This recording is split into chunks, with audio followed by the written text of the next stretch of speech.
This program has been previously.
The United States is running 2 hours, so this is what officials describe as a final warning for the Houthi-Yemeni rebel group to cease its attacks on international shipping in the Red Sea or bear the brunt of consequences.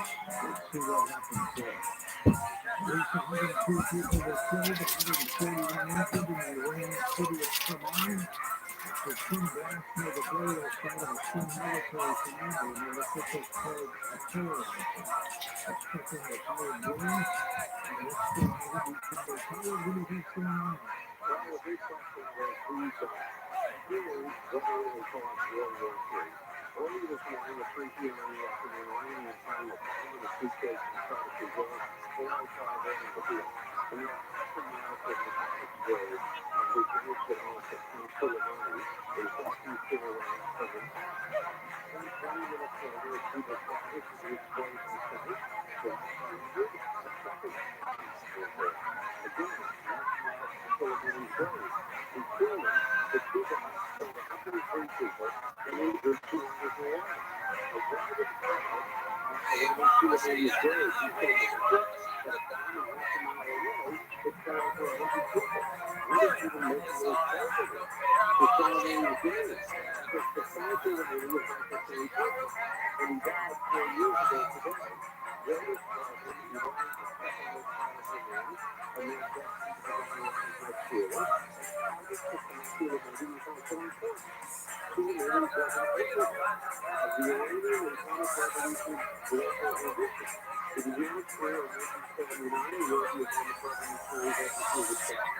Established the Islamic Revolutionary state and created a constitution that called for global unity.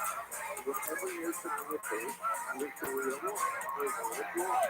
Too many led fighters trying to clear the seal around southeastern border from drug cartels and began a powerful Afghanistan civil war. He distinguished himself in Iran's 8-year-long war with Saddam Hussein in Iraq. In 1998, 26 years ago, he rose to the empire of Iran's big power. The Kurd force is utterly unique. It controls more than a dozen proxy armies. Armies like Hamas in Gaza, Hezbollah in Lebanon, and the Houthis in Yemen. Iraq is 5 dozen launchers in Iraq. Germany deployed those widely scattered forces to what Iranians call the axis of resistance. A vast, solid military alliance supported the great safety within the United States and the demise of four states in Israel. In the end, Germany amplified their ideas by fighting another hated enemy, the Islamic State, and by being given the credit for the Islamic State's defeat in 2017. In 2020, President Donald Trump decided to make a push. The American embassy in Baghdad was attacked. U.S. Department of Defense said this was just the beginning. Germany was planning a whole series of attacks on American interests in the Middle East. And President Trump called Germany the number one terrorist in the world. Trump declared that, quote, Germany is an imminent and sinister attack on American diplomats and military personnel that we threatened in react and terminated them. American drones crossed Germany and over 10 people in the entourage as their convoy of cars was leaving the Baghdad airport. That A TRILLIONAIRE never smarter a quick pilot, but Iranians was president into his grave. In fact, speaking of Iranians with that president, on January 3rd, the anniversary of Soleimani's murder, the Moscow said that Sudan, pouring off aftermath in Soleimani's grave, is 1,200 degrees Fahrenheit. Impossible. Bizarre. This candidate is bizarre. Both players are planning a victory. But the U.S. issued a statement that is stated that neither Israel nor the U.S. side is behind the move, and the timing is not Israel's fault. But remember, one of the things that Dave Soleimani was saying was defeating the Islamic State, and the Islamic State is fighting for its survival. This bombing has Islamic State written all over it. Now the question is, who will Iran decide to blame, and whether Iran will retaliate by attacking Israel and ending the scourge of the Gaza war.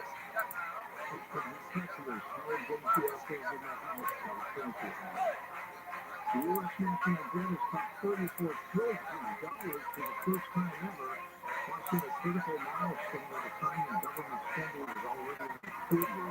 The national debt, which measures what the U.S. owes its creditors, hit the $34 trillion mark as of Friday afternoon, according to data published by the Treasury Department. By comparison, just 4 decades ago, the national debt hovered around $907 billion.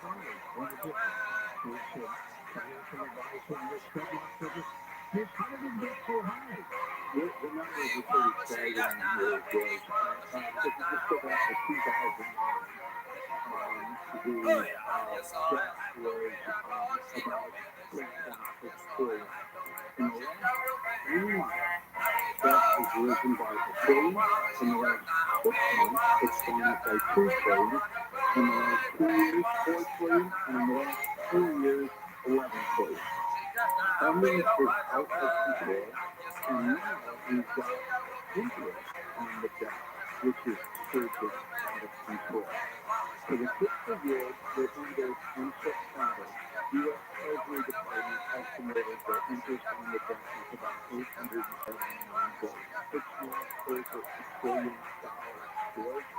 And to put that number in perspective, the interest is $1 trillion on the debt. We're spending $828 billion on Medicare, $806 billion on defense, so the interest exceeds both defense and Medicare. Social Security was spending about $1.4 trillion, so we are approaching that. That's how out of control this situation has gotten. There's a government shutdown that looms. I mean, they always call this, or they call this war, war spending on this, or more spending on that. So the shutdown dates for January are January 19th and February 2nd. As we get closer to those dates, and you'll want to be chiming in with more specific dates. Yes, thank you. Happy New Year, and we look forward to your insights. Most people see the New Year as a chance to kickstart a healthy eating regimen. But vegan fast food meals do not have less calories than their meaty counterparts, according to a study. Researchers analyzed a total of 1,800 meals, including sandwiches, salads, noodles, and pizza, from 50 fast food chains across 5 countries. And they say vegan is not all that it's supposed to be. Interesting. In a moment, Doc Wallace from criticalhealthnews.com joins us. If you have your smartphone in your hand, go to the website. Let's report another major hit for setting records here. criticalhealthnews.com. It is that toll-free number to call for assistance when you hear Doc talk. Maybe you're driving and you can't write it down. You call them and they'll tell you when it works. 1-855-949-7234. 1-855-949-radio. Up next, Doc Wallace from criticalhealthnews.com.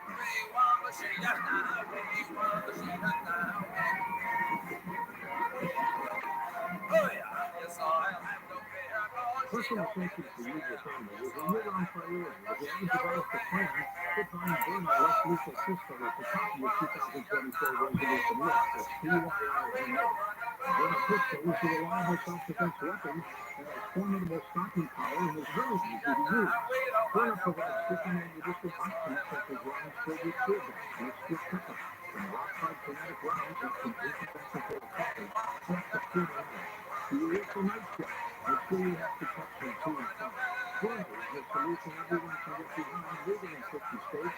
No permit for background checks required, must be 18 years or older. A person who owns a burn rescue launcher or great copy in a small firearms.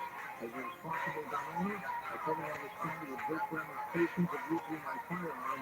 Formally, proudly American manufactured and sold around the U.S. Visit Journal.com/store now for an exclusive 10% discount. That's ViralRabbi.com/store. At 45 years old, I live in so much emphasis, no other team weddings in any order. I have weak bones, open joints, waist, and forward, eye muscle energy, and constant little headaches. I was falling apart physically and mentally. I searched desperately for alternatives for pain management, traditional doctor's office. I tried alternative medicines with no other results. Then I read Dr. Joe Wall from Coast to Coast with George Murray and decided to get his unique recommendation 90 days. It took months and months to get results, and I've lost 95 pounds. I got back to medications and pharmaceuticals. Best of all, the pain is gone. I look forward to my future. This is Rebecca Kozak, and seeing as you better your future, don't suffer through another day. Visit clinicalhealthnews.com. Sign up to receive a newsletter, classes, or extreme blood fruits, and plenty of even valuable nutritional advice. Call 855-949 media to speak to an experienced nutritional consultant. That's 855-949-7234 and criticalhealthnews.com.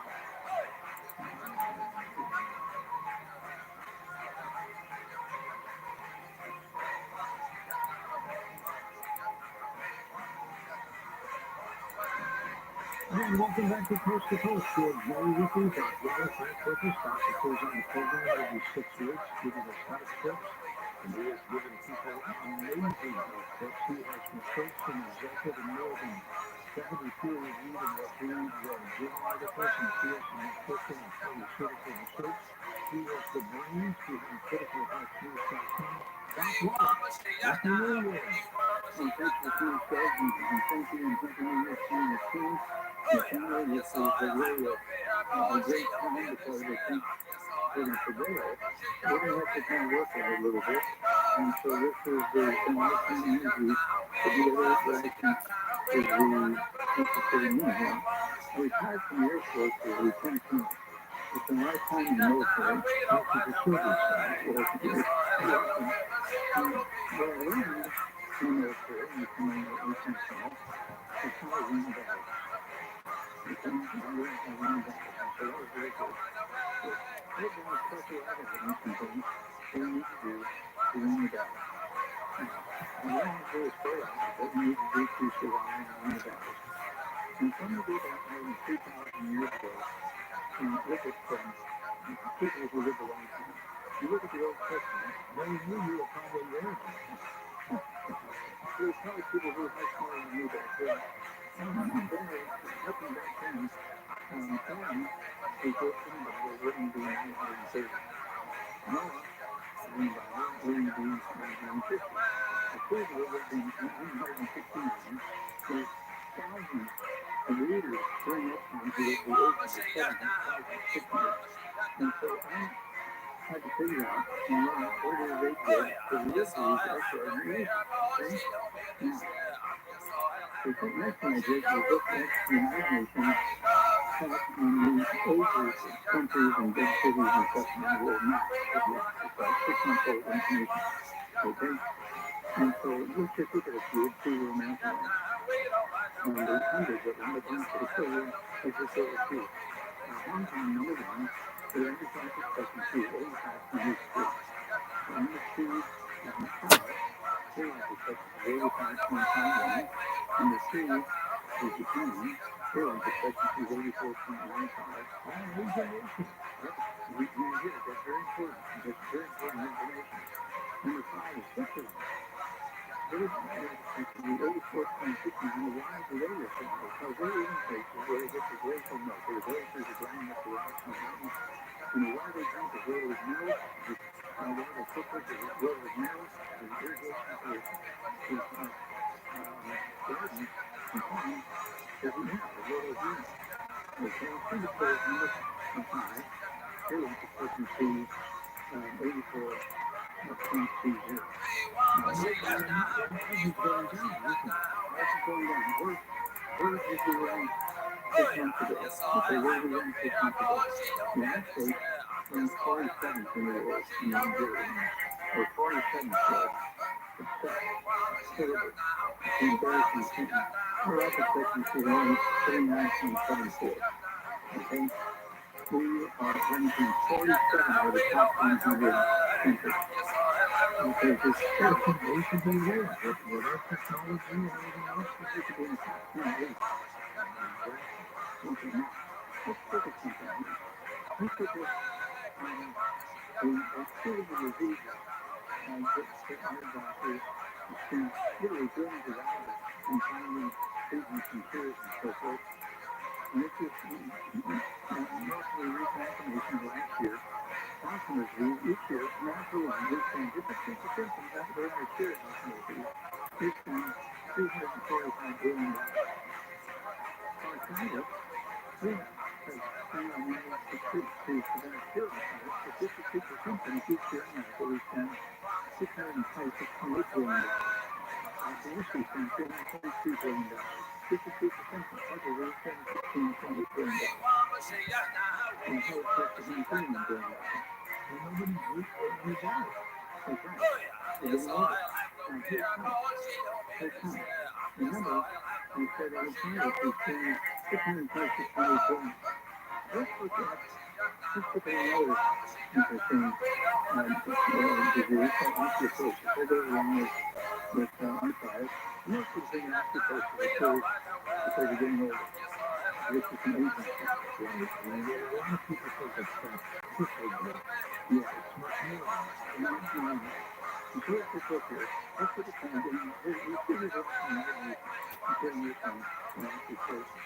Let's look at two communities, the United States, Canada, and the European Union together. And again, treating the symptoms of osteoporosis, not preventing or curing it, each year these two communities combined spend $6.5 trillion. $6.5 trillion. Now you're throwing the arthritis is $626.8 billion. That's going to around $7 trillion. We spend this year 52 symptoms of arthritis and osteoporosis. That's a tip to the national debt. A tip. And so that's why doctors are always smiling. They are using the American public as a milking machine. Okay? Because you can get rid of osteoporosis in say 30 or 60 days. They're going to buy the well-known substitutes in our lifetime, which are very reputable. And I asked them, I said, do doctors ever tell patients? And he said, no, not really. They want to do the job, they want the money. And he admitted that. Yep, and there you go. Let's look at the other ones here, guys. Osteoporosis, doctors don't know anything about this. They don't treat osteoporosis, so they just treat different diseases individually, but they don't treat the whole picture. Osteoporosis is very interesting. So we tell there's a training nerve, there's a chemical around the brain, synapses, tunnels in your skull. And you take sticks of this loop up on your head, it shows normal skull, carbon and stick, and it shows a steroid, and osteoporosis is an 18.5% stick. Squeeze in the nerves, and it shows all these different nerves. There's a chapter in the script for each of the nerves, and then we have to come to those squeeze in for this dinosaur. And there's about 60 different diseases that show in here. Osteoporosis is a stuff. And of course, you pay hospital, and you go follow it, and you put it at the time of death. They don't need that. Let's just look at osteoporosis. Now it's got it's still squeezing and so forth in the chemical. That's one of the U.S. people if you hear 15 cents. That's correct. Okay, turn word number one. This is squeeze to lose your 10%. Turn word number two. This is squeeze if you opposite word, you gradually lose your squeezing. And turn word number three, you get closer to people that understand to life. Turn word number four, you get better vision. Turn word number five, you get compound lines, it's very painful. Turn word number six, better vision. Turn word number seven, better travel, no sleep. Turn word number eight, traumatic, that's when most people get out there. There's traumatic pain in ears, deafness, vertigo, nausea. And then turn word number nine, Maple Street, really got refreshed. I lose the sense of place and street. Come living the tendency to dress the face of the COPD. Hiccups. Come living the regular street with the loss. The previous, the days with the new over head. And then the self-executed common streets and so on. So, anyway, number 9, probably middle street, really, you're in trouble with communication. Okay? The beautiful thing about all this is Frankfurt, and this brain fat is for 30% to 80% right now the brain. It's very, very important to the function of the brain is Frankfurt. Okay? And you start losing that mind, you get all these diseases. You come up to a foot part, you come up with a foot part that has these diseases in it. Okay? On page 24, there's foot part. And the title of the book is Anaphylaxis Phase of Taking in Work. Anaphylaxis Phase of Taking in Work. And there's so many, it's a very important people. We're talking about very famous people who the movie actors, the people who are what athletes, the people who are about everything you can think of, who work in the government and so forth, okay? Okay, here, in this situation, Truman, Tony Glover, to ViralRabbi, again, the whole field, we recognize Robbie's name, because that's the nice thing, that's the instance story, and beyond, At the end of the 1800s, a platform flickered into life. a real youth, a very sick, Two of our dreams. and it was never happened ordinary. And they were killed over the individuals attacked the family These are million dollar global entertainment industry. But what drives them isn't box office or showbiz. It's passion, innovation. So let's travel the world to find inspiration for ourselves. We'll discover in this way Stanley Dolan creates cinema, and the Jane Campion in Australia, and the films of Kirk using perhaps the greatest work of Rabbi. And in retail fashion, there was a famous actor, and in the movies of modern society and Spider-Man, large dream characters. Welcome to the story of film and odyssey, an epic tale of innovation, history of decades, 6 continents, and 1,000 films.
this year, more than 1 million birds have been euthanized in Petaluma, California, after testing positive for bird flu. California is now a hotspot for the avian flu, with more than 3 million birds euthanized in the state so far. The father of a 10-year-old accused of a fatal shooting is being held without bail in Sacramento. Charges include child endangerment and attempting to cover up the incident. The father has a criminal history. He could face 3 years, 4 months in prison if convicted. Children weather from KFI, partly cloudy, highs around 60, right now 45 in Placentia, 44 in Los Flores, 43 for rain at Cucamonga, and it's 48 on Catalina Island. New news local. From the KFI 24-hour newsroom, I'm Jay Thomas. In San Diego, officers on December Boulevard first repeated calls blocking approximately a 3 west-east lane with lockups for Greenwood Boulevard. They still try to clear that traffic out. Insomnia on the 280 turn before Pullman Boulevard is a semi-truck blocking the right-turn lane for everything there. Heading through on the 91 westbound and Anderson Drive, there's a still freeway closed due to police work. KFI the Sky High School to their faster. I'm Russell Ford. I'd like to welcome you folks back to the show, and it's next week that we'll so this one really about the next week. But no matter what business you're in, technology is simply key. And that's why a customized solution with next week comes into play. What next week does is help you to learn all the key systems on your work with your profit. They help you manage risk, however, forecast, improve margins, drive down expenses, increase revenue. Download the next week checklist designed to help your business perform, and it's free. There's no downside on this one. Go to nextweek.com/KFI, nextweek.com/KFI. Hosted by Christian and Martha, and illustrated by American Reseller. The new podcast features Christian and Sarah that appear here distributed in narrative about Helen, Dana, Sarah, and Robert. Helen and Robert Research, this podcast reaffirms Christian, taking cues from Sarah Hart. Each provided investigators in the Institute Industries use exactly the evidence they needed to take form murderers to court. Listen to recorded treatment for other words on the iHeartRadio app where you get your podcast. It's the marketing show. Today, Capital One's chief brand officer, Mark Murphy, brings us the golden reality of hospitality. Capital One is really just experience amazing assessment for our customers. We will do sunset parties for the whole Capital One cardholder single access to, and you can't pull that off without our complimentary data package. iHeartMedia is marketing access to lines with pinpoint time data you need to get. If you're a marketer, go to iHeartRadio.com. Career pathway, stadium to stadium. When I first started doing this, you know, you were sort of highlighted, it's not who you are, but you're pretending to be interested in what they're interested in. What would you do in your mid-20s to impress a guy that has never done? Because then you're stuck sitting through 3 movies or Lord of the Rings and pretending that you're interested.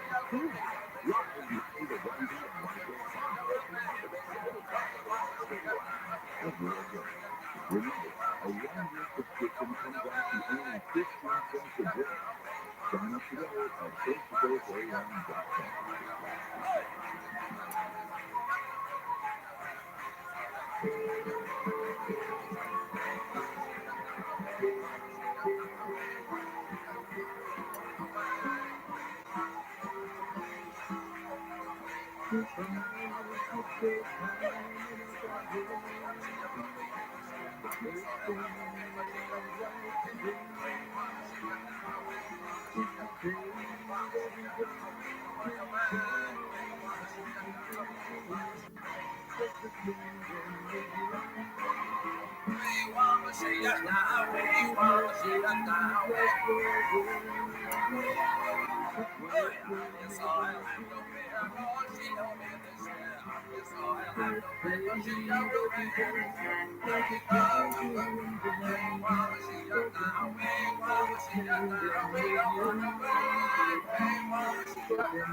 To talk to George Moore, call the Royal Television at 818-501-4109. The first-time To talk toll free from us to the Rockies, call 800-825-5033. From us to the Rockies toll free, call 800-618-8255. To reach George via Skype, use Skype name George97313. Send George a text message anytime at 818-298-6521. From the gateway to the west, this is Coast to Coast AM with George Moore. When the best calls when we come back, we'll talk wellness and critical health news right now. And also what they call silence face-to-face. As we give you some information first. The social time 2014. Paranormal Podcast Network, listen line if you want to have some weird fun. Listen for it whenever you have some fun. Absolutely, we'd love you too. And we have new editions of the shows every Friday coming up. So download the iHeartRadio app to your phone. You listen on pc.iHeartRadio.com. Do not search, just put in Coast to Coast AM. You can also go to coasttocoastam.com. Website complete information of this show, as well as listening to iHeartRadio and Coast to Coast AM Paranormal Podcast. Talking about your life, how about building up your immune system? Healthylooking.com is also online from 4 countries of Australia to natural products with exclusive stem cell wellness that works with your body's stem cells to assist your immune system with key factors independence. Whether it's physical activity, obesity, diet, smoking, low inflammation, stress, sleep disorders, or your age can be supported by reducing inflammation and creating the body's purified cycle. The stem cell is a cell waiting to be told what it needs to do. If there is inflammation, that inflammation needs to be stopped.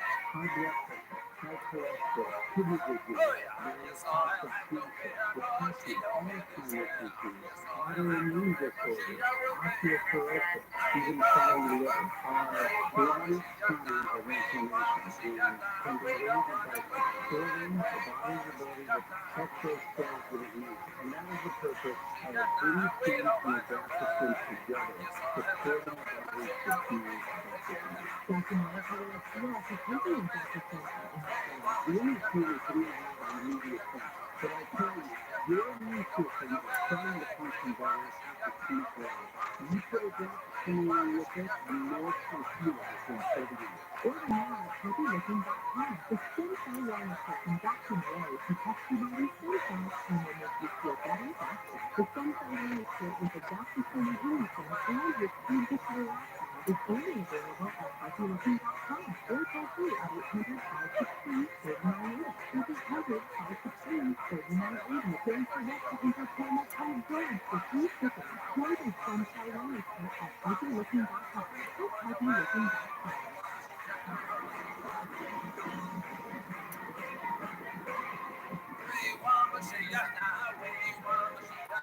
There's no better time than the new year to decide to protect your identity and finances. Identity solutions without losing your name. Take over and join your banking and investment accounts and more. iPass makes it easy to help protect your identity and financial future.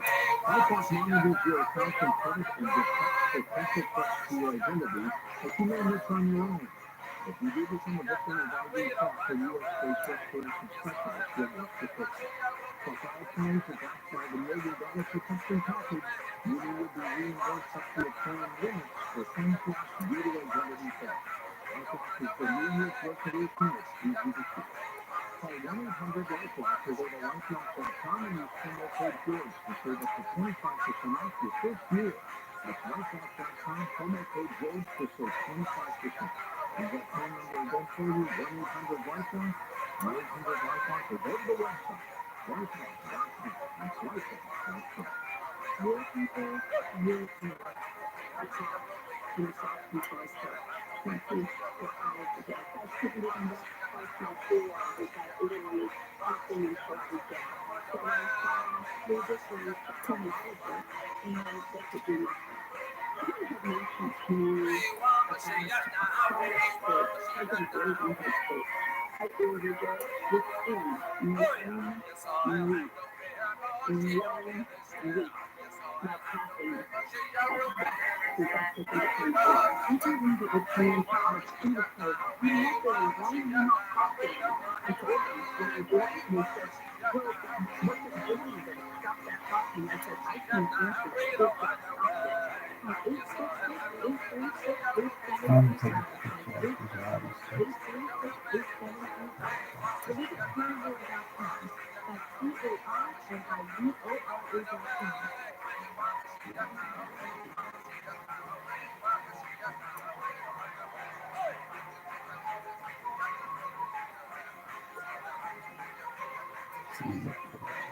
Welcome back to Post to Post. Your stories and critical help you find the guest.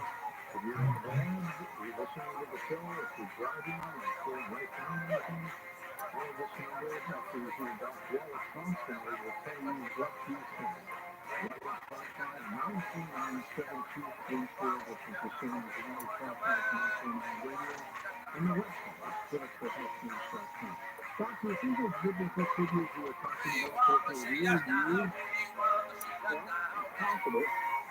And for instance, you look at the oldest people today, the people in the Himalayan mountains, okay, they are hungry. Their average life expectancy is 120. The youngest is 150, 160.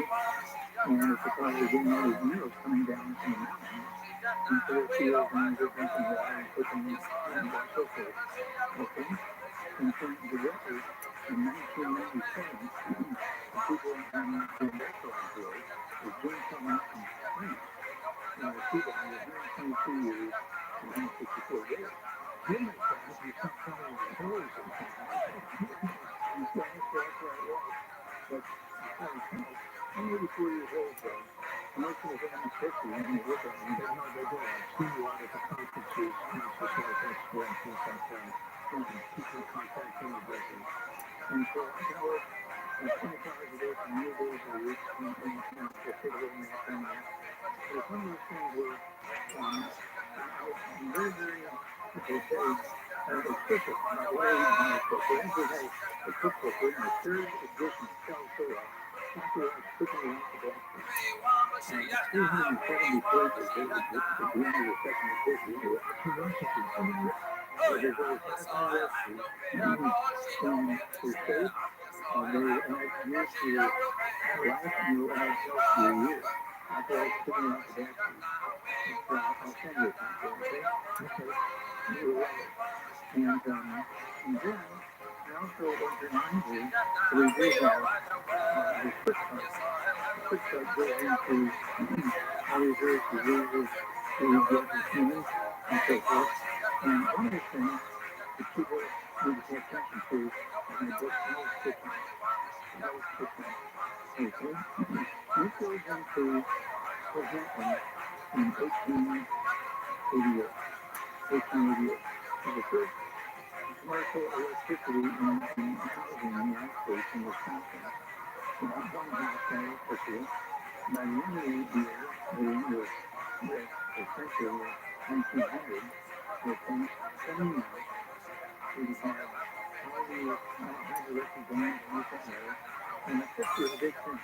It's over 3,000 years to get back our minerals, our water, and our food, our fuel from the irrigation with universal milk, with racial water, and also from flood water, okay? And then once the electricity, the dam cleaned it all up to hydroelectric, we lost our minerals. Those have been getting for over 3,000 years. And so this is when it suddenly the medical system closed. So suddenly now we had all these symptoms of hunger disease we never ever seen before, because we weren't getting our minerals. And the pharmaceutical industry jumped in there, and they came up with all these different drugs to relieve symptoms, not to cure the disease, but purposely just want to relieve symptoms and people are grateful. The symptoms are relieved, like pain and hiccups and slow use and everything else and stuff. And we wanted to see if these drugs reduce the pain and the symptoms, and they were happy. So it's called health system, because we went from 2,000 years of not having these diseases, not having pharmaceutical industry, not having doctors giving us drugs every month, because we're getting our minerals from the greenhouses and fertilizers and cooking and heating and that kind of stuff. Not anymore. Not anymore. And so you have to supplement properly, and this is the root plan, because so one of those things, I'll give you a couple of examples. One, the liver cancer. You ever heard of liver cancer? If you ever talk on a host, if you commit to you have never done an interview with them, so discuss the way of liver cancer, non-alcoholic liver cancer, all liver, and it's just control. Okay. Now, let's talk about it in a minute. Basically, liver cancer is caused by a very specific thing. And the people who drink beer every Friday night, and look at glucose, and go into bars, they have very high rate of liver cancer. Not the alcohol and beer, it's the too much. Too much is young enough to go in the ground, and you get infected with a fungus called igers, okay? The igers produces an aflatoxin called nitroglic aflatoxin, which produces liver cancer. Okay? You look at modern chickens, and there's nuclear female cells, the igers, and you tell me they have to go for 2 years to go for the white round conservation project, and the rate of production is 250 watts an hour, 16,000. You can live that breed. Yep, we save the breed, and very correct. But also, I learned a lot about peanuts. And of course, peanuts, there's aflatoxin. And you eat those peanuts, the aflatoxin, they really can stay in the peanuts in Africa. And I wrote a book with my first book, called Arnold Express, first and some of this list, just very research, lots of really put your list here, and to solve all these companies that doesn't get in the room for the first time, what a species of bears, and all the zoos around the world are getting liver cancer. It doesn't matter what species they are, because bears, some bears, look up all the bears from Alaska, snow bears and so forth, and they all get liver cancer. And so for all, they're all different places, for all different species, yet what is the common thread? It's like they're talking to the various zoo curators, and the thing is the common thread is all bears are getting the chance, so they're trying to get coming into the zoos to make money as their own zoo, but they would still peanuts to the bears. The bears are getting the aflatoxin and getting the liver cancer. So we switched over to the biscuits that they give the dogs, the biscuits they give the monkeys, and in 90 days, there are no more new liver cancers from the bears after 40 years of liver cancer. So the infestation is of those aflatoxins. Excuse me, guys. Let's take some calls to line up for you. John, Wisconsin, to get us started. Hey, John, welcome to the show. Hello, George. Hello, Dr. George. It's all right. I have a brief testimony on two chronic disease. 12 years ago, I was diagnosed with celiac disease, which, among other things, means I'm not supposed to have gluten. I was struggling. My dermatologist put me on a very strong pill called Dextran, which I was on for many years.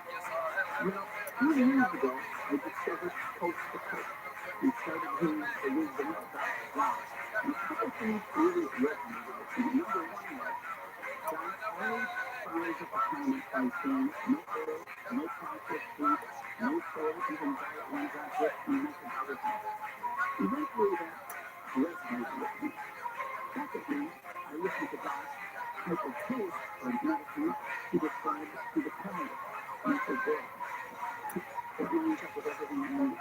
So I then called criticalhealthresearch.com and I talked to a wonderful sales rep from St. Wisconsin. He was very helpful. He got me some fresh medicine immediately, and then two, I'm blind, I keep thinking this is the name of the medicine. My wife is the administrator for it. But she got me two things I mixed in the fridge. So every day I take my gut medicine and two powders I with nothing. And I even knew coordinator called for young lady 2 days later shows up. I have not felt this good ever. And my confidence is phenomenal. So I want to thank God for that. And my other comment is, colleagues, I want to thank you. It's another strong visit from the he was on the radio show this morning in Central Wisconsin. And my audience is just so impressed and overwhelmed because most of them don't hear participate on this. They hear participate speaking. So my comment is this. Once again, Coast to Coast offers phenomenal, no-cost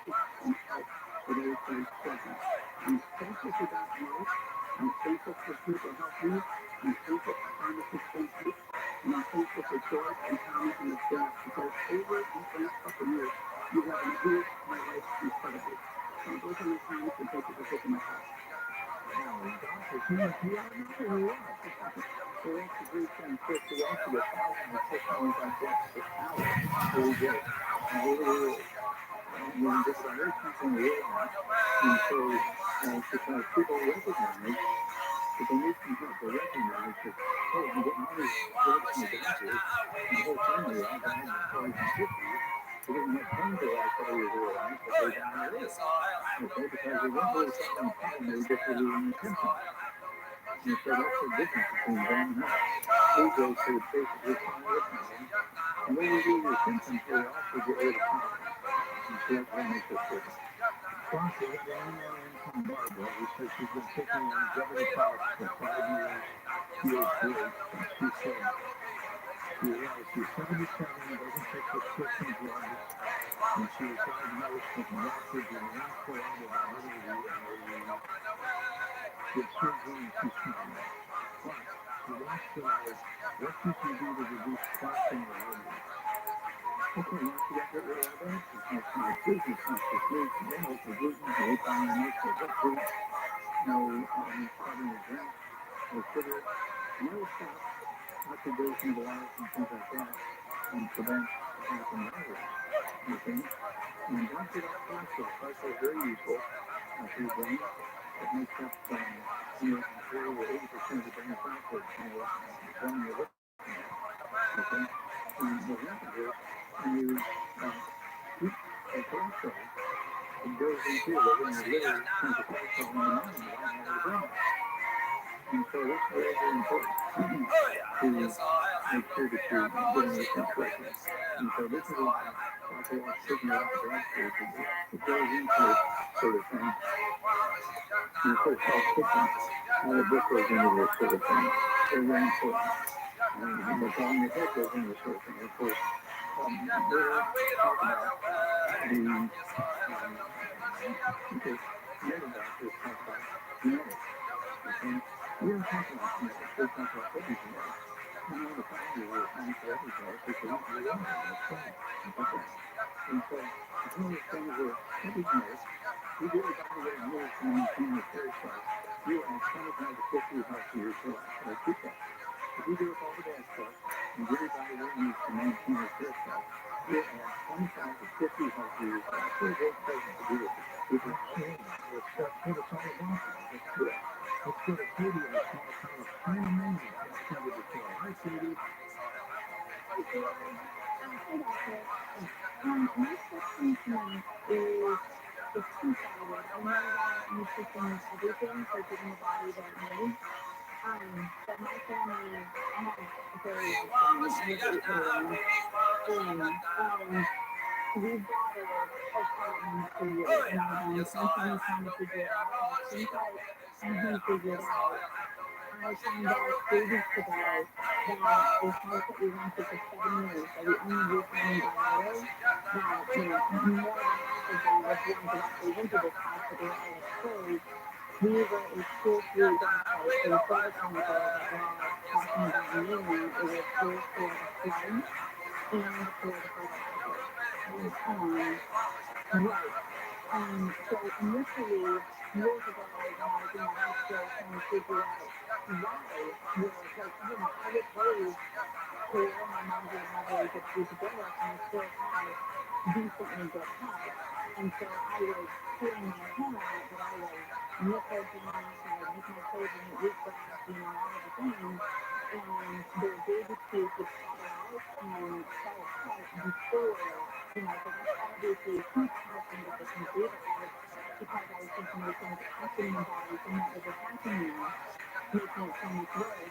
But when they're in the house, I initially thought it was the radon that I had discovered, because everybody Next observation is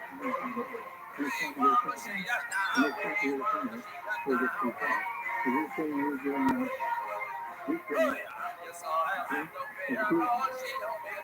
That doesn't help. It doesn't help. You can't have gluten because even if you're supplementing with the good stuff, if you're eating wheat, butter, and oats and buckwheat, you're not getting, it's all going into your septic. How can you taste good and trade off chemical toxicity?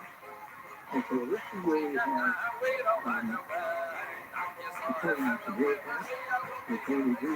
We do have cars and peptides, okay? We purchase things that you take, and it's always sort of a week and month get rid of the stored content, wood and mercury. This way you can have the ability to get a hair analysis. You can get a hair analysis from us. And the hair analysis will tell you how much wood and mercury and that sort of stuff you have in you. And there's free programs to get rid of them. And then say, then you go over and take another test, and you'll see that all those toxic metals is significantly reduced to gone. Okay, what about more toxicity factors? That affects a lot of people. Well, yeah, this is a lot of people, they get the aflatoxins, okay, and they get all kinds of liver cancer and that kind of stuff, so they're doing the mold, okay? And so this is actually true. The reason I love to get in gel cooking, also wants to take the nutrients that will help you clean out your liver, clean out your digestive system, clean out your arteries. It's going to be a proactive thing. And when you get the book, okay, epigenetic, get my book, epigenetic, get my book, Where is Hidden Truth, and get the book, It's All in Your Head, and get the book, Health Cooking, and you will learn how to get rid of all these toxins, but you need to know what toxins they are. Thanks for talking about these programs and take more phone calls. Let's go on Coast to Coast Daily. Get daily show updates right to your inbox for free with the Coast One newsletter. Sign up today. CoastToCoastAM.com.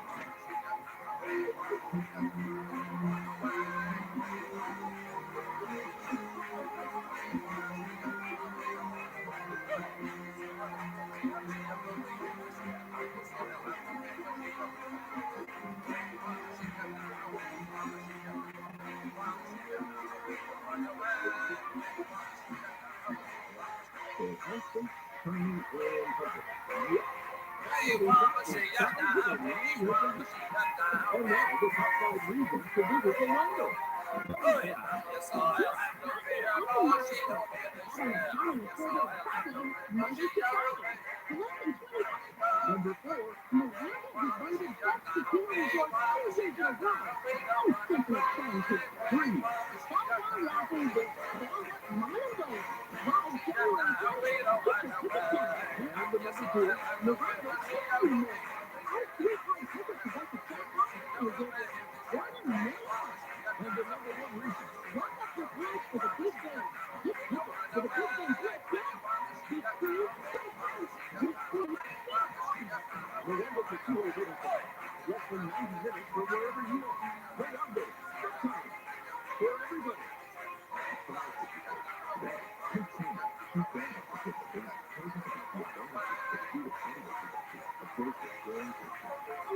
Majority of these mindset saying that we pivot forward. When I think about it, you can pivot forward.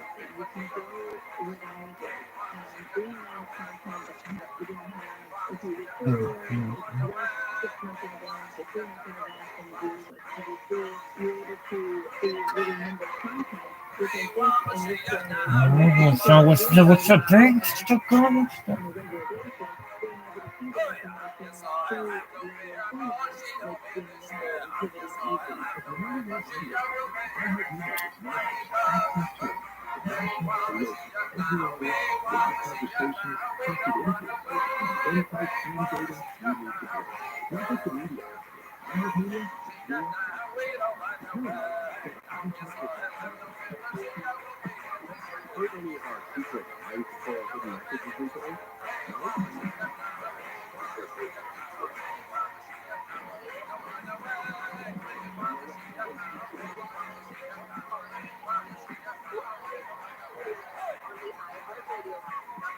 Back on 11 miles, I'm John Thomas in a terrified 24-hour news room. Here's the rest of the driver who allegedly ran over trajectory in Santa Ana.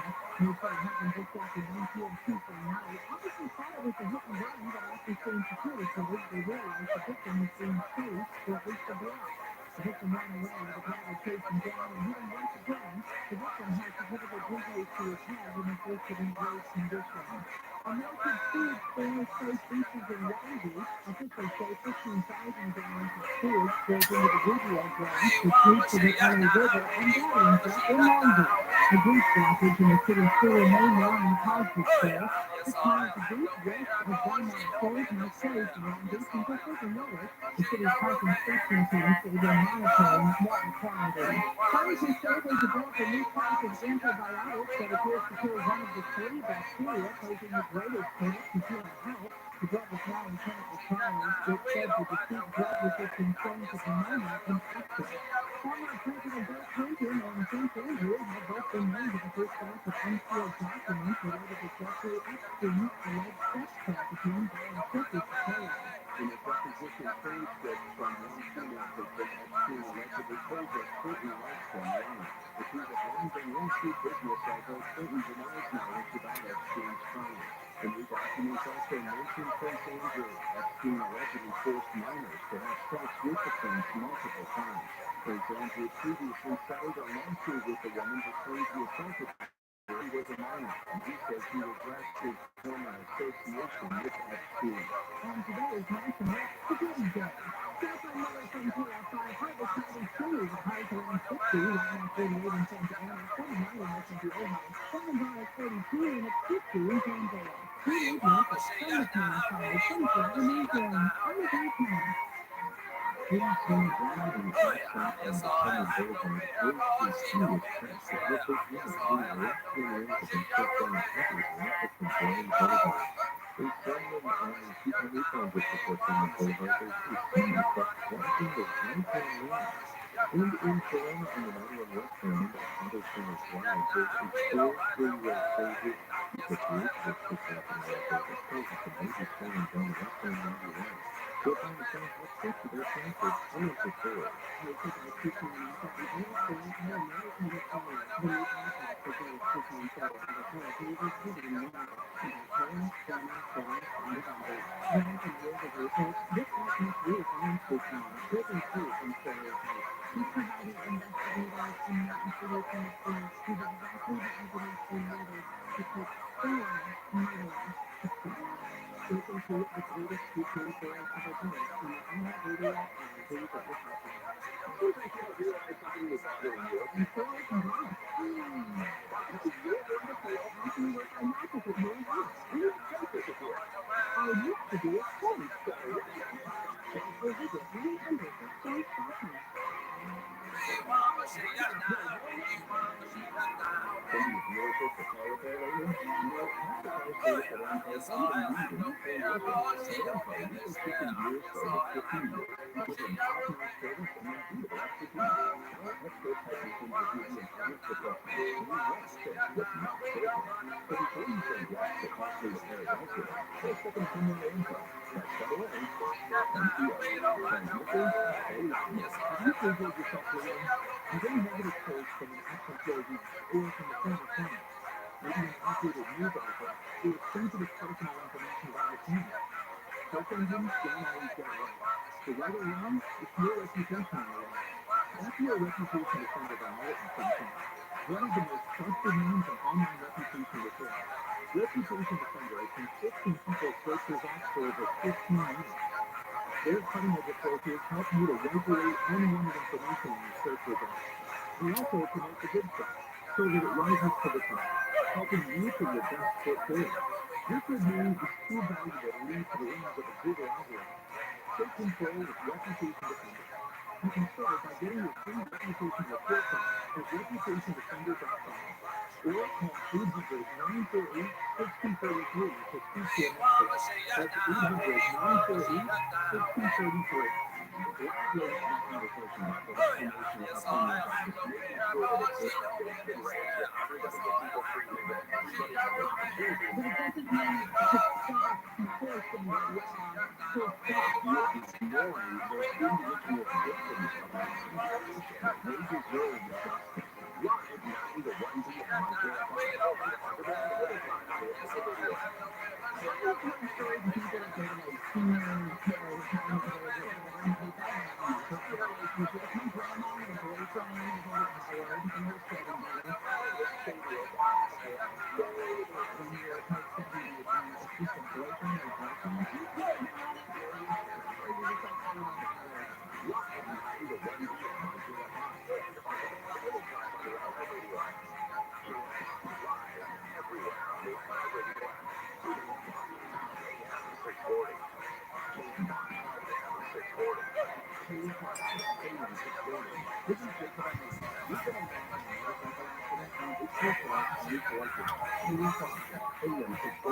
What's up, baby? Hope you're cool. Hope you're having a good visit.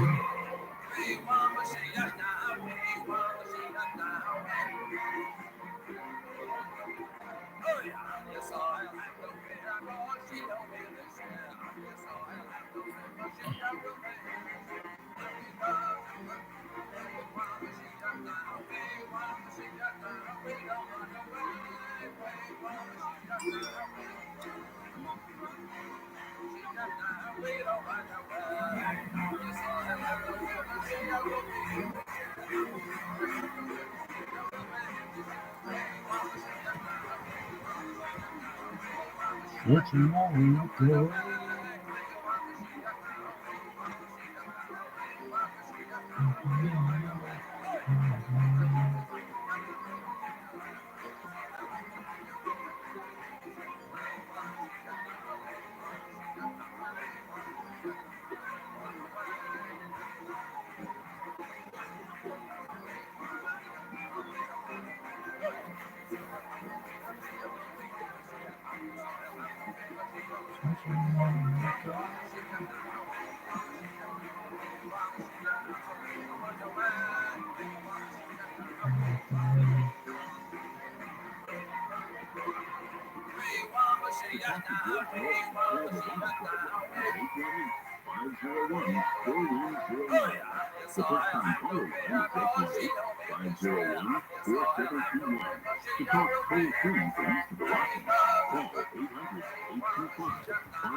Personal safety for you and your family is a year on priority. If you haven't developed a plan, the plan is going to work lethal system that provides you 2024 resolution was. That's better. You are those who allow their self-defense system that has formidable stopping power and deserve immediate use. Or provides different ammunition options such as rounds filled with tear gas or slip pepper. Lock hard kinetic rounds and prevent capacitated tactics from supporting that. U.S. domestic or 2 U.S. protection on your team front. You provide self-defense to your family while you're away as well. There is your solution. Everyone can get behind. Legal in 50 states. No permits or background checks required. And up to 18 years old. A person on the border must be licensed in your country. As a responsible gun owner, I fully understand the adverse ramifications of using my firearm, so we need to be smart by starting with less pollution. Drone is proudly American manufactured and proven in the U.S. Visit drone.com/DualSmart for an exclusive 10% discount. It's DYRNA.com/store.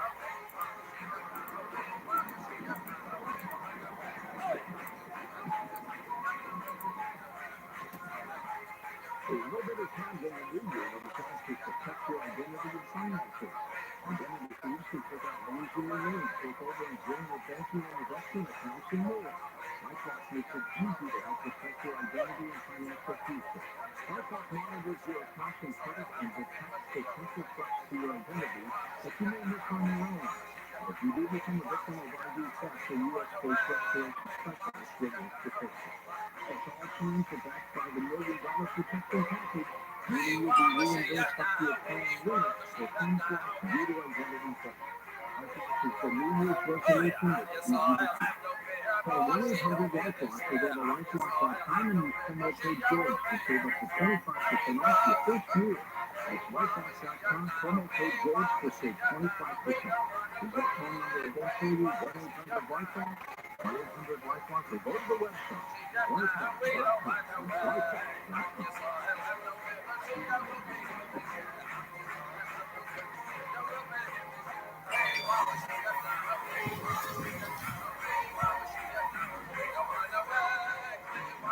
Welcome back to Coast to Coast with me, the Blackwater from picoftheday.com. Doc, you do just a tremendous job helping people. How many years have you been doing this? Well, registered actually since 1965. So we're talking about 70 years. Let's go to Roberta. Let's to the Rockies in Tucson, Arizona. Welcome to the show. Hi, Roberta. Roberta, are you with us? Yeah. Roberta is not with us. Let's go to you, Pete. Peter, Washington, North Carolina. Hi, Pete. Hey, George, how you doing? I'm doing great. How about you? Good. You're always it's great, you know, you just get better like your wine, you know. I really, I want to make just a brief comment here, too, specific health question. I had like a back injury, and they were doing the testing on my nerve. They hooked up this little, machine to prevent electrical impulses through my feet, my legs, things like that. And so it was saying the next day, like, this novel lifestyle I've been developing for my feet had disappeared. And I went back and talked to the guy, and there's something wrong with it. He really made it seem like it was just almost illegal for some normal person to own something like that. He had to have a license, and it was just like, something I probably could have built as a teenager with a Radio Shack. Really, I just wanted to make a comment. It may not be any about electromagnetism in the body or electricity, but maybe to be specific on the question, my mother has Parkinson's. And I was wondering if there was any sort of research there to keep this gut related and non-gut related. And then the second question is, I have to even please kind of arrhythmias, I take a beta blocker. Is there anything maybe that could get me off that or any kind of mental issue? I take tons of my things in the very nice. Okay, that's it. Thank you very much. Just coming back. Okay. You're coming down a regular high speed. Okay. It's on a beta blocker. And the usual things for nervous work in the Parkinson's group. And for Parkinson's, is that if you're animating your nerves, your brain loses a lot more of the brain. And you start getting self-circuiting and so forth. And it's one of those things where you have to everybody needs replacement. If you're on the beautiful thing about neurons, see what Parkinson's disease needs to get a lot of that. There's no practice, there's no lot of gluten, everybody makes no sugar, no all those things. But especially you need to prevent make sure that eating 2 or 3 times a day, a soft cook, outside, to help you build the mind. Then I also like to help them in hard times. Running for 100 pounds a day, that's like to go 30 days, 100 pounds of diet, going over 100 pounds, 25 pounds, if you take a half a day, and break it half at the minute, or 135 pounds and more, then take 2 half a day and hard parts a month, and take 4 times a day. And then we're going to see the response to Parkinson's called May 26th. It's a rebuilding section for Tomorrow right now is in California. And I take 2 of them I feel. I like the tubers or the tubers or the pills or the powder. I like the instrumental tubers that are very, very nice. And I take 2 of 2-3 times a day. And then we're talking about May 26th, May 26th, I think. And it's just like that. And it's really positive. You first, when you want to get hair analysis, make sure there's no toxic nerve analysis. If you do, you need to have a little range, you can take some carbohydrate to do your dosage. for repost, they have to get rid of red and mercury, and then take things later of network, and then you do another analysis to see if it's been working for you. But getting rid of batteries is equally as important as taking out all the nutrients, because you're taking all the nutrients and putting in batteries, and nutrients are lining up in the septic tank. Tony, you have a question for you for Doc? From Dave in Louisville, switch from brain to brain from the doctor keeps telling me Without surgery, right? so this is honestly straightforward, very easy. Brain to brain, whether it's osteoporosis and arthritis or arthritis itself, osteoporosis itself, and they were all that stuff. Like business, office moves and oils, or gluten-free, no dairy, no sugar, no colored drinks, or that one for a day. You should have some value and take one for the brain health. And then you need to take, again, you need to take the basic gel, make sure you build the cartons of one container, take the free weight, I don't know how important you find that I take 3 times a day of basic gel. You're a high school wrestler, too. Rather than wrestling in high school, university, Missouri, rather than football, and wrestling at the University of Missouri and high school. Your college alma mater pointed to #1 in football. And so, yeah, I play a lot of sports, and as I say, by the time I graduated high school, I was already treating people, and of course, the first big project I got rid of overdose, the first big drug disease, really just don't take it as a thing. I got rid of muscle dystrophy. Muscle dystrophy is entirely very low for the gender line. And sometimes the telephone, even though we know it was done for 46 years, and $2.2 billion for that. I used to watch that religion all the time. What a wonderful person he was. And the muscle dystrophy patients were so freaked out that he had found the toxins and cured muscle dystrophy. They 5 years from checking the telephone. I remember seeing a picture of that Okay, so these are the citizens with the work. And again, first of all, this is, like the book, like in Jamaica, like the book Dead Doctors Don't Lie. We sold 20 million copies of that book. It's in Spanish and English and in the world. And it's even like 12 different languages. And so we sold 20 million copies of that book. 50 years ago. It's sort of time, Bellevue, Washington. Hey, Tommy, Thank you, Mr. Murray, Mr. Warwick, and Mr. Thomas. I'd like to ask the Dr. Sherman, Dr. Sherman Doherty now. You all have had cancer for like several years now. It's from her brain to her bones to her brain now. Very sad situation. Getting it a good place on brain, but how are you to He's fighting for her life, too. When you're a cancer, you're getting a strong wound, and you have to be very, very aggressive in your approach. No bad food, no fried food, no processed meats, no oils, no gluten, no pepper, no sugar, no colored drinks.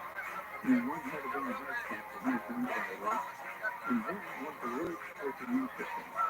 Okay, here we want to use the other one to spell medicinal herbs in liquid, and that will help you get a lot of access to drive cancer. Again, get a diagnosis so you see what's going on with the minerals in your body, and the good minerals and bad minerals both. And then also going to take as many things as you can to improve your immune system. And of course, everything like a rebound of fortune, I always have a zero drink a day. And if you don't use the can, you want to pop the popcorn at night in the refrigerator or off the butter during the night and drink in the morning. If you have this kind of rebound, powder in the liquid, and not in the can, there's no carbonation in it. And you can just put the powder with that bag and put it on the airplane, which is like a dump of powder on the rebound. And it's water, drinking water to feed in the airplane. That's the main system is the best thing in history. Joe McCrean from New York. Hey, Joseph, go ahead. Hi, Joe. Okay, I'm a project for it, and normally my lowest days are the morning when I have the fasting. When I get antibiotics, I'm real upset because we're too back up. I want to keep getting my regular highs for the morning, and then it goes down at night because I need it at probably 200. Is it too late? I heard that because the antibiotics for the good bacteria, there's bad bacteria, that's why. That's the story. And this is the turn on the food option. You verify?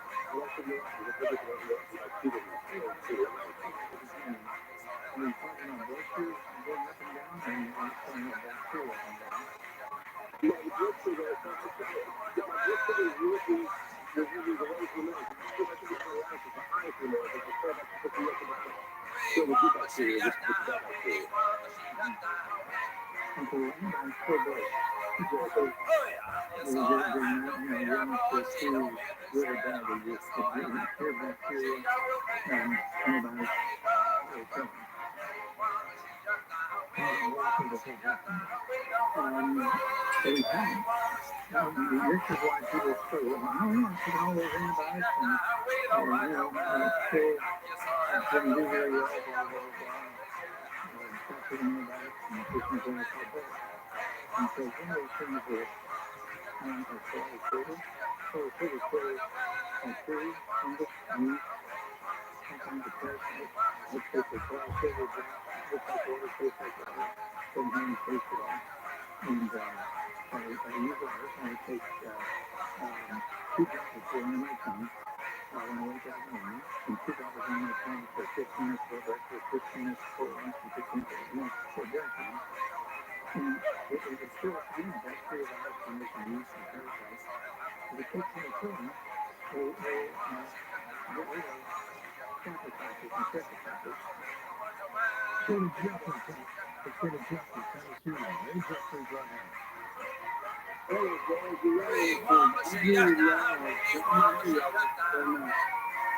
but you know the pregnant thing, that was the recommendation as far as milestone, is that another one that's a weird one, that she's having migraine for about 3 months, so I really don't make some kind of medication, or I might get blocked in my brain, or what, okay?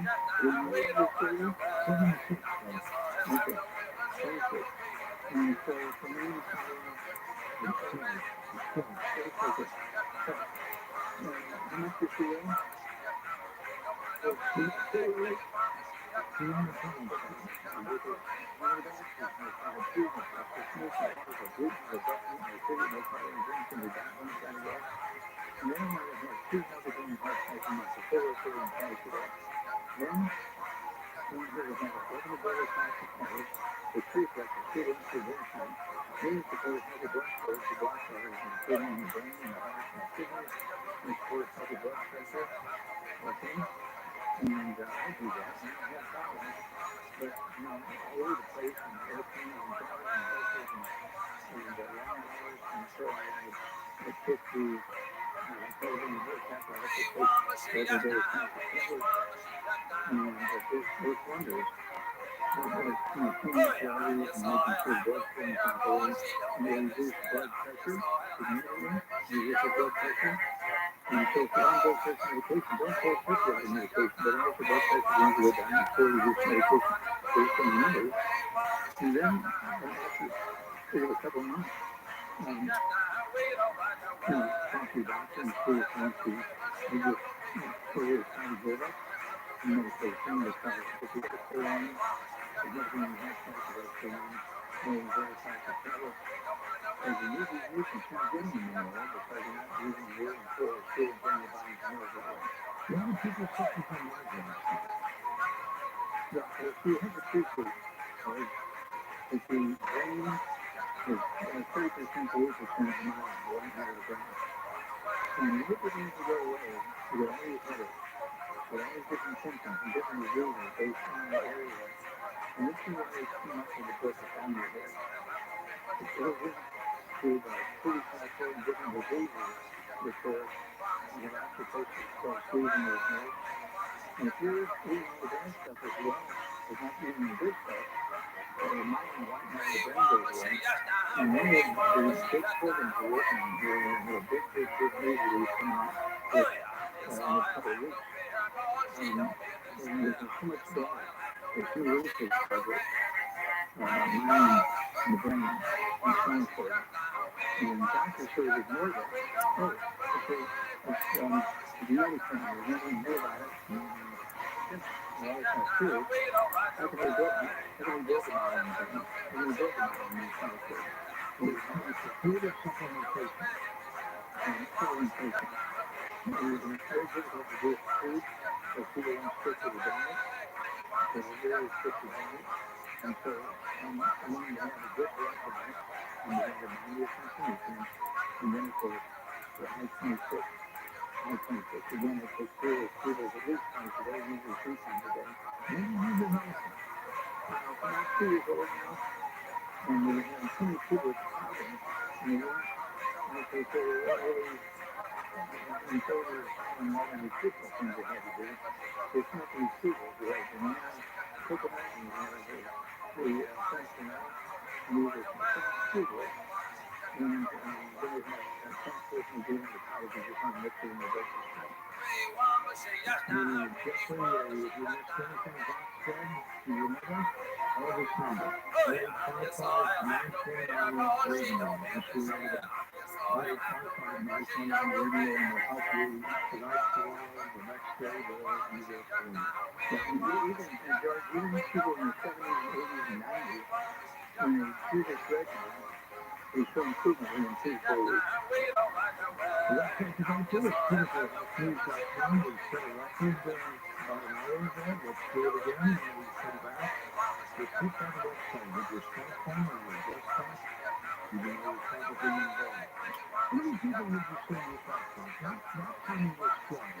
Over the years, you've done what could be thousands to millions. We have more than multi-millions. I would say somewhere more than 5 million people. We're in over 50 countries, and we work very nice. And it's one of those things where people are very smart. When you talk to somebody and say, well, I have this disease, and I have this for 20 years. I said, well, it's complicated. Never been in health care. Along with every day across the border. And she's kind of blood pressure high go away. And so people hear that and they come. It works for everybody. It works for everybody. It doesn't work. It's just one of those things that, again, I started learning about this when I was 4 years old, George. I really got into the business when I was 9. And With Robin House, that's right. That is how it started. I love that story. Well, the body's like a concrete tunnel, isn't it? That's correct. And it has all these systems. And see, How about the people fascinated? well, you're pretty doctor. And so say, well, what do I do? Do I just take the money out and doctor? No, every time I'm doctor, they do what you're doing. The doctors who say that, they have their licenses suspended. I have doctors who use the U-type and they're not in medicine together. Give us a record chronic calls in a moment on Coast to Coast Day. To access the audio archives of Coast to Coast AM, log on to coasttocoastam.com.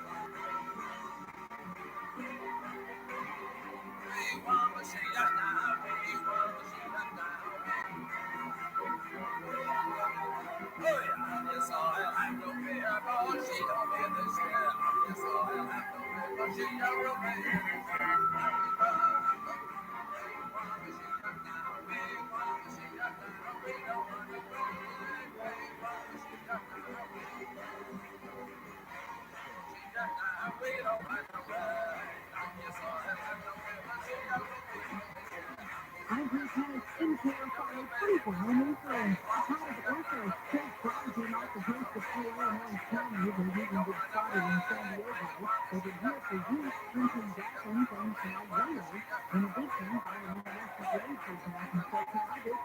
algae releases light in response to external stimuli like rain. Investigators think they just arrested two teens in connection with an armed robbery for an iPad in Pomona. It was all captured on video from the couple's Tesla. It happened just before Christmas, and it communicates the teens' identity to Captain Police. And if you're looking for a new job, the state of California says they have lots of jobs posted with generous compensation. Go to their website at CaliCareers. Tuesday middle sun tail fire, partly cloudy and windy, highs around 60 right now, 59 in Lake Alameda, 46 in Durham, upper 70s for Alhambra, and it's 52 in Belmont. We leave local, from the Pale County, 24 in North Durham. I'm Jen Kenneth. In Florida, underneath tonight, Anderson is live this extreme freeway closure. Some decent and road work that's happening there. It's a major storm that's playing out even as a result. In Truman on the 220 San District or Truman Boulevard, there's a 2-lane blocking the right-hand lane. In San John, some good news on the south side of Truman Boulevard. When also is blocking parking in the 2 left lanes. Eastern cleared, eastern should be recovering soon. Still trying to understand how quick it all faster. Initial forward. And this week's market report. ViralRabbi, Executive Vice President, Worldwide Marketing at ViralRabbi Company, brings in our regional SEO marketer. And we have marketing at a very broad scale. It's something for specific local markets. We that's the beauty of entertainment. If you're into your audience today, I have news about marketers that speak to the audiences, influencers, and data you need to grow. If you're a marketer, go to iHeartResults.com.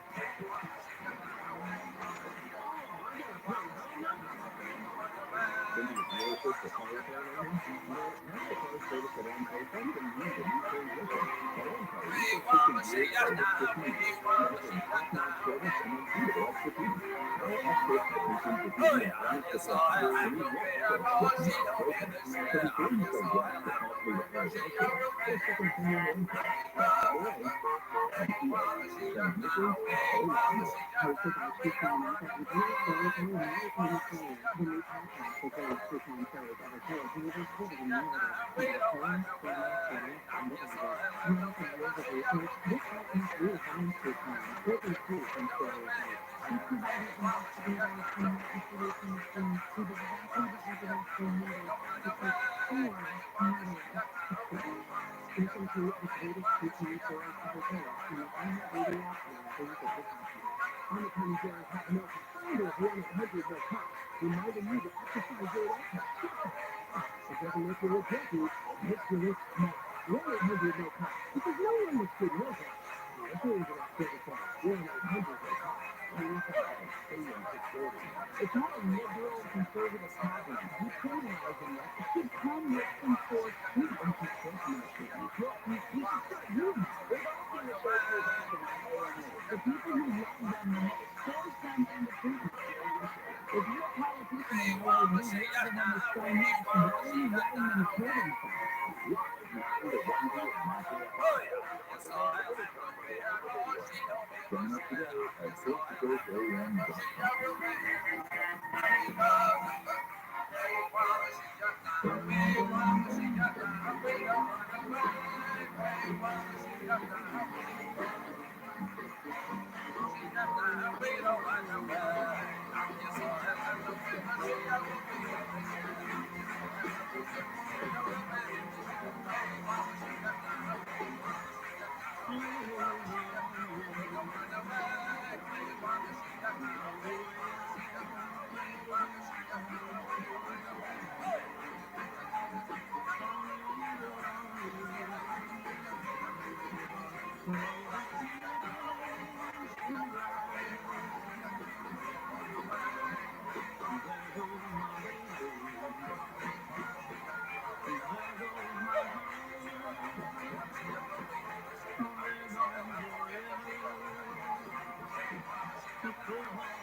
Talk to George Miller.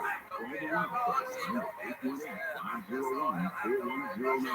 The first time caller line is 818-501-4721. To talk toll free from east of the Rockies, call 800-825-5023. From west of the Rockies, toll free, call 800-618-8255. To reach George via Skype, use Skype line George97313. Send George a text message anytime at 818-298-6521. This is picoftheday with George Miller. Next show is over the televised line. Listeners will talk about climate impacts in a moment. We'll come back with Bob Wallace and criticalrightsnews.com and first one stories in July. It's being Wednesday. That means to you close to Saturday. Two more breaks. That is correct. With over 400 programs in the bucket of the two. One from 1994 that Archbishop aviator John Lear about UFOs and the government's involvement. Then we go back to 2003. Argus joined the author and radio extraterritorial. That's what I expect from that company. The cool thing about these shows is they're almost gossip audio. They're all heard on multiple platforms without interruption. Posting Sunday. Very easy to become a Christian. This letter is taken brief for 15 cents a day, and just listen to some of these. I'm so follower because now I have 24/7 access to the best show ever, Coast to Coast Radio. Hi, it's Teresa. I don't do any further because the show I listen to, I always appreciate the diversity of facts and insights between you and a variety of topics and perspectives. The show has changed me to different views regarding my life. So give it a try. Go to our website, picoftheday.com. Right at the top of the homepage, and search inside it. Click that in your own. The other way is to download our picoftheday app from your app store to your phone. It's free. Take advantage of that. You can click profiles and subscriptions. You can sign up that way. You get 2 weeks free with the app. But if you're in Canada, you can sign up to be an insider as well. There is something to listen in if you're looking to read the word. Learning the science of your life versus just science is the true secret to late messages and gossip. This product creator said, which is just a reminder with the truth. I think for ROTHSCHILD, it's been focused on beating that power. But it's also for the realize that one of the most important things to do is lukewarm lovers. It's when it goes closer to liver, when it goes to the muscles, when it goes into the heart. Once you're in some carbon, the body's weak, but you get paid. So the body has enough smoking, but it actually shuts down the energy in the fat. So you have to be able to control that. Drinking on here, it's going to be very difficult, almost impossible to burn the fat. Thanks for coming. Yeah, and absolutely amazing. Great natural growth. The concept of this is control income outside of income principle. Also has an exact balance to control your income level. So by using exhaust for fire in your side, it's putting the body into the fat burning mode. Yeah, what was it? What was all the problem? Most overweight people have been with it. What is that? Their full body temperature is dropped, and the people active with their weight, that is in a pattern. So this way in summer, we explained that the weight loss of blood cells control the insulin at the central liver, and then the weight loss of active to increase that metabolism. Not uncommon for somebody to lose 6 to a pound a day. So it really is the perfect duo. Some Georgia's weight magic rock and capsules not fast that goes now. Order now at healthywithin.com or by phone at 800-595-7400. Free shipping with promo code TRILL at healthywithin.com or 800-595-7400. Georgia's weight magic from healthywithin.com. If you're worried about identity theft, you're not alone. In 2022, the Federal Trade Commission reported more than 1.1 million reports of identity theft scams. Common signs of ID theft include strange emails, phone calls, text messages, unexplained banking or financial activity. Being declined and applying for credit and receiving unusual medical bills or debt collection claims. So as soon as you understand how cybercrime and identity theft can affect your life, with your personal information getting exposed so often, making it dangerously easy for cybercriminals to steal your identity. Protecting your identity can be easier with iPhone. With Wi-Fi camouflage detection alerts you because personal identity threats do not expire online. Waves sticking out in your name. Crimes committed by thieves pretending to be you. If you become a victim of identity theft, the Genesis of U.S.-based restoration specialist will work to fix it. It's easy to help protect yourself with iPhone. Billionaires save up to 25% off your first year with promo code JOY. Call 1-800-LIFELOCK, no number left for you. Head on over to LifeLock.com and use promo code JOY to keep it. Oh yeah, yes I have no fear, but she don't get this share.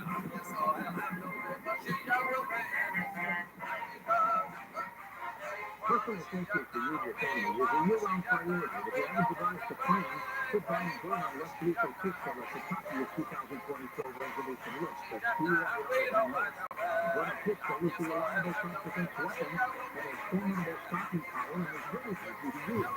Burn provides quick and resistant options such as round-explosive tear gas mixed with pepper and watch-out kinetic rounds that can take the off before the peppers take for 40 minutes. Do you work the night shift? Make sure you have protection too in front. Family is your solution everyone can get behind. Legal in 50 How are you, states. baby? No permits or background checks required. Must be 18 years or older. I personally own the Burn OSD launcher and Great Temple Electronic Firearms. As a responsible gun owner, I fully understand the virtual demonstrations of using my firearms. Burn is proudly American, manufactured in Fort Wayne, Indiana. Visit Burn.com/Forge now for an exclusive 10% discount. That's BYRE.com/Joy.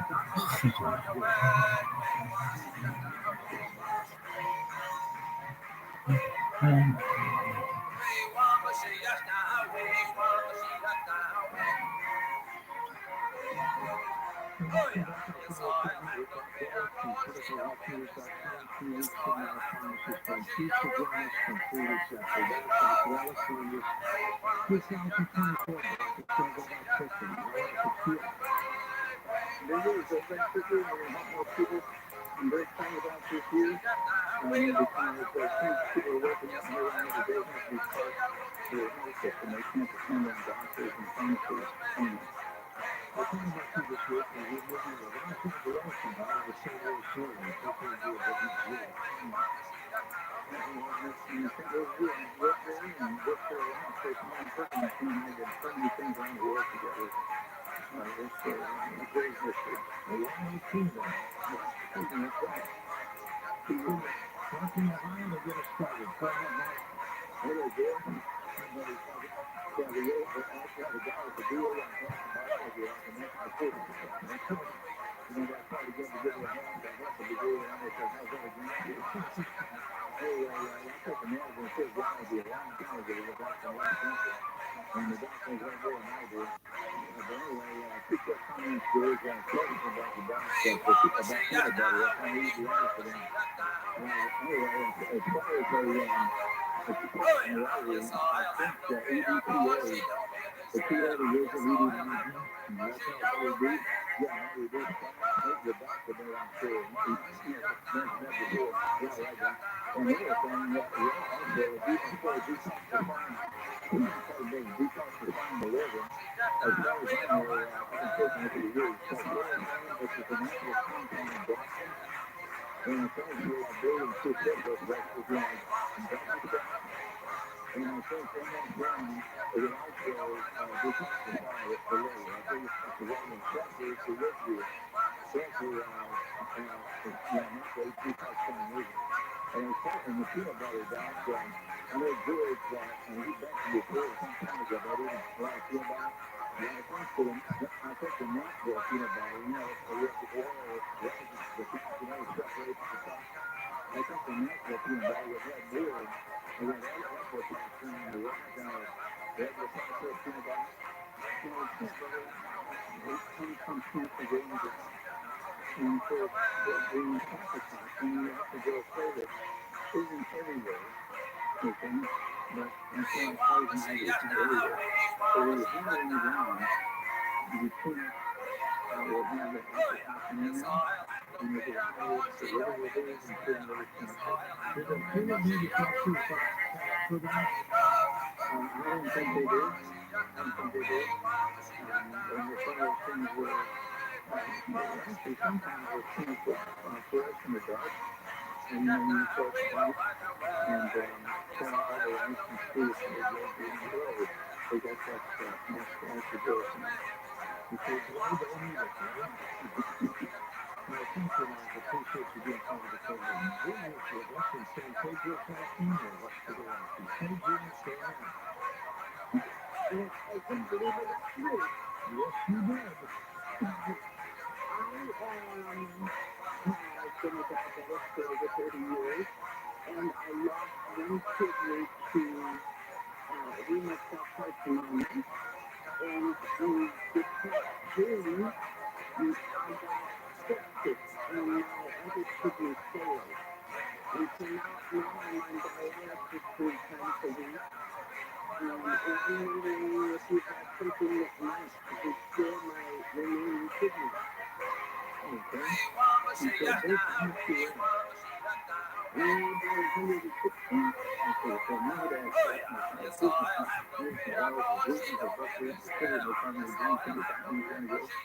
You should have it in hard calcium, total serving twice a day. You need to take, let's see here, take the early rain charge. Take 2 doses a day. That's going to help you get rid of calcium. Okay. And you said you had, do you have diabetes? Did you still have Yes. You can hear me? Yeah. I lost, because of being so sick, I lost about 70 pounds since June. You had diabetes. And now I don't need so much insulin anymore. Yes, you did. She does. Okay. Yeah. So I also told him, because you had history of diabetes, that they would have the treating, called treating, and go ahead and take 2 or 3 of those times a day. I do that. I don't have diabetes. I take 2 or 3 of those times a day. And that keeps me control. How many pills do you take a day?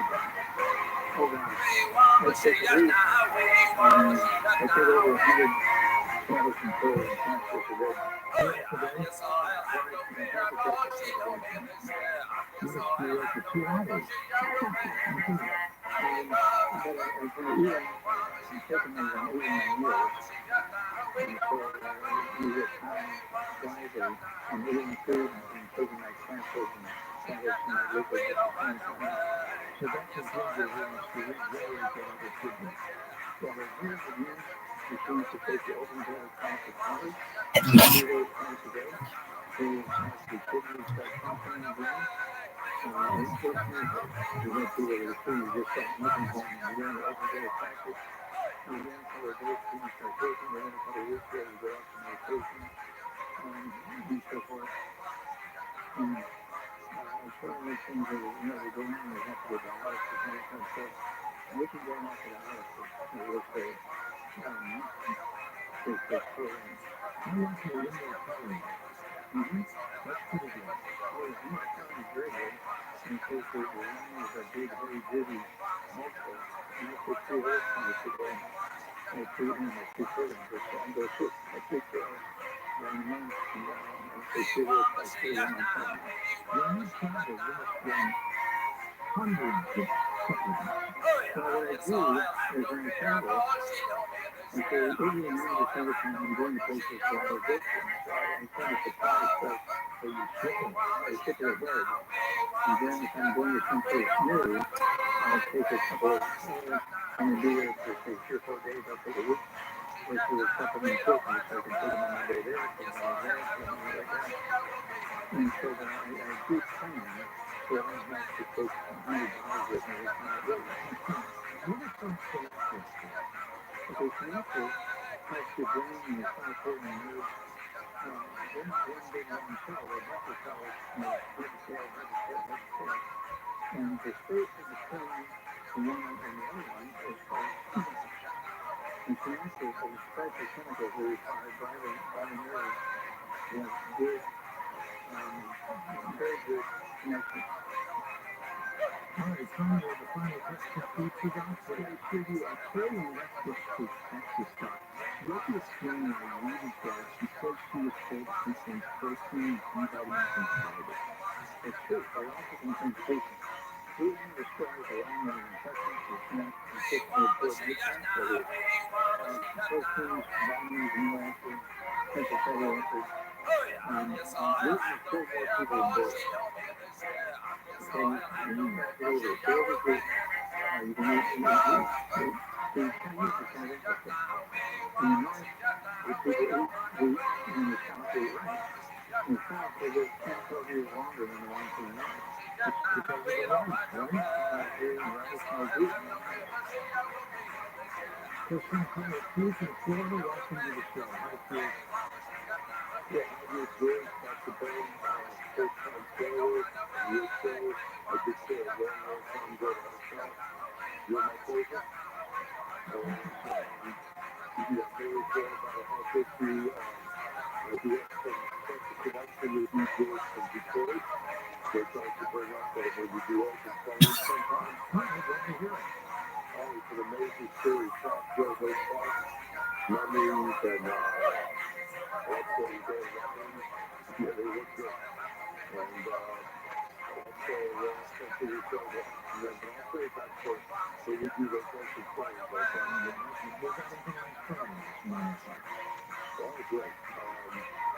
Anyway, I'm trying to finish it. What time, Keith? What time? TRUMAN. I have the TRUMAN on the phone. It's just come out. I'm rolling up with likely one of the most popular hospitals in the nation in Tampa.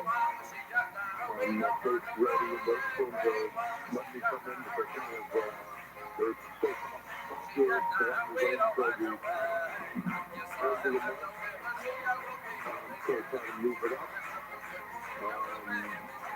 So they're going to break some guys and cancers at the hospital. And we're going to obviously remove the tumor immediately. That's the plan. I just had a colonoscopy 2 weeks back. That's to come out. And I had it done a few years back. I had a tumor in there also. It was removed. Then they're going to check my stomach. I kind of drugged off the CT scan, PET scan.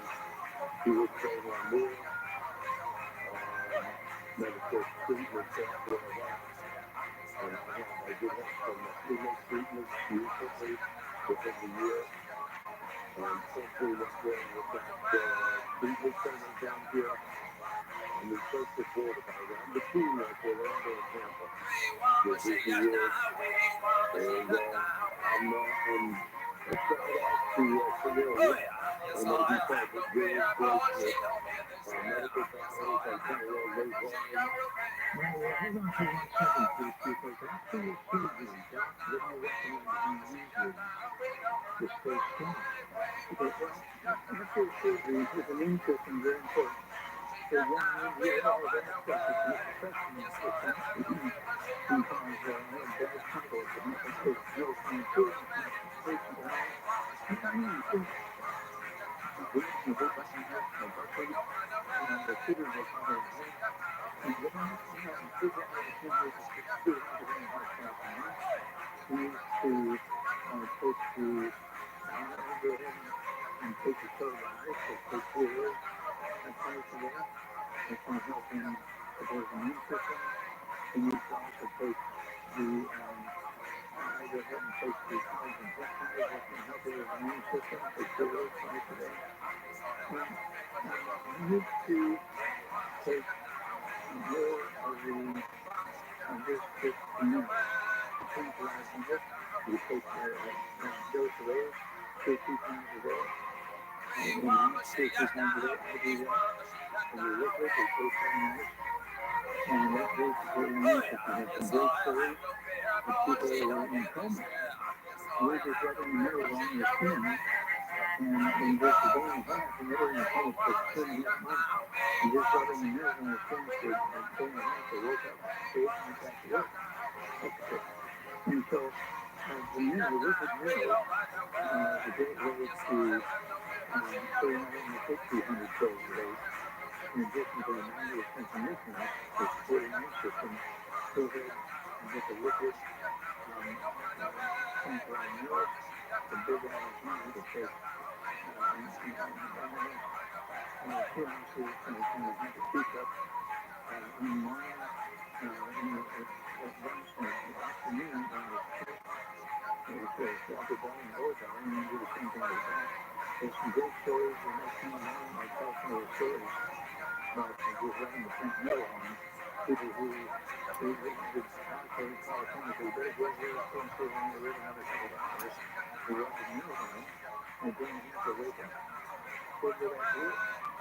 This guy's a craftsman. He's been around the world restaurant for the last 10, 12 years, telling her stories how front meals. How's that Wolverine owner at KFCO or celebrating 23 California?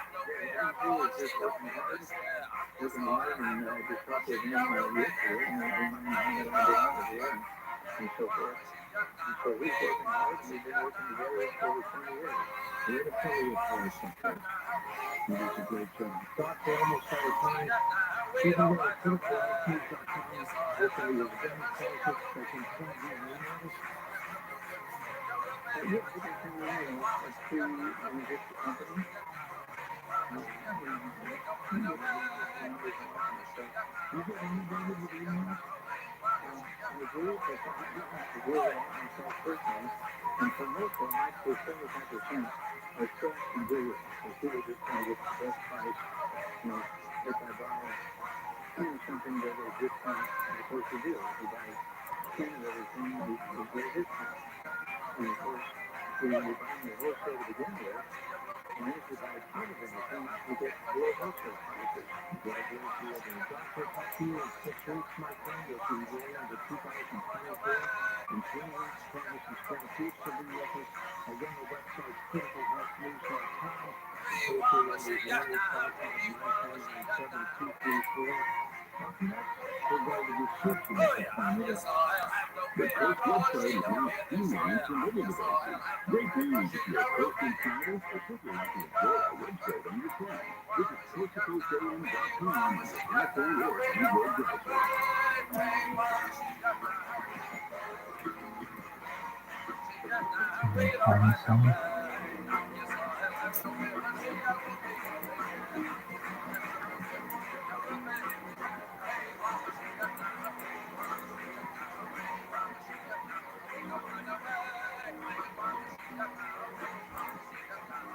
This week's marketing report. Rabbi, Chief Marketing and Communications Officer at Mastercard, talks about messaging. Mostly Amazon product branding and some pretty cool across the board. The principles of measurement are the same, but the parameters that you measure are different. We measure, and what we find is our listeners is going to be in series. We have been talking with our guys across multiple platforms, both for brand enhancement as well as for retention. I think the capture introduction and the recall of the brand is much higher. Also, the question very beneficial for us to integrate some of our campaigns into the native content of our site because they make very nice pictures and which needs to be responded to quickly. Remember your target audience. iHeartMedia gives marketers access to the audiences, trusted influencers, and data you need to grow. If you're a marketer, go to iHeartResults.com. What is going on with you? Well, we're about to tell you. My grandfather was convinced we were always on a pill. Today, we're in short videos. The good news is that we got get out of LA and I went to everybody last night by road. Telling my wife and my daughter, if I couldn't get going, the picoftheday junior show. We end up tacos and square, but we're going. 5, 4 to 7 p.m. on KFI. Anytime I hear something rustling downstairs or outside the basement, my first instinct is to lean over. The picoftheday junior show. 5, 4 to 7 p.m. on KFI. Every time I also want to go to YouTube, we're going to see more of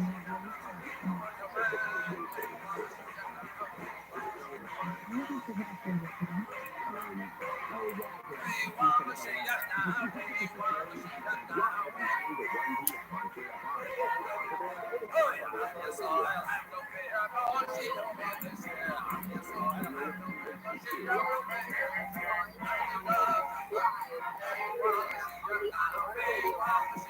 UCLA bond Andre Penny, intern finds $24 UCLA has purchased a former website pavilion model to create a medical research park, essentially helping focus on developing new treatments for cancer and other illnesses. The $700 million deal will take about 5.5 years to complete. The price of insulin has been way down. Starting this week, Americans will pay just $35 thanks to new pricing by major insulin manufacturers.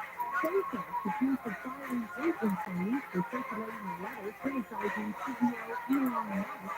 National Labor Relations Board filed a complaint yesterday against the aerospace company, claiming the firing violated the law. The 2022 letter was about sexually suggestive tweets Musk had made, along with the argument that Musk's statements didn't match with the company's policies on diversity and misconduct.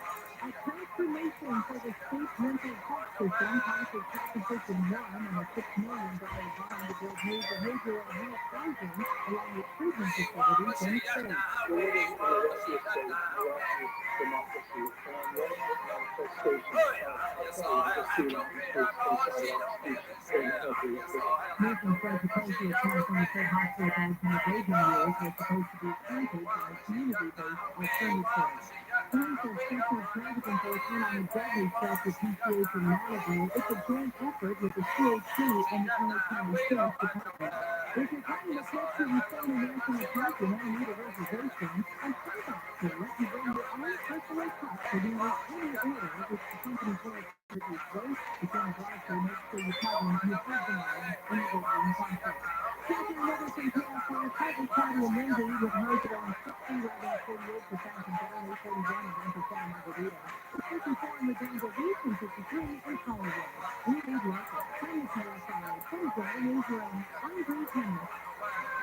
In June 12 in the 5-year Senate conference of EPH, there is a serious threat that authorization always steps in and policies and attention infrastructure. Federal I-25 southbound to 4th Street, Pacific Northwest onto Pavilion Lane.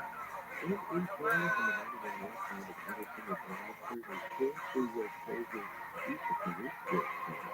This is the latest word on the Navy Lane. We're on the southwest with today's faster.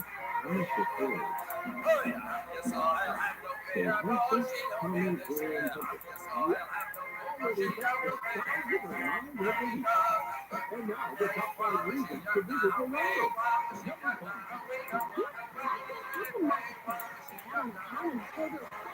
Monday to Friday.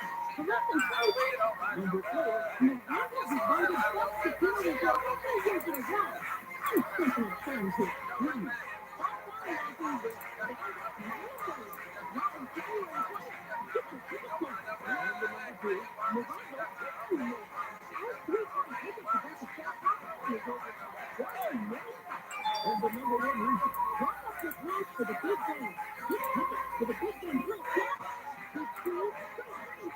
Big food, big fun. Orlando Casino Waterfront. Less than 90 minutes from wherever you are. Orlando, good time for everybody. We're taking a quick time now to update for our military fans. The new contract for George Tiffany Ford of the House never should have been limited about home, family, cities, and dividers. Ready to build the research? This offense reaffirms this time, breaking through from stereotypes. We provided investigators in March 2024 with exactly the evidence they needed to conform murderers to crime. This includes the greatest treatment for the case on the already outlined the contract. Being convicted of a DUI is not drug trafficking. It's a criminal conviction. Take it seriously and make them prove their case. I'm Tony Brown Cavanagh, founder of 100 Hotels. And what you don't know is going on your house. So 100 Hotels. 100 Hotels.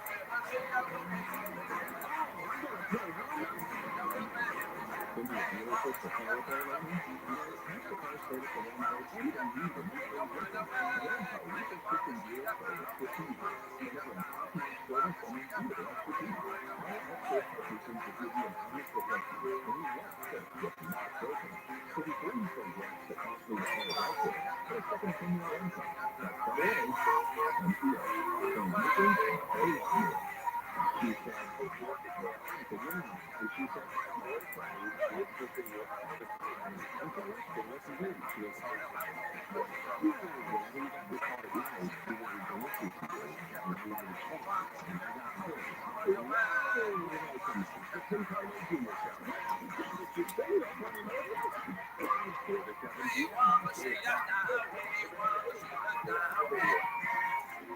getting that from me because I've been with it. Sitting there listening, talking, and talking to her husband, and not to get to doing, and all of a sudden she comes on stage and she's freaking 24 minutes, and she's like, oh my God, it's very good to see people reclaim their youth of the show. Live from the Wendy and Margaret Box. Available anytime for the video.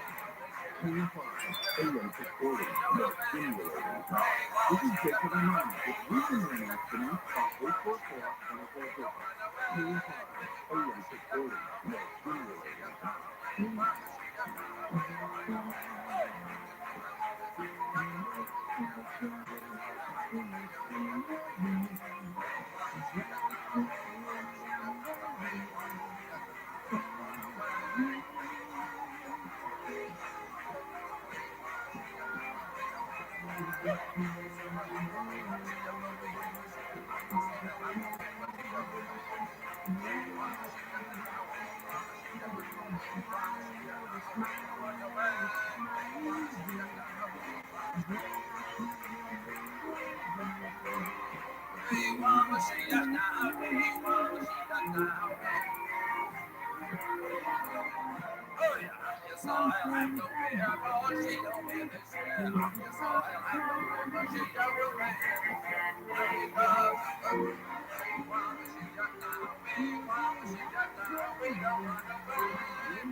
Up next on Coast to Coast, we're very well back with us. This time we're going to be talking about planning out the final of season next on Coast to Coast today.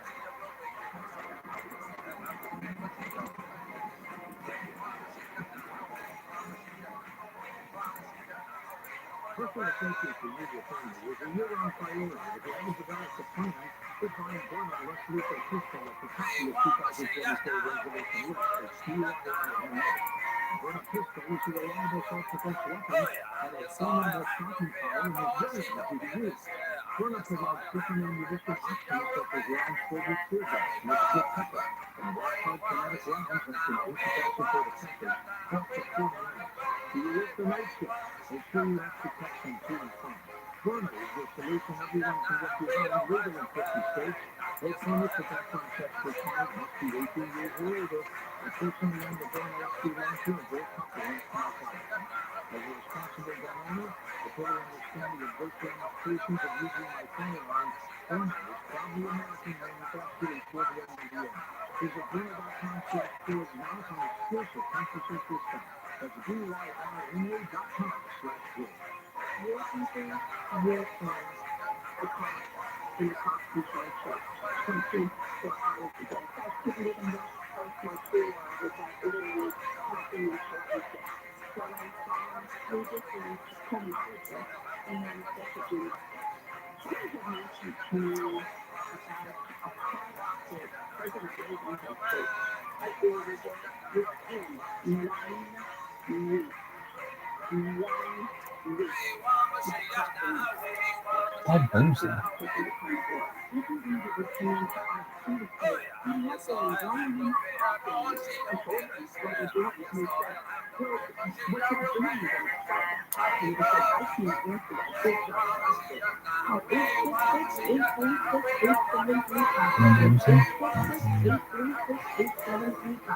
So visit carnivore.com. That's CARNIVORA.com.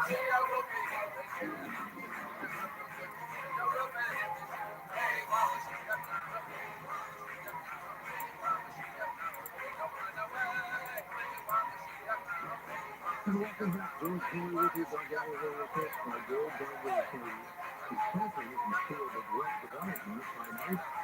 because the secret mysteries of the world, circulating and revealing many previously unrevealed and non-secrets, both in ancient texts and the field. No one knows. God possesses master's degrees in both Old Testament biblical studies, ancient Near Eastern history, and marketing communications, and is able to read the Old Testament in its original Hebrew. That's quite an accomplishment, giving him unique insights into the great mysteries hidden in the Hebrew Bible. God, welcome back. How are you? We're good. Everything's accomplished. Happy New Year to you. Happy New Year. How's your birthday? You looking forward to a good 24? Looking better already since you're waking up for me. That's great. You were also speaking from the next back around 2010, but it's so appropriate today, isn't it? Yeah, it's funny you expect this with the start background on the story and the book itself. It's fun. Do you think the story about Cleveland that popped up on Christmas Day, Christmas Night, was Planet X? Planet X, yeah, I think Planet X is another kind of historical thing that comes around every 2,000 years or so. And the last time they were seen are visible to the naked eye supposedly was around the time of Christ. They were during his first coming, his birth as Jesus. And that's how they see it some 2,000 years later, maybe in our lifetime. I believe in returning to follow the Son of Man in the end of the years. Watching Jesus' second coming as the stars and moons in the first city. Amazing. What can you stream to see it now? This is one Hi everyone. very powerful, interesting, and powerful. And it's quite funny that it's my birthday because an existential birth of Alzheimer's, and so the friends were planning a great birthday. Every time Planet X comes around, I believe it comes around every 2,000 years, and there's actually presence in 2000 BC when the Empire of Syria was destroyed. And the texts of the Sumerians say that the gods Enlil were in hell. Enlil being another name for time death, which they worship as a god. It's funny, they actually hear about a fiery Syria destroyed the capital city of TRUMAN.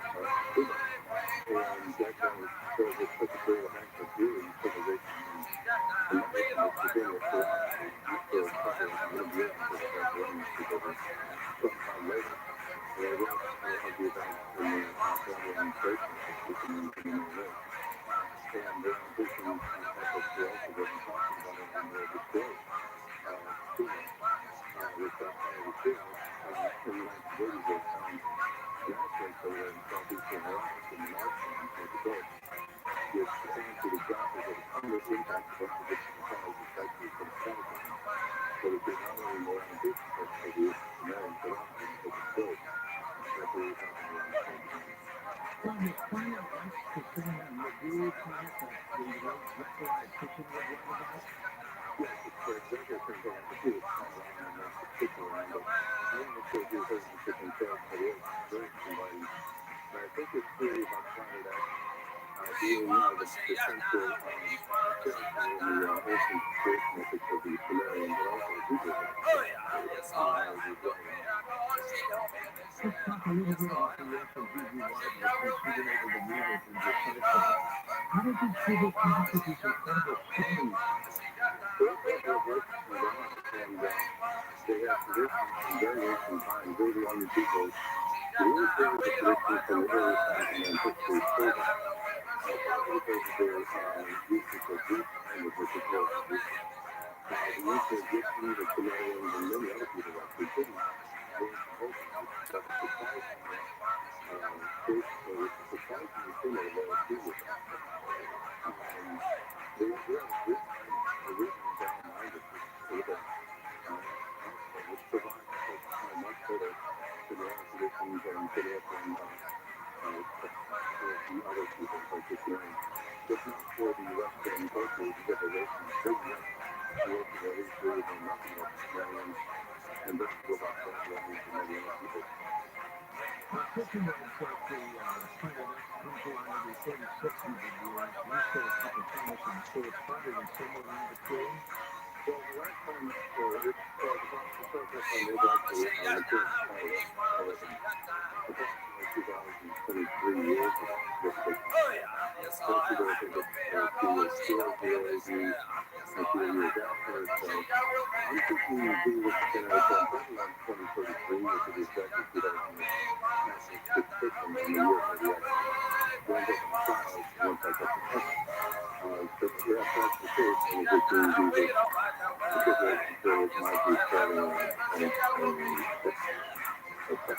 You could find it out that there's something different could be happening as opposed to astronomical. I was referring to the finances of the primary chapters in the Bible, beginning there and that.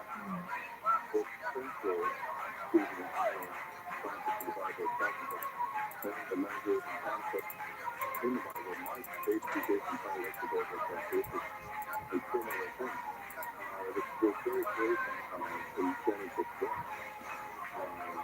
If you look at the perspective of consistent interpretation of the number of years, we can interpret it as kind of striking out the Bible statement, dividing it in two, and then what we know that there's some sort of stuff. This is why I think, and it says, in the beginning, God created heaven and earth. The word for created is not really created, the word is like the sun. And it's the word typically constitutes what's like the deal that you put a diamond or the seal. And so it's not a person created, it's a person divided. And now those who study the early earthly history know that the moon was actually created at an impact, roughly the size of Mars. Not the side of Mars, the actual impact of the sun, quite great. And then it starts deeply in the earth as fluid, where it remains to this day. And as a result, the moon was created long until parts of the earth, but mainly the mantle, actually was still on space or food and solidified and formed the moon. I also believe that the second satellite that actually struck the system is the Genesis satellite. Now this system has different stars. And this structure satellite has the first element structure. The first thing you do is what it says personalized and that it's different. So these two believe that Earth actually formed where the X-rays actually connected. The revolution started. Something else you talked about the Anunnaki, that they come from this planet. Do you think that's conceivable? I think it's probable. In fact, in Revelation 12, Greetings! The Church of What's Happening Now is brought to you by Lending Tree. Did you know that depending on where you get your mortgage, you can welcome to Podcastville. This podcast is brought to you by Blue Apron. Love it. Let me explain something to you. Blue Apron is the best home delivery service. I don't want to leave home. Lee, how good is Blue Apron? Delicious. It helps you learn how to cook fresh, nutritious meals. Yep. For less than $10 per person per meal, Blue Apron will deliver seasonal recipes along with proportioned ingredients to make delicious home-cooked meal. You customize your recipes each week on your preferences. Blue Apron has several delivery options, so you can choose whatever one fits your needs. Do me a favor, check out this week's menu, and I'm going to give you $30 off menu, and I'm going to give you $30 off your first meal with free shipping. No shit. By going to blueapron.com/Joey. You'll love how it tastes, you'll love how it feels, and you'll love creating incredible home-cooked meals with your family with Blue Apron. So don't wait. That's blueapron.com/Joey. Blue Apron, a better way to cook. Number 2, let me explain something to you. Things are bad all over. When you drive to the right sharing app, every trip can feel like a walk in the park. With Lyft, you can pick your own hours. Oh, I love it. And drive when you want. Yep. Lyft can make driving What up, babies? the best Let's get comfy, in the world. cozy, comfy and cozy with the baby. I'm gonna keep that moving. So they do everything they can to make sure their drivers are happy on every trip. They're the happiest drivers. They're happier than the other drivers. So join the ride-sharing company that believes in treating its people better. Go to lyft.com/Joey today, and you can get a $500 new car driver bonus. Damn. A new driver bonus. That's lyft.com/Joey. then you can get a $500 new driver bonus. Again, lyft.com/Joey. Limited time only. Terms apply. Get it together. I met my Lyft driver the other day. A guy got his card. Keeping in touch. He's writing a book about Lyft. I love it. Yeah, the adventures of Lyft. Mr. Church and what's happening now. Greg Fitzsimmons, my favorite Jew.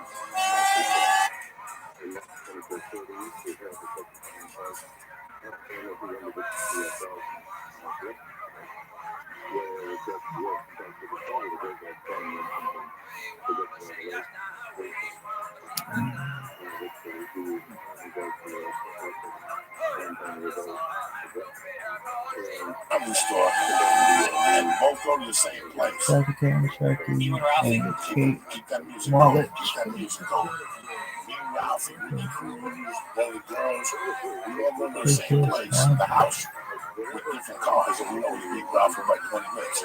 And one day we found out that he would shoot the Gower, go to a drive-thru to Jack in the Box, and get a couple boxes of jalapeno poppy, and eat them on the way to the fucking house that we walked in. He'd go, what the fuck?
Labor or conceivement? Now, the conceivement is once those drums kick in. That's when the baby crowns. Oh my So, God. but leading up to that, this murky stuff, this is for breathing.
Greg Fitzsimmons in the fucking house, the Irishman. Fresh from New York, 4 months. The summer, dead of August, humidity. You go home, you wash that new can. You just throw in the greatest city in the fucking world. It makes up for it. All the shit people complain about in New York, it's like, those are details. The headline is that my soul is alive. I'm creative, I'm writing new shit, I'm bumping up against Asian girls with open-toed sandals on the subway, looking down, pretend I'm checking my phone, but I'm really looking at those nubby little yellow toes. Oh, but the good fucking, not self-manicures, no paint, just the natural color of the toenail.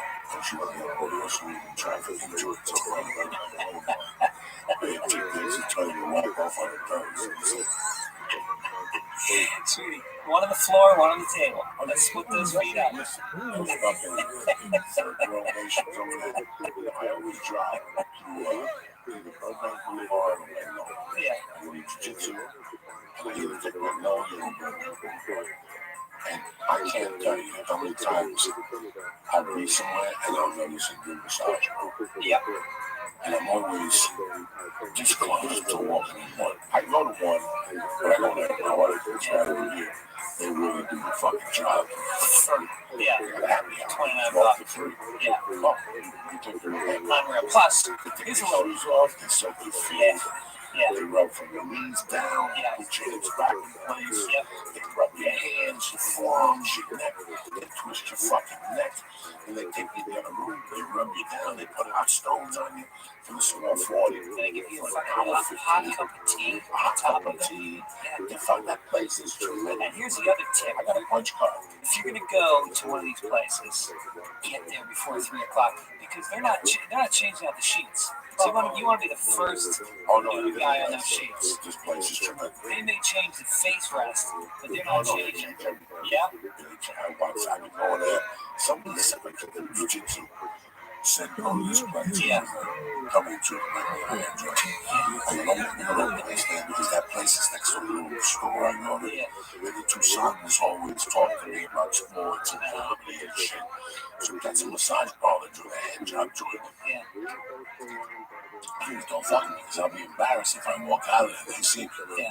And one day I was in their store and I asked the guy if he heard anything about it. I'm thinking, going over there just to come with myself. And he goes, people love it. It's fucking busy over there. And I had a sign that said happy hour. 12 to 3, $20 neck, feet, and legs or something, shoulders or something. You can walk over there. No, I haven't. Oh, you gotta buy him a gift certificate for that place. You walk up with his girlfriend. Oh, we did Zero. That's Zero. You can see them. The Chinese people. You're the only one who like you only like Chinese people. I like all of you. Thank you. Thank you. No, he won't go. He won't go. Oh, you think? I went to a place. My wife gave me a coupon for a. I live down in Venice, and right on Lincoln Boulevard. You know, and there's all kinds of shops on Lincoln Boulevard. Oh yeah, so she gives me this coupon. She got it in the mail. You know, one of those value pack envelopes that comes stuff that you clean your carpets, and you can get a fucking Whopper with cheese and dry cleaning. It's like all those coupons. And one of them is for this Thai massage place. So it's my birthday, and she sends me over there, and I walk in, and there's this cute little tiny Thai girl behind the counter. She leads me back to the room, and take off your clothes, get under this towel. So I'm laying face down, and I wait. A few minutes goes by, and then I hear the door open, and you ready? I'm ready. And then she starts rubbing, but it's like she's fucking strong. Like, this is not what I expected from this girl. And she's working elbows and knees, fucking, deep. And I was like, wow, this is. And then gets to the ass and starts oiling it up, doing some deep circles, like round, to the point where I'm going like, did I take a dump today? Where you start worrying about your hygiene and how it smells back then. And then she goes again, and she gets that crease between my ass cheek and the leg. She's got a finger in there, and then there's like a little ball graze. And I think, oh. And she gets the other cheek, same thing, rubs it, oils it, gets in that crease. Second ball graze. Now you got my attention. Slaps me on the ass. You turn over, which is foreplay for a lot of guys in America. Those 3 words. You turn over. I turn over. I look up, and it's a dude with lipstick on.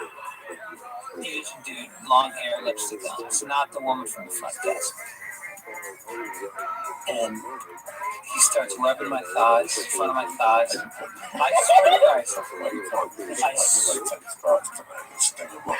swear to Christ. And so the dude's rubbing my thighs, and he starts to go on the inside, and I start to feel a little pressure. And then he can go for it. And to this day, I think, I don't know what happened. Like, I can't look you in the eye and say that no was on the tip of my tongue at that moment. I think I would have said no. For lipstick. lipstick. You know, like you back and it shows up the lipstick, you know, so you know what I'm saying? You get fucking $4 and show up lipstick on and flowers and this up and that's just the way. Yeah, you can put a lipstick on a pig. Absolutely. Yes, once I see the lipstick, yeah, I'm done. That's when I go to the site to get that. And I run the fuck out there. And then the cops come and I come and try to say, yeah, Lord, put your lipstick on. It's not like you don't know fucking hot damn context, you know what I'm saying? You can check your dick for lipstick. Oh, see what I like. One day, I went to jiu-jitsu like 2 days in a row and I couldn't walk. Yeah. And I got up that morning and it was at the time it was I dropped the emergency off. I got breakfast. I sent some emails. 11 o'clock, I went over there. I walked over there. Every Chinese guy's busy. But the best one is the girl. She's like a weightlifter. Yeah. Chinese weightlifter. Yeah, she's strong. And she's very sweet. And the guys are cool too. But don't go on Wednesday. She's not there on Wednesday.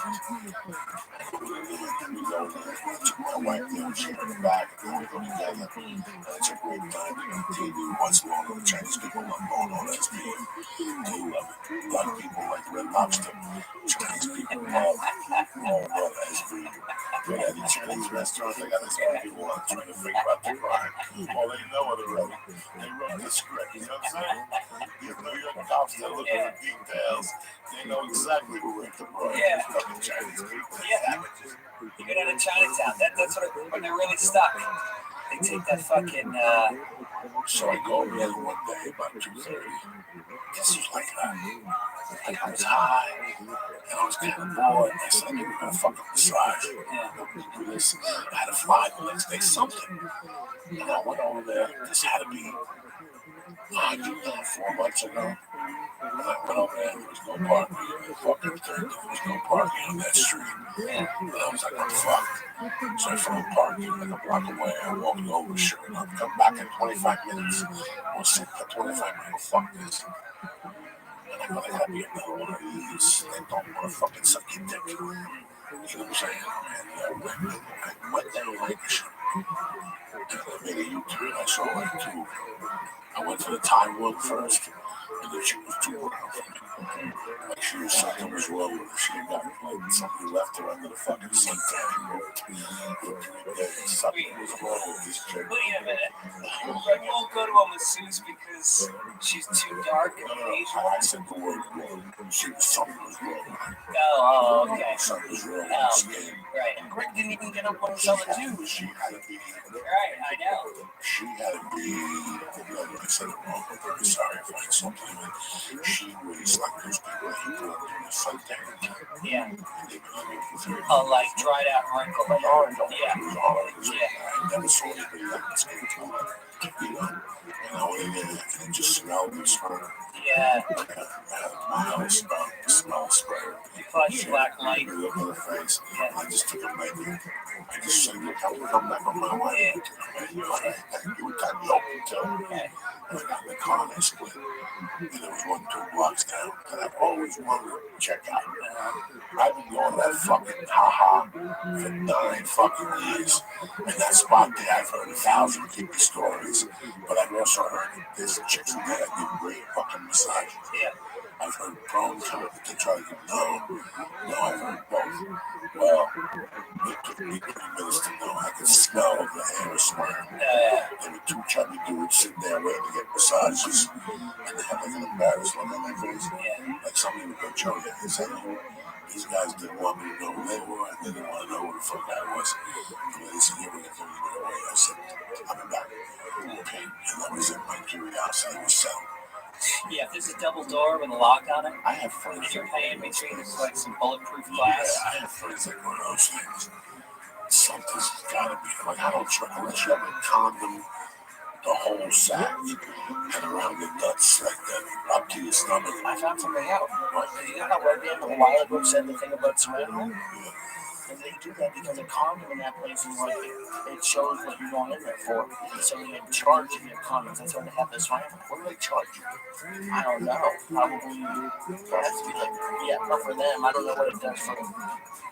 Yeah, it's probably what you're Yeah, talking listen, about. I don't want to so involved. I got a wife. What's the name of that bond? There's a problem with fucking life. You know what I'm saying? Every second, every survey brand, I'm gonna stick a hole in survey brand. Something is not psychologically correct. I don't know. I see them today. I went and got gas just now. I left the house at quarter two. As I was pumping gas, there's one over there. At my golf over there. That's my favorite gas station. Across from the car wash. Across the potato tacos, Denny's, and the fucking massage parlor. That massage parlor's been there since day one. If you look at it, they've killed me. Yeah. They've sent the Chinese mob boss in there and they've stabbed them in there. Yeah. It's creepy. I've never ever seen a customer. Oh, is it lifted on the side of the street? There's like a street from Scientology. Yeah. Yeah, it's been there, right, for 20 years. You've never seen, you have to stop there. That's the busiest light in the valley. So you always stop there. You look around the gas station, you look at the Denny's, you look at the potato taco place, you look at the car wash, you look at the massage parlor, the whole fucking step in there. It's like an engine burning place. And like a fucking something else. It's like a lawyer or a travel agent or something crazy. Yeah. And it just says massage. And years ago, before I lived in whole Lancaster Street, this is a whole thing that was going on there. I don't hang out on Lancaster no more, so I don't know. When I moved to the valley, like years ago, Lancaster never running up his there, I think. And I didn't catch it at first, right? Lancaster in North Hollywood? Right there. Yeah, go right. Walk there. Right. I didn't catch it at first. And I kept saying, it's North Hollywood. Well, I'm saying all these cute little black chicks with hot pants on, walking down Lancaster at 10 o'clock at night. They work them out of that hotel. Oh, they were working them out of the hotel behind the jiu-jitsu school by the old weed store I used to go to. Okay, so as soon as you cross Riverside and you cross that hang the habit, coming right there, that weightlifting store, there's a bodega, a weightlifting store, all that. There's a hotel behind that. You ever right see the hotel? You're like, oh yeah, nobody even knows there's a hotel back there. Yeah, it's called like the Colony or something. The Colony. I used to stay in the front of the 3 nights a week. Yeah. Like an asshole, like, don't get this black chick at 11 o'clock at night. What if she's doing a spot? And one day I finally put it together and then, oh, so that corner over there, when you stop at the right, you got to go there, they get massages, but I get gas there. And way in the beginning when I first started going there, the girl came out there one day, and I tell you, I would go there. You mean one of the masseuses came out of there? I have no idea what she was. If she was like that, but her face looked like it was like, but her feather flocked together. Yeah, well, I got a place in Venice that I go to. There's a car wash I go to right on Lincoln Boulevard by Washington. And you go in, and I don't know how it's so fucking cheap. I mean, what does water cost? If they're doing car washes for fucking $9.99, you know, with 3 guys hosing it down and brushing it. You go in there, you got a $5 tip. He looks at me like I just fucking paid his rent for the month. He's like, "Thank you." Like, it's nothing for what you just did. You stand out in the hot sun, fucking hand polishing my car for 15 minutes. For 5 weeks, I had a good job. Jesus. So $7 now plus tip. Yeah. They give you $1 to drive a BMW. You know, they drive a rocket ship, they give me $1. Yeah. Some dude goes me a Cadillac that goes you 20. You go, no. Busted Cadillac, no license plate, man, it all worked. The car smells like a fucking dead stripper. Those you 20, so yeah. See that they go crazy. Yeah. So there's a massage place next door to there, so I drop the car off and I go, I'm going to be an hour. You know, and then just put it aside when you're done, I'll take care of you. And then I walk right next door to this massage place. And it's like you said, fucking the hot stones and your feet and they spray the air with some kind of fucking eucalyptus spray. Of tea when you're done. And I come back and you always feel like $1 million when you just get your car washed. When you just got a massage and your car washed. It's the greatest. You got a bag of weed, you have to go out that night, and your wife is making your favorite dish, like chicken corn and grilled mashed potatoes or something. You got it here, and if you're lucky, she better eat with the snack. The kid don't have to sleep with you, you know what I'm saying? Monday, man. It's the only way to start the week. We work on the weekends. So we gotta look at Monday as our weekend day. I still feel creepy about massages. Yeah. I started getting massages. I was running fucking 6 years. Yeah. Like 2 years after. Once I hurt my back, the place I go to, the massage place. The massage place, they bring you to the chiropractor. So you get nice and loose. They put fucking buzzers on you and shit. But the massage is still your city. Yeah. They're not even hurting your feelings. You know what I'm saying? Yeah. You're like, rub me the fuck down. It's your boy, shut the fuck up. For the small point, it's your boy, shut the fuck up. Yeah. I don't know if it's LA, but it seems like there's a lot more acceptance for guys doing stuff like that now. I don't remember a lot of guys getting massages and all that stuff when I was younger. It seems like guys you can take care of yourself. Yeah, in LA, it's a bit. No, New York is the same way. I know a lot of comics in New York do the Jack Shack thing. So they're all over the village. If you came to me tomorrow and said, I don't want to do the podcast anymore, I want to be a massage therapist, you know, man, do the veterinarians and call you fucking masseuse for a month. Like you graduate, you know, I don't know how old you are, you know, what's your age, I don't know what the fuck this is a podcast, but when I was growing up, all those tough guys in movies always got massages for massage. Dudes, yeah. For men, big brother, big guys. They were breaking their back and they had to go, Mel, knock it off. You know what I'm saying? Yeah. And they had a bottle of vodka next to him so he could do a shot while he was getting on the side. Yeah. So I would go to somebody between you and her and say, you know, to a doctor. I gotta go for a while. Yeah. For me to really let everything go. Like Dr. Wax, I walked in there. You know, he's really, you take blood. I trust everybody. I go for 10 days. Yeah. The first 2 years I was faking. Yeah. One time they shot me in the ass, they had to give me 2 shots.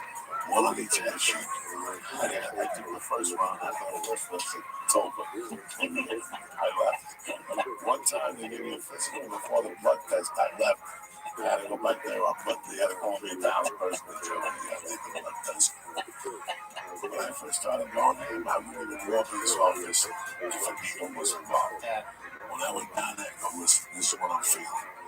If a needle was involved, let me know right now so I can get you. Well, it used to be a joke with us. If you could, like, postpone, like, the blood test, I think, like, 15 times or something. Was it even when I started still with you? Yeah, like, a couple years ago. You had to go for a blood test in, like, December or, like, March. Like, I heard my new doctor with blood test for 9 months. He kept calling me, Joey, when you need that blood test? I got a call the other day from the shit doctor. I've been at this box for a month. They gave it to me since I went with my physical. 60 days ago, they gave me another one of those boxes. When I turned 50, they gave me a box. Why, is that standard? Yeah. The shit test? When you turn 50, they mail you a box.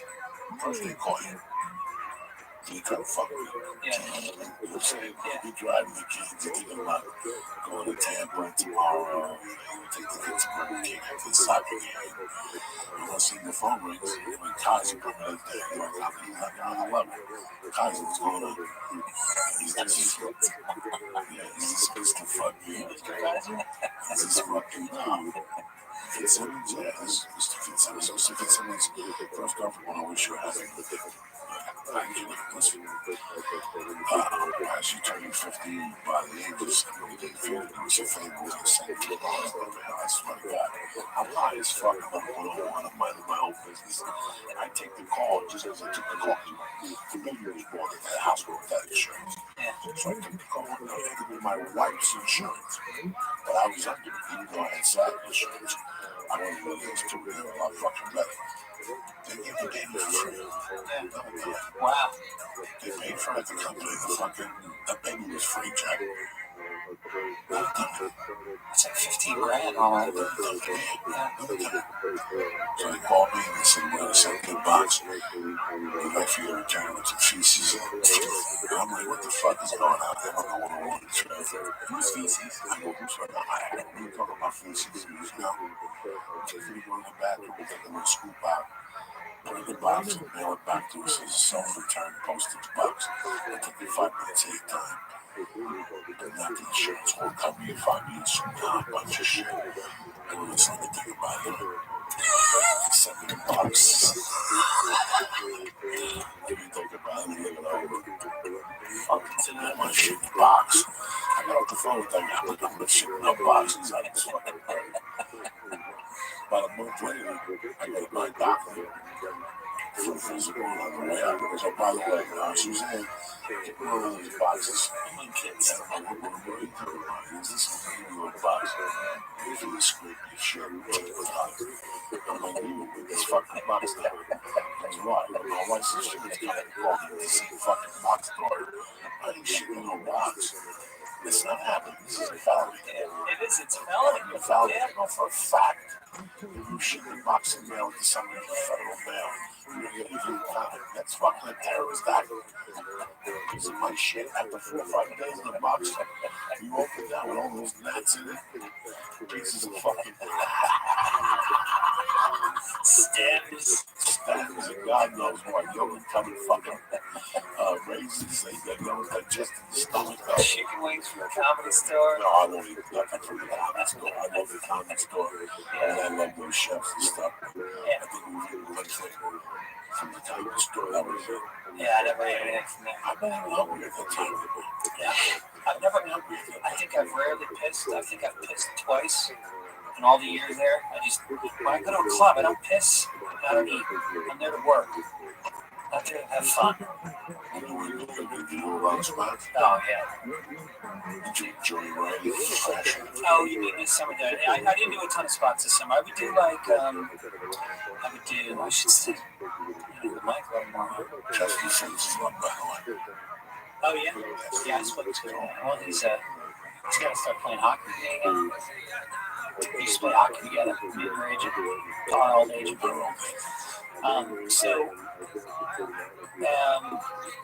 New York was tough because I would work 12, 14 hours writing on Crashing, and season 2 coming out, I don't know when. And I would be fucking exhausted 12, 14 hours sitting in the director's chair, looking at the screen. All the actors were over there, and then these long breaks, and they'd feed you all day, and then after 12 hours, I'd have a spot. 3 hours later, 10:30 at night, I'd be like, fuck this. And I'd go out, I'd get on the L train into Manhattan, ride the city bike, take it from 14th Street down to the Village, park it, go inside, see Bobby Kelly, hang out with some good people. But still, by the time I got up, I wasn't even that into it. I was just like doing it to do it, to make fucking $15. And then back on the city bike, back to the subway, back to Brooklyn, 10-minute walk to the apartment. And I was like, I can't do this. So I just started doing Sunday nights. That was the only night. I'd go out and do 3 or 4 spots on a Sunday. And I'd go on the road on the weekends. I went out and did a few spots. But the Village, we were mostly working the Village. To shoot the show. Not mostly, but a lot of times. We'd work at the Comedy Cellar at the Village Underground, shoot out there. August, middle of the night, we're out there at midnight on fucking McDougal Street trying to shoot. And all the animals that are out there. Jersey, tourists from Jersey, people from the Middle East and want to, videotape everything. There's something when you see a camera, when you're shooting something, it drives you nuts. When people see a camera, they have to do something. If you were on vacation, walking with your child, and they saw a camera shoot, you guys are lying. It's the greatest thing in the world. You have to run the fuck over there just to see what's going on. Those people were okay. It was the guys from Jersey who wanted to make noise, and then there'd be homeless people. And this was the racket. This one guy, and it happened to us a couple times. He comes up, and we're shooting. We got 200 extras on the street. We got 50 people in the crew. Union. The clock is ticking. Money's going down the tubes. And all of a sudden we start shooting, and this guy goes, yeah. They were like, wait for the take, do it again. As soon as we start shooting, wow, you realize he's fucking with us. You know, he's this homeless guy, and he's standing right across the street, and he's waiting. And there's nothing you can do. You can call a cop. That dude's standing on McDougal Street at midnight. He can fucking yell. What are you going to do? And so we go on, and then finally one of the producers goes, I'll take care of it. I'll go give him some money. He walks over, and he stops and waits. You see him talking to him, hands him some money. The guy walks away. I go, hey, well, that was just fucking saved us a lot of money. I go, how much did you get? He goes, $1.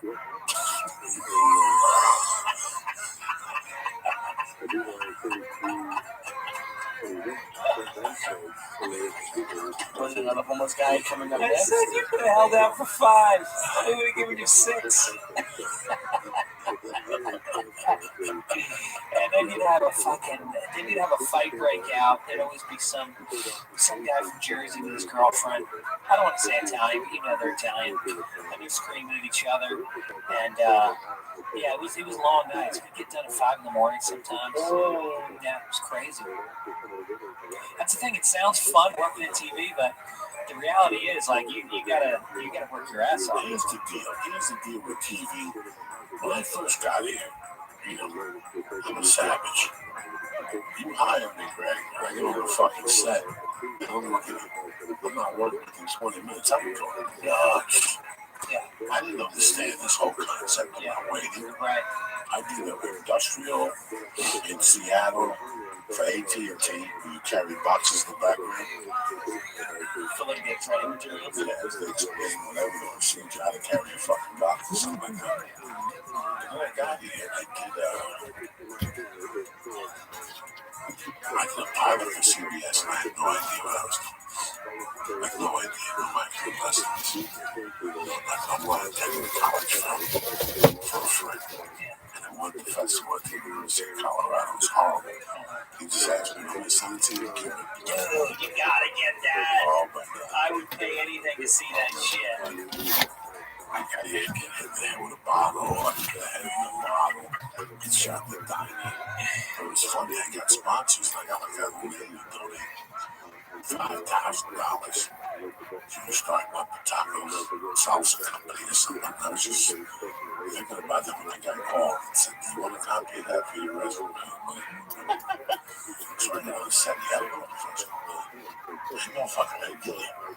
But then all the time, I watched other people, the professionals. They don't say people. You keep me there for 3 fucking days. You want? They come with everything. CD, you have a trailer.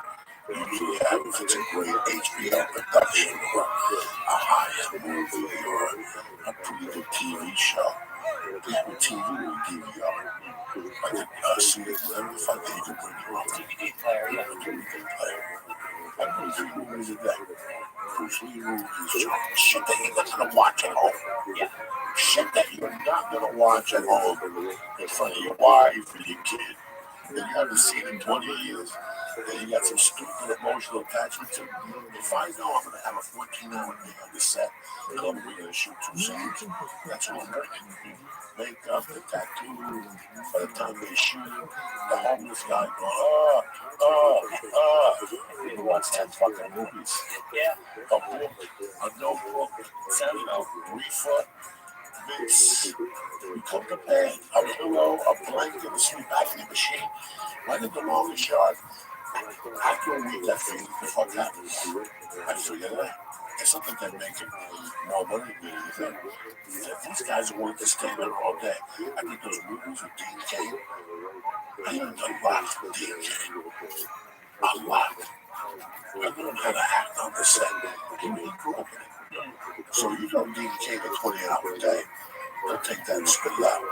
He does everything. He knows his lines. And I asked him why he was so good. He said, because of Superman. Superman was 16. They had that lunatic on the set. That chick that was on the show. Oh, right. So she turned out to be a nightmare. Those were 18-hour fucking days. 5 days a week. Can you imagine that? Like 18-hour days, 7 in the morning. You're coming home at 11:30. 5 nights in a fucking row.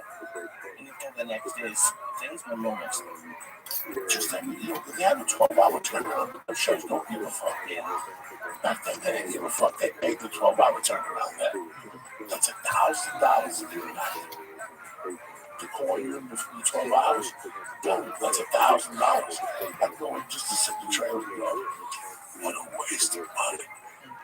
They just, when they call the force call, this is called the force call. Yeah. Force call. That's right. You could be there, they call that you could be there every second. It sounded like.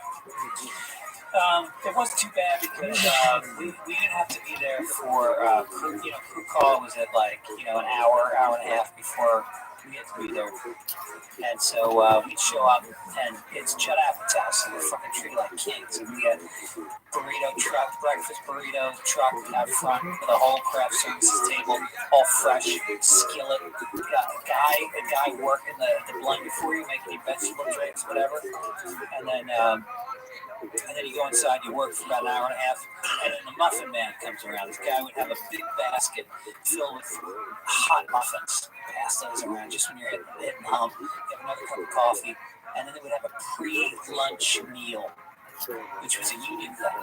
At like 11:30, they'd have like a little pasta station, maybe sausage and peppers, something like that. And then you get done, then you'd be off for lunch. You get an hour for lunch. And if Judd's there, you're going to the best restaurant in New York. The whole crew of it. No. So we had Yeah. just the writers. Yeah, whoever. And then we come back and there'd be a late lunch, it'd be an after lunch. How do you got 400 pounds? I put this belly on this summer. I used to weigh 150, I weigh 158. It's the fattest I've ever been. And then you get, dinner. You end up getting dinner a lot of times. And so you get treated right. And, there was no drama on set. It was like everybody got along. Piece of cake. But it's still 8 hours. A lot of time to think. Too much time to think, So how many weeks was it? We wrote for 5 weeks in LA in April, and then we went to New York in, I think, beginning of May. Either May, June, July, most of August. Almost 4 months. But we, hanging out all day with fucking Attell, Artie Lang. Me and Artie hung out a lot. I wrote an episode for Bill Burr, so he came in and got to hang out with him and his wife Mia, who's fucking great. And just me and Bill sit in this trailer for hours in between takes and just laugh, just fucking crack each other up. Who else would come in? Big J. Okerson. Yeah, a lot of guys, a lot of funny motherfuckers, and who had a lot of time to kill. So that was the upside. Yeah. It's great for comedy. Yeah. It really is. You go to these clubs, and all these clubs, from the A rooms in the city to the fucking D rooms, packed with comedy. Yeah. My buddy Brian fucking runs that Laugh Factory in Chicago. Packed on the weekends. I didn't know that. No, they don't do headliners anymore, do they? They just get local guys come in. 10-minute sets to a couple dudes. Throw them a couple bucks, sell it out. Wow. Everybody works, everybody's fucking happy. It's comedy. Yeah. Comedy's not good, man. It's doing as good as it was during the comedy. Well, probably as big as the comedy boom back in the 80s, right? Are you still loving it? Not this year. I'm not happy with myself this year. I'm finally like getting excited about it again. But for those 4 months, I just wasn't doing stand-up as long as I've ever gone, and it made me depressed. It was like I realized it's built into my system. I need, as selfish as it is, I need to stand in front of a group of people and have them give me like positive reinforcement every fucking night. And from when I'm doing it one night a week, it just wasn't enough. So now I've been back on the road the last month and a half, and I'm getting it back. I'm getting my mojo back. But that's the only time in my life I felt like I wasn't sharp. I wasn't, in control of what I was trying to do. And that love you had for 7 fucking years. It was greater than any love you could have for any moment. Yeah. child, maybe not. A woman, when you think about your third or fourth year in Canada, that's all you thought about. Yeah. That's all you thought about. You what? It's funny, Lee always calls me. Did you watch this guy's special just came out? Oh, nice. You watched the specials for 30 fucking years. There's 28 years. How many specials can you say verbatim? How many specials do you know verbatim, honestly? Anything? You know the next one verbatim? I know Rodney's one. Probably Steve Martin's first album. I used to memorize albums, but not one. So I guess I could do Steve Martin's Wild and Crazy Guy. I could do Cosby himself. There's not too many after that. Was it something like that? Murphy. Brian. Yeah. Delirious. Yeah. I like David Dice Clay. I like both Rabbi, comedian special, Lenny Clark. There was a mixture of Lenny, Seinfeld, Don Herrera, Kennison, Dice, Sticks, Barry Sobel, Harold Luther. That's the ABCs. Bobcat. No, Bobcat wasn't. No. Bobcat was on one. He was in that special. It was fucking nuts. I rented the one so much that the video store just told me to keep it. But they're like, you can't be serious. You already bought this thing. And there was one tape that I really enjoyed. I'm not going to believe this. It was called Death Jam Gold Stars. And the woman to Little Man Martin. Yeah. Joe Torre. Oh, yeah. Joe Torre came from Martin Lawrence. And Joe Torre, we walked there first for 10, 12 minutes. She did 10, 12 minutes. And I was Death Jam. Joe Torre has a big man that is so fucking funny. And I remember understanding when I was in China. I don't say hello, nothing. I stand next to him and I do the bit. You still remember that? He's still doing it. No. But he was a fuck you. Never Joe, I watched that tape for a year. Cried, That's when you come back. I would do like 2 sets in Boulder, one in Denver, one in Boulder. And then I would come home, get a package of coke and smoke coke and write my goals. And I would circle the clubs. I was in the play at Sunday helping to play the punchline in Walnut Bridge. And I'm playing like I was just circling these clubs, like the Seattle. I still remember the Seattle underground circle. That's back when you got that book that listed all the clubs in it. A magazine. A magazine, yeah. A magazine. Come USA or something. It was put out by John Fox. Yeah. It was called Just Relax. And it was a little magazine that came out once a month. I started reading it maybe March of 1991. It really got me fired up. It was the beginning of the I had a subscription to that shit every month. I'll tell you what headlines were playing, what clubs, all around the country. Every fucking club in the country told you what the lineup was. It got hard as a young comic. It was hard. Damn, I'm fucking playing. Money Club. Yeah. Money Club. Take a Money Club. Talk about Money Club. Money Club. A show. Go bomb at the fucking saloon the next day in front of 18 people. What a great fucking experience. Yeah. What a great fucking experience. If somebody came to me with that look in their eye and said, man, this is all I think about, dreaming about it, moved into my car, and you're fucking playing on me, I'd say, listen, this one I'm really on you have, that's how you want to be now. Like the first 2 years, 3 years in New Town, oh my God, Ray was fucking rough. 4 years, 4, 5th year, traveling all around the country doing triple runs. The fucking the other company, whatever, out of Nebraska. I was just mixing and matching Yoda. I was gonna roll over the fucking car, the frame already broken, like welded back together. You know what I mean? The fucking front bumper fell off. And then one night before the Seattle Comedy Competition, it was raining and my tires were bald. And I was doing 90 the other day, because I was like number 4 on the lineup. The fucking blue Subaru stopped in front of me and I just rear-ended him. And the fucking car was like a violin. It was done. I just pulled it over to the side, took my basketball out, and walked over to the fucking Seattle Comedy Competition. I borrowed the keys from Josh Moore, put the basketball in his car. I told him I had to stop over there. The dude who bought the Subaru just looked at me and shook his head. He was like, dude, you have insurance on this thing. You know, what do you think?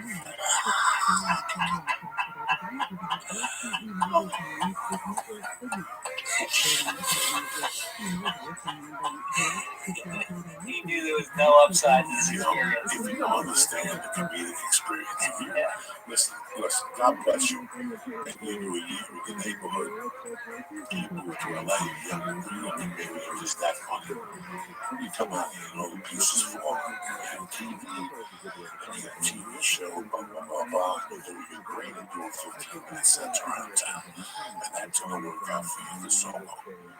Until they put you in front of pressure in Las Vegas and you fall like a twig because you've never done an hour. Right, or they give you a 1 hour special when you're not ready. When you're not ready. And I chose the other route, like we chose to muscle it out. And then you come back, whatever, let's do this shit. One day you're in a pizza place, one day you're in the improv. The next day you're in the basement, and there's no water, you know what I'm saying? Yeah. And people that aren't in it can't understand that that pizza place. Like, I understand, no, this pizza place, this is the good one. This is a good fucking room. And they're like, playing in a pizza place. I'm like, hey, you don't get it. You don't get it. It wasn't even the pizza place. It was the audience. Yeah. And the set. That's what I mean. Like, they didn't understand that, like, there was a pecking order to rooms. And, me and Rogan starting out in New England, we would drive down to a fucking clam shack in Narragansett, Rhode Island, because they had a fucking brand new sound stage, and then we get hot chicks, and we go down there, and, there was different rooms in Boston, and one was in a vault. It was called the Comedy Vault. You know what I mean? It was really? It's the basement of an old bank, and they literally, you walk in, and there's a giant fucking vault, and you're sitting in the vault. That's how small it is. Doherty's Vault. Doherty's Comedy Vault.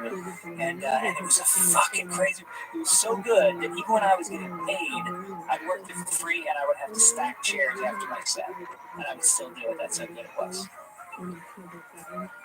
So fucking 30 people. But people understand. You're working in a bank. What? You're in a basement? No, you don't understand. It's like heaven. I wouldn't understand. But how long did you go to last for you guys? Like, obviously it took long. It took, I don't know how long it took to make it, but if you guys are now still doing open mics, you still be doing it? Well, 28 years. No,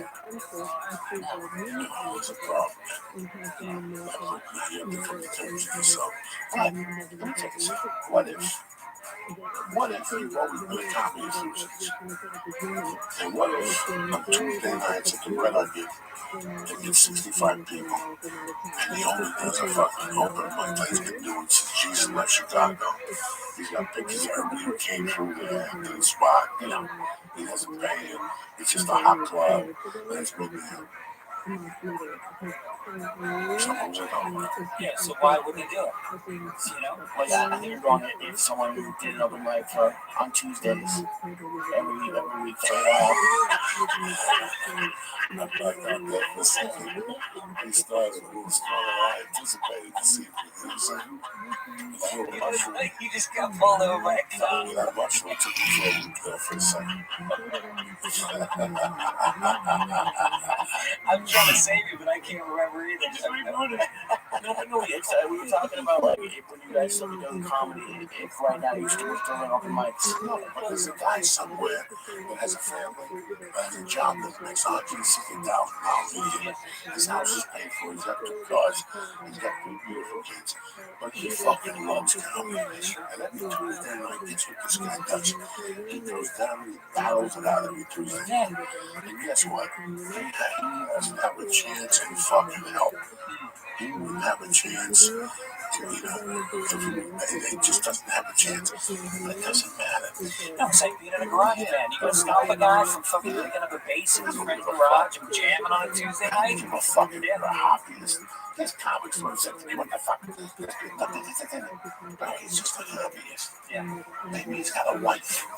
And maybe the kid determines that he's not gonna fucking do this. He knows he's got the time. And fucking got any kids, whatever. They just come. There was a couple guys in there that would show up, and there was one guy in particular, a black guy, that sold insurance. He'd show up at this place, and was it Bowling? He sold insurance. Always came in with a nice suit. He'd do 15 minutes, have 3 drinks, a couple of white chicks lately. And I asked him a few times, do you want to go on the road the weekend do 15? That means just, that's where it ends for me. Yeah. And when I went to Denver, I asked him about this, and finally, whatever. And Denver's got a lot of comics out there like that that have full-time jobs and a normal life, and they come out, and because that club is so good, and there's other local clubs, they can sleep in their own bed every night and go out and do sets and not really hit the road that hard. That was my plan. So I got kicked out of the comedy works. Yeah. In 1994, when he was starting to like me, she was giving me star spots during the week. I was living in Boulder, and my life, it was a fucking disaster. But comedy? It was starting to pick up a little bit. I was starting to get a gig once a month, $200 on the weekend. I do 4 sets during the week. I had a great comedy way to develop. I was thinking about it one day. One day I went to this Australian bar. I was in the back. I went back. I'm like, what's that Australian place? The Outback? The Outback. Yeah, this was in the back of the Outback. It sounded like ET. But they had 12 people there, and they sold 12 people. I'd go there, eat a bag of dicks. Tuesday, I think I sit on the broker where I got banned from when they let me back in. I go to Comedy Works. Wednesday, go to Club 56. That's right, for the microphone at the guy. I fucking hit him in the head with the microphone when he flicked the fucking beer thing at me. Motherfucker kept flicking beer things at all the comedians. You sit there watching the comics, and you can see the beer things flying at the comics. The beer caps, motherfuckers pull the beer cap. Yeah. He was flicking it. They figured out a way to flick him with their fingers. Yeah, I can flick in about 25 minutes. And the comic, and they were going past the comic. And they hit one comic, and they got to kind of like a comedic argument. But I would have paid listen to me a favor. The first fucking beer cap I see, I'm gonna fucking smack a motherfucker. I didn't stop saying that. The beer cap came at me. And I looked at the guy, he charged the table. Why are people so stupid? I got a microphone in my hand. Listen, I belted him. The whole microphone broke. The batteries came out. That was the best. And 2 fucking D batteries. I had to stand. He went down. He was home run to his head. I had to stand. The other 2 guys put me to the back. I got out. I made the fucking bartender pay me a 25. I already had my dinner. He used to give me $25 for free dinner. You got the steak and baked potato and the salad. What do you fucking pay? Half those places how to feed you. That's what people don't understand. People say, why do you go to that place? Shit. You have your head and cheese Sunday at 9 o'clock. You haven't eaten all day. Dude, I survived on the Comedy Cellar for years. That Middle Eastern food upstairs, the Olive Tree Cafe. It's like the best Middle Eastern food in the city. The hummus is amazing. And then they got a baba ganoush. That's a meal in itself. You could just sit there and eat baba ganoush on warm pita bread and be happy. Yeah, you can sit there. I mean, enjoy it even on that fucking block, baba ganoush. Oh, really? Yeah, I went to that. He's good fucking. This shit that I just don't like. It's not people for me. Yeah. Some people just to be honest. So what happened? You got bounced out of the Denver Comedy Works? My life was everything. I can't say everything happens for a reason because I was already settled. Like when I saw what the Denver comics were doing, I hung out with one of the best friends. I was dear friends with him, and I would sit at his house, and I was watching the game, and people calling him, and that's literally they call him to help him, right? You know, these people. He had two other guys from Denver that one came out. He had shows. They would call this guy constantly, move out to LA and help him, right? So I knew people. This guy had a gig at the time. Every Tuesday he got up and went to like AT&T training headquarters. And he did 45 minutes as an electrical fucking coordinator. So he go out there with a fucking white smock on, talk to him about the activity of electricity. But he ducked into 45 minutes and he said, "Oh, fuck the world up and trick like that." Yeah.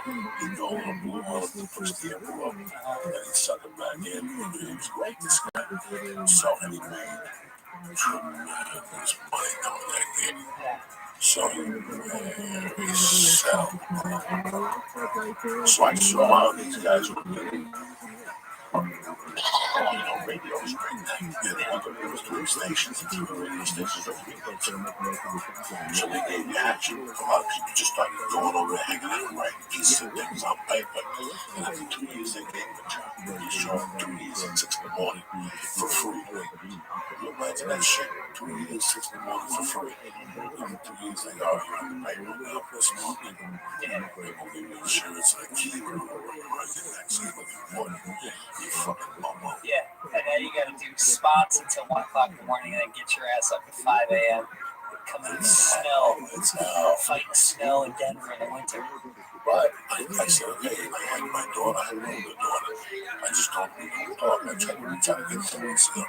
But they had nothing. So the young one and me are having a great time. So when I looked at Denver, I was like, I'll be a dad. You can still hit Wyoming. You can still hit. There was 1,000 places these guys went to. There was a guy, God bless him. I knew he's still alive because he was a sweetheart. His name was Bill Bauer, not the comedian. I could call Bill Bauer up and go, ViralRabbi, I'm getting dates right. You come on up and get it and give me some gigs to him. And he had gigs all over the fucking place. He would drive you, pay for gas, and drive you back, and then you go in your car and you go separate ways. He had a couple guys like that, but he was, and then with Bill Bauer, he worked at a motorcycle store, and he booked the longest running club in Colorado history. It was the Denver Broncos training camp. It's Greeley, Colorado. It's called the Down Under. And it's on Thursday nights. The headline is a yardstick. The feature is a half a yard. Some friends here are 100. And that's what it was, 19. Fucking 91, 92. It was like my third gig. I get paid me on my third gig, like $20 to go up there and do a guest. And then he got me a gig for the Broncos training facility to do 5 minutes. I was at my 4th gig. And he booked me on those. And he goes, "You just keep calling me and I'll give you a little stuff." And he moved me up to 10 minutes, like $35. And then he started featuring me. And next thing you know, I was co-headlining. And I moved to where the fuck I could just see it. Yeah. Yeah, you got this. So you guys had Bill Doherty. We had Dick Doherty. Dick Doherty. And this guy named Billy Downs, who he was called him No Money Downs because he never paid anybody. He had these kids. He used to pay. I called him Potter because he was like, "Hey, it's for life." You remember at the end, he's like paying people at 40 cents on the dollar. He would owe comics so much money. He booked gigs all over New England, and he had a nice big house. He drove a Mercedes, adopted a couple Asian kids. You know, he went full on. And then he would just tell you he didn't have the money. And it was just so weird because it was like, when I just went to the show and there was 200 people in a Chinese restaurant in New Hampshire or Rhode Island, where'd the money go? I don't have it, pal.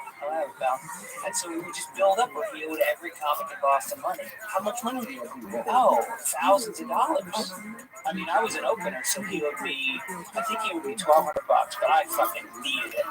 And so then I go up to New Hampshire to do a gig, and he's there. He would be at the gig sometimes when he could make it, just to check on the numbers and take the cash at the door. So I go up and I'm about to go on stage. I go, Billy, I said, I don't want to go long. I didn't bring my watch. Can I borrow your watch? So he gave me a watch, fucking gold watch. I do my set.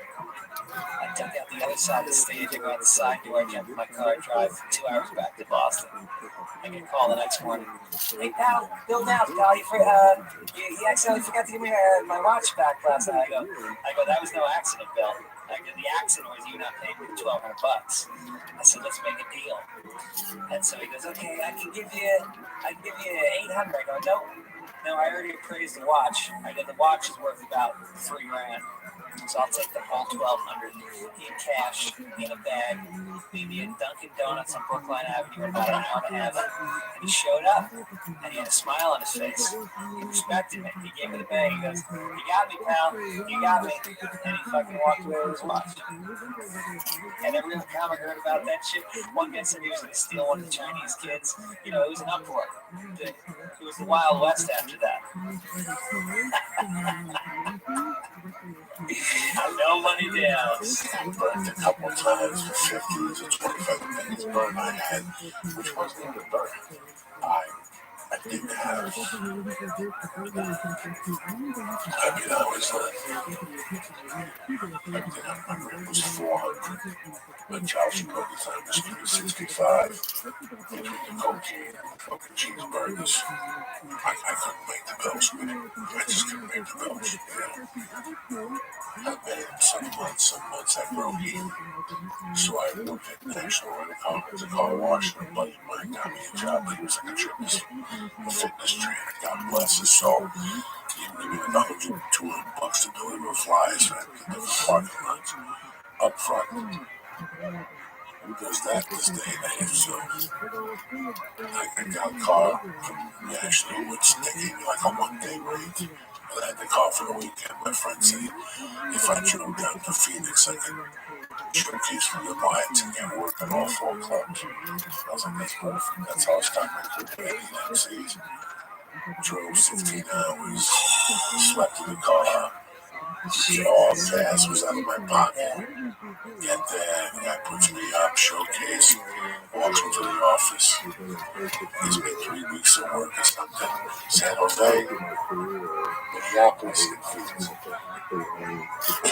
That's what they were. Let me sleep in this condo that night, take a shower there, and spend the night in the couch. It was just fucking Christian. I always said I could sleep in my car. When I drove the 16 hours, I was on my way. You know how it is, man. And fucking way, well, you gotta call my way. The club's no chamber. So it really wasn't a murder. Yeah. I had fun, man, those years, especially that 1 year and a half in Boulder, if I think of my progression. I went to New York for 9 months, and that beat me into shape. That beat me into open mic shape. Now, what I was doing in that room was nothing compared to the savagery that goes on in the open mics in New York City. Yeah, it's just pure brutality. So after I went and saw hell, I ran back to Denver, the king of the open mics, because I had seen the other side. I had been for people, so I had a lot of people telling me, I'll get your coat, just bring me the money to this comedy club, and then make a band to dog. That's not when you get on stage, I had no tricks. But it was just, I had a great time being the open mic. I love sleeping on couches. If I could do it again, I'd fucking do it again. Yeah, I went down, me and my buddy Tom Cotter, you know Tom Cotter, yeah. So me and Tom get in the car together in Boston. We're like, fuck it, we gotta break in. And we had that magazine we were talking about. They listed all the clubs. Just for Laughs magazine. And back then, you had to. You would list a club book with an address on it. Back then, you would make a videotape, and it was on a fucking half-inch VHS tape. It cost money, and so we said we're going to drive down the East Coast, and we're going to get road work. We're going to get road comics. So we got a map out. We stuck it up on his wall. We put pins in it, all going down the East Coast. We're going to go from here down. I think we went to North Carolina, and we stopped in every club down, and we did guest spots. And we showcased. And first, but to get a showcase, just to get 5 minutes for free, you have to first send a tape to that booker, and then you have to try to get them. This back with no fucking, no call waiting. You call and you wait and you try to get some booker on the phone from Charlotte, North Carolina. And they tell you, oh, you have to call them on Monday. Yeah, right. Then you figure it out. Right. So you have to call them with like a hidden phone. Yeah. So the odds that they received your tape, actually sat down and watched it, and are around to take your fucking phone call, and then have a time that you could drop in along your route down the coast. It was like we ended up with maybe three or four spots down the whole eastern seaboard, but we got it. And we got in the car, and we just drove. And we stopped in different places, and it was like the greatest trip of my life. Something with no money. I know it was the Comedy Zone in North Carolina. No, we stayed on the coast. Comedy Zone in North Carolina, Charlotte. Yeah, I think it was Charlotte, North Carolina, and we were in Virginia. Richmond, Virginia. It was definitely Washington, D.C. was a stop. And it was like, we felt like stars. We felt like, look at us, we're in a car driving to a gig. We're making no money, we're in 5 minutes. It was like the biggest fucking thrill. We had friends lined up, fold-out couches the whole way, friends. I remember I got my dick sucked in D.C. by a girl from Boston University that I knew. Put us up, tried to throw a move on her roommate, who was sleeping on the other side of us. She was sleeping in the bed with it, and then she got pissed off. I love buffalo morning. Like I could have been just happy getting. So you just got the dog? And the free room. Really? Just like this other kid, and I remember I got right after taking out the duty with him on the show. And she said, yes, dude, they took you back. So they took you out to City, Virginia. Yeah, that's right. Charlotte. Yeah. And that was it. I was off and running. That was my first year. And a lot of the guys from Boston never worked the road because there's so much work in New England. You just stay there and you work, like I said, Maine one night, New Hampshire, Rhode Island, and they pay you cash. You make $100 a night. Maybe you spend 20 on gas because you're driving to fucking northern New Hampshire. Never a hotel room. And then I just decided I want to hit the road. I want to go work around the rest of the country and see if I can make it work. And it was a pay cut. It was way less money to work the road.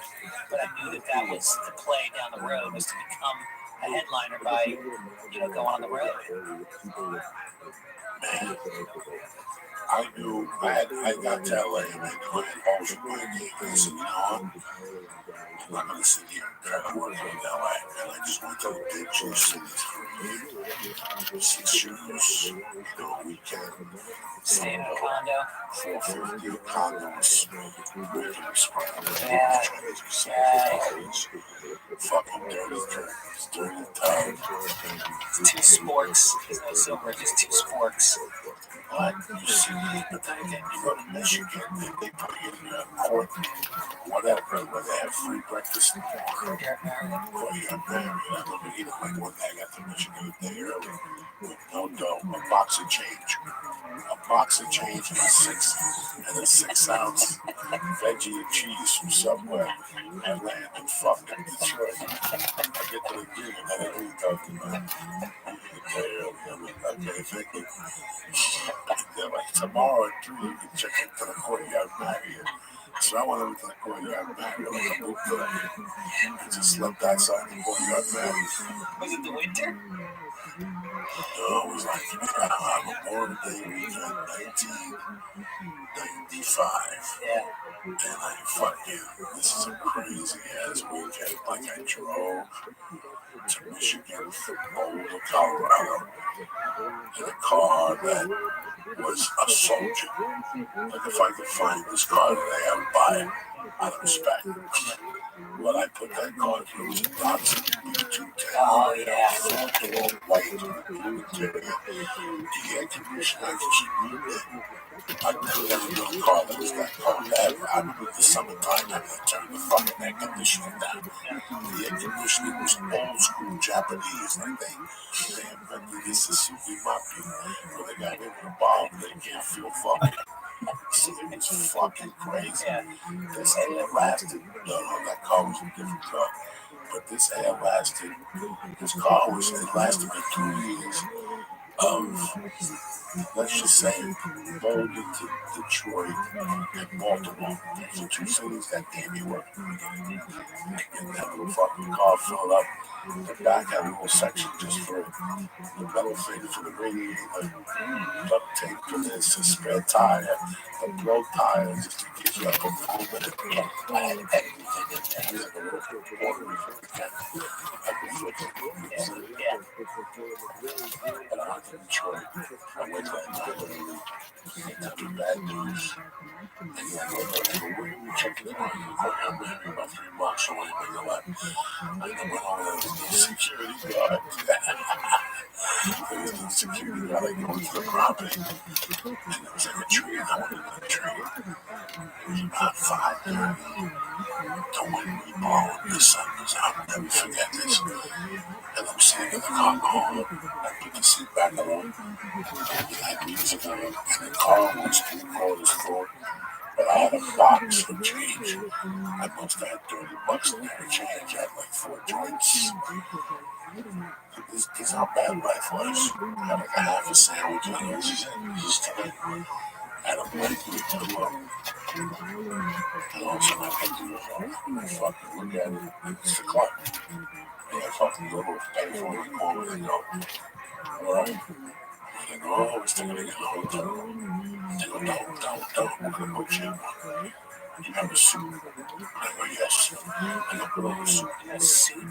I had everything in that car. No shit. I had a suit in the back.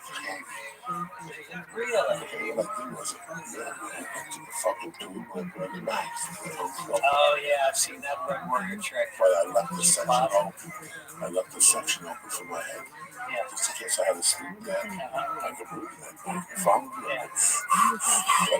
Yeah. Every once in a while, you can't sleep like a Zappo every night. Yeah. You can just sleep like this for fucking 2 nights. One of those front seats and you lose it. Yeah. And I would sleep in that way. 2 or 3 nights in a row, I would sleep in my car. I'm in the tree. I'm parking one of those things with truckers. Oh, yeah. So I put my suit on. I checked into the hotel, took a shower. They had towels. I had never stayed in a hotel that had towels. Like all those other things, like old plays. I knew they had hotels too, they towels, right? Yeah. And I fucking went to the club. They gave me spaghetti, whatever you want, order from McDonald's. And then they said, wait, Tony May comes here. He goes to the theater. After the theater, he comes here for dinner. Every year, it's his tradition. If we have a toilet paper, do 7 minutes in front of me, keep it clean. I did not let the clean. I ended up coming back to the jokes. I like cart and shit. Jokes about spaghetti. So did you do it? Did you do the 7 minutes? Yeah. How'd it go? What do you think? That's why those people say, oh, bueno. It's the last time Tony kind of came to that club. No, that's why I play. I didn't know me playing this song for 8 years. You'll never come on the podcast after the bomb and then in front of me. He gave me a hug. He gave me a 5-year-old. Please, I'll bring him to tell you. I'm done. He's pointing. He pointed to the road. Let him switch him out. I don't want that energy in the club. Yeah, I don't think they're fucking buttons. Godzilla. I saw a car in the parking lot. I'm pretty sure it's his. He's got a box of change and a fucking suit hanging in the back. That car, that was just, I had everything in there. I put on blanket. Basketball, shorts, goggles. You know, if anything to back to the books, flashlights, batteries, anything. And if it was the end of the world, then I had a few things. No magazines, nothing. Canned food, I had Sternos. You never know. Little chuck. Little fucking, I would buy 10 of those things and I hit the jackpot like a 20. I'd buy those things of sausages and just put them in the back. Let me tell you something, 4 in the morning, you get up in the car, you're hungry, you got some saltine crackers, some sausages in the trunk. Are you fucking kidding me? Wait a minute, you had sausages sitting in the back of the car? Uncooked pork sausages? I hide them back there. I keep them nice and cool. Jesus. So I would order the same door. You know, those feature acts are done. You don't make no money. I went to premium style, and I sit back down and move around everything. You make me a better time with your auto ranges and learn how to call audibles. And then you really know yes, because it makes it so carrot. And you can't take that time away from no matter what it was. I knew I did it the right way. For years, I did over 316 years. I used to count them, write the material I did, how I did, if I bombed, how much I made. I was a fucking movie like that. I still have those notebooks. I have notebooks with the pockets, the pocket divider notebooks, stuffed with every set list of every fucking show I did. Every night I'd make a new set list. Even if it was one joke different than the night before, I'd have bullet points and I'd save them and I'd put the date on them. And I have cassette tapes, boxes of cassette tapes. I fucking saved every 5-minute set that I bombed for years. I had all that shit. And the spreadsheets of how much money I made, how many miles I drove, what I could write off, because at the end of the year I wasn't going to pay any taxes. I called my accountant, said, you send me every dime you spend on comedy. And I would send him like envelopes stuffed with receipts, spreadsheets, and I handmade spreadsheets. I do that. I went off the radar from 1991 to like 2000. You ain't nobody know who I was. I had a page, no magazines, no nothing. You had us on the fucking state trooper if I made no. Just paid in cash. I decided to do time. That was at the end of my fucking win. That was at the end. I just went to a fucking divorce. And this was it.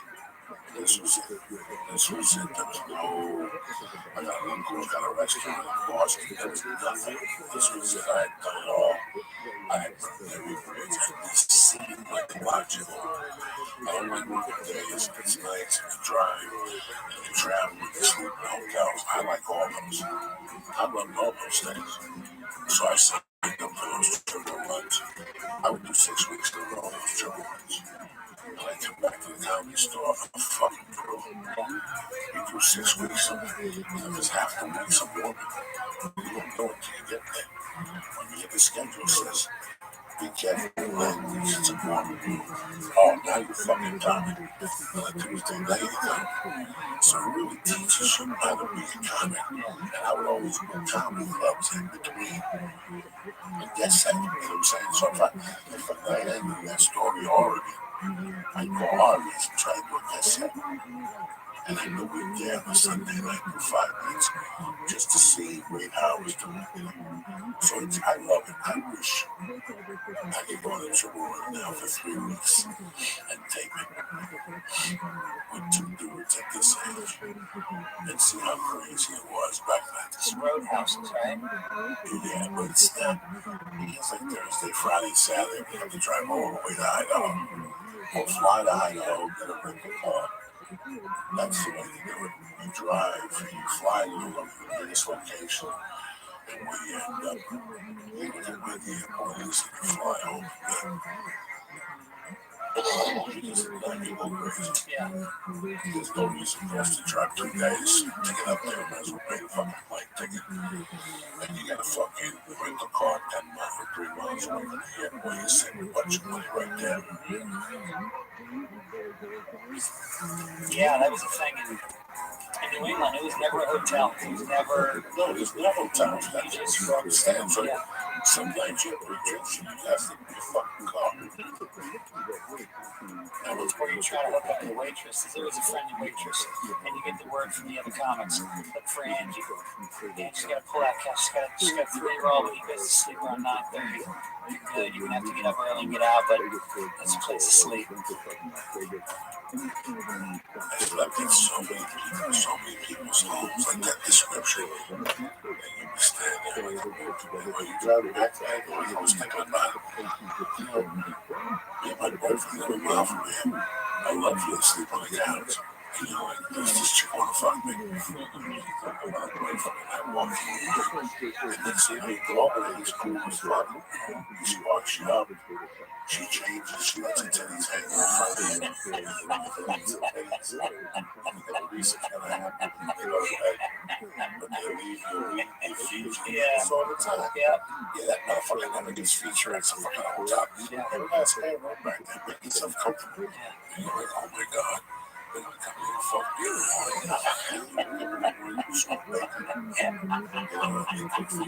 What the fuck? Like, what do you want? You can spend the day here. There's a remote control there. You can shower, do laundry, without gas. You're like, I just bet you. Last night, I gave you a best burger, and you're leaving me in your home, and you fucking, something happens to you, like, you're like, wow, that happens to me all the time. People have no idea. And people were getting Baltimore for Roger all the time. And paying you extra, which I thought was odd. And when I got to the big white building, there's no hotel. There's no hotel for 48 miles from here. Did you notice one when you came here? You can't write. They don't notice coordinates here. There's like a chemical something. You gotta drive 48 hours, 40 fucking 8. I had no idea.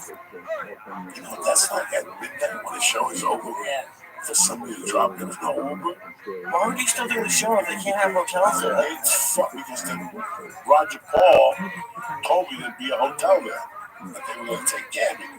But when they told me the number of chemical plants, that's a little high for Roger Paul. You know what I'm saying? Yeah. I knew there was a by the way. When I get there, I had to meet another comic, like in Baltimore, we had to drive like an hour. One of those fucking games.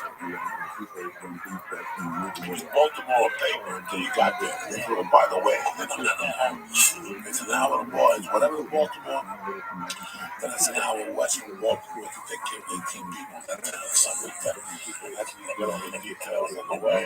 You gotta get there in a one lane and shit. You see cars abandoned, fucking candles everywhere. Like, what the fuck happened? Flowers at the bottom of trees. No. Stuffed animals. You have no idea, people at all. You have no idea. I know you think you have an idea, but I had my first gig having to share a room with a man. Listen, the last time I shared a room with a man was in prison. That was the normalizing thing that can ever happen to you as a human being. That's not your brother or your best friend. I get it. But just because you don't room with your room, one time we go hotel that man, we just had 5. What? I said, we just had 5. I only got 1 room available for you guys. Got to share a room. I just met you. You know how disheartening that was. I was leaving Baltimore to pursue my dream.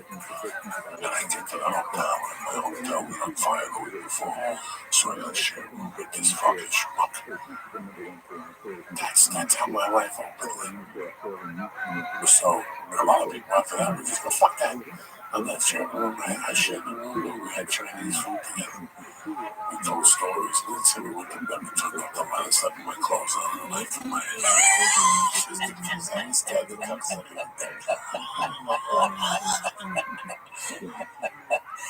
Yeah, I did a gig in Green Bay, Wisconsin one time. The Green Bay Funny Bone. years ago.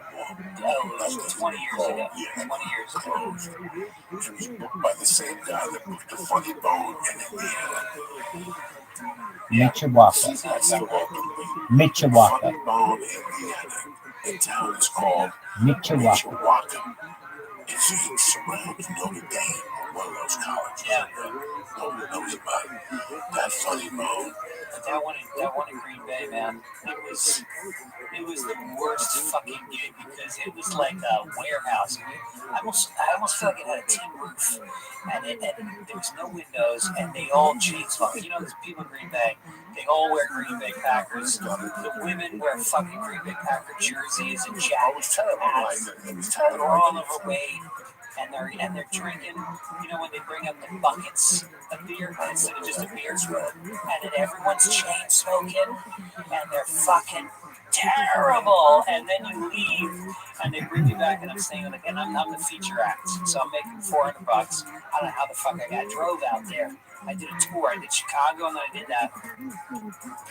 And I get to the condo, and there's the MC, the feature act, and the headliner are all staying at the condo. And I get in there, and I'm the feature. So the headliner, he's got a bedroom with its own TV, and it's got a bathroom. No TV. He's got his own bathroom. And then the feature act, that's me. I got a room with a shared bathroom in the hallway that I'm sharing with the MC. The MC is sleeping in the living room on a fold-out ottoman, not even a fold-out couch. You know the thing, you put your fucking feet on the ottoman, you take the top off of that, and you unfold it, and a single bed pops out. So that motherfucker had to sleep on a fold-out ottoman. Not only that, the headliner was smoking cigars, and he wouldn't go to bed until fucking 3 in the morning, and he had his feet up on this poor bastard's bed. He's got his feet up on and it was like a 6-night gig. It was like Tuesday to Sunday. It was the middle of the winter. It was blasting cold, and there was nothing you could walk to. Oh. I did that gig one time. And I gotta tell you something, I got good coke. So the gig didn't bother me. There's somebody in the kitchen had fucking foot like I got the Green Bay. And I think I was there 2 minutes. And somebody asked me,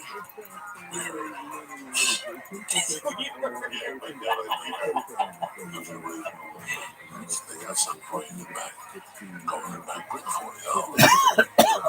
$40 on the first day of Tuesday. Well, let's stay there was a Truman company. It wasn't bad. Yeah. The guy who was working there was Mr. Wise. Is still open? No, it's closed. Yeah. The Mitchell Walker Funny Bone, the same guy who recently died. He wasn't a bad guy. The room was dead. They could never make it work. I remember having a conversation with him, and in the end, they wrote, somebody big was there that weekend when I was in Indiana doing a guest spot. And he goes, we got 60 people in our relation. It's just not a county. They love football. They can't get it out of their fucking mind. Yeah. It just does not work. And they're still to this day, no county agreement. They gave up. They tried again for a while. Green Bay, Miami Beach, South Beach, New Orleans. New Orleans never had. Every time they tried a room, because nobody gives a fuck. They drinking, they get hammered. It's just Bill Cosby's cousin show up and put a pill in their fucking pina colada that they drive through. I think it's cool. They walk around and pick pockets. People come in here. No, that's the first place. I've only been scared of 2 places in my whole life. San Francisco and New Orleans. And I want to shot the fucking middle of the time I went there to do it one night. One night all the time I was never staying in Houston. And some people called me, listen, this hotel needs 3 cabins, 25 minutes, $400 a piece. The hotel. I was like, you know what? $4. It was like a Wednesday night at home place. Some drive, 6 hours. I couldn't stand out there.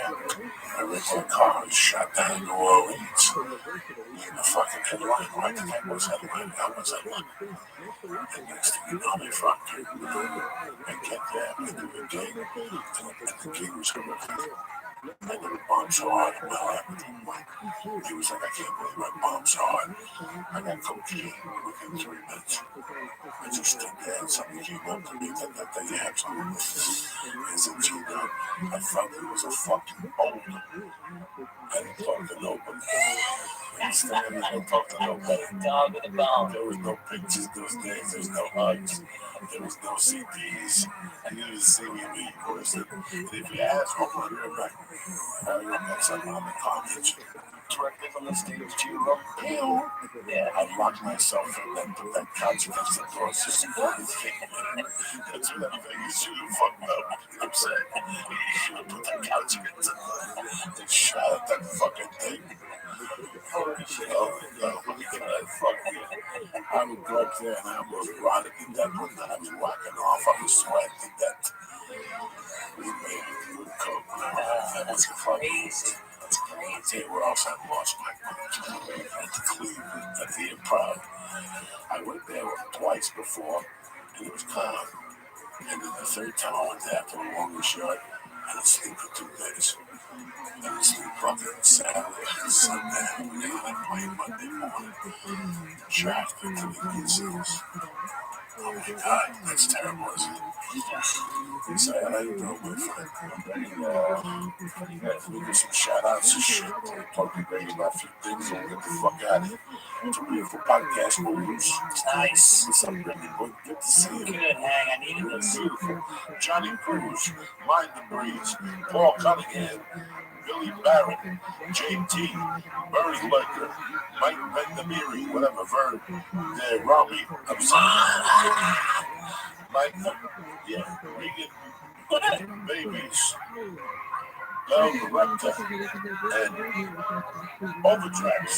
That's a bad motherfucker right there, you know what I'm saying? Where you at this weekend, Thursday?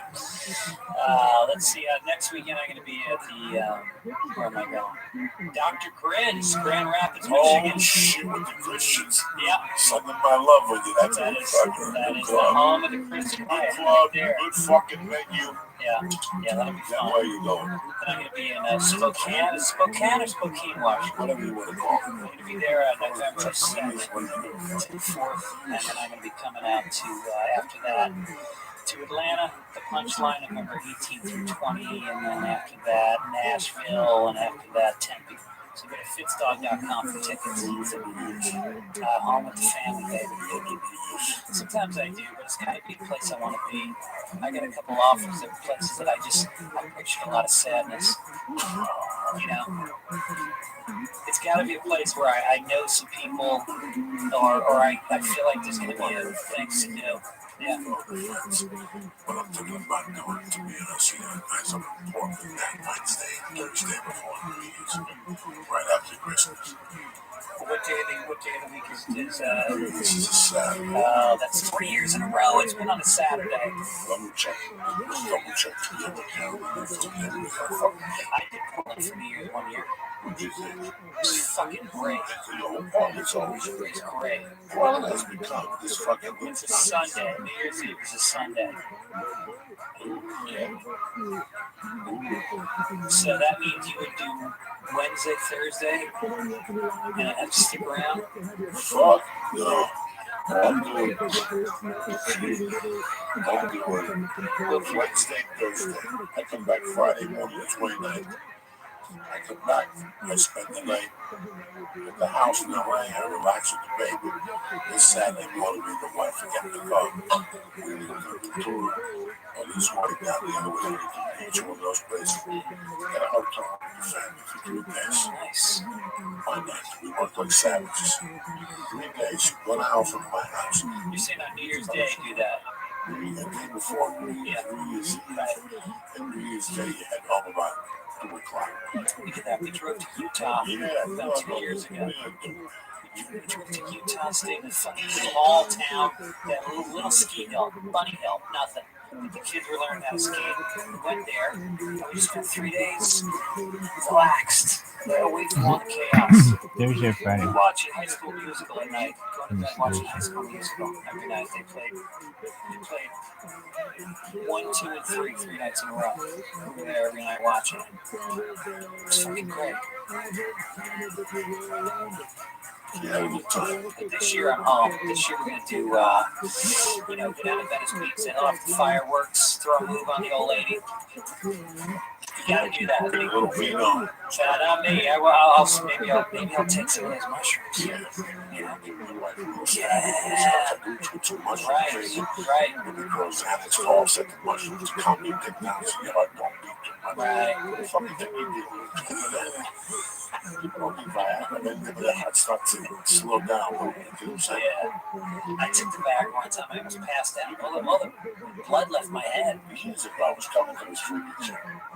I go walking and she was telling me, listen, I don't mind eating my pussy, but hold on, let me take 2 Xanaxes. Because if I eat 2 Xanaxes, I'll fucking blow this room up like my fucking pussy juices. I said, you know what? Take 2 Xanaxes, I'll roll a joint, I'll be back there. Is that a direct quote? Yeah. Oh, really? She's crazy. You know, like 30 girl with a hairy little monkey from the 70s. You know, those monkey from the 70s, he's got a lot of hair. It's around the sides of the legs. Yeah, look at the dress. Like, you like, you know what I'm saying? But you got 3 lines here, you don't give a fuck. You know what I'm saying? You hope it's not a dickhead in there somewhere. You gotta take a chance anyway. There ain't no cameras. There ain't no fucking, cell phones. Just 2 people are gonna leave this room. I took a peek, but there's one back there somewhere. So I'm gonna listen to you.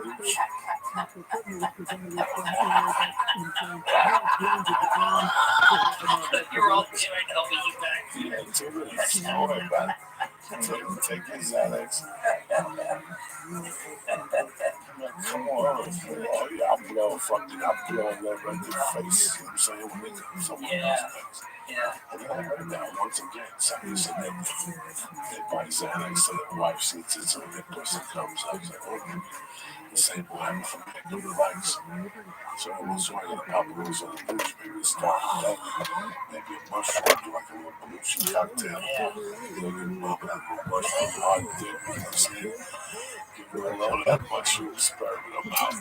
She'll wake up feeling all dizzy and shit. Like, I don't even know what's wrong. I feel a little bit sad fucking bad sperm like shit. You go take some Alka-Seltzer. Fucking filthy animal. She got to peel her tongue off through her mouth the next morning.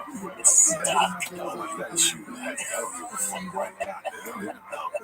I don't even drink them. I only drink them when I do something else. What else could you be doing? And the next thing you know, I got fucking half of my nutsack, you know what I'm saying, going down the throat for the baby all weird. Why did you tell me that shit? You're telling me I'm doing this. You didn't look at fun.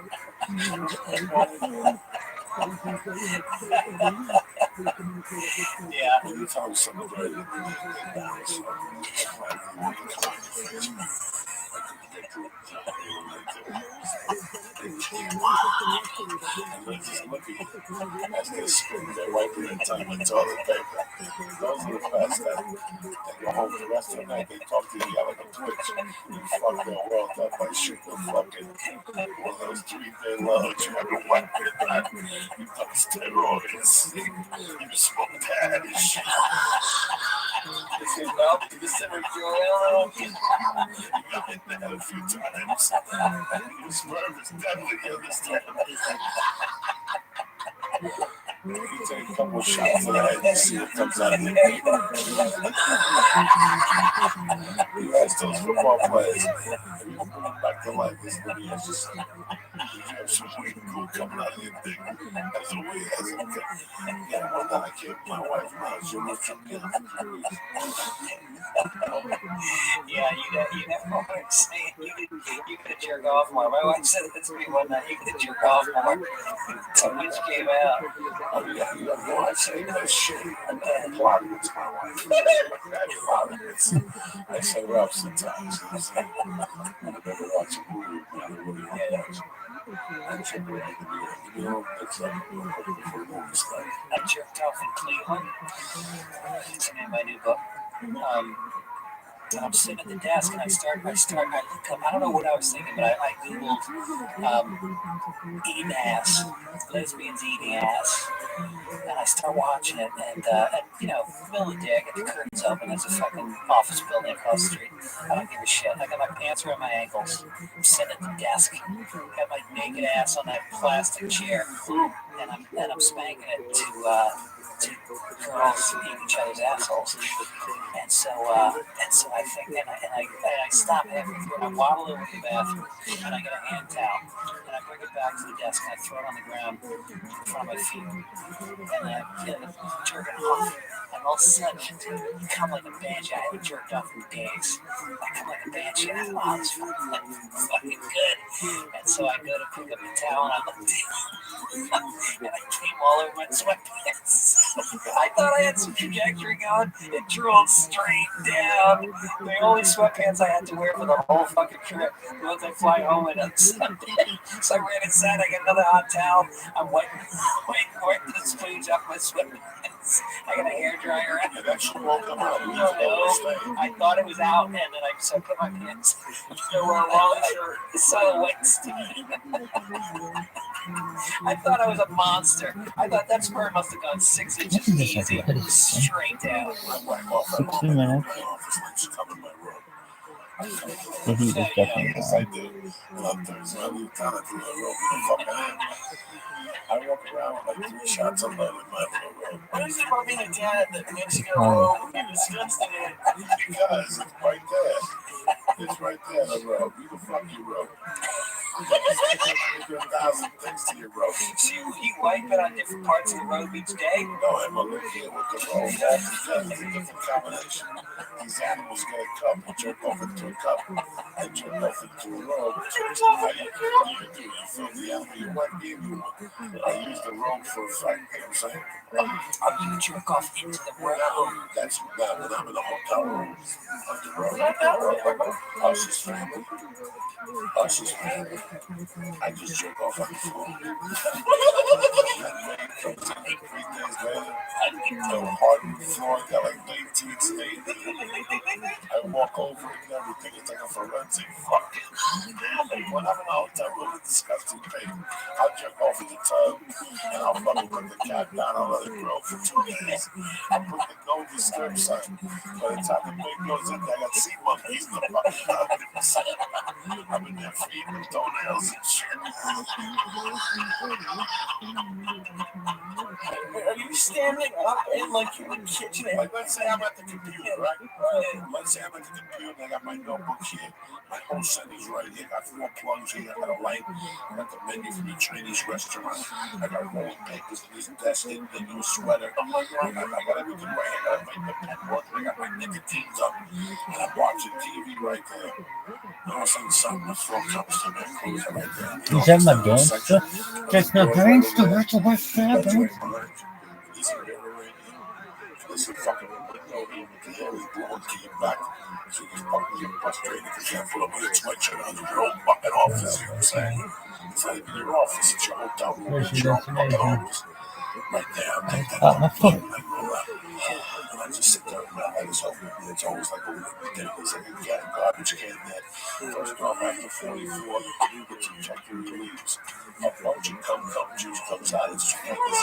You catch a young girl off guard, you might choke it and it's like a gallon and a half comes out. They don't even know what to stop. They just keep looking at you like, when is this going to end? So you like, oh, when you're 44, you don't get laid every fucking day. Let you swell up and tuck it in the chin and shit. You gotta come up for air like a swing. Yeah, you shoot like my trajectory is gone. Those days like hitting the wall, write your name, other things like that. But if I'm in a hotel room, I'm in a comedy club hotel room, even if I pay for it sometimes, I'm sitting there. Sometimes I sit in my hotel room naked. I take a little towel, put over the seat, and I just sit in my hotel room naked, watching Law and Order till 3 in the morning. I just sit there relaxing like a doctor. And I'm playing, what the fuck I'm naked when you bang on. And I just bang on it right there, wherever it falls. It stays. You know what I'm saying? Yeah. I just walk around. I can like Saturday, I can the lights hit me. The lights hit me. You can see little circles on the floor. That have sunscreen. You know what I'm saying? No carpeting? Yeah, no. Sometimes if it's carpeting, I'm in no danger. I got there ready. I don't care what the DNA does. You know what I'm saying? You're walking out there, and you got an OJ. I come in and Sandals every time I go in the hotel. I'm an animal.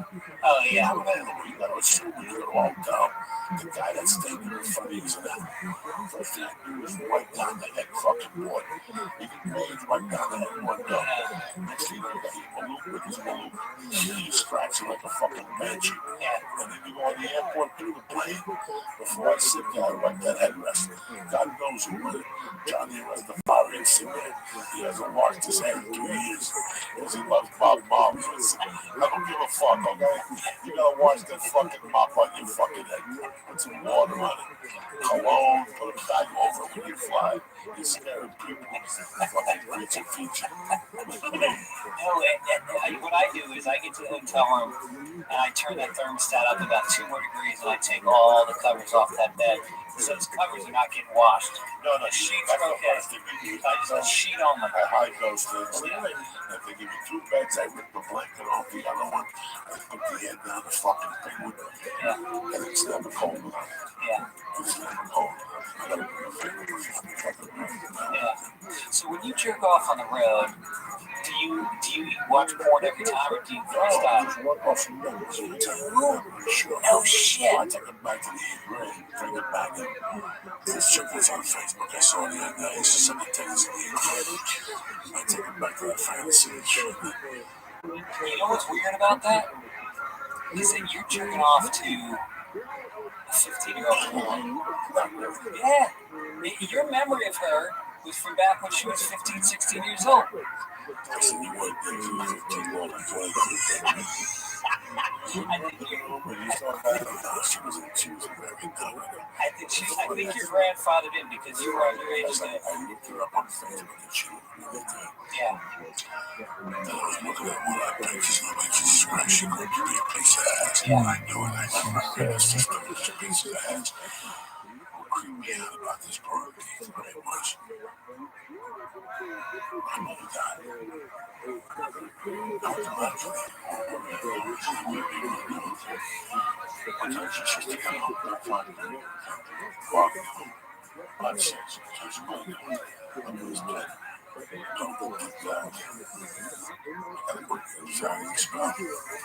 I told her I had to leave. They called it all the thing. You could handle the darkness. It was like, what kind of job do my mother died? Fucking 2 years later, my mother died. I was thinking about that girl, so from the time I forgot her name for years. But if you know anything around about me, she was there. Right. So her name was Maureen. See, I forget the fucking thing. I forget the last name. And sometimes it comes to me right now. And I really think of her like that. When I found her on Facebook. I'm like, Jesus Christ, she's still got big titties. She had phenomenal titties for an Irish chick. She had that strawberry hair. So she had freckles on her titties and she drive me crazy. I saw the titties right behind the church St. Michael's over there. I figured with the person be cool.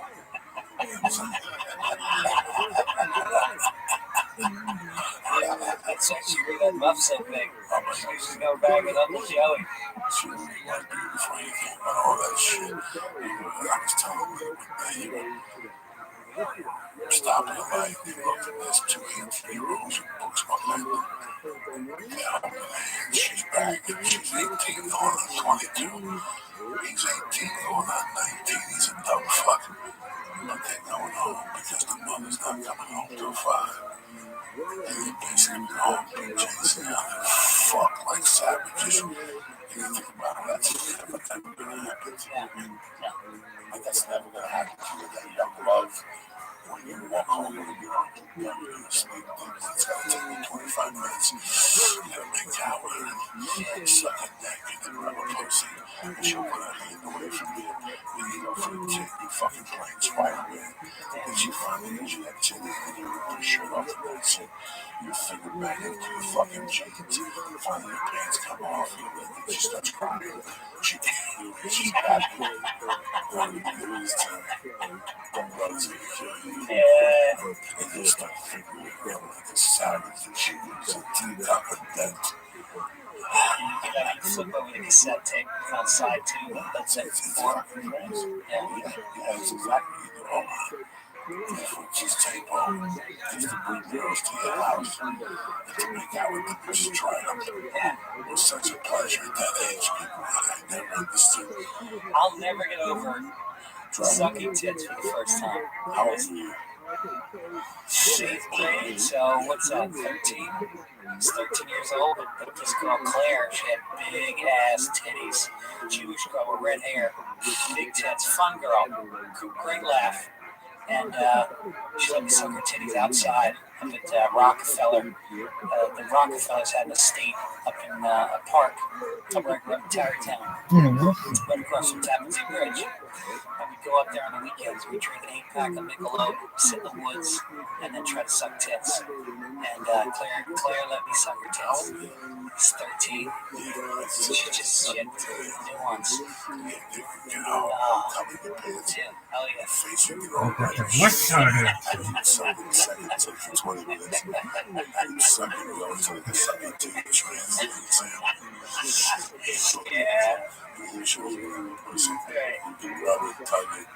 Try to figure out, when she had that belt on tight, you had to have your fingers broken to freaking stick your fingers in that fucking snatch. Oh my god, I miss that. And I remember thinking, like, now, if you touch tits, you enjoy it, but you're also aware that you're doing it for her pleasure as well. You're trying to do it in a nice way that will turn her on. Back then, it was only because you were sucking on a tit. Like, you'd never thought about how it felt for her. You were just like, I get to put a nipple in my mouth and you'd suck out it like a baby. Hard. Like a baby. Yeah. You thought milk was actually going to come out. Yeah. You go back to me whenever fucking age you are. It really is like you think about it. Even later on, as I got older, like the casual sex people, you think about now, you know, about it. Like what they think. I probably have 3 kids now. What do you think when they think back about that?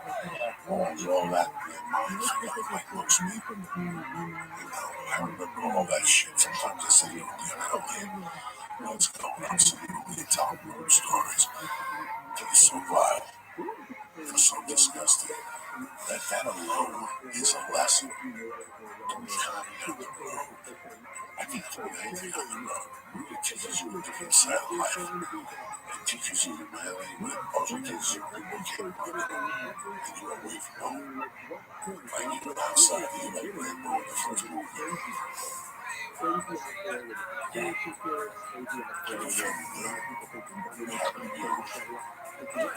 Yeah, I'm happy to see my goddamn kids. You know, we just bought a new car, so tomorrow's my son just had his birthday, 17th birthday, so we gave him a car, gave my wife's car, so he's loving life. 17, he's got a girlfriend, he's got his own fucking Toyota Highlander. Not the sexiest car, but it's got some space. Got that third row for his buddies. He's been touring around the west side of LA. There's one girl, that's it. He's got a girlfriend. Yeah. We got a spot. He's loving life. Find the spot. Be thinking about it, you start thinking. He's been going talking about something. I'm going to tell you my fellow members. I'm going to talk about it. Borrow your car for one night. I can't do it. Come on. Why do you need my car? Because I think about why. I think, no. I can put it for this one night. I can do what the fuck you want. Never write it out. And they'll torment you for no. They tell me, listen, this girl, You a fucking Rico. The fuck? I want to suck your tits. Get the fuck out. Get the fuck out. I'll suck your tits in your house. You shouldn't be fucking out. It was hysterical. You tried to borrow a carpet to me out. Oh, yeah. The first time I fooled around and it wasn't outside or it's something with wheels on it. I mean, Jesus. Especially living in Jersey, you must have been fucking around a lot of cars. Yo, outside. Yeah. Outside. The night my mother died, I sucked these tits. And all of these tits, and I was talking like, she was like, I was a sophomore, she was a senior. I was in her ass. And I was just sucking her tits. And I was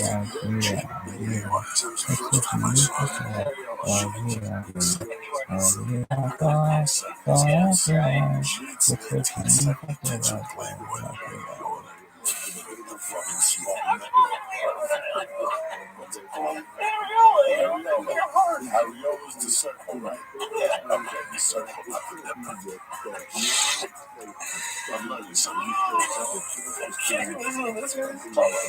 night your mother died, you were on acid sucking a girl's tits. Earlier, 2 hours, 3, 4 hours. And before you knew. Oh, yeah, before I knew. That's right. I remember that. Cops came and took off. Yeah. Like, a girl that knew the neighborhood said, follow me, I don't want people. So we walked for a little while, the cops disappeared. And then we cut. I'll never forget that street. It's still there. It's still the same way. We cut through there. We got to a house and she goes, we got hide in the back. And then a couple people were in there already. Getting back when stuff happened. I didn't know what happened. So I went up there very innocently. I was tripping on ass. And they said, we kept sitting closer to each other. And they were swapping to the bed. And said, I was fucking. Oh, that's a drink. Fine.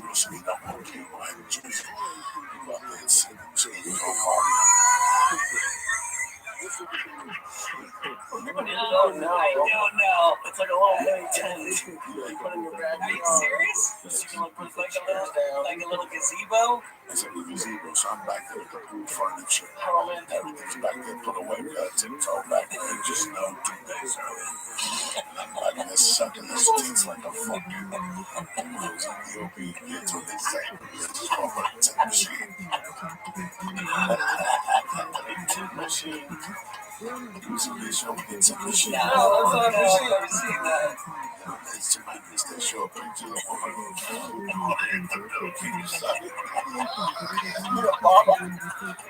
It's a machine.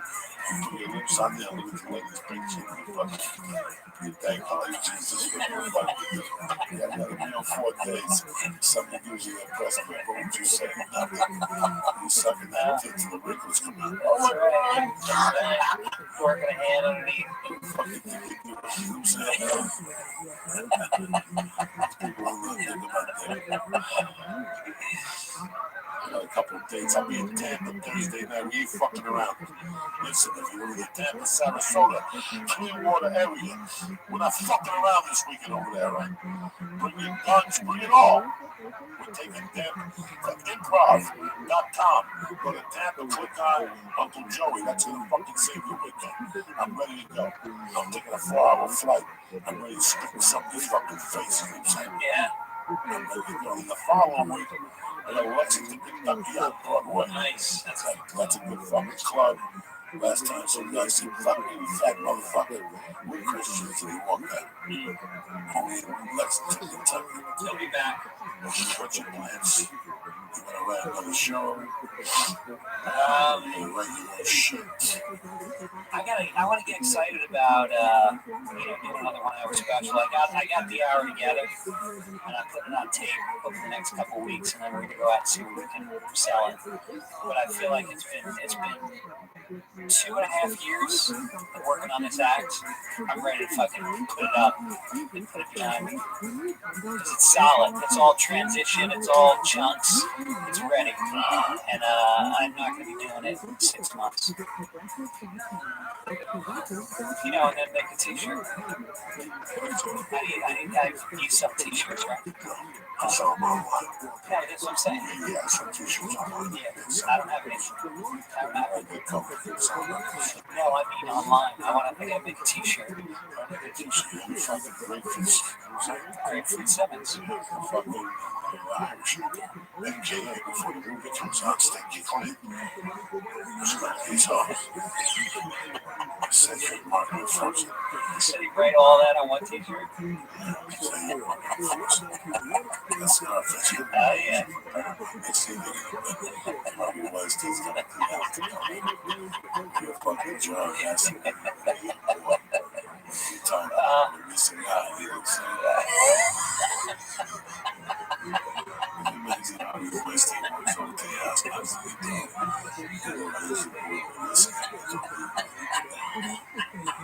What's going on here? It's a big project.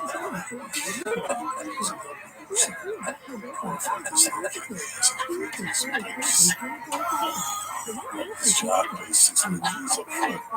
Procedures just take I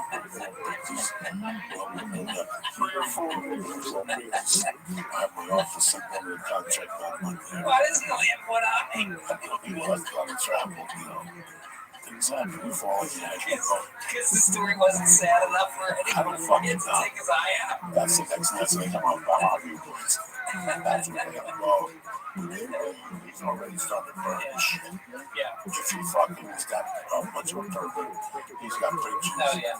He's got cameras lined up that dude taking pictures. He's got a picture where the culture's pushing. I know he does that little skinny bony fucking thing. Oh, yeah. Now they all want to speak up against this shit. The other one had Julia Jones saying he used the other one. Fucking Paltrow. Yeah, one Paltrow. He used your name back then and tell us. And then the other one won the Academy Award, went up there and thanked him.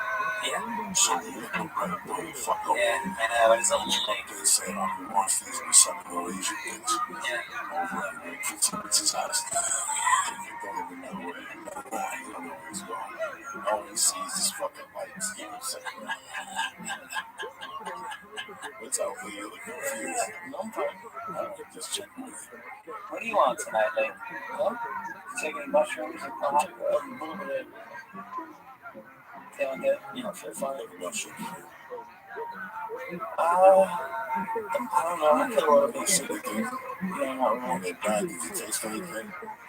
I detected time good, but no, there was no real irritation. Since you like to do joint, tell the people on the microphone with me. Who texted you? No one. I really does this, but You told me you don't want mushroom, you don't want it to taste like shit. I went out of my way to direct you from the fucking phone. I appreciate it. That's the type of motherfucker. You know what I'm saying? You wish. He's motivated. farm is in. That's it. All the way to fucking place. You know what I'm saying? That food on in there, you have direct from the phone. You want the rest of it. Not me. Take them home every morning, you might dose it. Who gives a shit? Put the lasagna, I bring Harvey Weinstein over. Lasagna.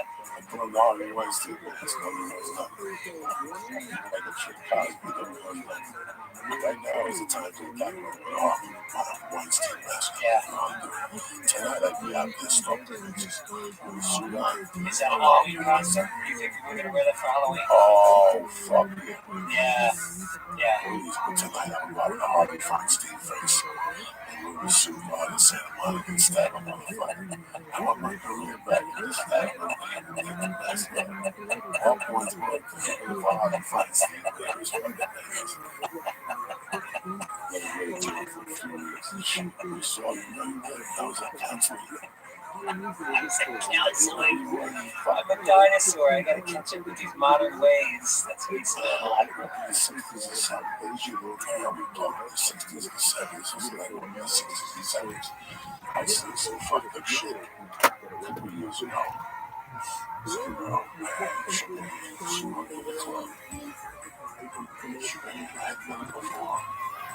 We still working at our own business. We went my pussy. What are you talking about?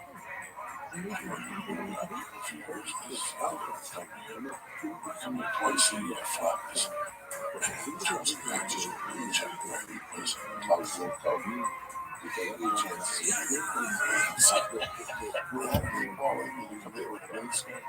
That's a long 10-second walk.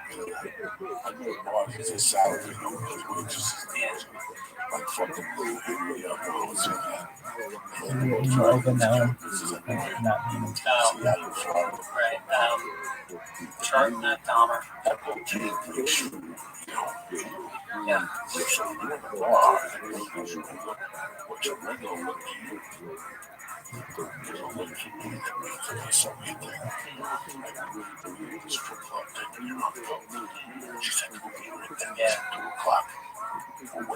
She loves me, dog. She's gonna be my husband.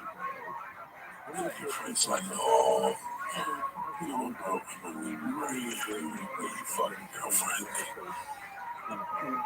Oh, just sit back and play with it. That delusion.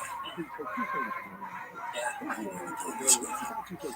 This weekend. No plans, no dog show. No political contest. Not that I'm aware of yet. No, I don't think I have any plans. Just gonna be on Friday. Good for you. We were talking about that. You just went back. Good for you. We had a discussion about that a while back. I'm trying to do it on the table. Big day, man. Big day. First day back in therapy in years. Walked in, got my therapist. She's this really old. She's an old lady, and she's Native American. And she just gets me. You know, she's great. I used to go for, I went for a few years, and I stopped for, I think she said it's been 6 years since I've seen her. And then she told me that I should be taking, what's that stuff, the pot that doesn't have any CBD. She told me to start taking CBDs every day. She goes, but don't tell anybody I told you that. I said, all right. I went home, I took CBDs. I had a bunch that Pete Holmes gave me a whole heap of sponsors. I think the same stuff that Rogan does. It's good shit. Good shit. Yeah. It takes care of you. Sometimes I forget that they can ask for something hurts. I know it's I got the CBD. Yeah. And the pain, you forget about it. But the next morning, you can tell you. Yeah. That's what I like about the CBD. I don't know anything about it. People always say, yeah, I don't know really much about it. I know how it works for a fat fuck who tries to work out. I don't know how it works for other things, other ailments. I feel a little high from it, which you're not supposed to. They say that there's no properties that should make you high, and I said that to her, and she goes, well, it's probably because the stress you're normally feeling is gone when you take the CBDs, and so you actually feel high relative to how you normally feel. I said, all right, I'll take that. Yeah. That'll work. Yeah. So I got about 4 giant bottles of that lined up. Been doing that every day for a while, and you know, visualizing. Just doing a lot of visualizing. The way, you know, sports psychologists, they tell you to see yourself getting up to the plate, watching the ball, swinging at the ball, hitting the ball, whatever. Which is the same thing in life. You can picture how situations are going to play out, and you run it through your head enough times, it starts to happen that way because you allow it to happen that way. It's a good train of thought. It's always, you always see yourself like that. You want to die, you got to picture yourself. You used to do that things. Just it was just repetition. The more you think it, the more you create new pathways in your brain and habits. That's why I love you. Thanks, man. Love you too. I called you a few months ago. You told me you wanted to tell I was happy for you. That's a great show for you. You know, the life. You know, Pete Holmes, you know, easy to write. He's a stand-up comic on the way up. Jesus Christ. We all have something put on that. It's over. That's lights out. That's a great show. Yeah. I'm proud of you. Thanks, man. You're fucking sad. What do you think about Lee? He does a good at it. He does. He drops some serious. First thing I noticed, we came down those stairs. I said, Jesus. Not only looks lighter, but he looks brighter. No, he's a different fucking man. He's taking a life. He's doing the whole thing. He's doing the kettlebells. He's doing and doing the kettlebells. And I did for a while, for like 6 months last year. I did it 3 days a week. So yeah, so I'm trying. I've been doing it. He came a year ago, so I'm doing better than I was last year. Yeah. Taking long walks? No, but I went to the gym. I did an hour on the old school. Oh, that's amazing. An hour. Jesus Christ. That's today I went back and I went to the chiropractor yesterday. I'm sitting there, right, at the coffee shop. Like, I don't know what the fuck am I gonna do? But I saw my back, no fuck is that? I put my running sneakers on and I fucking put my iPod on. I went for a walk of death. That part of the time. You know what? I was puffing, my shirt was drenched. Yeah. It was nice to go for a walk. So, Oh, yeah. I'm in pain. Since I was on my ears, that's correct. Yeah. I was in fucking pain. Everything hurts. Knees, shin bones, the lower back. So I went home.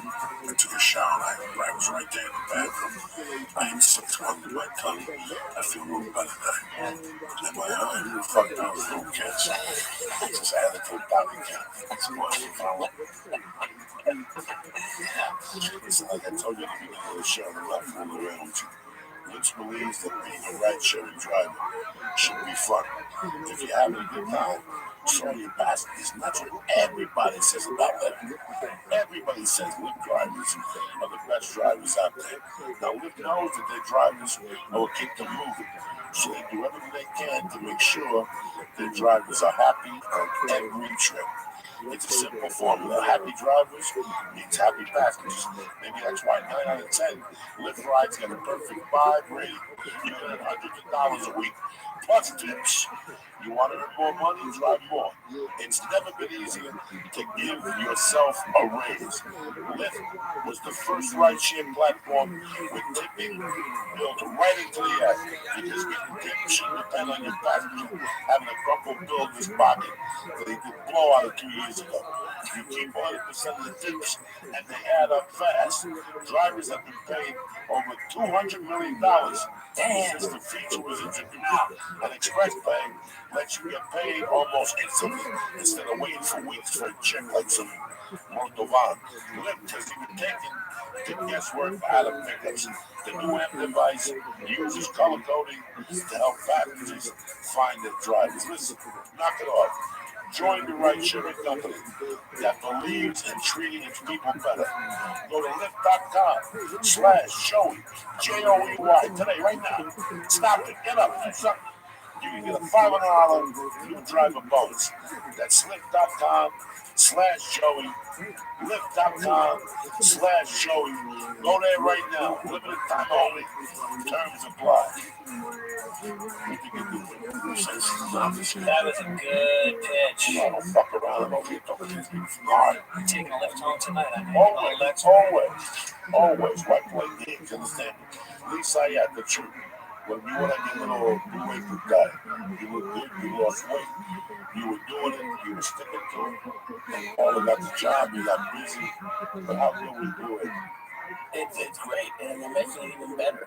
They made it so you don't have to get all the recipes now. They have a ton more recipes to look at, and the food's always fresh, and even better, they have amazing customer service. My dad was just saying the other day, if you ever have an issue, which you rarely do, you call them out, you email them, or you call them, and they're amazing and nice to deal with. So that means they're amazing. They don't play games, it's just what you want. Old school style. Now, Lyft's Blue Apron offer, it's affordable for less than $10 per person per meal. Blue Apron delivers seasonal recipes along with proportioned ingredients to make your delicious home-cooked meals. It's flexible. You customize your recipes each week based on your preference. Blue Apron has 7 delivery options, so you can choose what fits your needs. And there's no weekly commitment, so you only get deliveries when you want it. Each meal comes in a step-by-step, easy-to-follow recipe card, and the pre-portion ingredients can be prepared in 45 minutes or less. Sorry about that. Before. It's easy also. Each meal comes with a step-by-step, easy-to-follow recipe guide and proportion ingredients that can be prepared in 40 minutes or less. The guarantee is beautiful. Blue Apron's freshness guarantee promises that every ingredient you're delivering arrives ready to cook or they'll make it right. You heard Lee? It's tremendous customer service. You're in good hands, so do me a favor. Check out this week's menu and get 30% off your first meal for free. Understand it? Free. Whether it's seafood, the beef, the chicken, the pork, you're gonna love it. Right now, check out this week's menu. Get 30% off your first meal with free shipping to boot by going to blueapron.com/Joe. Listen, you're gonna love it getting delivered to your house. You're gonna love how good it feels and how good it tastes. You're gonna love how good you are creating incredible home cooked meals with Blue Apron. So listen, don't wait. What are you waiting for? That's blueapron.com/Joey. Again, $30 off your first meal with free shipping. blueapron.com/Joey. A better way to cook. All right, one more time for my brother there, the Irishman. One more time for the fucking Christ killer, my man. I love you, motherfuckers. Have a great week. I'll see you guys in Tampa. Don't forget about me, cocksuckers, with the reefer. And I'll see you next week in Lexington, Kentucky on Broadway, all right? So have a great weekend. Stay black. See you Monday, motherfuckers. Love you.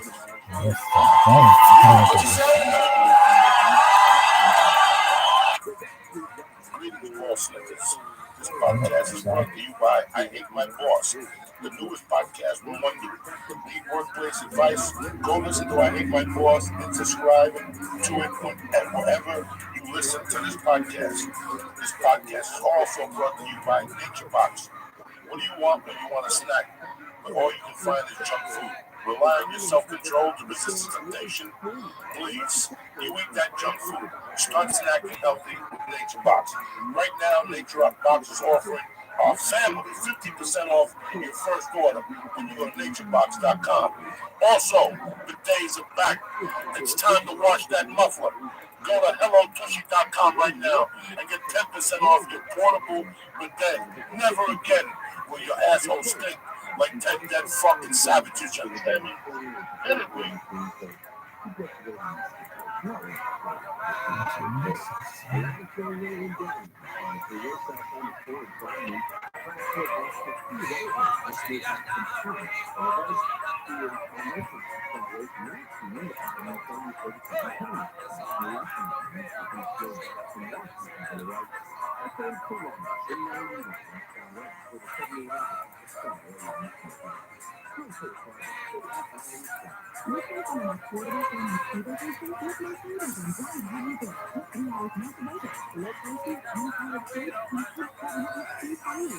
What's happening, you guys, motherfuckers? Uncle Joey here. Monday nights. Got a special guest tonight, my brother, Mr. Joe Rogan. We're talking about this fucking night.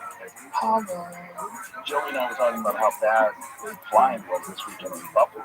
It was bad. This flight got canceled because they didn't have a pilot. Everybody's on the plane. They're like, sorry, we don't have a pilot. Everybody has to get off. And the flight was just canceled. No pilot.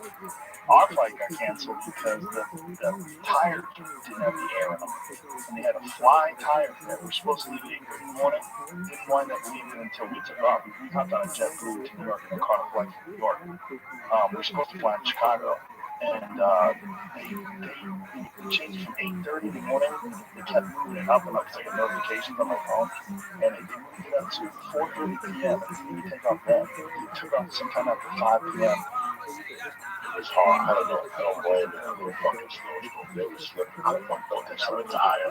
How the fuck doesn't the pilot show up? How the fuck does it, it's just too many points. Buffalo's just not there. There's just not a lot of people flying in. I went to Vermont a couple of years ago, and they just canceled the flight the night before. There was no weather. I don't think they had any people flying out of Burlington, Vermont the next day.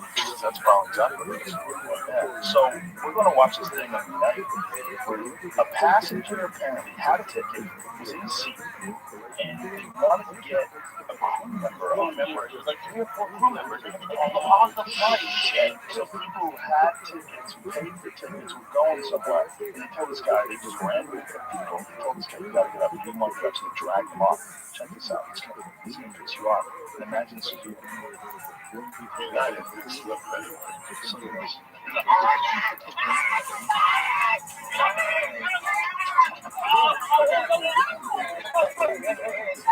Come on.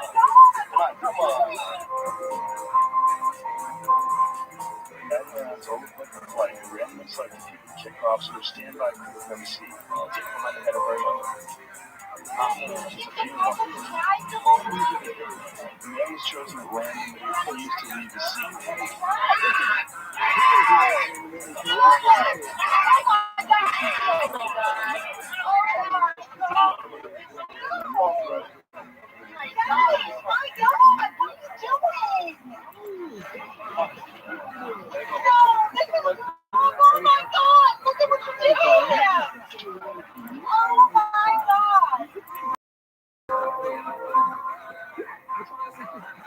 Remind me, my husband never used United Airlines or recline. Situation could be handled better than that.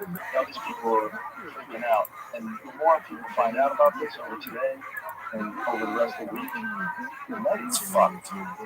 That's fucked. I just can't believe they did that to the guy. They forcibly removed him. Why do they think they could do that? Here's the statement. Pause that for a second.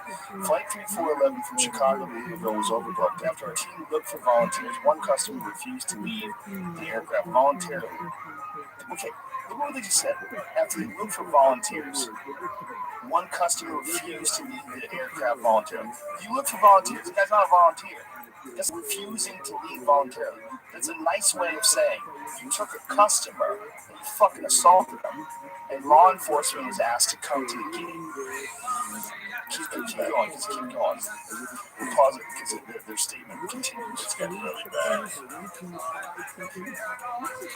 Listen to the rest of it. We apologize for the overlooked situation. There's more to be back from what was too far. No, that's it. That's it. Oh my God. That's it. We apologize for the overlooked situation. For further details on the rude customer should be directed to authorities. How about fuck you? I can't believe they would take a customer and just do that. To get crew members too. It wasn't like they were trying to get like other customers. They had too many customers. From what I read, it was just they had to get crew members to whatever city that was. Yeah, you can't do that. You can't do that. People should start boycotting it. I'll tell you something, United has blown for years. I took them to Europe one time. No fucking TV, no fucking shitty food. First class was like fucking garbage in Duluth. That's why I don't fly in Duluth no more.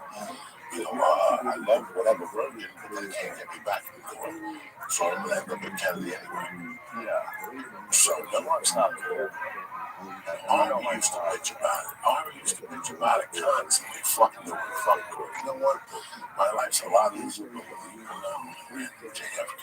It really is. It's Casey and fucking the bomb. And get a steak and eggs. Yeah. Like the gentleman in the Bloody Mary, they sit out there. There's tons of entertainment at Kennedy. You get a massage, you get your feet rubbed. They got fucking everything at Kennedy. I thought you flew out okay. It was horrible. No, I don't like you. I waited for 10 minutes. I had already booked 3 o'clock. But I got it at 7:41. I didn't trust it. Yeah. I went to Southwest was empty. Everybody was there. Right back there was kids at the airport all going fucking spring break. I went to United, they had nothing. I went to Delta was done. And I went to the other company, JetBlue, and JetBlue be done until Sunday. I was like, you know what, I got my 340, I'll take my chances. Before I left the hotel, I called, the plane that you're going from LA is already in Chicago, you landed from Rome. This morning, it's already when they know it's like time. And the other one was on time. You know what? Everything was smooth. I know it took me 25 minutes up to 4 or 5 to get 1 month, and it was empty. You have options in other places, but if you fly to a place like Buffalo, there's not a lot of options, you know? So if you're flying out of Bozeman, Montana, or something like that, like, good luck. Listen, bro, I can't get a direct ticket from Milwaukee to Detroit. The flight is longer from Milwaukee to Detroit than it is from fucking LAX to fucking Milwaukee. How the fuck did that happen? I gotta fly to Chicago. It's a tough business. The business of selling airline tickets, flying people around, you gotta make money.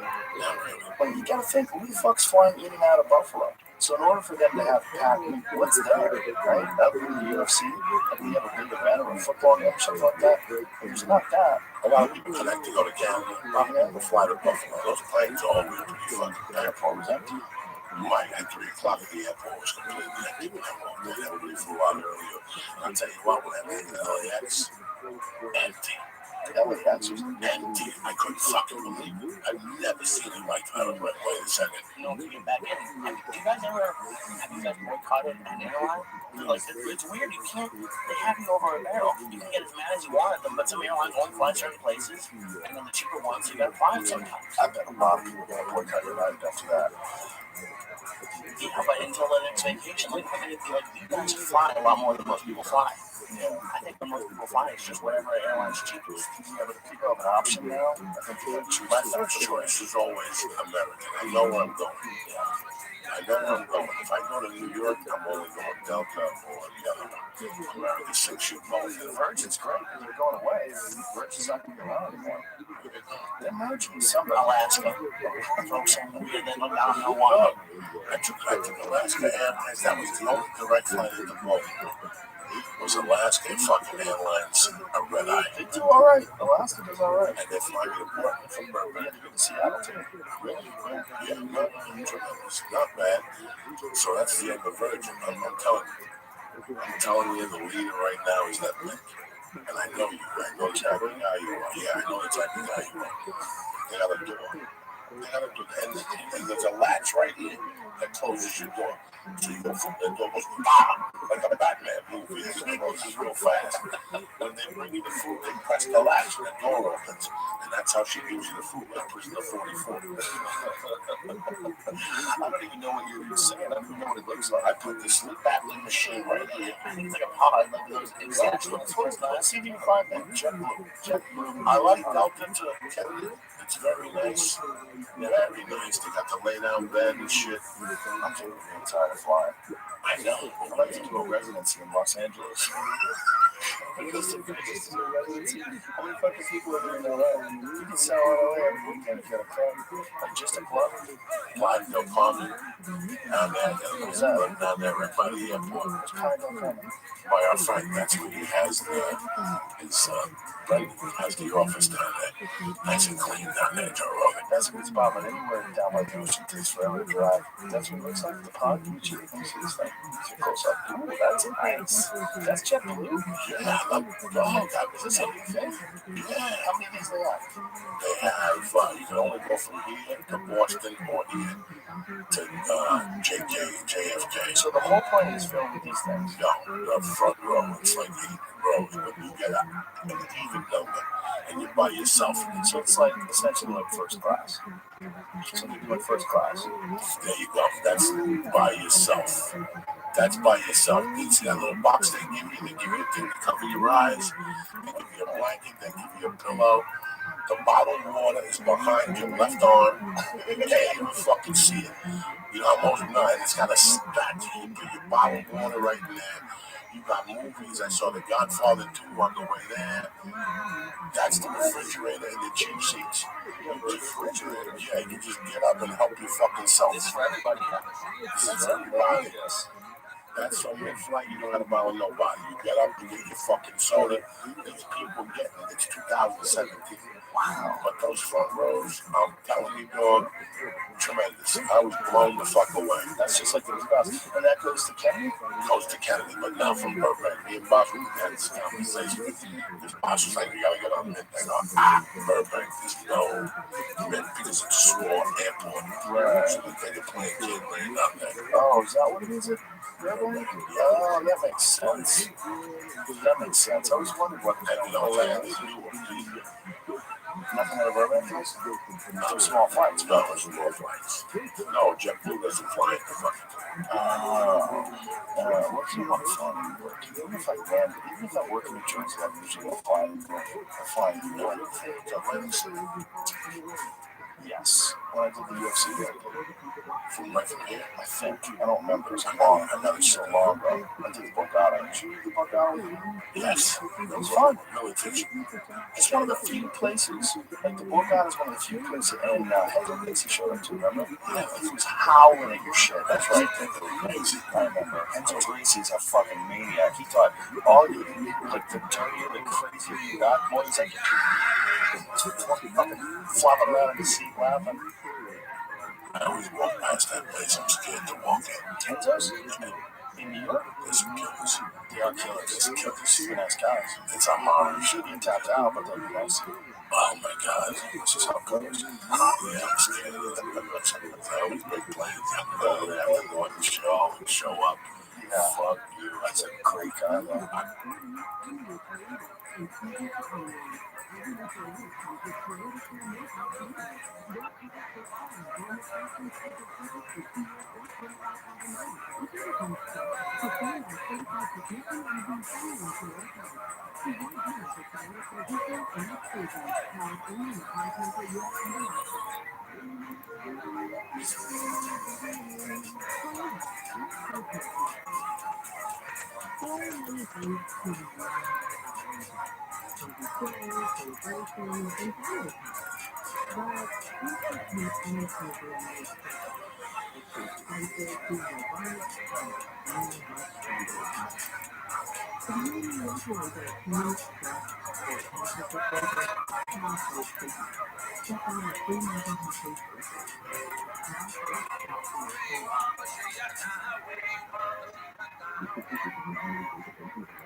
Did you know there's a generic form of an idea that works just the same, but it's 95% people, and you can get it online? Just go to one.com/radio. Choose one, you'll get a free medical consultation, the free shipping with Perform, a 100% online offer, and trusted generic alternative to the name brand. At up to 95% off. That's right, your generic provider, the same active ingredient as brand name provider, up to 95% off. It's the same location, still prescribed by a licensed medical provider, but with zero copay, no expensive time, and no awkward face-to-face consultation. In fact, this free online visit, you may get this exclusive offer, Hims.com/radio. That's Hims.com/radio for your free online visit. HIMS.com/RADIO.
The Supreme Court ruled that you cannot consider race as a factor in the specific race.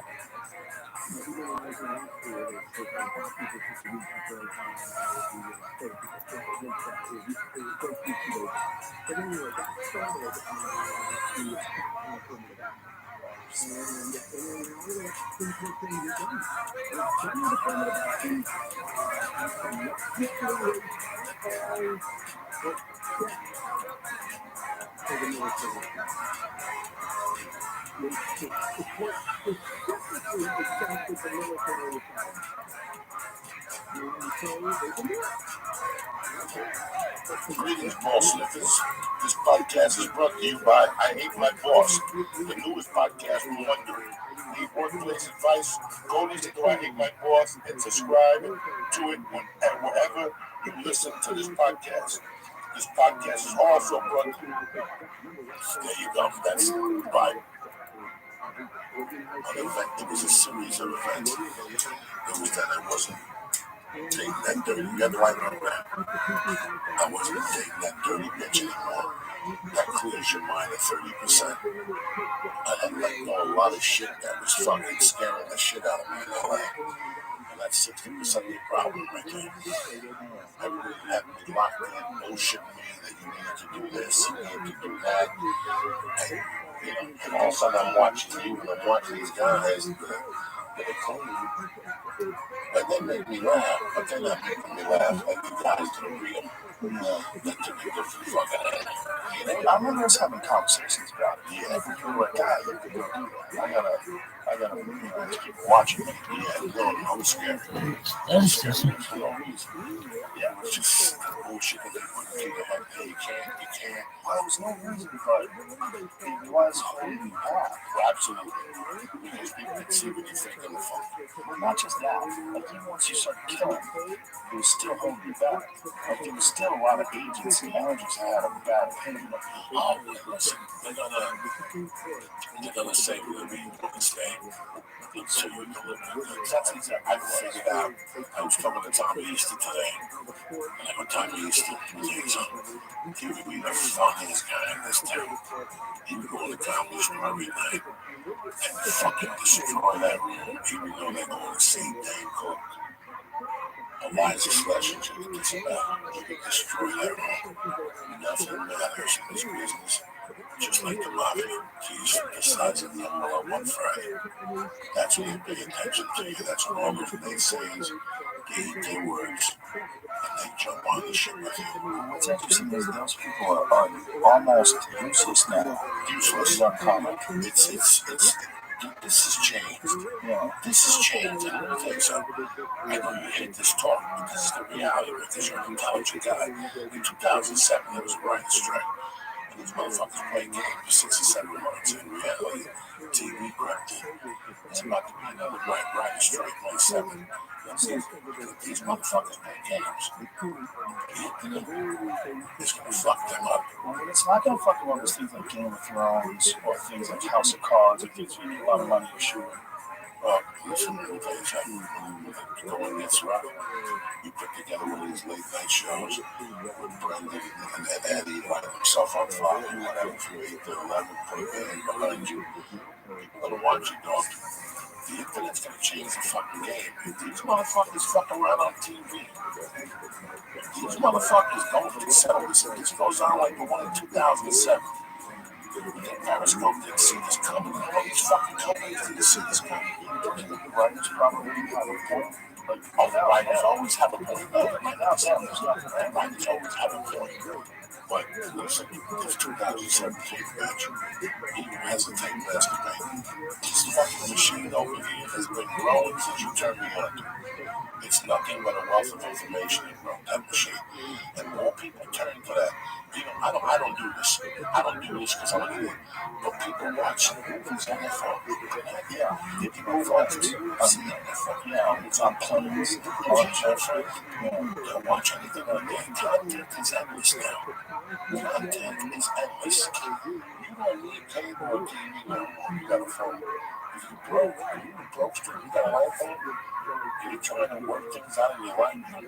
You can stream Showtime, you can stream HBO, you can stream IFC, and you can see almost everything that YouTube just came out with like everyone's coming out with an online cable service or TV service, but YouTube is the best one out there. For so far, it's $30 a month. You don't get every channel, but you get a ton of DVR. So it's starting to be where you don't even need anything anymore. Fuck around. Keep fucking around. Keep it up. Until they figure this out. The way so I got a good idea for this. I got a good idea for that. 2 cameras, 2 GoPros, periscope, and a drum. You put yourself at the table, Jack. Whoever people watching, people have cravings. Our audience is not from 7 to 10 though. What's one of these things are? It's people from 7 to 5. It's IT people. It's people who work at the gas stations. People who work in construction with their phones out. It's fucking amazing. The loaders at the airport, they wave the other day. They're trying to get on a fucking plane. They wave. It's weird, right? It's very weird. So it's got to do a different fucking level there. This is what we do with this growing everything. Well, no one would ever allow you to do this. There's no executive in this town that would have ever said, here's what you do, Joe. No, I mean to have a camera point at you start smoking pot and just talk shit. Nobody believes me. Nobody would believe me. And it's that easy. It's that fucking easy. It is for you. It's not that easy for everybody. Listen, man, it's a shot. You shot with this. When Aaron first went to his management and said he was starting a podcast, they laughed at him. That's the reality of it. You know, this is something that they didn't know was coming. They don't want to sit and have meetings right now. What are we going to do? How are we going to get reasons that way? They're going to let some podcasts aside. You know that, right? They have those active podcasts. You read a play. Fuck yeah, they have series. The series is huge. I firmly believe that the future of entertainment is audio. I honestly do. Because it gives you so much more, so much more accessible to them. Like you have them for the drive, you have them for the work day, and then even at home. How many people do you see when they're watching TV just playing on their phones throughout the entire episode and they're absorbing what's happening through audio? I honestly think there's going to be a lot. I've always loved audio. Oh, it's perfect. I think people that listen to it, I love audio. I grew up on Richard Pryor albums. People are listening to specials. I grew up listening to George Carlin. I grew up listening to and watch fucking Freddie Prinze on TV with a special. How many specials did we see later on? This Rodney's young comedian, that came later on. Well, there's definitely a good market for audio, but there's also a good market for people watching things too. And you're talking about people who are sitting down with their phones while they're watching a TV show. That's so silly. People who do that are so silly. You're playing with your phone while you're watching The Walking Dead or something like that. It's so dumb. I think that I hate it at times too. It's just people are super distracted and childish. Unless it's a bad show or unless you're watching a talk show or something like that. It just seems to me that like, if you're going to watch a really good show, you should put the fucking phone down and sit down and watch that thing. You know, if you're going to watch like House of Cards, you watch the Kids Place show, that's a fucking great show. There's a lot of really good shows. I don't think audio is the future of entertainment. I think it has a future as a future. So it's not the future because there's always going to be people that want to see things. Oh, I'm not saying video's gone away. Obviously, video's great. But when the name of the game is advertisers and advertising money, that's like the end goal for all of this. If you're losing people for 8 hours a day, like I think what's great about these podcasts is the people, like middle class and lower, are really listening to it. There are higher level people doing it, but you can't listen during the day. You're probably a little bit out of the loop podcast wise, you would think. So if you can't watch video during the day, you don't have all those ads. I understand there's going to be a lot more of that scripted podcasts, reality pod. I think there's going to be everything. And you can have so much more access to that. A lot of possibilities. How many people do you think are listening throughout the day? That's all I did when I was younger. That's how I found Joey. So your podcast, I was listening all day in my car. But isn't that unusual to have a job that allows you to do that? How unusual is that? You want to play, there's people watching you, people talking with your phone time. Okay, in today's market, people have an assignment or have the type of report. They're not watching you on YouTube, but they're listening to you. They're listening to Bill Burr, listen to NPR. They're listening to the Comedy Central podcast. They're listening. They have 40 fucking hours to kill on that fucking computer eating hemorrhoids by the day. You know what I'm saying? They listen to 2 podcasts, they get up, they go for a walk, they smoke a cigarette, they drink a cup of coffee, they come back. They listen to another podcast. You know, if you're a night security guy, you work fucking, all those hours at night, you're lonely in the car sitting there. That's all you listen. So if we reach an hour and a half apiece, 2 hours, you got a lot of time at night to listen to podcasts. So the kings of the third group, we are the kings of the third group. People that work midnight to 8, whether they're in Australia, China, New Jersey, California. That's who listens to this. While they're stocking fucking trucks, fucking product at a supermarket. You're in a supermarket at 2 in the morning, and the guys are stopping. They got their phone on with the black gloves, and they're putting ice cream in the cases. They listen to everything. To Jimmy Long's podcast, the Stalking Jimmy, whatever fucking Jimmy, whatever. They listen to the dude that used to be on there. It's amazing how much of a catalog they have to choose from. The first guy who ever recognized me was a science fan on my job. I was walking across the street, he was spinning. He went to the ice house a couple times, and then he was going to try to be a comic. But he's funny, yeah. I spinner would be the perfect guy. That's hilarious. This is going to be places where it's, you look at your map at the end of the month and you see where other people are listening to this across the world. Wow. And you go, what the fuck? Like when Ari said he went to China, he said 200 people showed up and they all listened to the podcast. They're working for something over at Apple. They work for Apple or something over there. Apple's Foxconn, that's over in China, right? Yeah, that's where they make the phones. That's how they There's nets. Oh, okay. That's because there's nets keep people from jumping off the roof. So you know what that was? Yeah, but how many people actually jump? Enough that they made nets. It's just one guy. When you put the nets out, the cell phone makes you do this. They live there. They live there. They work there. They have dorms. They stay in the dorms. They work all day. It's scary. I mean, it's a step above being a slave. People tell you it's a lot better than what they used to have because they didn't have any opportunity. And this is just how industry works. The way people describe it, you're going to try to justify it. They say this is just how industry works.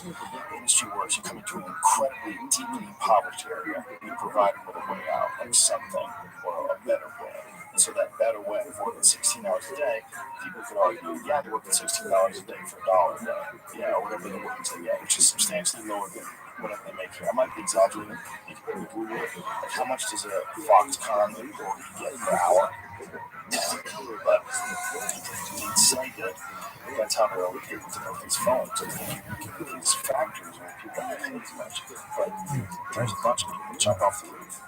Like they have to put fences, nets all around their nets to catch them like it's bananas. And when they talk about it, you know what they say? They say there's so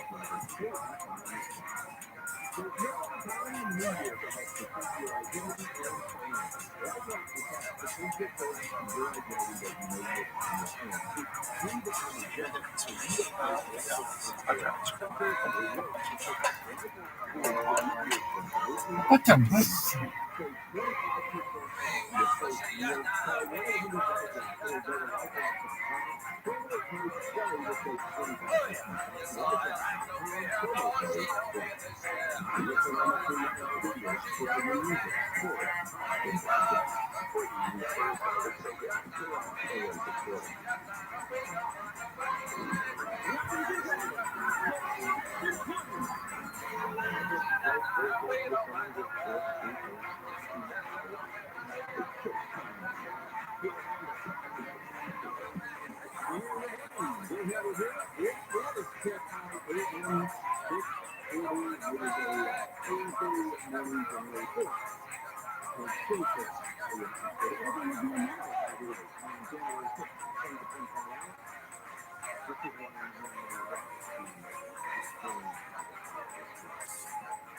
Some of the bigger stories that we are looking at and will be covered today, well, that's first set of documents regarding the election.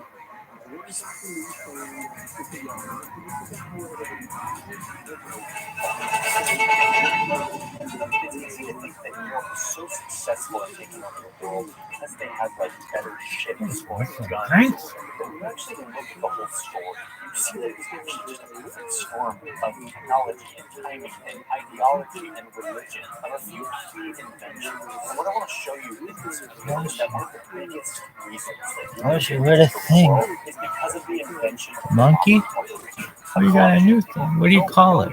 What needs a name? Together for the same goal, extracting resources and following places.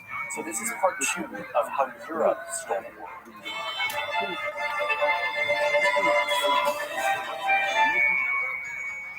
She does.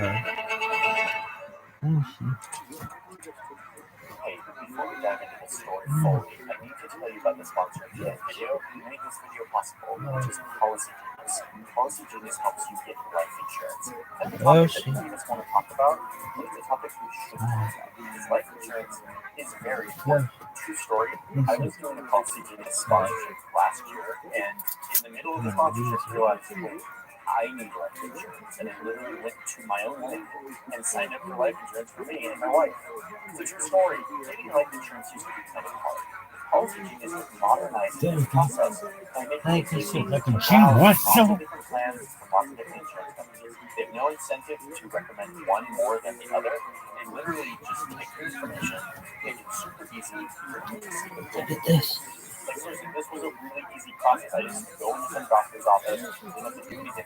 I literally filled out a bunch of stuff, talk to someone on the phone, and before you know it, I'm seeing the different plans and I'm explaining how it works. The thing that convinced me the most, I think, was that life insurance is way cheaper when you're young.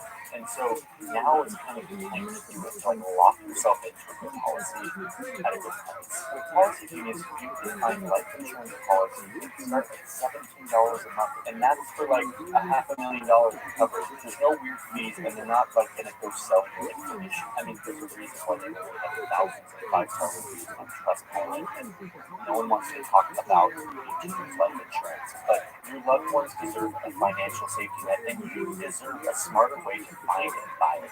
To start comparing quotes and simplify insurance buying, go to PolicyGenius.com/JohnHarris. Link is also in the description. Thank you, Policy Genius, for supporting this video. Let's dive back into how Europe stole the world. Okay, quick catch up on where we are. Because it's what's Part in 1, my we talked about how video. Spain and Portugal went out to That's get in how on you do it. trade and accidentally ran into a bunch of land. They decided to claim, and it turned into a big race to see who could take over as much of it as possible. After about a century of this, other Europeans started to take notice of this model of expansion. And they realized that it's a great way to enrich your country. Some of these countries have been dabbling in imperialism, but in the early 1600s, it was time to get serious. The first to follow suit were the Dutch, who were becoming really good at navigating water and making maps and doing business. They decided to follow Portugal's lead and go around the bottom of Africa, stopping right here at the very tip in what today is known as Cape Town, South Africa. They established a permanent colony of white settlers whose descendants would go on to become a major part of South Africa's history.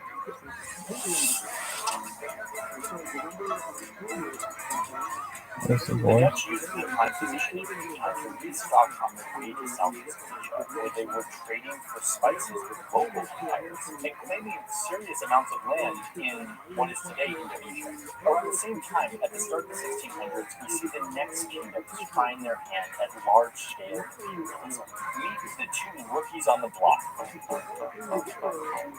England and France, who would go on to actually cause a lot of trouble on the world map, but for now they're just getting started. They, for the most part, followed Spain's lead, going west for the Americas, though England sent ships east at this time as well. Anyway, here in the Americas, they showed up, and like colonizers before them, found lots of land and lots of people living on that land.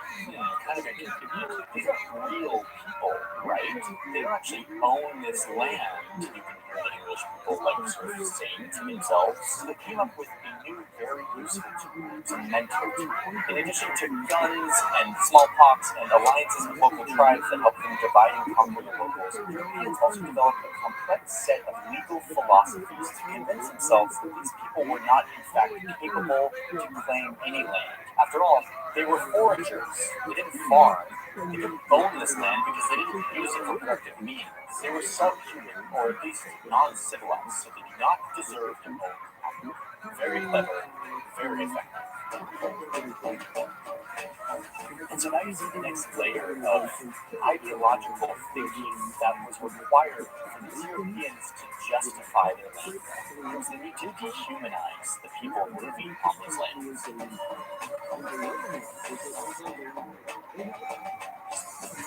Here's a letter from a British settler who describes North America as a wilderness, quote, where none inhabit but hellish fiends and brutish men. This dehumanizing paired really well with another ideology that was very popular at the time, Christianity. A religion that told its followers to go out and preach to everyone so that they can be saved. Perfect.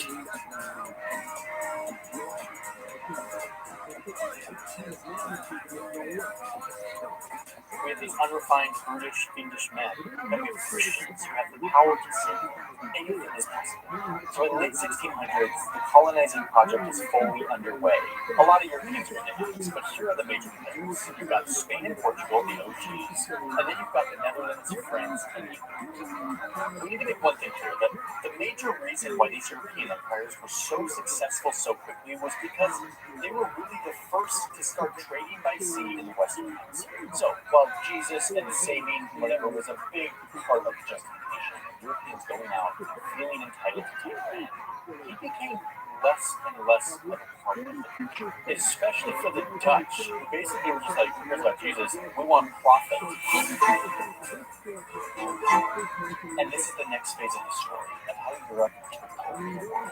We'll call this chapter Private Empire. And frankly, it's one of the most important things to know about this history. Remember that European imperialism started as a desire for trade, to trade with big empires. Then, surprise, we found all this land, we'll call it unclaimed, and we'll start claiming it while dehumanizing the land. It's a process, remember, okay? A lot of that was funded by governments, like kings and stuff. But eventually, the citizens themselves in these places realized that they could make a business out of this. And again, this is where the Dutch wrote the blueprint. So now, instead of asking the ruler for something, they could just get together a bunch of people and form a corporation, like the first corporation ever, the Dutch East India Company, which would fund private voyages. And you, a random Dutch person in the 1600s, could buy this share, a little portion of that company, to get in on a little bit of the profits. But if the profits are big enough, then everyone wins. Welcome to the era of corporations. So now you have the Dutch with their new Kickstarter campaign, crowdfunding their private empire, totally exceeding their goal. And the Dutch corporate sailors set out on the tried and true routes that they already knew, arriving to Indonesia, where they showed up not to convert people to Jesus necessarily, but to harvest cloves and peppers as efficiently as possible, and to come home and to sell them for a profit and fat the pockets of the shareholders who funded the whole journey. This is like a surprising novel model to us today, because this is how the world runs. But at this point, this was a new invention. Oh, and the government secretly running this. They could give the company some military power, they could ignore the details of exactly how it was all going down, and still ensure that their country got improved riches. And these corporations leveled up really quickly and became basically little private empires. The ability to take over land, build bases, and establish relationships with locals, not for the prestige of like a king, but so that they could make more money for their shareholders. It was the private investors who helped them get really big, really fast, all through this invention of the publicly traded company. And again, it all started with the Dutch East India Company. And just like any startup, they were more nimble than the clunky old government. They had good funding, they were private, they were fast, they had an ability to undercut competition. All of this allowed them to dominate this region when it came to taking over land, harvesting stuff, and bringing it back to Europe. And because they were the best operators, they eventually became the kingpins of all spice trade in Europe. Things like black pepper, nutmeg cloves. All of this because of the countless trips that they were taking between the East Indies and Amsterdam.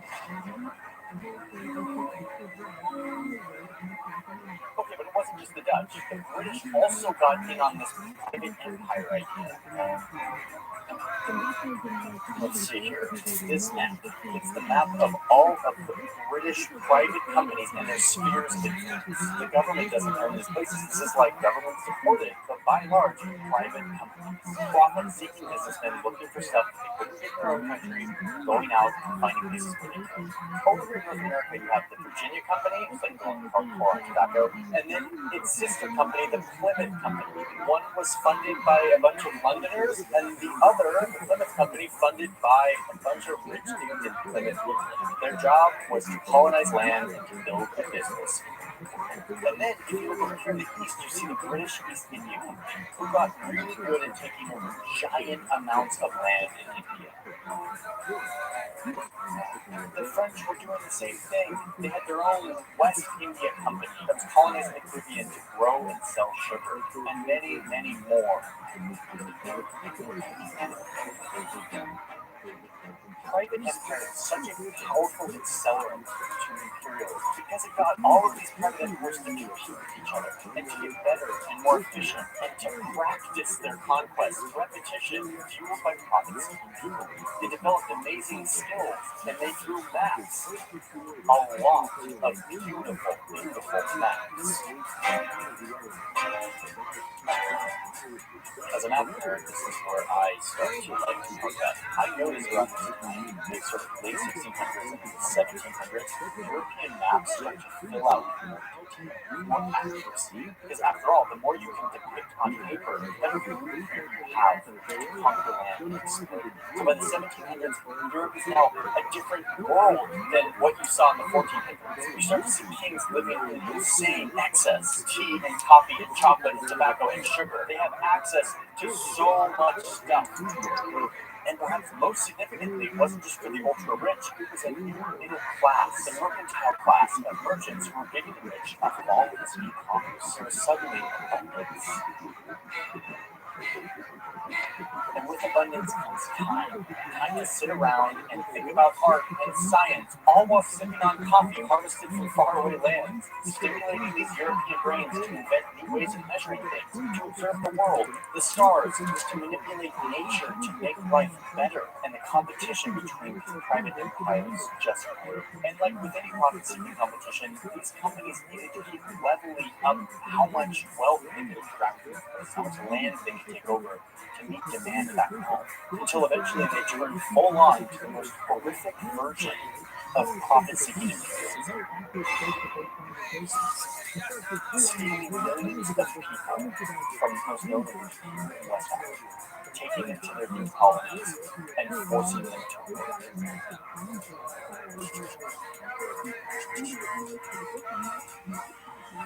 Stealing and trading humans and forcing them to work was not anything new to this world. Islamic and African slave traders have been doing this for a very long time. But it was here in the 1700s, in this context of private empire, that things really started to become. As these European empires, mostly England, Portugal, and France, took it to a new level to fuel their highly optimized, shareholder-fueled private empires. So optimized that the slave trade itself was outsourced to a private company in this case. It was imperial profit-seeking efficiency at its finest and most horrifying. You can almost hear the glee and greed in the voice of one English slave trader who wrote, quote, "What a glorious and advantageous trade this is. It is the hinge on which all the trade of this globe works." But Europeans are starting to become really enlightened at this point, right? Like, they're starting to think through, like, human rights and, like, equality and starting to lay the groundwork for, like, democracy. Yes, but remember that these Europeans had ideas in their minds that were tangent to these women. Ideas that allow them to invent things like the New World and unclaimed land that actually belong to them. They applied a lot of those same ideas. A lack of Jesus, a lack of white European culture and technology, making these people in need of saviors to make use of their land, their resources, and their bodies.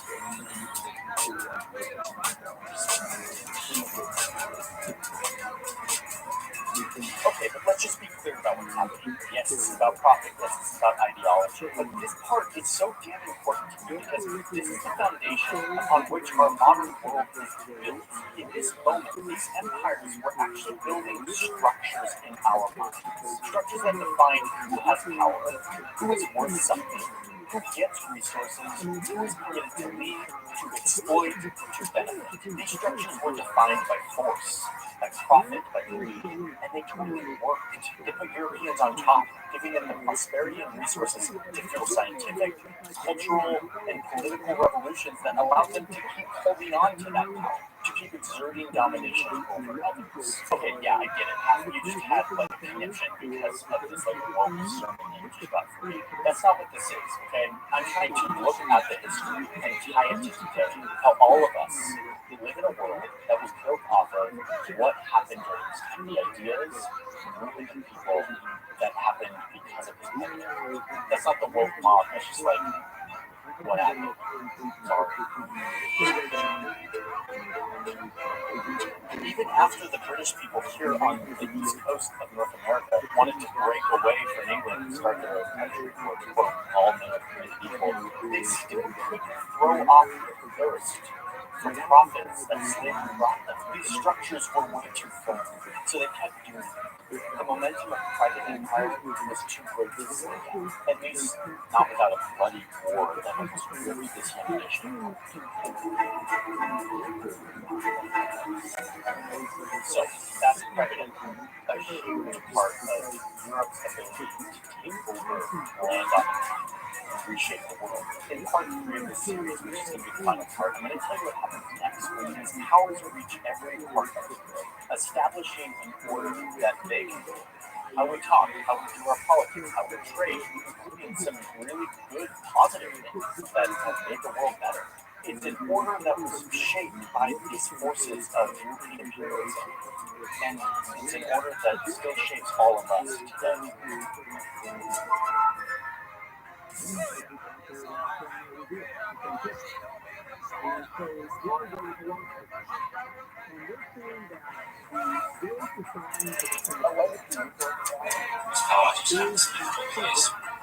Humans have always searched for mythical magical places. Atlantis, El Dorado, Shaker, but none of them have actually been found, besides one. It started on a typical workday for me when I was sifting through maps, which, yes, is something I routinely just do. Paper maps, digitized maps, animated maps, I just can't get enough of them. So I'm sitting there looking through some maps, and I stumbled upon this. This is a super old British map of North America with a giant island off the west coast. The island is labeled California. Okay, so clearly some cartographers got this totally wrong and made a mistake, right? But wait, there's another, and another, and another? What is going on here? This one's from 1785, or from 1750. This one's from 1690, and from 1650. Like these maps of California as an island are strange. Drawn by the Dutch, and the Germans, and the British, and the Japanese. Everyone is making these maps showing. Is this like a tectonic plate thing? Like, was California an island? Because it has to be dug. We found thousands of these maps. California as an island everywhere. I had to get to the bottom of this to figure out what is going on. Luckily, I live in Washington, D.C., so there's somewhere I need to go visit myself.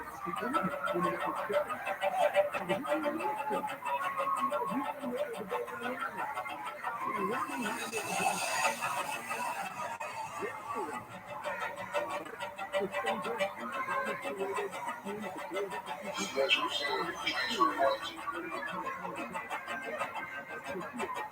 case anyone is in DC and is looking for a nuclear fallout shelter, I found one. The Library of Congress.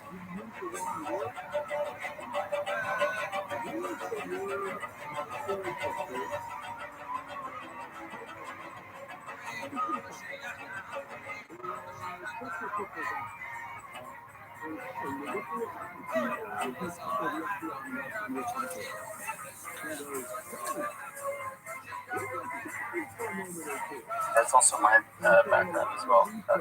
Yeah, yes. I love it. It's just so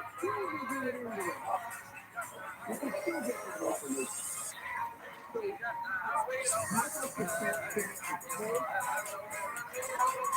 it's very nature of how the internet and how these programs, how these social media programs run. And if the sign-up is that it's going to help? Maybe. It's also helping people that want to do an underline against the way and approach that information. look at this one. And so what the argument is here is Some that they're making a statement and it shows how saying that accurate we can do like definitely it looks pretty accurate to the California winter today. And then suddenly the whole world started happening in California. This is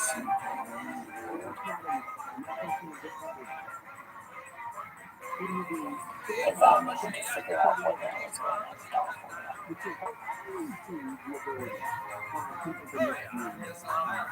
This first started as a nerdy history cartography question, but soon fell into a way deeper story than the sight of. The story of a mythical place called California, full of gold and magic and dreams, fueled by people who were totally grounded in reality, but rather in dreams of something bigger, something different, something that may or may not truly exist. This island teaches us something bigger than just how humans draw maps. It's actually more about how humans want to see the world, about how big ideas spread and why. So, let me show you how for hundreds of years, California was an island, and how it still kind of is.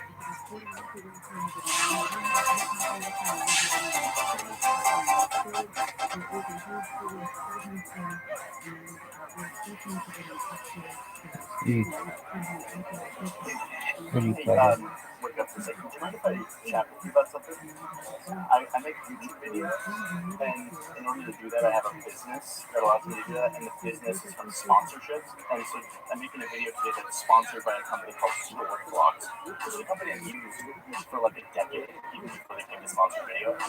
Storyblocks is like a massive library of visual and audio assets that you can use to make your videos better. So creators of all sizes, small, medium, large, giant creative teams, can subscribe to Storyblocks at whatever budget or price point they need, and can have an unlimited library of like 4K amazing stock footage that is diverse, that is ever growing. There's like thousands and thousands of clips. I use this all the time for my videos. One of the big challenges for creators is that it's really hard to go out in the field and shoot stuff. And so making a video, you don't have a lot of like really good visual assets. With Storyblocks, you really have a subscription to an unlimited amount of amazing visuals and sound effects and animation templates. It's a really freaking good deal. In the video I'm making right now, it's about maps of California and why California used to be an island. You're going to see like tons of Storyblocks footage that you won't even know Storyblocks footage, but it is, because I use it all the time. So anyway, thank you Storyblocks for supporting this video. Thank you for listening. There's a link in my description. Clicking that link helps support this channel. There's also send you Storyblocks so you can check out their pricing plan, find something that fits your budget. So now I'm headed back to the studio to figure out what the hell is going on with California. It's an island.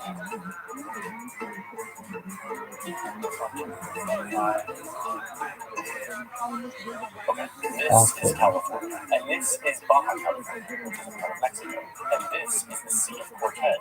It's not a full-blown sea, it's actually a Gulf, the Gulf of California, but we call it the Sea of Cortez. You're about to find out why. I actually lived here once when I was a 19-year-old Mormon missionary living in Baja California. Anyway, that is not important. let's talk about how this became an island. California originally was an idea, a myth. It was a fictional setting written into this novel from 1510 in Spain, like 500 years ago. California was like Atlantis or the Garden of Eden. The author described it as an island populated by black women without any men existing there. On the entire island, there was no metal other than gold, and it was ruled by Queen Calafia, hence California. Again, it was a fake place. This is not a real place. This is a guy writing a novel about a fake place. But while the author doesn't say exactly where this is, he basically says that it is, quote, at the right hand of the Indies. Reminder that the Indies is like over here in South Asia. This novel was published in Spain about 50 years after the invention of the printing press. So printed books were a big thing. And this book was really popular. Oh, and by the way, the book also mentions that the women in California, the women warriors, were, quote, of beautiful and robust bodies. So you have new technology, books, and beautifully robust women who basically clickbait for Spanish sailors in the 1500s. They were out there exploring the world and reading this book while they were out to sea. Oh, and remember, at this time, these Spanish sailors are out exploring the world that Columbus had run into when he was trying to find a quicker way to get to Asia. So it's like 10 years after Columbus, and Spain is sending people to explore this world, explore where you can extract resources and destroy the population, make Spain rich. And one of those expeditions had this guy on board, Hernan Cortez. He came over as a young dude, but he quickly became one of the most shrewd, aggressive, detail-oriented colonizers that Spain had. He goes on a big expedition where he takes his 500 men and 16 horses to go look for gold. But Cortez was secretly harboring another goal for this expedition. He was reading the romance novel that everyone else was reading, and he kind of wanted to find California, the fictional place in the book. This would be like some guy being out in Nepal on a hike or something. He's like, secretly want to find Middle Earth. This kind of reminds me when I was in Wales in 2011. And I secretly wanted to find out that kind of it's like, I get it, Cortez. I get it. You read it in the book, you're like, this place is probably real. Cortez, a legitimate Spanish explorer, is now looking for a fake place in a book. So Cortez, after he stumbles upon a great civilization, allies with their enemies, and destroys them with his guns and smallpox, small side note that can be covered in a different time, he eventually makes it over here. Oh, by the way, Cortez was kind of going rogue this whole time. He didn't have permission to do this, and the Spanish leadership were kind of freaking out. So much so that Cortez had to write a bunch of letters justifying how good all of his conquest was. Anyway, Cortez sends out a mission to go explore a little further off this coast, around holy shit, they found something. Cortez is so giddy about this new discovery that he writes a letter back to the king saying that his men talked to some natives who affirmed that there is an island inhabited only by women, and there are no men. That men come every once in a while for them to conceive, but they only keep the female children. It's only 10 days away. And that this island is very rich. It grows antelope and gold. What? Holy shit. No men, only women, rich in gold.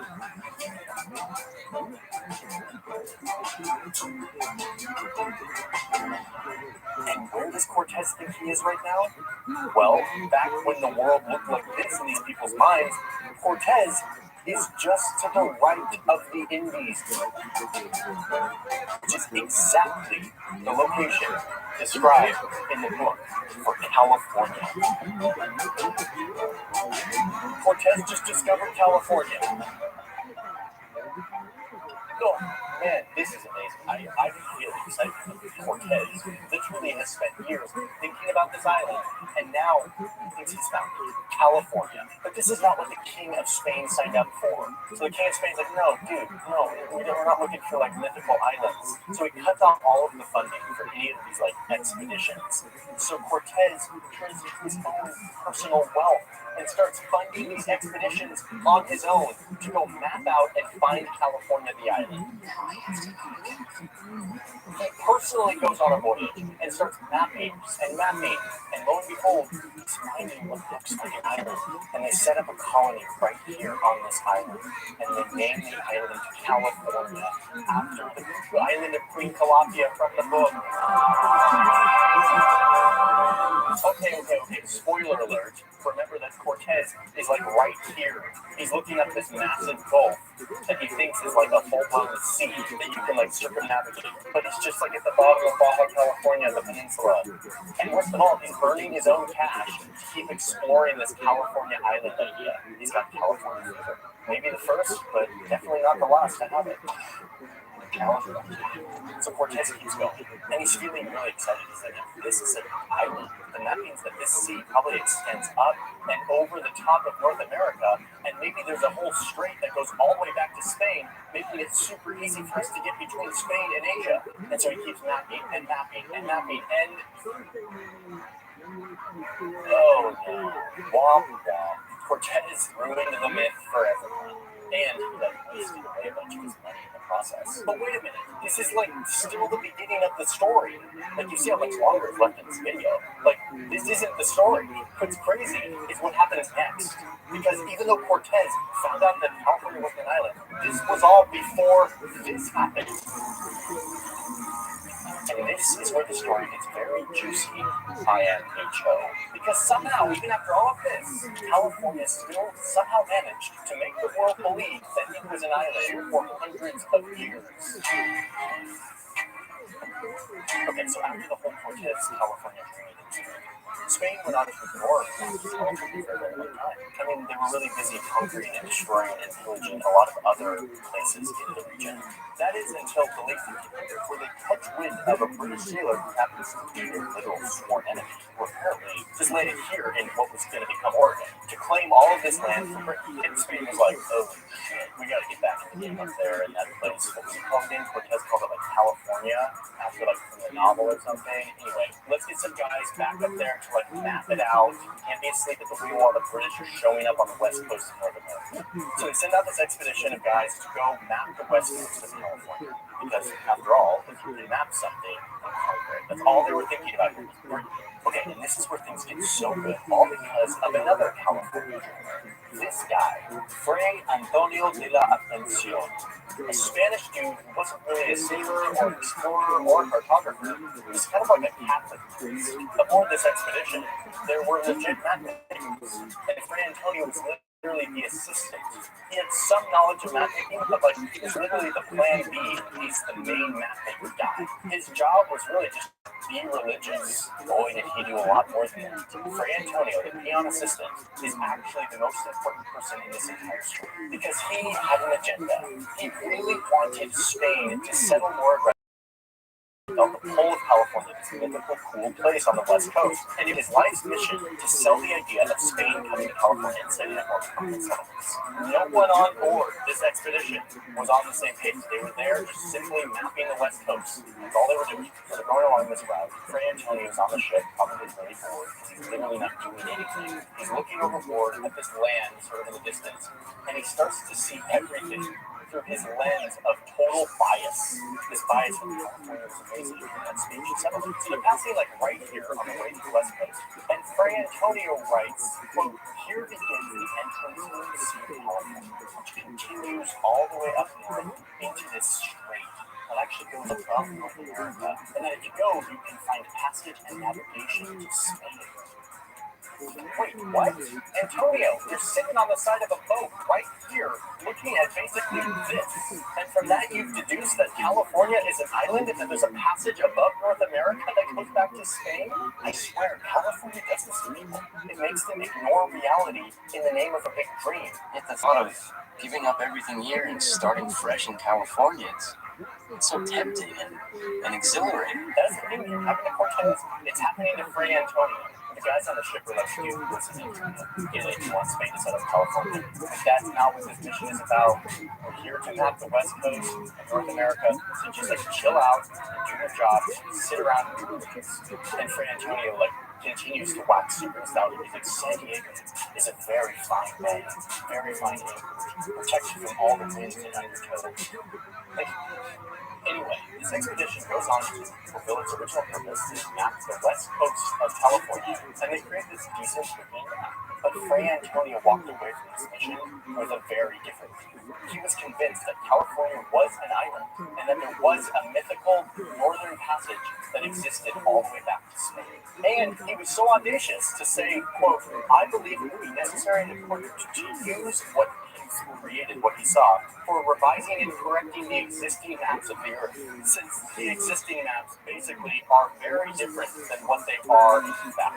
Translation: Spain, you need to change your maps for what I saw when I was sitting there bored looking over the boat. Because California is an island. I mean, the confidence in this guy is astounding. Fray Antonio makes a big ruckus about this, tries to get Spain to change their maps to California island. It got to the point where the official map maker of Spain had to actually say, "Dude, you're wrong." He said, quote, "Since no proof of the Lake of Gold or Strait of Anian," which is that Northern Strait, exists, since California has not been circumnavigated, little credit should be given to these concepts. Like, dude, Fray Antonio, you're fake news, you've been debunked, like, give it up. But Fray Antonio does not give it up. For the next 2 decades, he continues to pitch his fake version of California, sending loads of reports and maps of his version of California, what he saw, all with the hope that Spain would catch on and come settle home.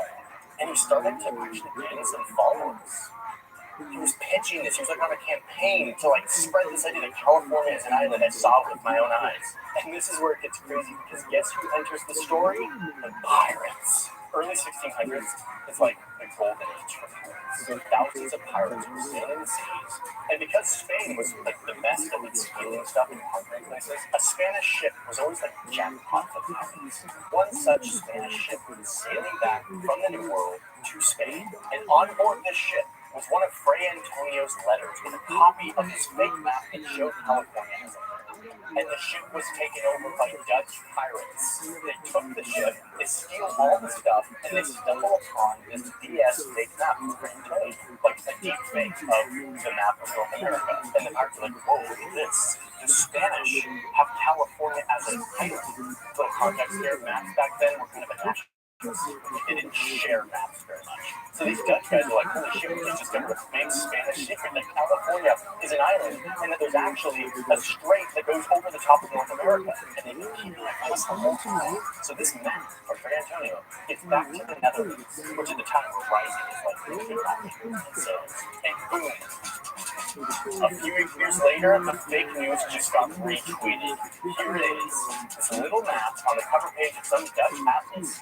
You see for the first time California not connected to the mainland. But wait, Cortez already mapped this and showed that this wasn't an island 100 years ago. No, what is happening? The answer is Fray Antonio and pirates. The myth was back.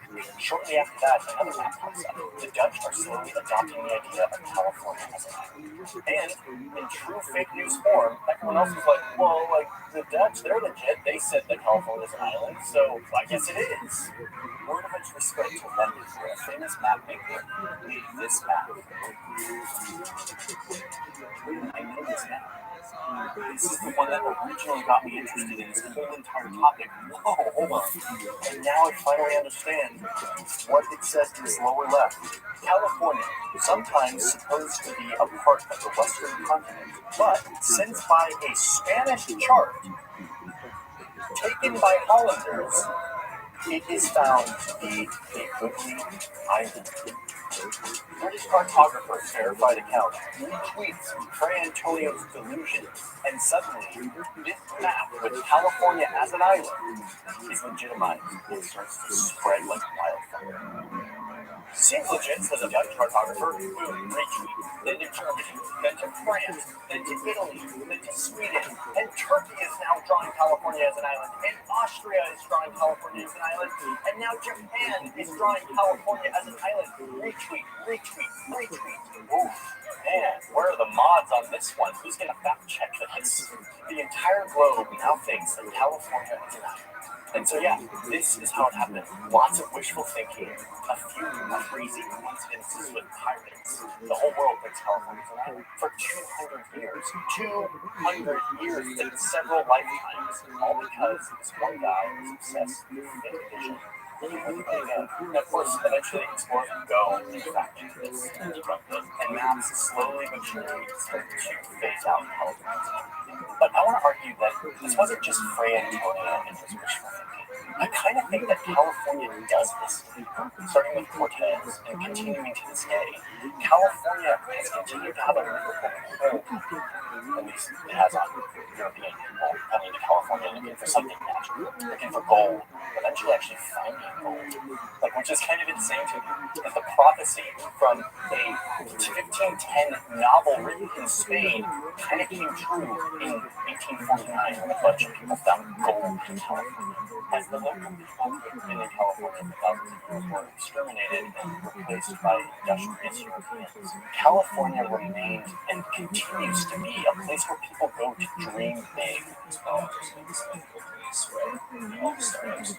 Like Cortez, who spent all of his money trying to figure out what California was, or Fray Antonio, who spent a good part of his life trying to convince people that California was an island, something special, and ultimately it worked. People go to California to chase dreams that usually aren't grounded in any sense of reality. We've been on the cover of magazines with transform healthcare not only here in America but around the world. They go and they push and they push and they push on some vision of something new, even when those dreams rest on spreading disinformation to the whole world. Is that too on the nose? Am I stretching the analogy too much? Disinformation, propaganda, San Antonio, and Silicon Valley, getting this. The point is that to me, this is the beauty and the peril of California as a place. Yeah, it's attached to the continent. We all know that. But California kind of is an island. Ecologically, it has thousands of totally unique species of flora and fauna that don't exist anywhere else. Economically, it's the fifth biggest economy on Earth.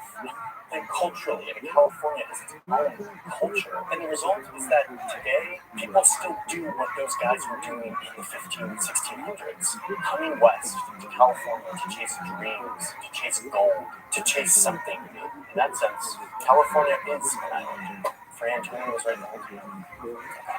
See ya.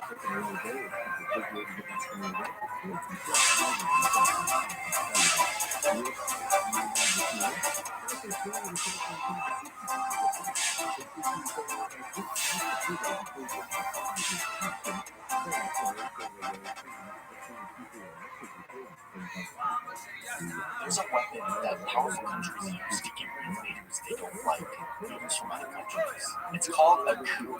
It's a French word that means a punch or a blow, because it kind of means coming in and forcibly punching out the government for power. No elections, no process, just power being seized. Just someone being pushed out and someone being put. Coups happen in so many different ways, but I want to show you how the coup has been used by the United States of America as a tool to get what they want on the world stage. So let me walk you through some of the major US-led coups over the years to show you that while it sometimes seems like we live in a world full of order and rules, the reality is that the most powerful countries will often get their way by whatever means necessary. Okay, so here's how I'm defining the US-led coups that I'm going to put on our list here. Number one, they were successful. There's a lot of failed coup attempts. We're leaving those out. Number two, there must be at least one US government official involved in the coup. And number three, we need concrete evidence that the US was actually involved, not just speculation. While the US has been involved in tons of regime change efforts around the world, we landed on a much shorter list. These are the coups that I think best exemplify how this tool has been used for international power over the years. Let's start here. In the country of Hawaii, it's 1893, and the U.S. is feeling like the Hawaiian Queen is a threat to American control over sugar. It's sugar that's being grown by the descendants of white American missionaries who settled in Hawaii over the years. So the U.S. sends a military ship with hundreds of troops to show up to Honolulu, and they overthrow the Queen, installing one of those descendants of the Christian missionaries, Sanford B. Dole, as the new president. This is his last name?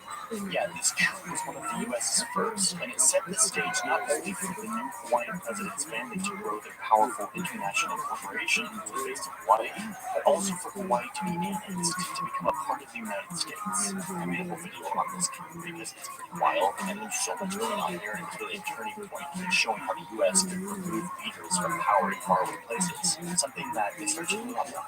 We're going to move on to the next coup, but I need to thank today's sponsor who makes these videos possible. Thank you, NordVPN, for sponsoring today's video. I've started using NordVPN for a lot of different things. When I'm traveling, I connect to the internet via the United States so that all my accounts don't freak out, thinking that I'm someone from another country logging into my accounts. Oh, and by the way, that allows me to watch Netflix from different countries as well, which is kind of cool. But it's more than that. It is a password manager. It is a malware blocker. It blocks annoying ads. It helps you encrypt files. It provides all these layers of extra security, which more and more is something that we all need. And the best part is you don't have to be like a technical person to do this. Like, it's one click away and you have all of this protection, or you can have it just connect automatically and you just have it running in the background. And not just for one computer. When you sign up for Nord, you can get up to 6 devices that are all protected by Nord's many different layers of security. And at the end of the day, you don't have to take my word for it. You go try it out, and if it's not useful to you, you get all your money back for 30 days. So you take a trial period. Oh, and NordVPN just turned 11 years old, and so if you click the link in my description, it is nordvpn.com/JohnnyHarris. For a limited time, you will get a free mystery gift. Not totally sure what it is, but who doesn't like a free mystery gift? Well, thank you, NordVPN, for sponsoring today's video. Let's get back into the map. I've got to get out of here because things are about to heat up. We got a lot more to cover on these coups. The next coup has to do with Spain. Well, actually more like Spain's colonies. Spain's glory days have come and gone. They are a declining empire, and there is major resistance in their colonies, especially in Cuba, Puerto Rico, and the Philippines. Meanwhile, the U.S. is a rising empire, and they already are pretty uncomfortable with Spain having colonies like 100 miles off their coast. But at the same time, they don't love the idea of true independence for places like Cuba or Puerto Rico. These are strategic islands right in the U.S.'s neighborhood. And like Hawaii, American companies have money invested, particularly in Cuba. Independence might mean them getting kicked out. So the U.S. delves into this fight between Spain and their colonies. They use the explosion of an American Navy ship as their excuse, even though it was likely an accident, not an attack. But sometimes stories matter more than truth. So the U.S. sends in troops to liberate the rebels fighting against their Spanish colonizers, promising them independence, not only in Cuba and Puerto Rico, but later over here in the Philippines and Guam. These local uprisings eventually drive out the Spanish, and in all of these cases, the U.S. reneges on their promise to give independence to these locals, and they figure out ways to govern Cuba and Puerto Rico indirectly themselves. The U.S. has just piggybacked on several independence movements to enact several coups at once, allowing them to install pro-American leaders and a Navy base in Cuba, and eventually annexing Puerto Rico and Guam, which they still control, and the Philippines, which they held for 48 years. Again, I made a whole video about this one too if you want to go deeper. Anyway, we gotta move a little quicker here because we're not gonna get through all these coups, so let's move on. Okay, so we're over here in Nicaragua. It's 1909. There's a bunch of powerful American companies here, but a new president comes to power vowing to regulate them. The U.S. is not going to let this happen. So the Secretary of State starts spreading rumors to smear this guy as president, saying that he's building a canal that would compete with the Panama Canal. But really, they're just upset because Nicaragua is taking loans from Europe. The U.S. keeps painting this guy as a war criminal and someone worthy of being thrown out. So push comes to shove, and the U.S. sends ships to both of Nicaragua's coasts. They assemble a bunch of Marines in Panama, basically just flexing on Nicaragua and telling the president to step down. And the benefit of being a rising superpower is that it worked. He has no choice but to step down. And soon a leader that the U.S. likes comes to power.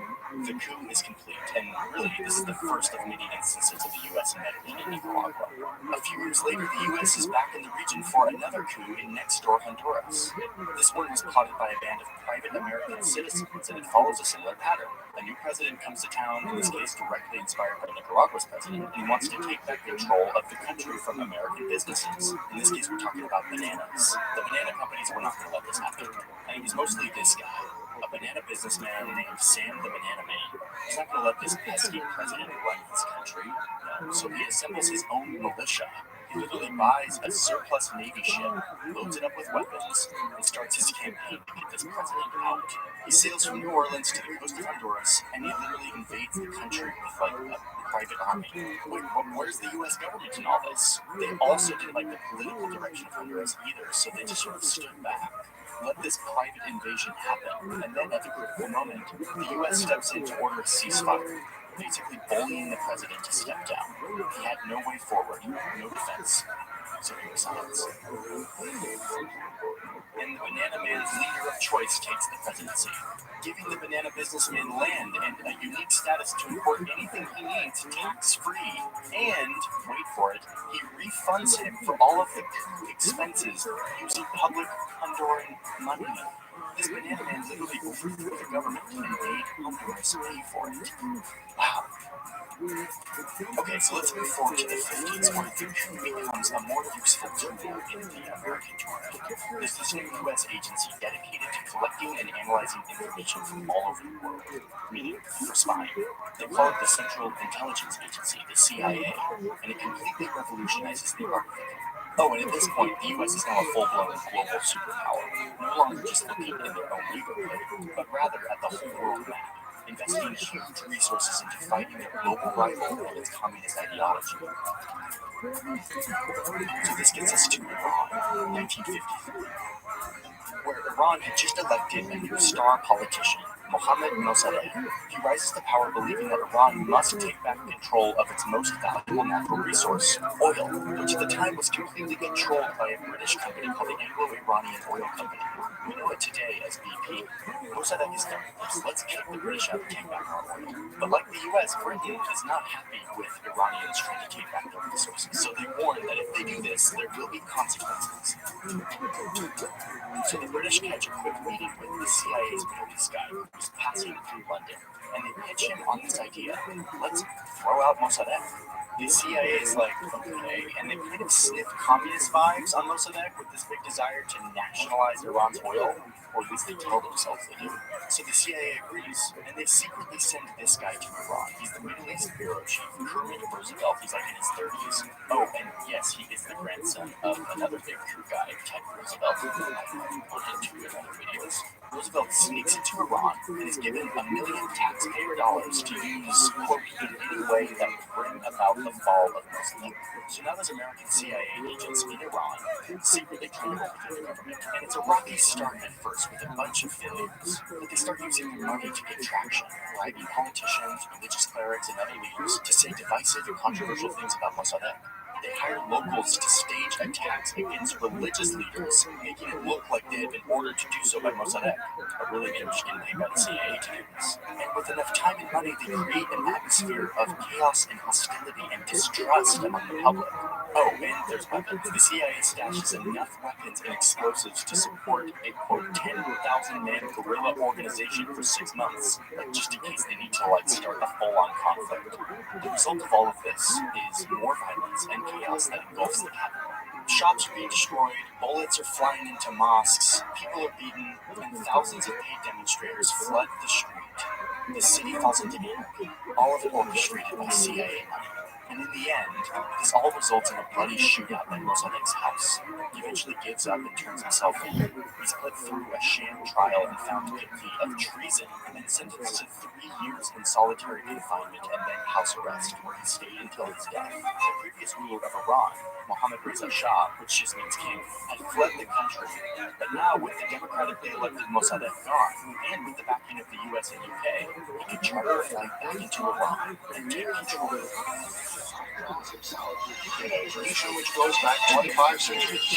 Its title is King of Kings, and he becomes Emperor always. The U.S. really came out on top. They got what they wanted.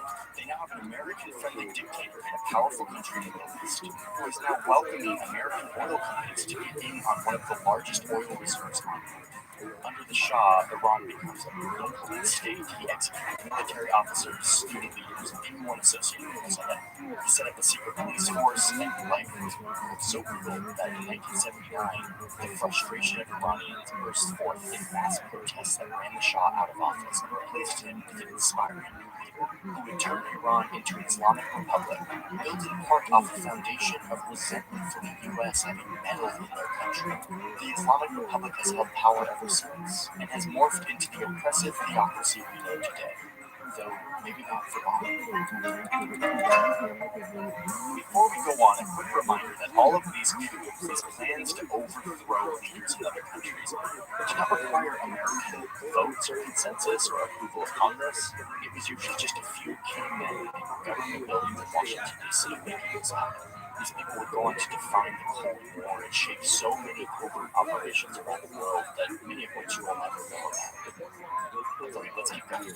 The next year, in Guatemala, the CIA tried to pull the same playbook that they used in Iran, once again targeting a leader that the people had elected, but who wanted to take back the country's resources for the people, to break up these American monopolies that controlled the country's electricity and railroad. The president even starts to seize land from one massive banana company. It was often unused land that he wanted to redistribute to the locals who could farm it and feed their families, and hopefully climb out of the system of endemic poverty in the country. Once again, I made a video on this, the geopolitics of bananas in Central America. And the fact is that the U.S. decided that they had to defend the banana companies, or else more communist reforms would spread. So the U.S. President and Secretary of State ordered an overthrow, and the CIA got right to work. The CIA hand selects a leader that they want to be, and then they start giving equipment and training to a bunch of Guatemalan exiles and private soldiers. They set up a secret operation base on the outskirts of Miami. They start delivering weapons to the Panama Canal. But like the other coups, it can't just all be about weapons. They gotta own the information space. So they create a radio station that sounds like it's a local Guatemalan radio station, but really it's being operated out of a small town in Florida. And they start publishing fake news about an uprising, unrest, a rebellion. And then, at the same time, the fighters that the CIA had trained and armed invades Guatemala. Pilots start dropping bombs on fuel tanks and military posts and airports, but they weren't starting a full-on war. They were trying to cause real damage. They wanted it to feel like a domestic uprising, like a war was on the horizon, to freak people out. And for many, it totally worked. They thought that this was a real uprising, and had no idea that the CIA was behind it all.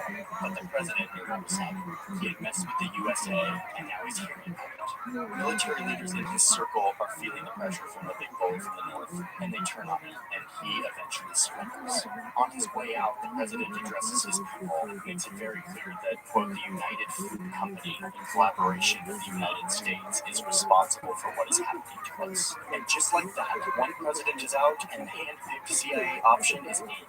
This new regime is brutal. It goes on to do horrible things, detaining people they thought were communists, killing prisoners, breaking up labor unions, and in the process, restoring the banana company's land and ensuring that they maintained their whole lives economy. This kicks off an era in Guatemala of more political assassinations and instability, something that still plagues the country today. And yet to this day, there is no evidence that the Soviets were ever slightly interested in Guatemala. Communism was once again the excuse, but really this was about securing American business interests, tearing a country apart for bananas.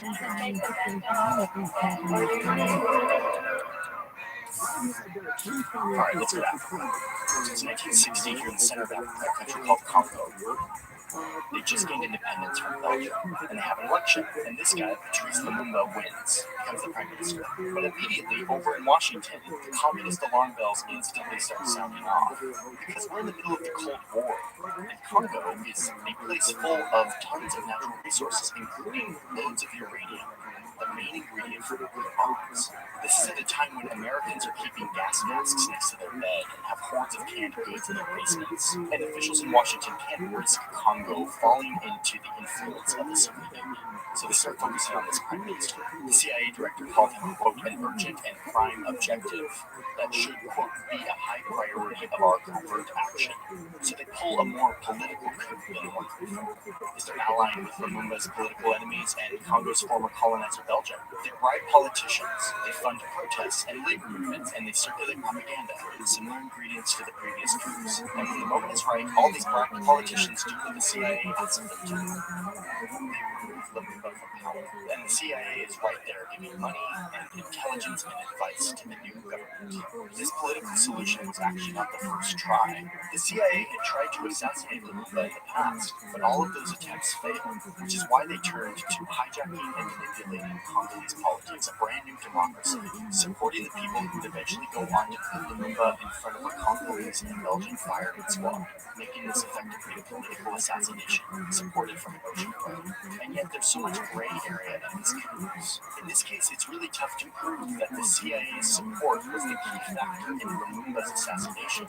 It's debated to this day. An effective foreign-sponsored coup works like this, operating in the shadows, fueling divisions, appealing to the worst demons of the people who blind, through money, through influence.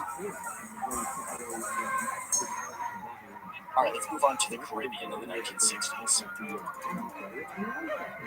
a brutal dictator here in the Dominican Republic. I mean, this guy's really bad. He's rumored to feed his opponents to sharks. But anyway, what the U.S. cares about is that there's fear that a communist revolution could happen at any moment.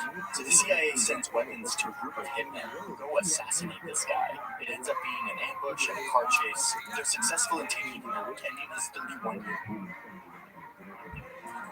Eventually, the U.S. sends in forces to occupy the DR to make sure that a leftist candidate doesn't come to power. They restore order, and eventually a U.S.-friendly candidate is elected. Okay, so now we have to head over to Vietnam in 1963. Boy, this is a way bigger one than we have time for, but we're trying to focus on the coup elements. Vietnam was divided in two, between communist and pro-Western governments. The U.S. needs the South to stay on their side, but Washington starts to lose confidence in this guy, the South's leader, who is losing a grip on the country. And the U.S. fears that communism will take over the whole country in Vietnam. The CIA rolls up its sleeves. It's time for another coup. This time they focus on a South Vietnamese general who also doesn't love the president, and he agrees to do the CIA's bidding. And given the signal, the general directs his military to seize the airport and radio stations, and they block off highways. They march to the presidential palace. A bloody shootout goes down, and this President Diem, escapes and pursues his brother. But it's not going well for them, so he realizes that he needs to set up a meeting to surrender. They're going to meet at a Catholic church. This was probably going to be a peaceful meeting, but when the generals arrive, they just kill him on the spot,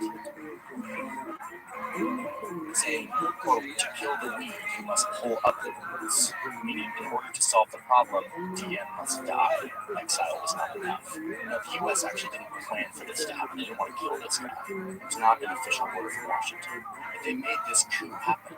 JFK is said to be really distraught about this. The first American Catholic president behind the coup that killed the first Vietnamese Catholic president.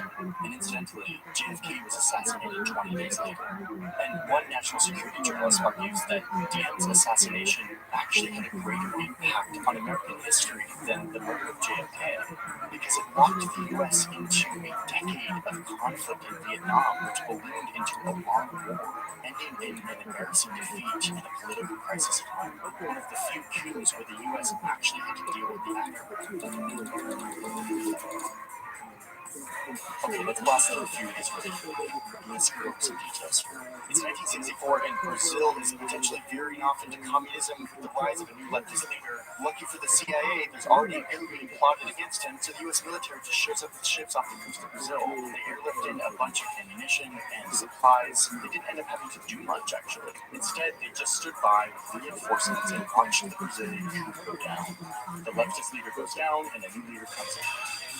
In 1973, there's a coup in Chile that is a very complicated story with conflicting accounts, and we went down a super deep rabbit hole, and we decided that because the evidence is not rock solid, we're going to cut it for time, but definitely some crazy shit went down. I'm not saying it didn't.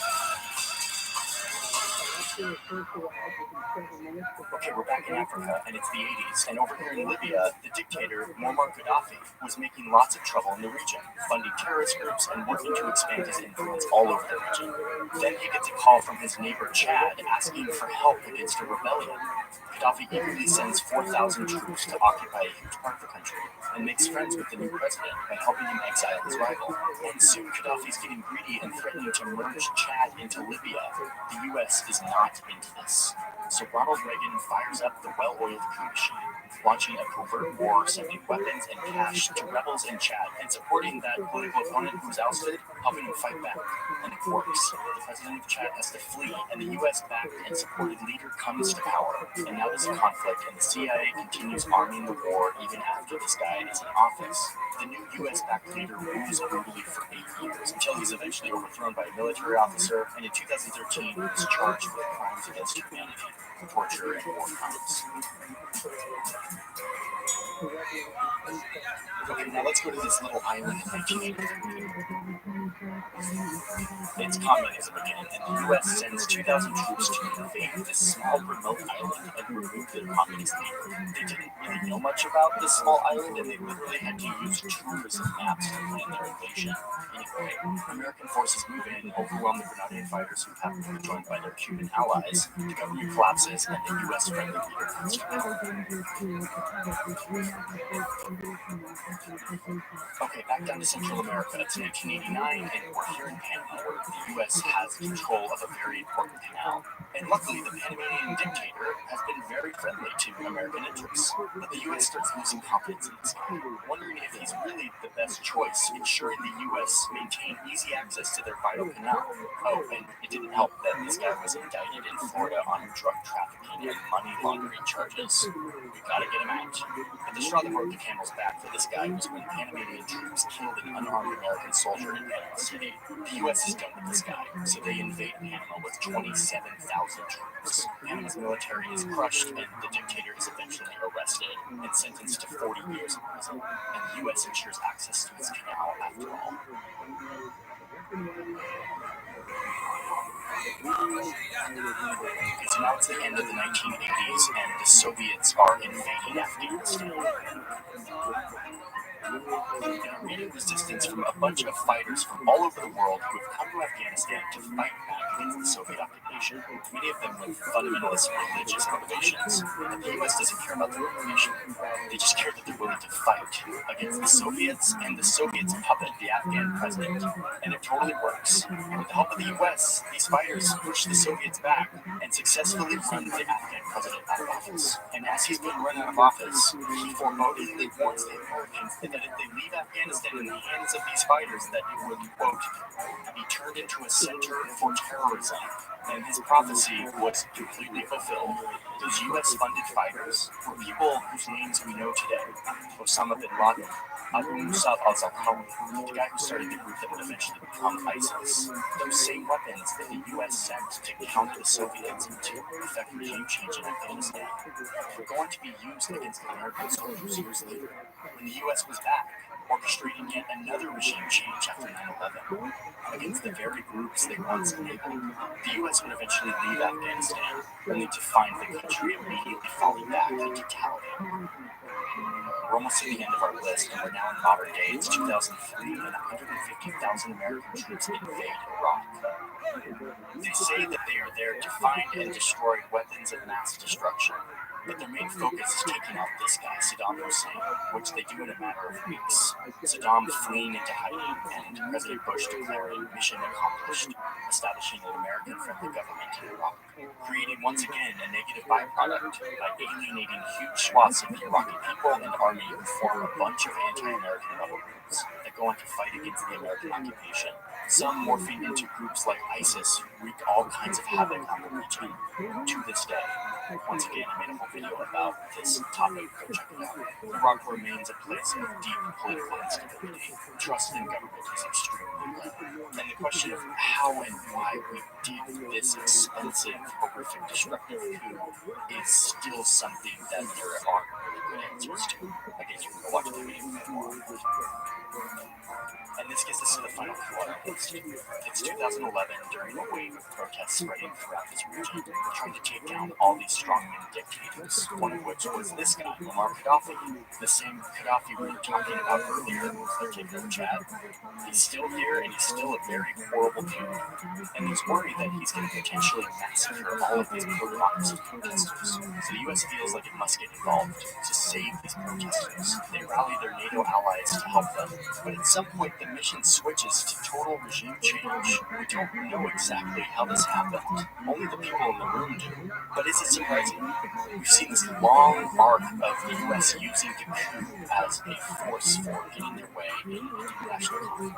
It's a tried and true tool in the American foreign policy toolkit. It's not surprising that the coup becomes a solution during these difficult decision-making processes. So anyway, the target becomes Gaddafi, and now NATO drones are firing missiles at his convoy, and he eventually gets captured and gets killed on the spot. Libya has been in chaos ever since, but it's not like it was a great place under Gaddafi. And once again, we're in a gray area where we don't know the history that didn't happen, or how things could have turned out different if the U.S. didn't get involved. That debate lives on. Okay, so that's our list. These are our coups that we decided to go over in this video. There are so many more that we could have mentioned. My purpose in doing this broad back-to-back history of American-led coups was so that we can see patterns that emerge. How a rising superpower became really good at removing leaders that didn't align with their way of seeing the world, or in a lot of cases, who were not friendly to American business interests. But let's be clear, the U.S. didn't invent this. This is something that powerful countries and empires have always done. What characterizes U.S.-led coups, especially during the Cold War, was how the overthrow of these governments often stamped out new democracies, budding democratic movements, replacing them with authoritarian leaders who would go on to oppress the people with the support and backing of the United States, and in the process, redirecting the country's history. Lately, Russia has been meddling in the election process of the United States, and I've been reflecting on my feelings towards that, the violation of having an external power sowing doubt and polarization and fear in my own democracy, in my own society. It feels like such a violation, and it is. This is giving me just a tiny taste of what it feels like to have outside power pulling the strings of the country, tearing it apart for their own purposes, and in the process creating more problems for the people and for the United States itself, undermining any semblance of democracy or development, all in the name of keeping the U.S. on top and dominant over the globe.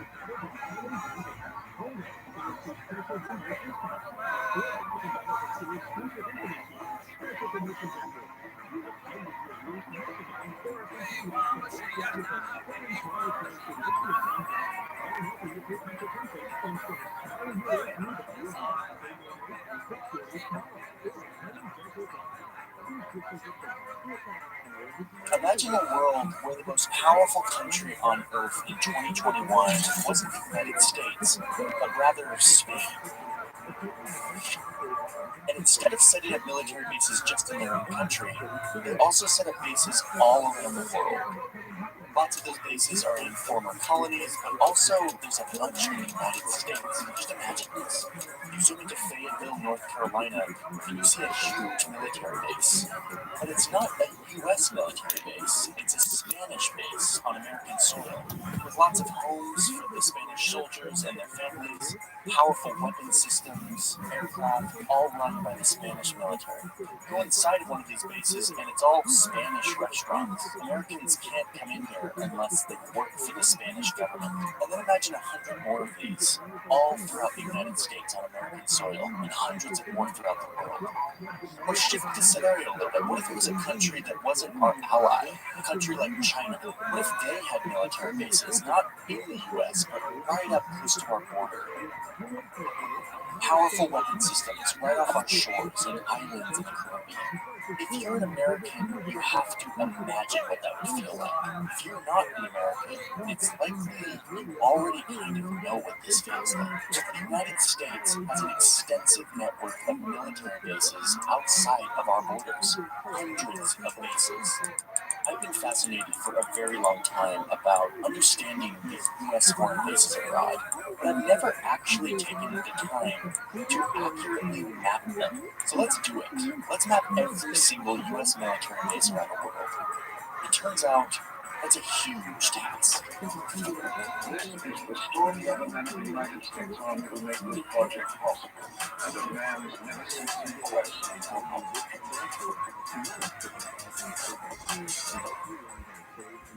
This is a full armored position. To give you an idea of size, each of those small dark squares includes more than 1,000 men.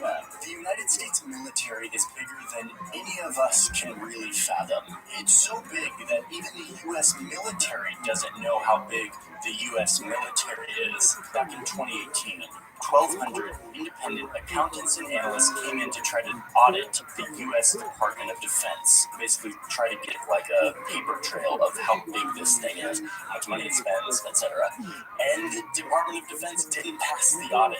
Like they literally did not have the documents or the knowledge to really piece together a full scope of what this organization is, how big it is, how much money it spends. So we don't know. Nobody knows how big the Pentagon is in all of its forms. All we do know is that objectively it is one of the, if not the largest and most powerful organization on the planet and in the history of humanity. I mean, if you have an organization that's more powerful than the Department of Defense in the history of humans, like, let me know. I want to know about it. But as far as I can tell, there's nothing bigger and more powerful than the United States military in 2021. And much of the U.S. military is not actually in the U.S., but is actually outside of our borders, all around the world. This post is somewhere in China, overlooking the center of the Iron. One of the first things that Joe Biden and his administration did when they came into power a couple of weeks ago down the road was ask for an assessment of how big is our military presence around the whole world? What is our strategy? And what actually does this presence look like? The department will conduct a global force posture review of the U.S. military footprint, resources, and strategies. Footprint. I like that. That's a good nice thing. Like, what's our footprint? How big is our footprint around the world? We don't really know. The Pentagon is going to start to try to assess that. So let's help the Pentagon out and try to map every single United States base around the entire world. Let's do it.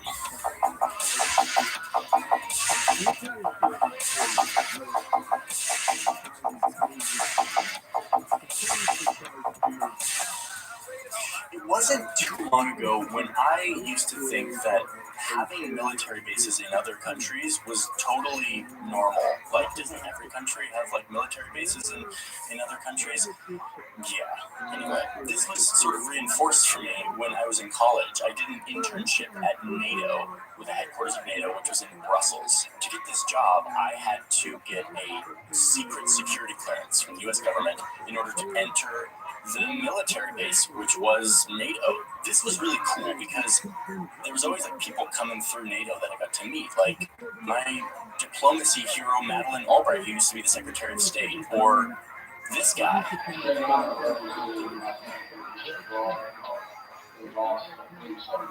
Good old Joe. Hey Joe, I had no idea you'd be president someday.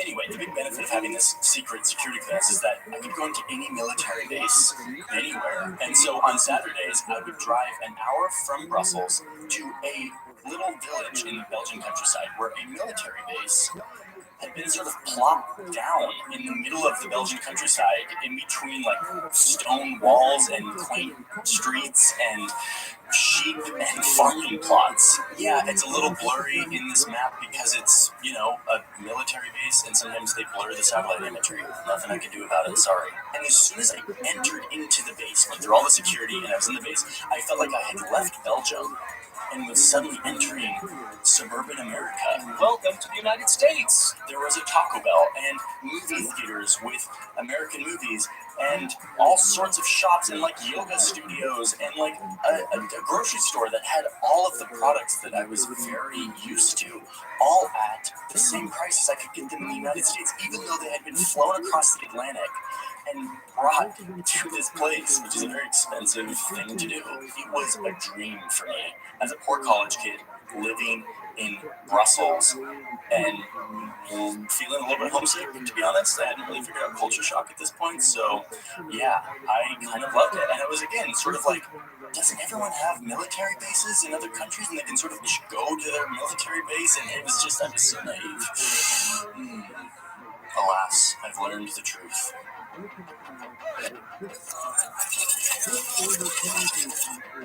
Luckily, I was able to talk to somebody who literally wrote the book on U.S. military bases abroad. Most U.S. bases abroad look like lots of small U.S. towns. Over the years, David has been researching and compiling a database of all the U.S. bases around the world. The result is a very detailed audit that hasn't really ever been done to this degree. In fact, a few years ago, the Pentagon's own research arm, the RAND Corps, was doing some research on military bases abroad.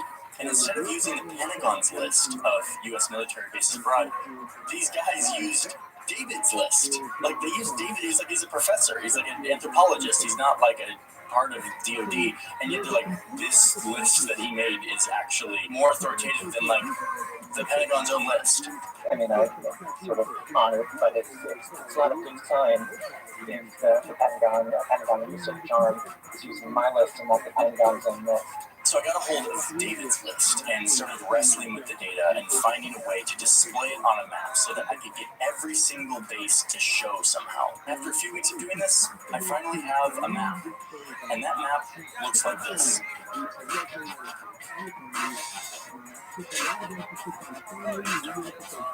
Every dot on this map is a U.S. military base or installation of some sort in a different country.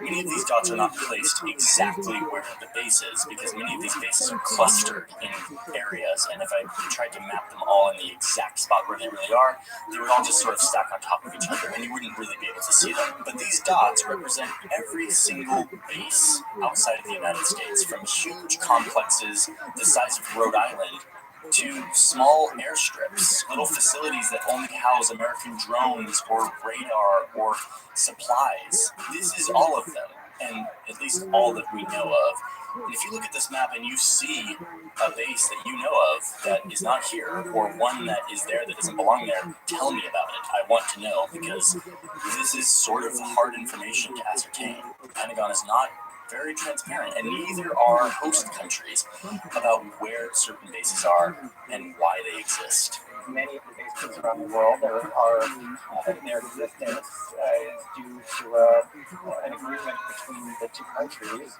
that is often not open to the public. That is secret. Any errors here are mine and not David's. All in all, the number here is about 750.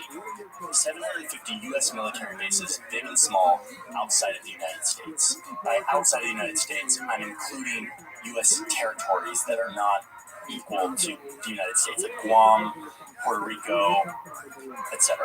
But in reality, we probably don't know the real number because that data just simply is not transparently available to us. There are a couple major clusters here where the most bases exist. One major one is Germany, and the others are Japan and South Korea. These are basically holdovers from World War II and the subsequent Korean War, when the U.S., who won the war, came in and occupied these countries in order to set up a new government, write a new constitution, and to help the post-war transfer to a new government. But what's most interesting to me aren't these clusters that came about because of World War II, but instead the far-flung, sort of unexpected or little-known places that the U.S. military has a little footprint. Like all the dots in Africa, which have popped up in recent years as the U.S. has expanded its presence there. These are usually small installations that hold maybe a few soldiers or mainly private citizens or government contractors.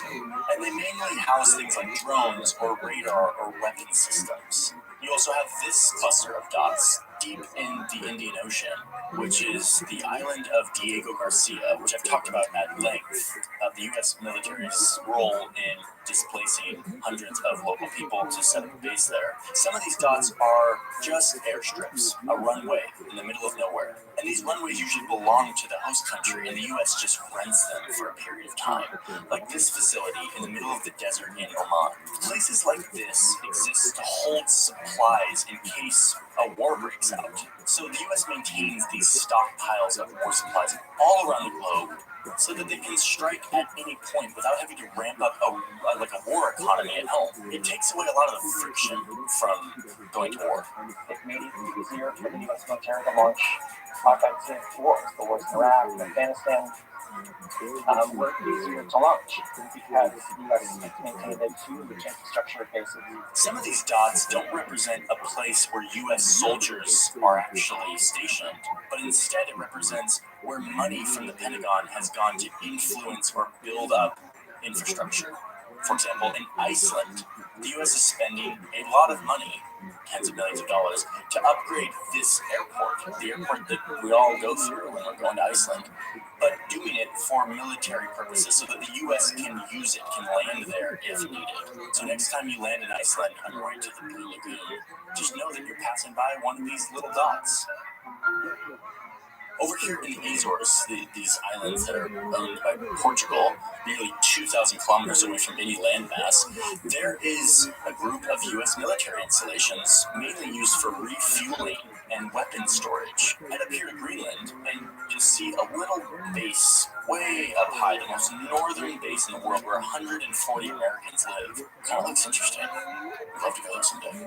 Way out here in the Pacific, you've got loads of remote military bases owned by the United States. They're mainly small airstrips, like this base on the southern tip of this huge atoll of the Marshall Islands.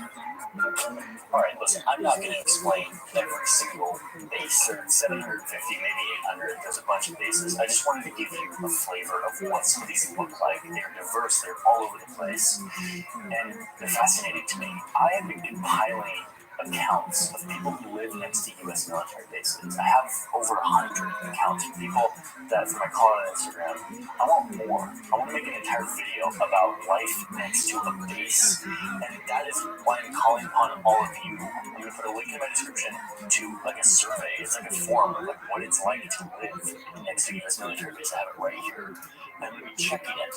You can fill out this form, and then I will get your response, and I will read through your response, and I will use that to construct an understanding of what life is like next to a U.S. military base. I talked to David a bunch about this too. He's done a bunch of research, done a bunch of interviews, and I want to keep talking about this. So if you don't live next to a military base, I want to hear from you, like, what are your thoughts about this? Whether you're an American or not an American, like, does this seem right? Does this seem like the right choice, the right thing for our taxpayer money to be going towards? I'm still making up my mind on a lot of this stuff, and I want to start a discussion. My goal in this video was to just map it. Let's just look at it, be able to see it on a map. And I've finally done that. By the way, there will be a high-res version of this map on my Patreon for patrons who sign up for the map background tier. That will be there. So I will be in the comments more than normal for this video. I want to hear from you. Before you go, I want to say thank you to the people who gave me a lot of footage for this piece. I didn't go out into the desert and the ocean to film for this video. I got a lot of it from Storyblocks, who's the sponsor of today's video. Storyblocks has supported this channel for a long time, and I'm very grateful for this. Storyblocks is a place where you can get loads of amazing footage. Like, this video would be half as visually interesting if I didn't have a lot of this footage. But it's not just stock footage. Storyblocks is full of literally over 1 million assets, from sound design assets and sound effects, or After Effects templates that you can use to make animations, and then loads of beautiful high-res 4K footage that you can download, wait for it, unlimited amounts if you're a subscriber. Like, you just subscribe, you pay one price a month, and you can download as much as you want. That's like really good stuff. I've been using Storyblocks as long as I've been making professional video, well before they ever came to sponsor my YouTube channel, well before I had a YouTube channel. I will continue to use them because it makes so much sense. If you're interested in using Storyblocks, there's a link in my description where you can learn how to sign up and get in on this amazing service. Clicking that link helps support this channel, but it also gives you access to this amazing library of assets. Thank you, Storyblocks, for supporting this channel, for supporting my work, and thank you all for being here. I will see you all in the next video. Bye-bye.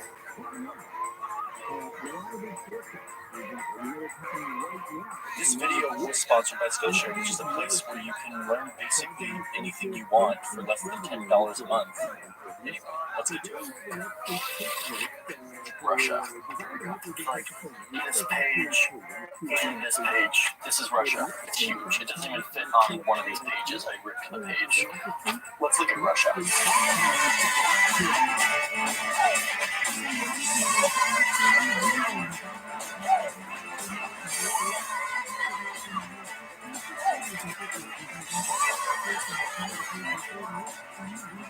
But wait, yes, this is Russia, but Russia is also this, and this, and this. This one country encompasses over 100 languages, spread across 11 time zones, and the place is freaking huge. Countries aren't really supposed to be this big. So how did this happen? How did Russia become so damn big?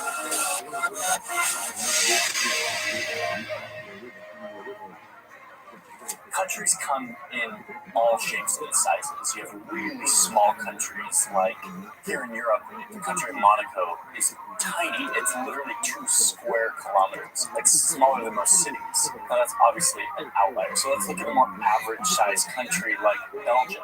We're like 11,000 square kilometers. Then you have even bigger countries like France, like 550,000 square kilometers. Over here in the United States, where everything is apparently bigger, you have states that are bigger than France. Like the state of Texas is 695,000 square kilometers. All 48 of these continental United States are huge by European standards, at least.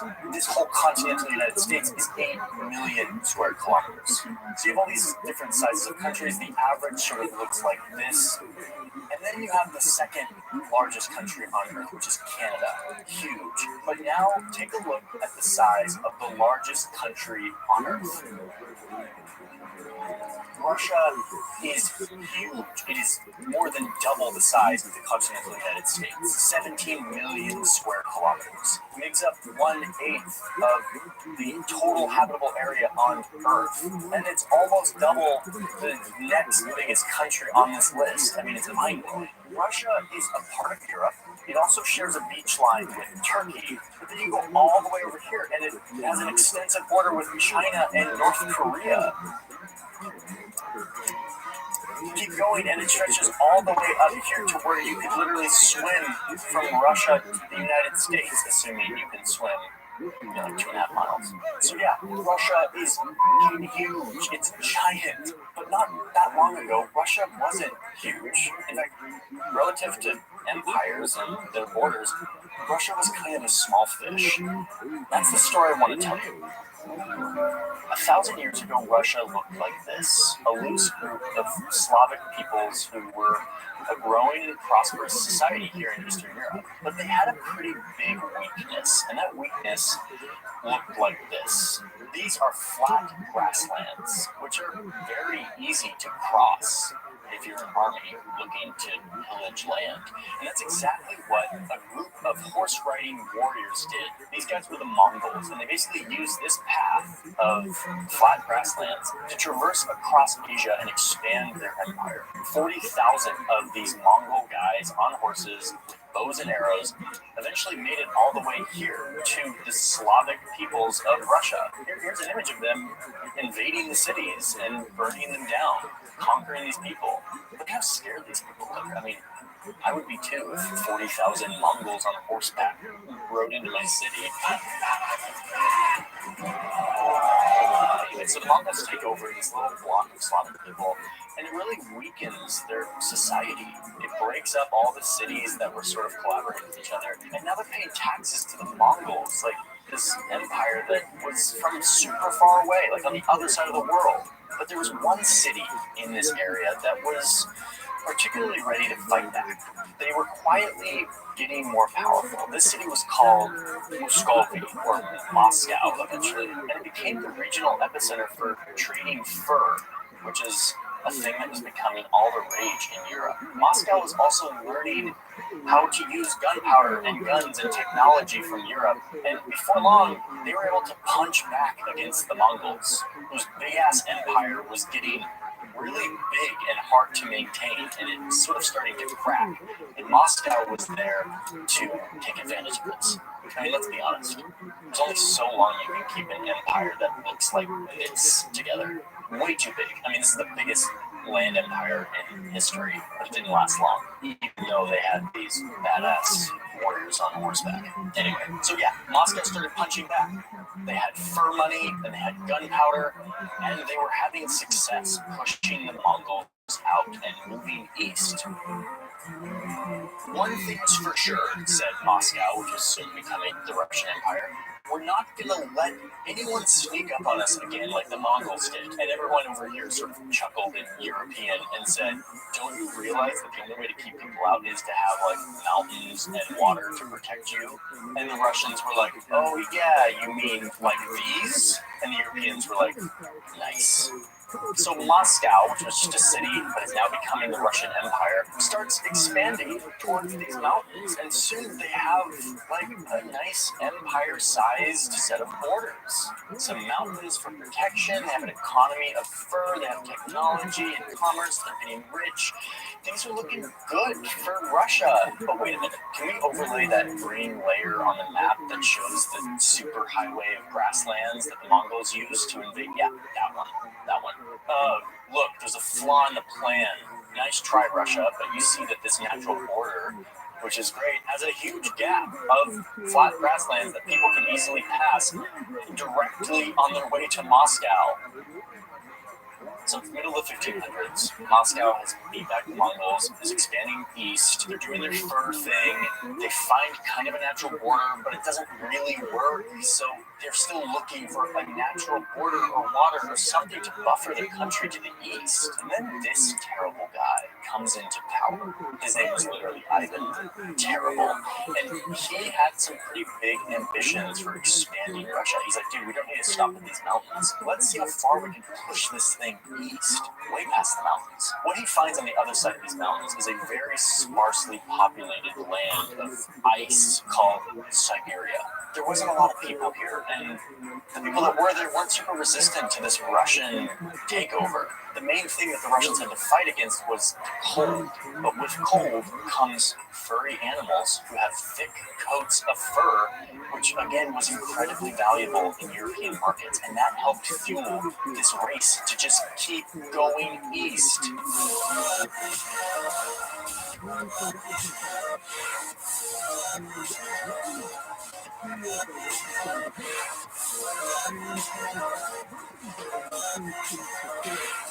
Is it just me or is it overcompensating? Like, yeah, we get it. You got invaded by the Mongols, and like you want to make sure it doesn't happen again, but like settle down. They just kept moving east until eventually they reached the Pacific Ocean, the edge of the world. But they didn't stop there. They just kept going. I mean, listen, this is so far away from the original starting point of Moscow. And it started to get to the point where the government back in Moscow was sort of sending out expeditions, not really sure what they were doing and what they were taking over, because they couldn't really stay in touch with them. They were just sort of hoping for the best. After one Russian dude went out on an expedition and conquered some remote city in the Far East, the government official back in Moscow said, nobody really knows why he did that and to what end. There is, however, something erotic taking place in the borders of our empire. Erotic. I guess that's one way to talk about it. But here's the most interesting part to me about this Russian imperialism that is very different than most imperialism that I've looked into. When the Russians would find a tribe or people or a culture that was very different than theirs because they were so far from home, they first tried to negotiate with them and convince them to join the Russian Empire. If people resisted, it got very predictable imperialism very quickly. But a lot of tribes didn't resist, and they found it beneficial to be a part of this growing empire. So this empire grew without a lot of conflict, and in the process enveloping a lot of cultures that sort of kept their identity, their language, their culture far, far away from Moscow. Because of this, Russia today is, yes, this huge landmass, but perhaps a better way to look at it is this.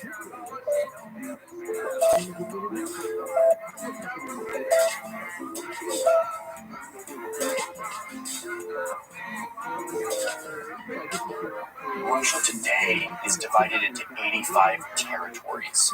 22 of these territories are actually called republics. They have their own official language, their own legislature, and basically are totally independent from Russia, except for in international affairs. It's like 22 countries within a country, all with their own unique style. So yeah, while Russia is this, there's also other versions of Russia, and I want to show you some of those. Stop one, let's look at the Republic of Sakha. It's located way in the east, and it's huge, 3.1 million square kilometers, massive. This place is in a time zone 6 hours ahead of Moscow. The people here don't look like Putin at all. Their ancestors are not from the original Moscow, Russia area, and they speak their own Northern Siberian Turkic language as well. The capital of this Russian Republic is way up here. It's called Yakutsk. It's the coldest large city on Earth with an average temperature of -8 degrees centigrade. And this whole region is full of these giant holes. In these holes, they're looking for diamonds. 25% of the world's diamonds are mined in this republic. So yeah, this is Russia. Next stop down here is Dagestan, which borders the countries of Azerbaijan and Georgia. The climate here is so different than what I think of when I think of Russia. It is hot and dry, and people here speak 13 different official languages besides Russian. Plus, there's a bunch of unofficial languages. And 83% of the people here identify as Muslim, which again, like, I don't think of Muslims in Russia, but this is Russia. It's right next to Chechnya, which is another part of Russia, which is politically, culturally very much doing its own thing. The people here declared independence in the 90s, which caused rebel groups to militarize, and then there was war and terrorist attacks, and people died, and Putin may or may not have planned a bombing to frame Chechen terrorists and then go to war with them so he could get approval ratings so he could take over the country. No, I'm not going down the freaking rabbit hole. I'm doing one of those fun geography videos where we talk about cultural diversity and like borders and history and not this stuff. Come on, this is once. Can I just go into a video without having to talk about the fact that some people are really terrible? Anyway, so Dagestan down here has all these different languages and people, so different than what I think about when I think of Russia. Plus, I mean, look at this fashion culture. Okay, so there's a republic here right on these mountains that we talked about that were sort of the natural border that had a big hole in them, the Ural Mountains. This is the Komi Republic. The main thing about this republic is it doesn't look like the sort of ice-swept Moscow streets that I'm used to in Russia. This place is known for its natural beauty, beautiful landscapes, and where the gulags were, the Russian prisons during the Soviet times, where they would do terrible things. Anyway, there's these beautiful rock formations that are super unique, and people aren't supposed to climb on them because there's some legend and it's bad luck, but of course, foreigners show up and do stupid things, and they couldn't resist, and here they are. Anyway, this is Russia. Okay, a couple more. You have this Republic of Kalmykia. You just need to look at this place and its people to know that this feels very different than what you think of as Russia.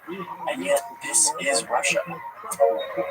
Mother Russia has been sort of brutal to these people over the years, trying to erase their culture, but even still, they persist. Last one I want to talk about is called Tuva. It's down here. Here's Putin visiting Tuva a while back. This is another place where Russian ethnicity and language is a minority. The people here are more related to the Mongols, and they speak a Turkic language called Tuvan, which sounds like this.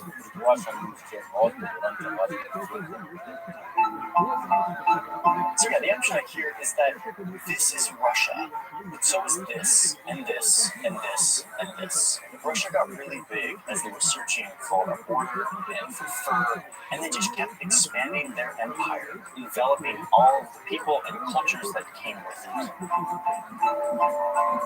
Okay, let me just be clear about something. Russia is giant. This video is not 15 hours long, and so I was able to give a very brief overview of the history. The history is so much more mind-bendingly complicated. It's like Game of Thrones on steroids. Not to mention, today's Russia is also so much more diverse, like a mosaic of cultures and languages, that I was able to give a little overview for. But I know that a lot of you watching are thinking, why isn't he mentioning fill in the blank? I want to hear from you, like, what are the parts of Russia that you know about that I didn't mention here, that are the most interesting or the most surprising, that are more different from the Russia that we sort of think of? Let me know in the comments. I got fascinated with Russia as we did the Navalny video a while back, and I'm now becoming deeper and deeper into this place and where it came from and what it looks like today. I've never visited, and I want to, so maybe I can't though because I did that Navalny video, and they'll be angry at me if I go there. Anyway, I hadn't thought about that.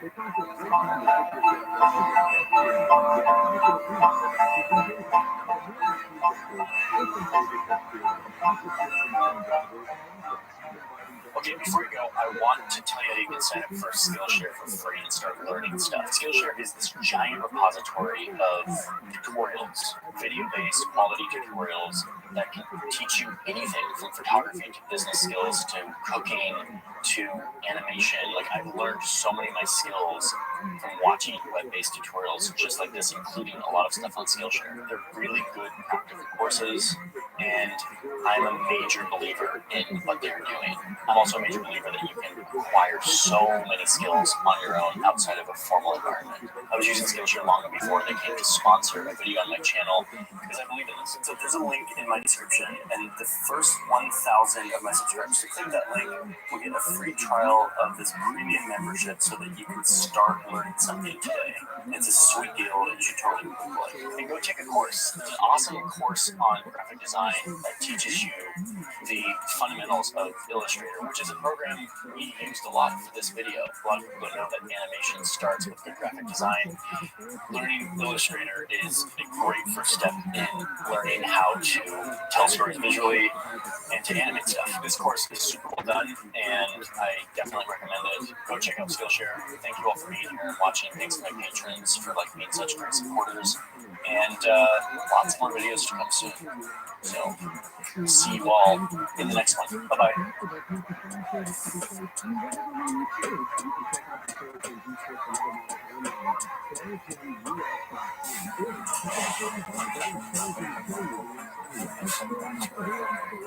The world we live in today was sketched on paper by European men who looked like me. Men who at first were just curious and adventurous, but soon whose motives morphed into insatiable greed. A confidence that their way was better than everyone else's. This confidence led to arguably the most influential series of events in human history. At least the history that affects you. A 500-year project of moving people and weapons and germs and language and violence to every corner of our earth. And in the process, gathering and taking home stuff to make them richer. Metal, rubber, tea, sugar, and human bodies. This isn't a history lesson. You won't hear me talk a lot about dates and names. Instead, this is the first of 3 videos where I want to show you how this happened. How Europe, a continent full of poor, miserable farmers, took over the entire world. And in the process, they shaped it. They shaped it to their way of thinking and speaking and doing things. So, this is part 1 of how Europe stole the world.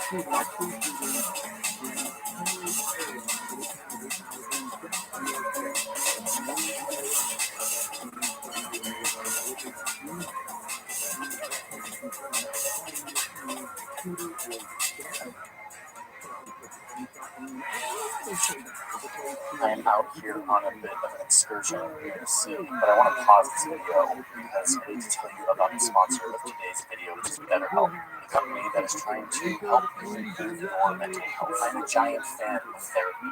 I've said it before, I will continue to say it. Therapy is way underutilized in our society. We all have mental health issues, whether we like it or not, whether they're diagnosed or not.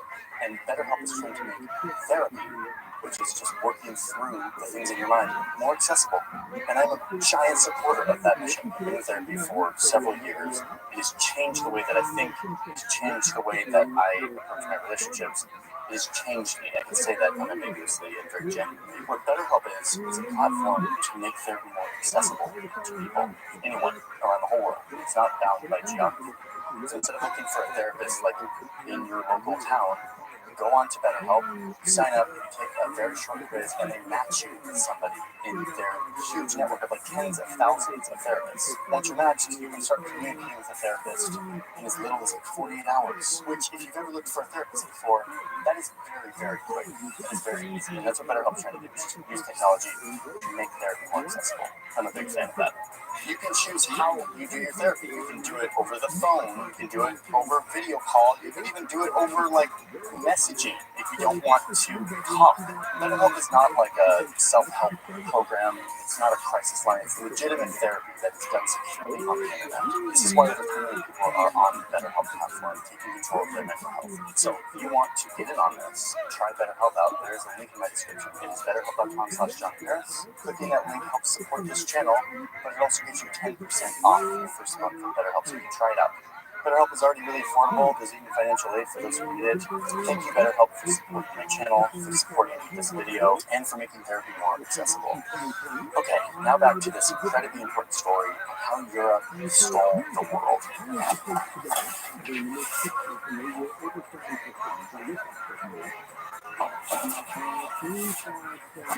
Yes, I'm going to be looking at a lot of maps to understand this issue because drawing on the map is how they do things.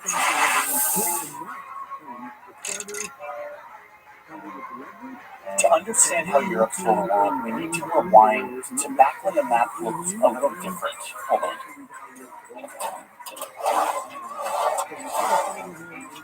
Back in like 1450, the world map looked like this.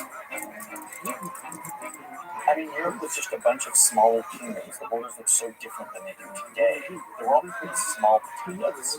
Well, actually, there actually were no potatoes. Those were arrived here. But the fact is, there wasn't an abundance of anything in Europe. Instead, Europeans were just farmers barely scraping by, constantly in debt to a few rich men. Life in Europe was scarce and miserable. Meanwhile, there was a bunch of other empires around the world that were thriving. There was this big empire over in the Middle East. They had silk, and then over here in India, you had a big empire with spices and luxurious cotton fabrics. Then, of course, there was the big dynasty in China that had by this time already invented gunpowder, porcelain, and really sophisticated ships that they could use to sail around the world. Oh, and all of these empires were trading with one another, making all of them even richer. They all had better everything than Europe did, and miserable Europeans eventually wanted in on all the trade.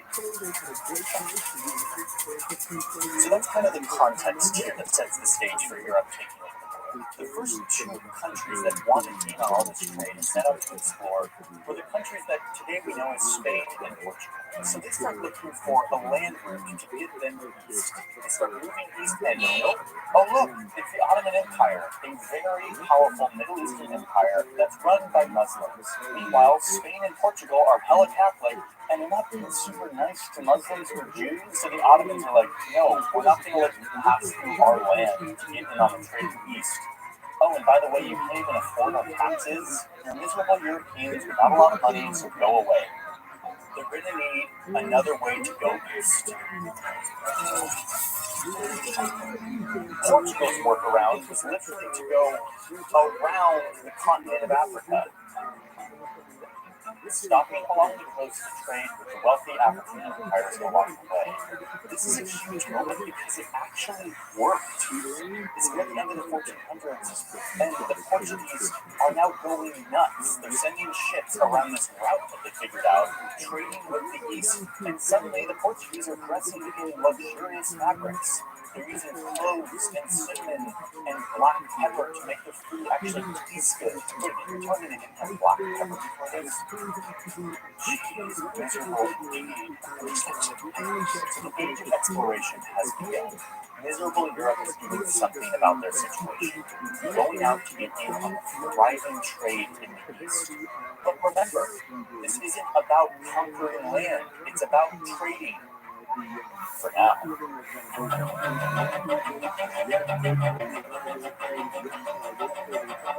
Okay, so now Spain sees Portugal hitting the jackpot, and they're kind of jelly. They want in on this too. They need to establish their own trade route to Asia, but they wanted to do things a little bit differently. Instead of following Portugal's lead and going around Africa, they listened to a pitch from this Italian sailor, and this sailor wants them to fund this new startup called "What if we sailed west to get to Asia instead of east?" Super promising name. And remember, at this point, people in Europe thought that the world looked like this. The logic was like, oh, we just hop over to Asia by going this other way. So Spain was like, yes, great idea, high risk, high return, do it, Columbus. Well, it turns out the world does not look like this. And instead, over here, there are a couple of massive continents that Columbus ran into. But like many of us caught in the white youth, Columbus was like, yeah, I know exactly where I am. We're like in the Indies right now. Like over those guys over there, those are Indians. Yep, I can feel it. But instead, he was like in Cuba. But despite the man explaining, Columbus kind of found exactly what he was looking for and more. Great empires with rich culture and food and precious metal that weren't available to him back home. He was right on the target. So he's like, all right, guys, let's trade. But then he's like, wait a minute. These people don't have armies or navies protecting their stuff. So this must be kind of a different place. Different land with different rules. And this is where the biggest light bulb of the century goes off in this guy's head. Change of plans, boys, says Columbus. We're going to claim this land. And everyone was like, wait, what? You heard me, we are claiming this land. And the boys are like, wait, weren't we here to like trade with great empires? Portugal's been doing this for like all these years and getting rich. He's like, no, they don't have armies. They're just letting us show up and like be here without a fight. So obviously that means they don't mind if we just like claim the land. I mean, I'm taking some creative liberty here on like explaining what Columbus was thinking, but like look at the letter that he wrote. Here's the letter that Columbus wrote back to King, reporting on what he saw. He writes back saying that he discovered many islands inhabited by numerous peoples, and then I took possession of them for our most fortunate king, making public proclamation and unfurling his standard, his flag, with no one making any resistance. No one making any resistance. Spain and Portugal set out to trade, set out to explore and understand anything on the global economy. But Columbus's realization was instead of trading, they could actually just claim land for themselves. And this changed everything. After all, no one was making any resistance. This moment is the foundation upon which all European imperialism grows. I'll show you.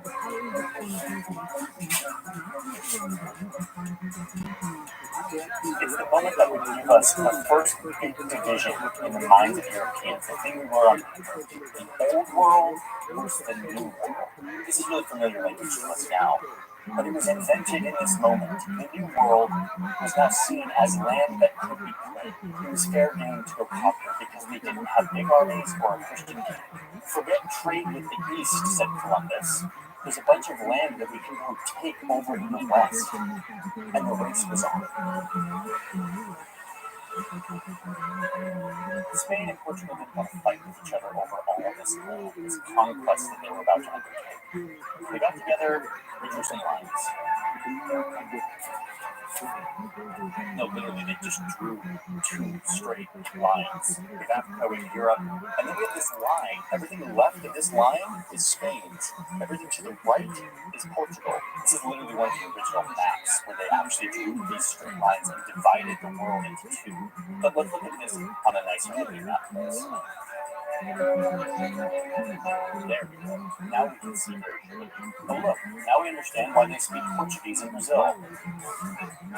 Spain and Portugal now have their spheres of the world that they can go conquer. They didn't ask anyone, they didn't negotiate with the locals, they just drew these straight lines. The Pope actually helped them broker the deal. Classic. But again, this is a huge thing that I want to explain in this series, that these were not just lines. They weren't just like lines on paper. They were actually a shift in the paradigm, a new way of thinking about the world. No more aliens. This is a story that Europeans can now tell themselves. Old world versus new world. Claimed versus unclaimed. A new way of thinking. Think I'm being overly simplistic about this? Let me show you something. 1, 2, 3, 4. These were juicy find.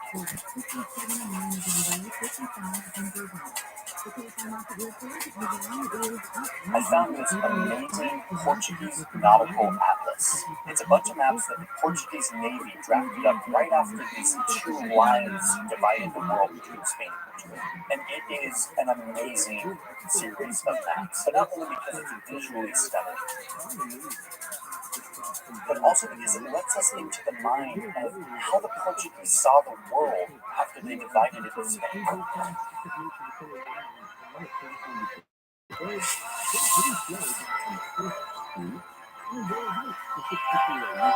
This atlas reads like a storybook. It's like the Portuguese were so giddy about giving themselves permission to steal half the world that they had to write a children's story. I mean, that's what it feels like. That's not what it is. But just look at this. Here's the title. You can see that at the center is the sphere that was given to Portuguese. Brazil, Africa, was now the East Indies. And here on every corner, you see these angels that are blowing wind into the sails of the Portuguese who are out on their land grab mission.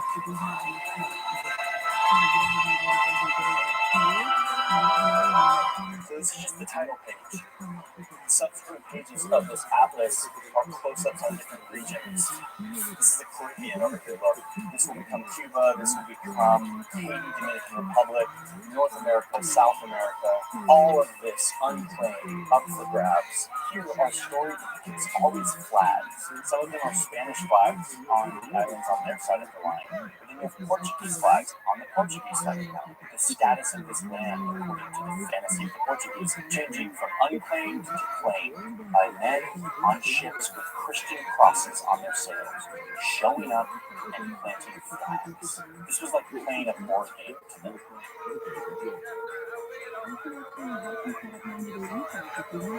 Here's another page. This one's a close-up on Brazil. And look, we've got people. We've got dark-skinned, naked people with primitive tools and no homes. It looks like down here in Brazil, they spend their days chopping wood naked and dancing, all while being gazed upon by fantastical birds and dragons. This was an official naval atlas drafted for the king, and if its message wasn't clear enough on how these people should be depicted, the atlas has a little info box up here, where they say that the Brazilians are, quote, savage and very brutal. This is one of the first atlases ever made, and it wasn't really a navigation tool. It was much more a declaration of a new way of seeing the world. Unclaimed territory, subhuman people, all of it up for grabs like chicken boats.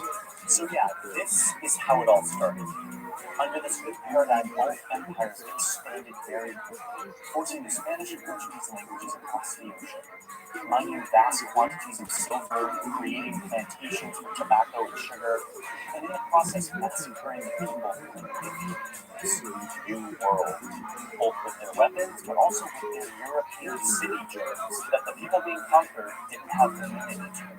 I mean, this whole thing started with curiosity, with a thirst to get in on the trade in Asia. But soon, as this fantasy of unclaimed land came into the picture, the goal shifted, the project pivoted, and soon Europe was telling themselves a new story, that they, enlightened Christians, were entitled to claim it.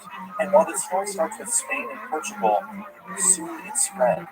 other European countries poked their head up from their farm work and said, hey, we're white Christians also. We know how to sail. We want in on this story of unclaimed land. And that's the next chapter of the story, one that I will tell you in the next part of the series.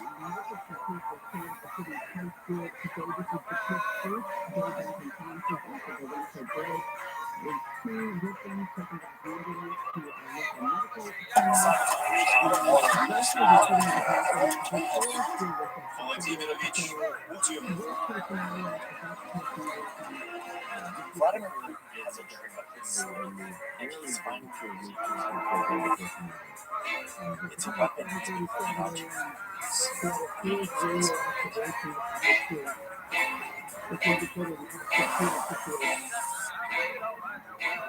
The weapon is this code that ties Russia, infrastructure, now it starts up here in this freezing cold, where under the snow and ice, there's energy from plants and animals that have lived up here for years, now stored in cracks of rocks thousands of years ago. From here, it's sucked up and sent through pipes that are inland and water all the way to where it is burned in power plants to boil water, to turn turbines and make electricity to keep the lights on. The gas is also burned right in European homes to keep the heat up. Oh, and it's not just one big pipeline. Natural gas moves in a mind-bogglingly massive network of pipes linking Russia to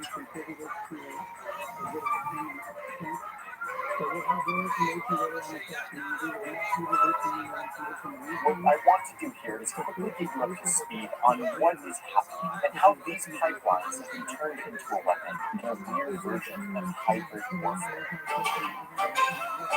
We call it hybrid because you have two things going on. You've got this traditional old school style warfare now. You've got artillery, foot soldiers, and cruelty against civilians. You have the conquest and annexation of land. That's like old school style war. And yet, Putin hasn't declared an official war. He's covering this whole thing up back home, calling it a special military operation, while simultaneously stealing a bunch of land in Ukraine and drafting hundreds of thousands of Russians to battle.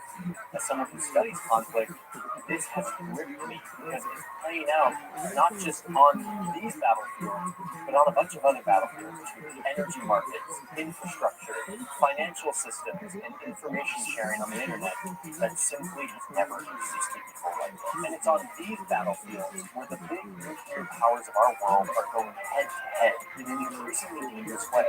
So I'm going to walk you through the moves and the counter moves of this hybrid war, so that we can understand how Vladimir Putin has turned these pipelines into a weapon of war. On Europe's ongoing energy crisis in the region. This week, the Russian energy company gathered drastically reduced its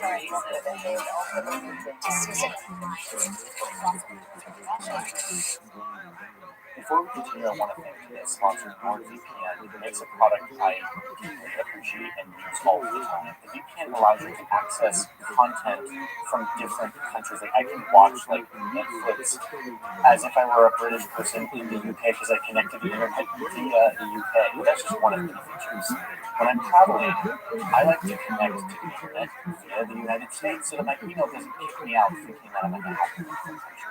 This makes my life so much easier. The best part is it's super easy. Click one button and you are connected. You can even auto connect so it doesn't matter. Lately, Nord has become even more useful to me because it is now a threat protection tool. It blocks intrusive ads and web trackers. It inspects your files that you download from malware. It scans URLs and blocks anything malicious, all in the background, so that you can surf the internet and feel safe and secure. These features protect your devices, but also you and your personal information. If you want to try it out, the link in my description. This link helps support this channel, but it also gets you 4 months of free NordVPN on the The best part is you can try it out for free for 30 days and get all your money back if it's not useful to you. Let's get back to the moves of the war. First thing to note, this is not just a war between Russia and Ukraine.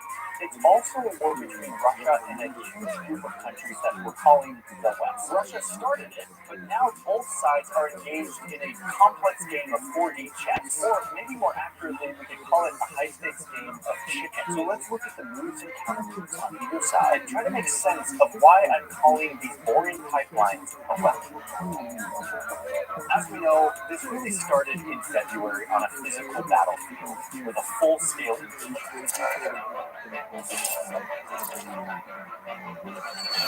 The superpowers in the West couldn't intervene directly with like troops and stuff because that would risk an escalation between nuclear tension. But they also couldn't let Russia just do this. So the West's counter-move to Russia's invasion was to cut Russia off from a huge number of its economic ties to the world. The European Union and its partners are working to cripple Putin's ability to finance his war machine. The second thing the West did as retaliation for the invasion looks like this. My administration authorized another $200 million to keep a steady flow of weapons and ammunition moving to Ukraine. The West has been pouring a huge amount of money and weapons and intelligence support and ammunition into Ukraine to help them fight this war. I mean, look at this. Yes, I print Wikipedia articles sometimes. Like, why did I print it? Because I like to look at it in physical form. It makes me personal. This massive document is the list of foreign aid to Ukrainian trades. And by foreign aid, we mean like weapons. I printed it in black and white. I really want color flags. The whole reason I printed it. I hate color flags. I'm going to print a new one with color flags. So here it comes. I can print my color list. No, I didn't print every single page. The point is that none of us can fathom how much military hardware has been delivered by the West to Ukrainians to fight this war. If you just glance at a few pages of this meticulously built Wikipedia article, it just starts to blow your mind. Like, who knew that Portugal was giving 10 million euros worth of military support to Ukrainian armed forces? Wait till I get to the United States section of this thing. Not only is it billions and billions and billions of taxpayer dollars, then it's loads of really advanced equipment. Javelin anti-tank missiles, 5 helicopters, 200 jump guns, 3 machine guns, 40 million rounds of small arms ammunition. Just 1,000 pistols, 400 machine gun, anti-personnel munitions, 15 tactical vehicles, 50 armored Humvees. By the way, you can appreciate that we live in a time where there are people who spend their days assembling all of this on an open source platform like Wikipedia so that all of us can read it. And yes, we go fact check it, make sure it's well sourced. All glory be to the people who assembled this thing. So, not surprisingly, Putin is not loving all of this. So this was the West's counter. It was sanctions and unfathomable amounts of military hardware sent to Ukraine. But wait, let's be clear what's happening. The West is not giving billions of dollars worth of weapons and support to Ukraine out of the goodness of their heart. This is a calculated response in an escalating conflict. The West has to show their adversary, Russia, that there's a cost to all of this behavior. Otherwise, Putin would get really comfortable stealing land. But again, the West can't interfere directly, so they've been forced to fuel this conflict, using Ukraine as their proxy to push back Russia. Oh boy, here comes the backlash. Yes, I just called this a proxy war, and lots of people in the West don't really like to frame it this way because it's literally a talking point of Russia's foreign minister that this is a proxy war from the West. But that's what it is. Let's be real about it. It really is the West's only move here. It's the best thing we can do. International relations nerds, I will see you down in the comments for a nice healthy debate on this point. The rest of us, let's move on. A senior NATO official is warning that a potential Russian nuclear strike would almost certainly trigger a physical response from many allies. So, needless to say, things are kind of escalating in this conflict. Putin keeps flexing, saying that he's considering using nuclear weapons and reminding us that he's very serious. Okay, wait a minute. This whole, like, I'm not bluffing thing, isn't that exactly what someone says when they're bluffing? Get a better poker face, bro. It's not using nukes anymore. Oh God, I hope I'm not wrong. Like, imagine the apology video of me if I'm wrong.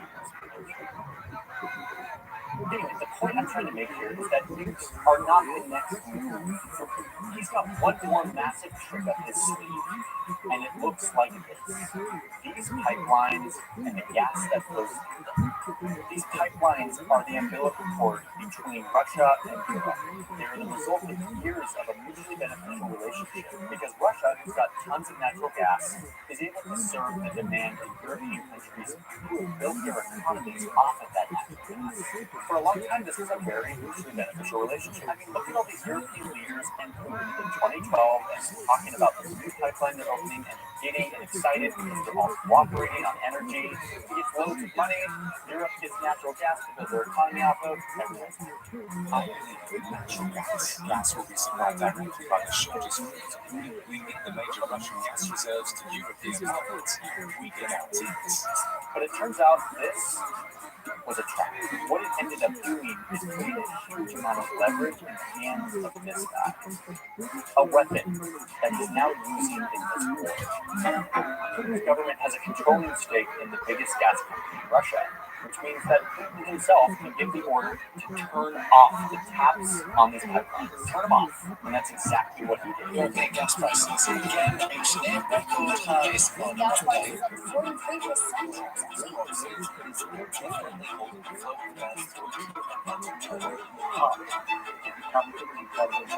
prices up 43%. The question I always have when I hear these big news of like prices and I see graphs is like, what does this actually mean for you? To understand that, you have to look at one more graph. What we see here is that Europeans need their natural gas most in the winter when they burn that gas to heat their homes or to make electricity to keep their lights on throughout the day. But it's not just heating homes. This cheap, abundant gas from Russia has been a foundational aspect of European economies, especially in Germany, which by far is the most reliant on this cheap gas from Russia. You just gotta look at a place like this. It's a town that is basically just a giant chemical plant. It's the biggest gas guzzler in the country. But I mean, like, come on, chemical plant kind of sounds boring, unimportant, right? Like, we can use out chemicals for a bit while we get through this crisis. No. No. That's what I thought for a moment. Like, chemical, that sounds like what are you doing chemistry in there with natural gas? Like, I was not aware. I started tracing down all of the products that are linked to this specific German chemical plant, and it's wild. I mean, next time you're driving down the road, you see one of these like weird-looking buildings with a bunch of pipes.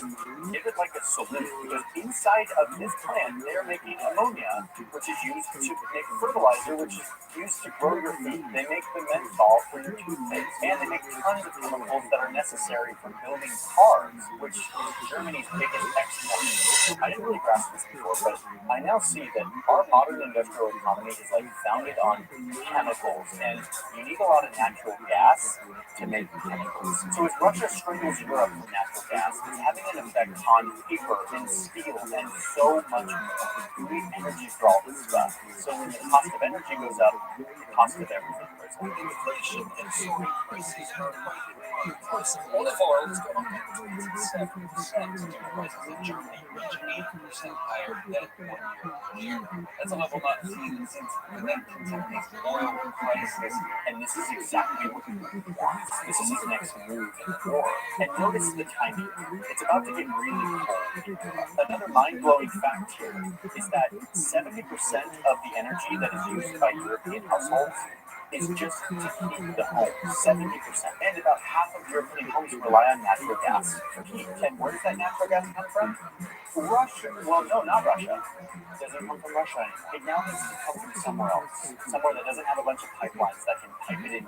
It's either that or Europeans freeze. Cue the current panic.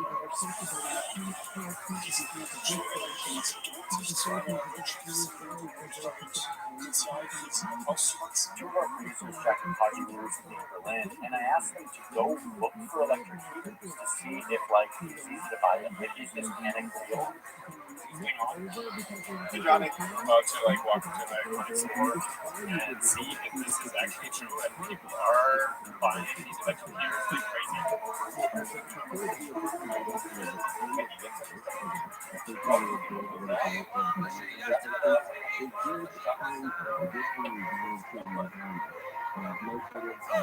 This is actually happening. They have like 5 or 6 still in the store on display, but looks like they have nothing left back in storage. And once those 5 or 6 radiators are sold, they're not getting new ones. Electric heater sales all over Germany seem to be going up 76% this year over last 5 months.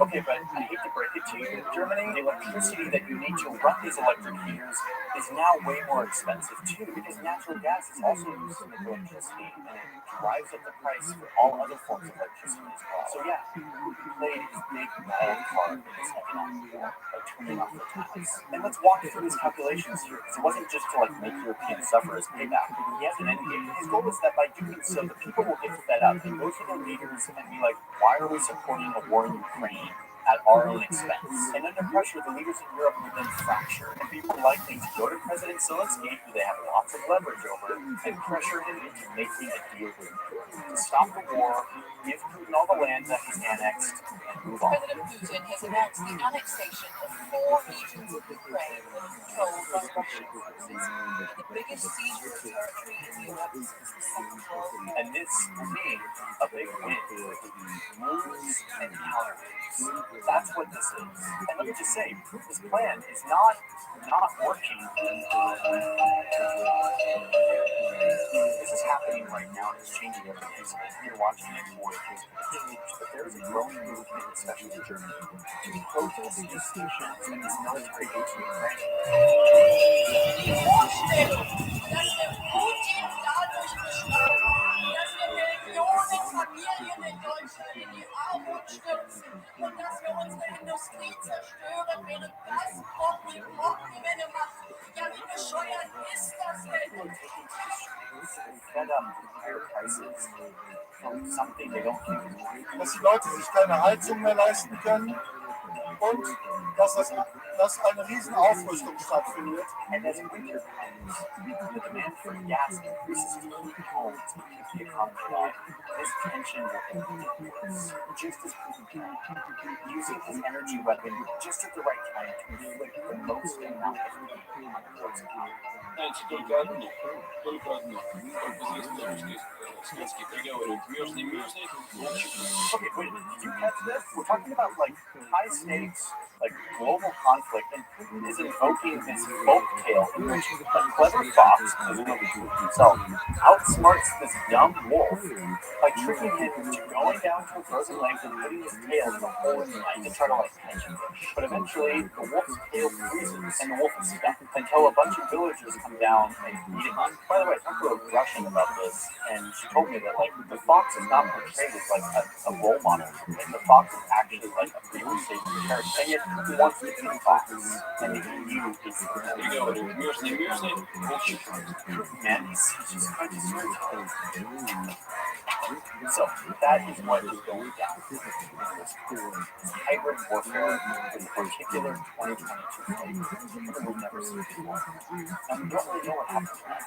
It's developing right now. But allow me to share with you a few closing facts that we should keep in mind that will help us make sense of this economic war. First, turning off the pipelines to Europe doesn't just hurt Europe, it hurts Russia too. In the short term, they've been making tons of money off of the surge in natural gas prices, but in doing so, they have severed their ties with their best, highest paying customer, Europe. They're now looking east for new customers, maybe China and India, but none will pay the prices that Europe is willing to. Oh, and plus, they don't have nearly the network of pipelines that they have in Europe. Building those takes decades. But somehow this was worth it to Russia, to inflict short-term pain on Europe in exchange for a long-term hit to Russia's gas industry. Second, and speaking of long-term, yes, this is painful for Europe right now, but what it's going to do is quickly force them to look for new places to find their energy. Spoiler alert, in the short term, Qatar is going to get really rich off oil, richer than they already are.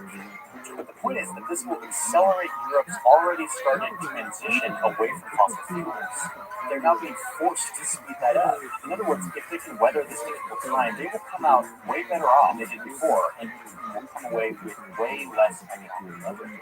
And this gets to my last point, and this is a little bit more of my situation, which is that this guy, Vladimir Putin, I think, has overplayed his hand once again, using all of his leverage in one swoop and dramatically underestimating its ability to work. I mean, just go back. He miscalculated his army's ability to take over Ukraine's capital.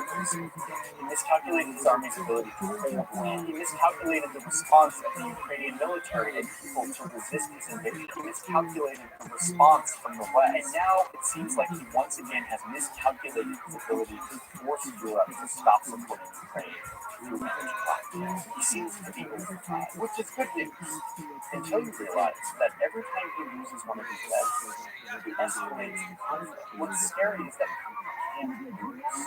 He's not allowed to. If he loses, he gets thrown out of power. So I think he'll keep digging into this, using all of the tricks in his arsenal. I'm not totally sure where it goes from here, but I can tell you that this conflict is far from over.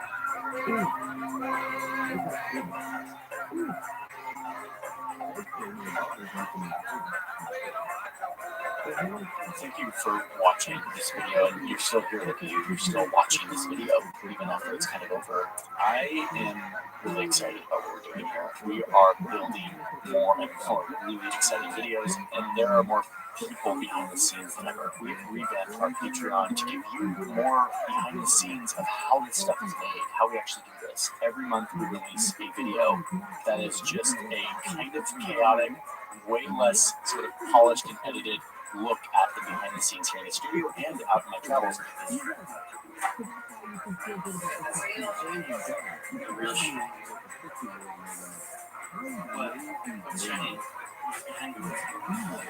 You get access to my scripts. You get access to like the uncut version of my interviews with experts. I interviewed several experts for this story that you didn't see. They're super informative. You can see that on Patreon. Most importantly, though, patrons are supporting this work. They're allowing us to do more of it, to make it more journalistically rigorous and factually accurate. That's what I want to do more of. I really believe in that. I really appreciate those who are supporting. So, thank you all for being here. I'm going to see you in the next one. We've got a million videos coming up, and boy, it's going to be a busy winter. Have a good one.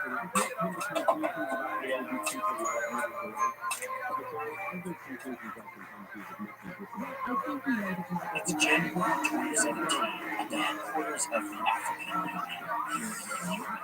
The IT engineer is looking at the servers in this building, and something seems off. The engineer notices that often in the middle of the night, these servers are connecting to some server in Shanghai and uploading emails and audio files. The African Union headquarters was built in 2012, but it was not paid for by any African nation. The impressive new headquarters of the African Union, entirely funded by the Chinese government. This building was a $200 million gift from the Chinese government. It was designed and built by Chinese firms with Chinese money. And yes, the servers were installed by Chinese engineers. It appears left an intentional backdoor into the servers so that they were easily accessible. The African Union IT team eventually removed these Chinese servers and installed new ones. The Chinese government literally offered to install them for them, but they declined. The local IT people also swept the building, and they found microphones embedded in the furniture and in the walls. The whole building was bugged. They had been feeding audio and internal emails to China for like 5 years since the building was built. China building a headquarters for the African Union and then spying on it is a pretty good symbol of what China is up to in Africa. And that's what this video is about. It's about how a growing China has rushed into Africa, maybe by building a bunch of stuff. Roads, trains, dams, mines, ports. These projects are part of China's growth as a superpower. And it shows how this country is projecting its power in the continent of Africa. There are questions here over why the headquarters of such an important African organisation is entirely the work of Chinese construction, labour and money. Okay, so there's this very predictable thing that you see time and time again as countries get powerful. As a country gets rich, they often start looking outward, both economically and militarily. Let me explain what I mean. 50 years ago, China was a very poor country with a huge population. But eventually they opened up to the world. They opened up their huge population as a workforce with cheap labor. And their economy exploded. China's agrarian, urbanizing fast, but still agrarian. Oh, so in terms of land, not population. No, you're wrong about this. So now China is a very rich country. And remember, rich countries start looking outward. How can they project their power, connect with other countries to continue their growth? They do this for a couple of reasons. The first one is economic reason. In the same way that the U.S. got really rich and prosperous and started to look outward to China for cheap labor, China also got rich, and its labor eventually got expensive, wages went up, and China needed its own option for cheap labor and new growth opportunities. So they started pouring huge amounts of money, like $300 billion into Africa.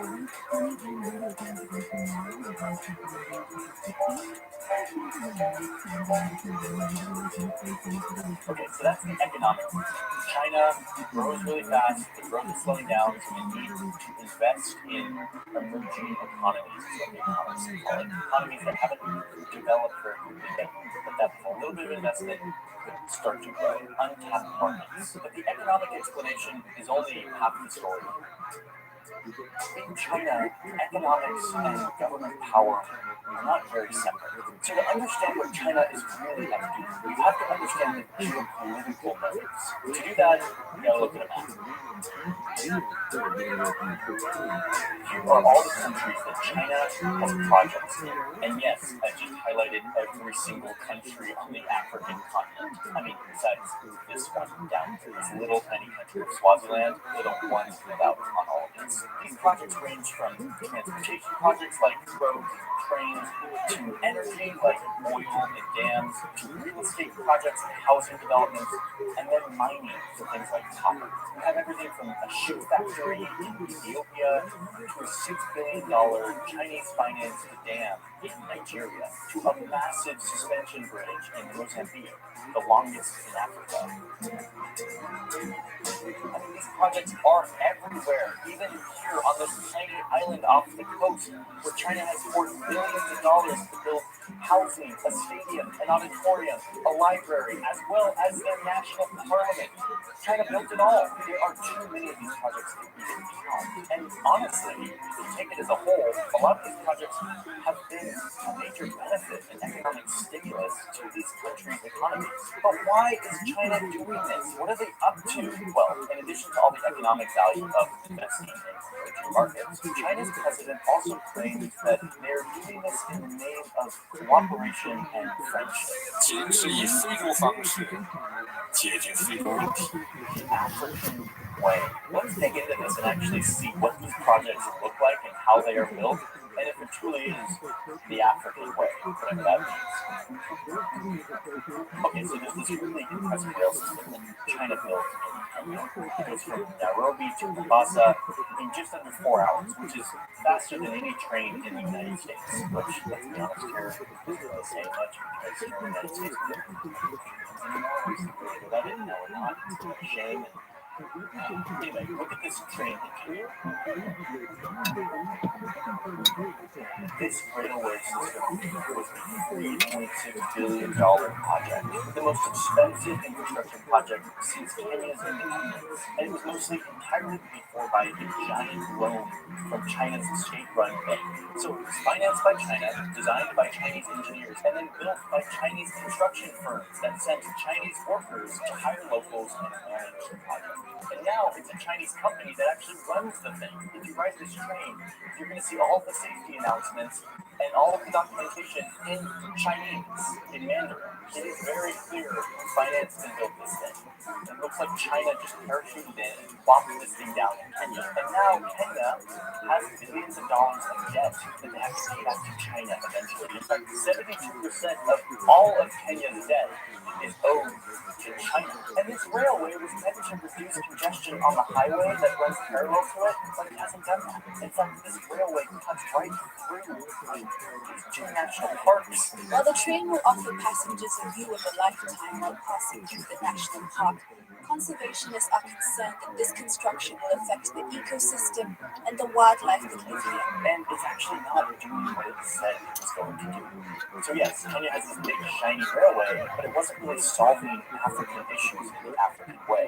Meanwhile, the Chinese construction workers who came to build this thing were caught treating the local workers very poorly, making them sit at separate tables during meal breaks, punishing them when they didn't complete deadlines or take out their garbage on time. That mixed with the fact that some of these Chinese workers who were taking bribes as a part of a huge corruption scheme with this railway. And it's clear that this project wasn't actually about supporting the local environment. It just left Kenya with a giant pile of debt and a big shiny railway. But listen, that's not always the case. There are tons of these projects, and some of them are truly helping the locals, like this big, beautiful, shiny road here in Soto.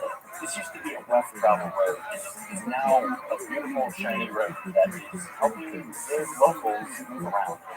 So it's definitely a mixed bag. And listen, I get it. China, you want to give a $5 billion loan to Nigeria to build a dam because Nigeria has 200 million people, many of them young, and you want to help them become a green economy so that you can get in on some of that growth. Oh, and you love the fact that you don't have to adhere to any environmental standards while you're doing this project, which I know you love, China. I know it. That's the business rationale, looking for new economies to invest in and be a part of their growth. But if you look a level deeper, you won't just see a bunch of investment projects.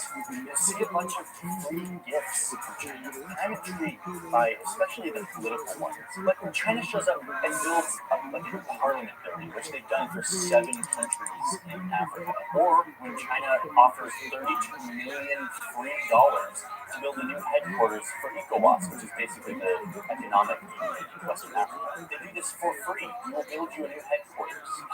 Well, let me be clear. There is no such thing as a free gift in international relations. Everything has strings attached. So a major part of all of this investment in Africa is China investing in its future as a global superpower who needs to have friends and has historically not had a lot of friends throughout the world because the big boy United States has been doing all the friendly, like giving people stuff and making their lives better so that they can be allies. So China is getting in on this. And China has used their checkbook to make friends with literally every single country in Africa. Of course, besides Swaziland, the little country in the south that has been the one country that has held out on all of this. In funneling all of this money into these countries, China has been able to get all of these countries, besides Swaziland, to not recognize Taiwan anymore and to support China instead. The TLDR on that is that you can't support Taiwan and China because they both think that they're China, so you have to support one or the other. China has been getting everyone to denounce Taiwan and say that they support China. That's a whole other thing. They make videos about that. Suffice it to say that China has been using this checkbook to get all of these people to be their friends. It's sort of like the rich kid in middle school who like brings you an MP3 player because he wants you to be his friend, and you're like, sweet, you can hear MP3 player, I'll be your friend. I grew up in 2000s in my middle school were MP3 players, so sorry for the throwback. But remember when China built the African Union headquarters and then bugged the entire building so that they could spy on the leaders, their emails and their conversations? That is a perfect representation of the strings that are usually attached to these projects. But perhaps the less obvious but more dangerous strings attached are the debts. John Adams said it best. He said, quote, "There are 2 ways to conquer and enslave a country. One is by the sword, and the other is by debt." It's a pretty intense quote, but it really applies to so many of these projects have been paid for by Chinese money through loans. African nations diving deep into debt. We all know that when you owe someone money, that person has a lot of power, especially if you get to the point where you can't pay them back. And this isn't just theoretical. A few years ago, China helped Sri Lanka build a port here in the southeast of the place. It was done with the Chinese loan. With time, Sri Lanka struggled to pay back that loan. So in 2017, China swooped in and said, "You can't pay back your debt? No worries. Just lease us this port. Let us have it for 99 years. And Sri Lanka's like, that doesn't sound great. Giving a piece of our sovereign territory to China, which they could potentially use for military. But we're in so much debt, and they're offering to relieve some of that debt if we give them this port. Okay, so this port now belongs in part to China. This sets a dangerous precedent that could be applied to many of these nations in Africa who have sunk themselves deep into debt with China and may not be able to pay back. So China is growing and honestly behaving like a superpower. They are growing. I mean, if we wanted to make a video about how the U.S. has projected power throughout the years, it would be a lot worse than a video, okay? So let's just make it clear that China's a superpower. They're giving their superpower name. It's very normal superpower behavior. It doesn't make it right, it just makes it very normal. China has taken a specific interest in Africa, which has led to countless infrastructure projects, which have been honestly an impressive sight to behold, but has raised questions of what are the actual motives. They're not just business right now. And the big question that I want to keep an eye on going forward is, how is all this debt going to play? How will African nations who are so deeply indebted to China have to service that debt in the future? And what will happen if they can't pay back? Okay, before we go, I want to tell you about the sponsor of today's video, ExpressVPN. The way that I think about a VPN is like you can connect to the internet, but you can route it through different countries. So whatever site you're on, it doesn't think you're the country you're in. I use this all the time. You have to watch shows that are available in the UK, and I can just connect through the UK and somebody watches a bunch of shows that you can watch them. Just the other day, usually when I travel, which I haven't done in a while, but I'm starting to travel again, and I'll be using ExpressVPN when I travel. Because, like, when I'm in France and I want to log into my email, I don't want Gmail to freak out and be like, "We're in a different country, we think you're a hacker." I route my connection through the United States, which is like one button. And now I can connect, and Google is happy that they connect to the United States. They don't make like two-factor authentication, and this applies to all of my accounts. So nice, it makes my travel so much smoother. And it does this all very securely, which I also like feeling like I'm taking care of our connections. It's secure, private, and VPN. There's a link in my description. Click that link, it helps support this channel. But if you go to that URL, you can find out how you can get 3 months for free of ExpressVPN, so you can try it out, see if it's useful for you, and then continue if it is. 3 months for free. Go to the link in my description to check that out, learn more about it. Thank you, ExpressVPN, for sponsoring this video. Thank you all for being here and for listening to this story about China and Africa. I wanted to make this video. And honestly, I'm interested in making more videos about China. Not just about like Chinese aggression and all of that, which I think is very American-centric way to think about China, but like the real deal with China and like what China is actually up to. Rising power, China is going to be a major part of our world for many years to come, and I really want to understand it. I really understand it and show it. So have a good day, and I will see you very soon in the next video.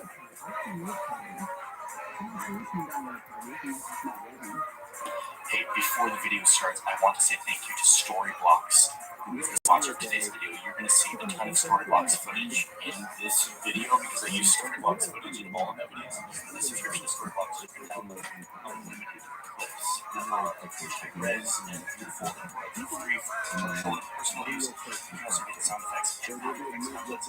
I've been using Storyblocks forever because amazing unlimited downloads. Recently, Storyblocks hired 6 LGBTQIA+ writers, creators, and filmmakers to build footage collections for their library so that these communities can be authentically represented in stock footage, something that they traditionally have not been. They're also doing this for other underrepresented communities like Black, Indigenous, and people of color. You can learn more about this initiative called Restock, as well as go subscribe to Storyblocks and footage. If you click the link in my description, storyblocks.com/TRILLIONAIRE, clicking that link helps support this channel, but it also helps you learn more about all this cool stuff. So, thank you, Storyblocks, and now, enjoy the video. So, this important fence in the world today is not between India and Pakistan, or against Mexico, or Syria and Turkey, as well as scary long fences. But no, the longest border fence on Earth looks like this.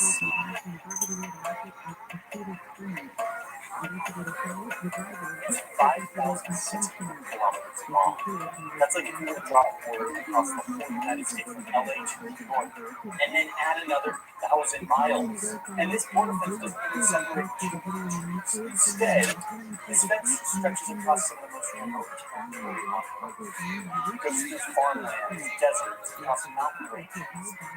But unlike most physical barriers that are used by countries to keep people out, this long-ass border was built to keep out one very specific thing: dingoes. Here in Southeast Queensland, this is the start of dingo season. Now the dingo season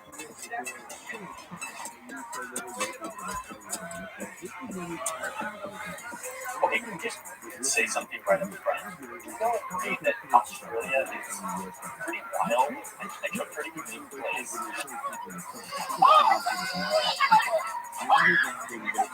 There's a reason for this. Back when all of this was happening, all of these continents were still attached to one another. But down here, Australia jumped the gun on the whole breaking apart thing, and it broke off from all the other land way earlier than the others.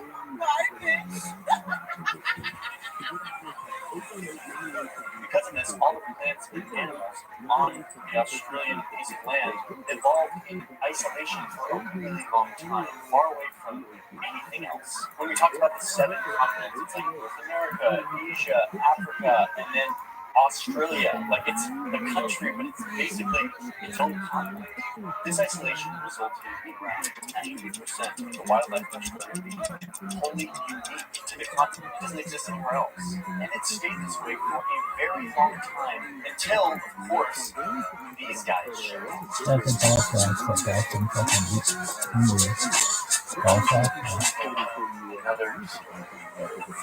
guys showed up.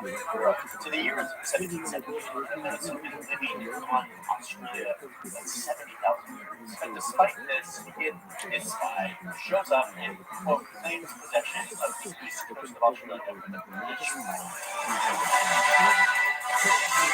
Soon, a bunch of British people showed up to Australia to set up their colony. And this is where the whole pristine, unique ecosystem thing kind of starts to fall apart. So in addition to what these British people did to the native people who were living there for 70,000 years, the other thing the Europeans did when they arrived here was they brought all sorts of plants and animals and desires to do farming, all the agriculture stuff that they've been doing back in Europe. Meanwhile, Australia's 120-year-old ecosystem is like, SMH, like we perfectly balanced our ecology, and these guys are bringing animals. They also start growing like non-native plants like sugar, and when they started growing sugar, there was one native species in Australia that was very excited. That native species looked like this: grayback beetle, stoked about the fact that these British people were growing sugar cane. So they just started to feast on all these sugar farms. So now the Europeans, now Australians, instead of being like, hey, maybe we should sugar, because every time we grow it, it gets infested by these beetles. Instead, they're like, let's go to Hawaii and get a bunch of frogs. The idea is that the frogs will eat the beetles and then the beetles will go away, right? But no, the frogs, and being toads specifically, had no natural predator in Australia. So they just exploded in their numbers, and they became a pest in and of themselves. Okay, one more example that happened before I get back to the border fence. One more and not talking about this. So back in 1952, emus, these like big giant birds, were harassing the farmers, and so the Australian government sent out the Australian army thousands of rounds of ammunition to fight these emus and kill them off, so that they could control the population. The the best part about the story is that the emus won the war. I honestly can't specifically like the wars because it's just too nuts. If you want me to do that, let me know because I want to do that. Okay, so those are all the ways in which the European settlers brought invasive species to this ecologically unique place and sort of started to mess with the balance. One of the big animals that the British brought over when they were settling Australia were these guys, sheep. Sheep have wool and meat and were a big deal in England, and so the Australians were like, why not bring them halfway around the world to Australia and start sheep farming? Sheep farming began spreading all around the country as Europeans settled in Australia. But the farmers started to realize that not England anymore, and their sheep were starting to disappear. And it turns out that they were being hunted and eaten by an animal with a very cool name, the dingo. Dingoes are kind of like ancient wild dogs. Ancient wild dogs, that should be like a character. Dingoes like to eat kangaroos, and in doing so, as per how ecology and natural food systems work, eating the kangaroos keeps the kangaroo population at bay. And this is very important so that we can avoid this happening tomorrow.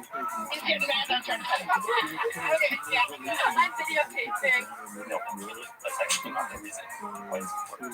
It's important to keep the kangaroo population at bay because kangaroos eat vegetation and plants, and if they grow too large as a population, they'll eat all the plants, they'll mess with the food system for other herbivores and the erosion and the soil content, etc., etc. The whole ecosystem relies on this balance of predator and prey. So the dingoes are important. The Europeans didn't like the dingoes because they were showing up to the farms and eating their succulent lamb chops. This became a big problem, and eventually the farmers were like, how am I supposed to raise my livestock here in this wild country with these dingoes running around eating my sheep?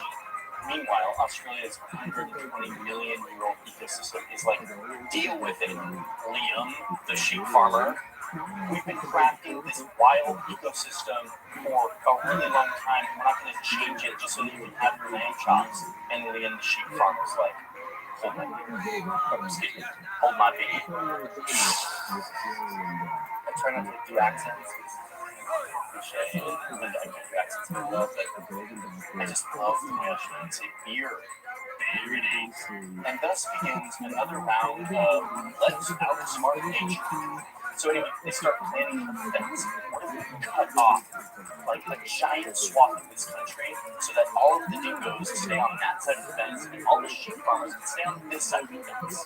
So they built the fence. It took 8 years to construct this massive fence, the longest on Earth. And it worked. After they completed this fence, sheep deaths plummeted. And so now the farmers are very happy, and the Australian government is very happy because the farmers are happy. Meanwhile, Australia's 120 million-year-old ecosystem is not so happy. Okay, so remember the kangaroos? Yeah, so on this side of the fence, there's now no dingoes, which means no one's eating the kangaroos, so the population of kangaroos skyrockets. They start eating all of the grass and vegetation. This overgrazing has left little food for the small plant-eating animals, whose population is now declining, and now it's also messing with the natural nutrient cycle of the soil. So now stuff doesn't grow as well in all of these soils. This change in vegetation made it easier for wind to pick up sand and create these giant dunes, which then serve as like a wall to redirect the wind patterns, which changes like the weather patterns, etc., etc., etc. You build one fence to protect sheep, and you trigger a ripple effect that throws off a balance in nature that had been literally hundreds of millions of years in the making. But to the humans, it is very worth it because the Australian sheep industry is worth $6.6 billion. The reason I'm making this video is I'm fascinated with this fence isn't just because it's so long. Yes, I like wars and peace, but I also see that this fence represents an overt symbol of this very European, Western-centric notion of humans controlling nature and engineer our way out of anything. The Western world is creating a global culture that says that we, the humans, can do whatever we need to serve our needs, whether it's food or shelter or wool, and in the process we can ignore the needs of every other organism that shares the environment with us. And what we're seeing is that there's a cost to this. Over 1 million different species are set to be extinct. That means because of our activities like build fences to protect our sheep. And what's crazy is that it doesn't totally have to be this way. So much of our modern culture is sort of a blip on the map. Like just starting this idea of going out and engineering our way out of nature. Remember that before the Europeans arrived to Australia, the Aboriginals had been living there for 70,000 years with nature, not in spite of it. They didn't need to manipulate it for their own needs in a way that threw off the balance of these ecosystems. So far, we've been able to engineer our way out of quite a lot of things. But this experiment of breaking away from natural systems is brand new. We have no idea how much longer the natural world will tolerate it before it really bites back against humans and puts us in our place. And maybe this is the wake-up call we need to actually start to put into practice what indigenous communities have known forever, which is that the only way for long-term survival as a species is if we learn to share this earth instead of trying always to dominate it.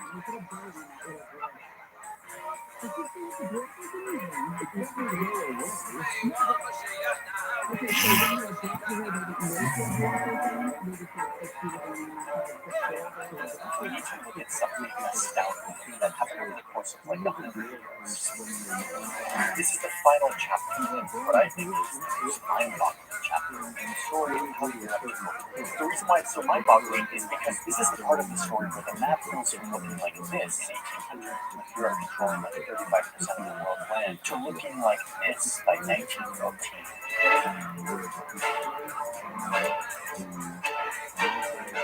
With 84% of people being controlled by the people or the descendants of the people from this once isolated country.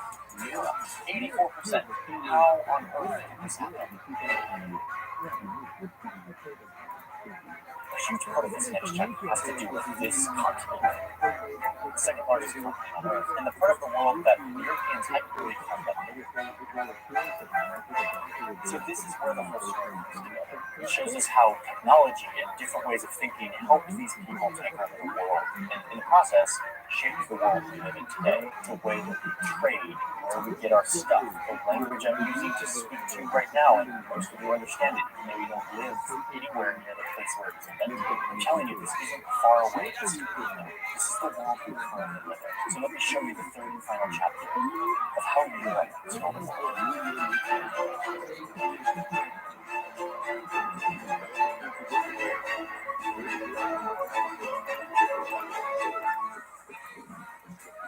Another video, another set of beautiful maps. I'm telling you, this is the chapter where the maps get really good. Photography really took off. Okay, let's get up to speed on where we're at. Remember, it all started in Spain and Portugal. They ramped up this colonialism thing back around 1500, and this led them to divide the world between them until other European countries got in on it too. Then the real competition started. The Dutch created the modern corporation, which allowed them to speed all of this up. The world quickly turned into a giant marketplace run by Europeans with boats and guns and incentives to bring profits to the shareholders back home.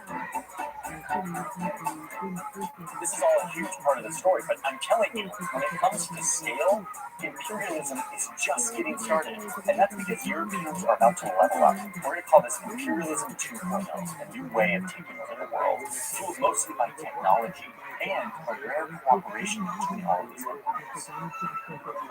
One British prime minister described this imperialism 2.0 as, quote, revolt and mastery of imperialism, of irritation and aggression, of grabbing everything, even if it But let me tell you, if you're like me, you kind of have a low-key implicit belief that European domination was inevitable and that this was going to happen no matter what. I'm here to tell you that it almost didn't happen. That's because by the end of the 1700s, revolution was in the air.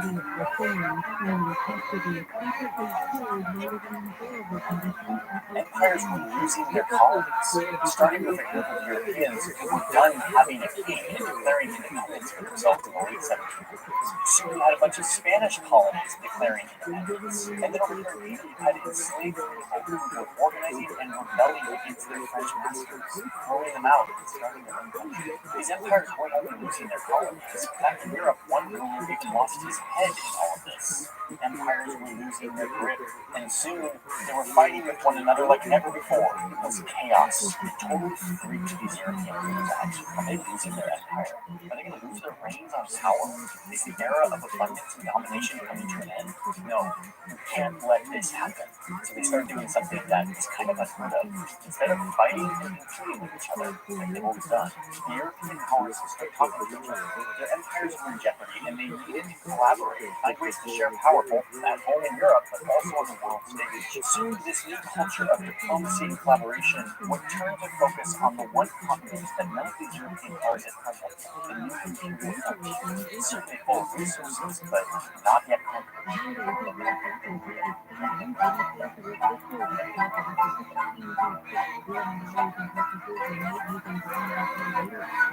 I mean, the maps tell the story here. The maps were like a record of what Europeans knew and didn't know about the world. I mean, this one British map from 1800s says it all. Look at this. Europeans were definitely familiar with Africa, especially here on the coast, where for hundreds of years they traded posts and, of course, the Atlantic slave trade. But look how they map the interior of the continent. It literally just gives up, and it's like inland parts almost entirely unknown, which is pretty rare for this time period. At this point, Europeans had really mapped a lot of the world. This place was off limits. It was the stuff of legend, myths.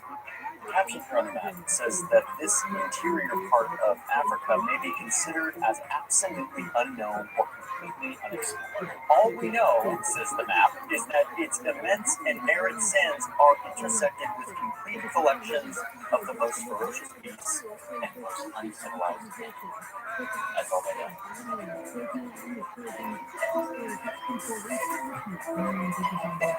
There's a very good reason for this. The fact is that soldiers and explorers from Europe who went into this area, a lot of them didn't come home. Up to 40% died from diseases like the mosquito-borne illness malaria. So much so that this part of the map became known as the White Man's Grave. Totally off limits. But that soon changed.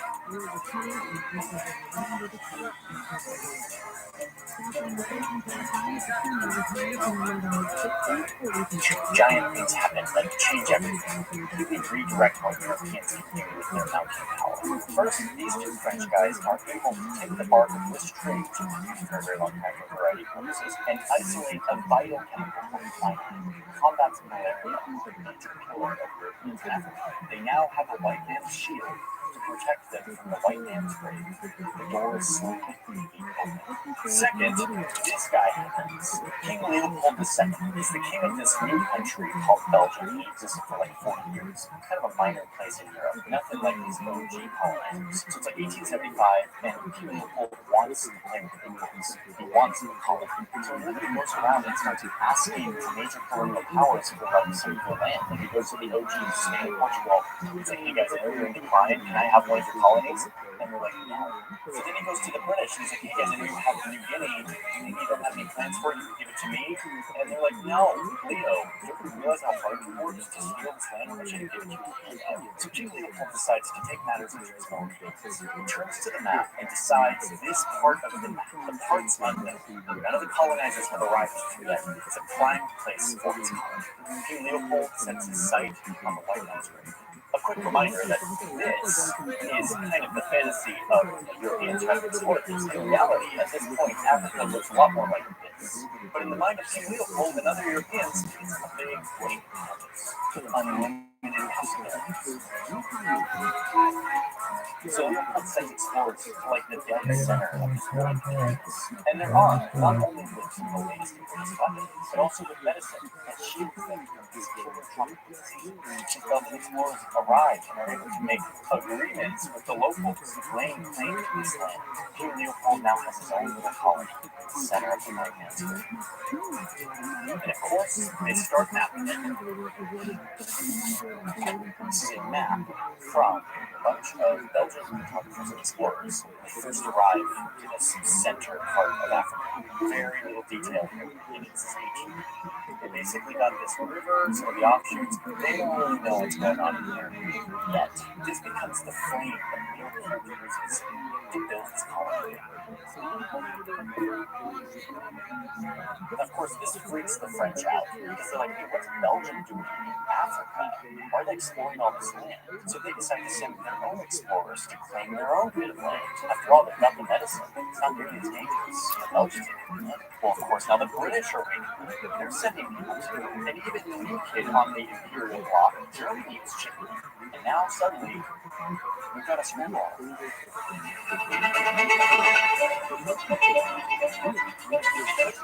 To the European powers, let's learn from our mistakes. Instead of the old days where we always had to fight over things, in this era of revolution and warfare, remember that we're trying to be better about talking to one another, coordinating. Remember, it was 1884, and all these big Africa-hungry European empires get together. I mean, this is amazing. The internet was just all sitting there looking at this big, beautiful map, which was like an amazing activity to do until you realize what was actually happening.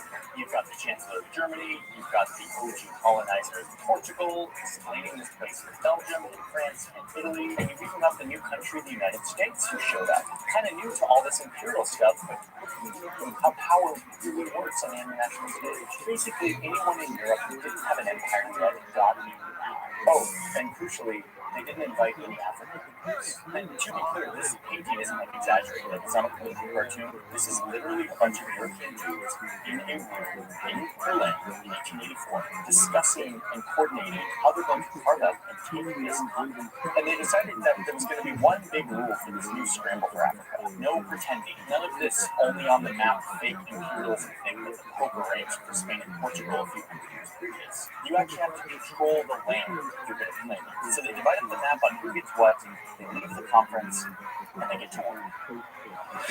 The French start moving in quickly from West Africa. The British begin taking over Sudan and expanding north from down here in South Africa to take over all of this land. The Germans really start establishing themselves here and over here. Italy starts occupying all this land from the north and east. And Leopold, well, he got his colony. 77 times the size of Belgium. Here it was as a blank canvas when they first started exploring in 1880. Here it is 14 years later. Little Belgium down here, giant Congo up here. The blueprint is filled out. Conquest is for his new colony.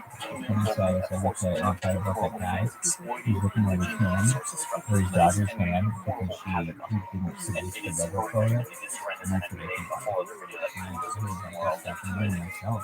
And just like, this is what I'm trying to do. Save my fucking life. Coming in, mapping it very beautifully. It's like literally the opposite of what it was. Unknown, and now it's totally known. Pillaging the resources, bringing it back home, making record profits, etc., etc. And all of this carving, it happened really fast.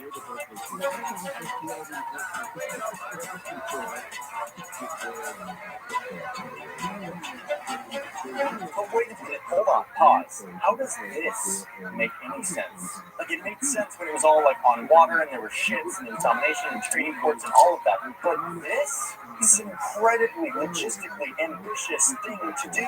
But this was actually a central question for me that led me to make this series, because I just didn't understand how these countries in a matter of a few years could completely carve up the second largest continent.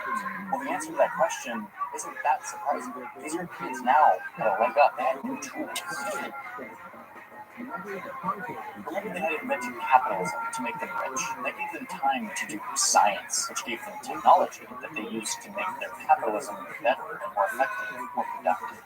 This cycle repeated itself over and over and over, giving Europeans a further and explain it like technology. Soon they had stuff like this, a steamboat. You didn't have to worry about the wind anymore. You could just steam your way all the way up African rivers. The old African plain. Or the railroad, quick way to transport food and troops. Like you can see this map, all of this red is either railroads that they put in or railroads that they were constructing at this time. This allows Europeans to level up not just in Africa, but everywhere. I mean, here they are in India, the British quickly taking over this entire subcontinent of what today is India and Pakistan and Bangladesh with this massive, complex rail system that they built basically in no time. They also invented the telegraph, which could now relay messages in a matter of minutes instead of weeks. I mean, this good cartoon really personifies how powerful this was. And of course, what we've been looking at this whole time.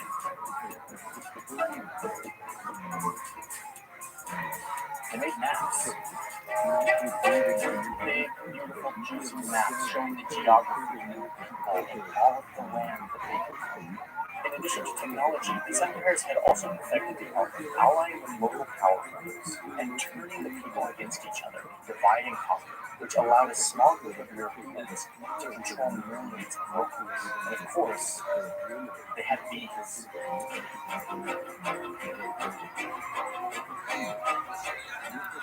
These refined killing machines that allowed small groups of European soldiers to move through truly formidable African armies. Look at this painting from Sudan. The British used their guns to slaughter 10,000 enemies with just a few hundred losses. And here this casual caption showing these savages now buried down by these modern weapons, clearing way for civilization.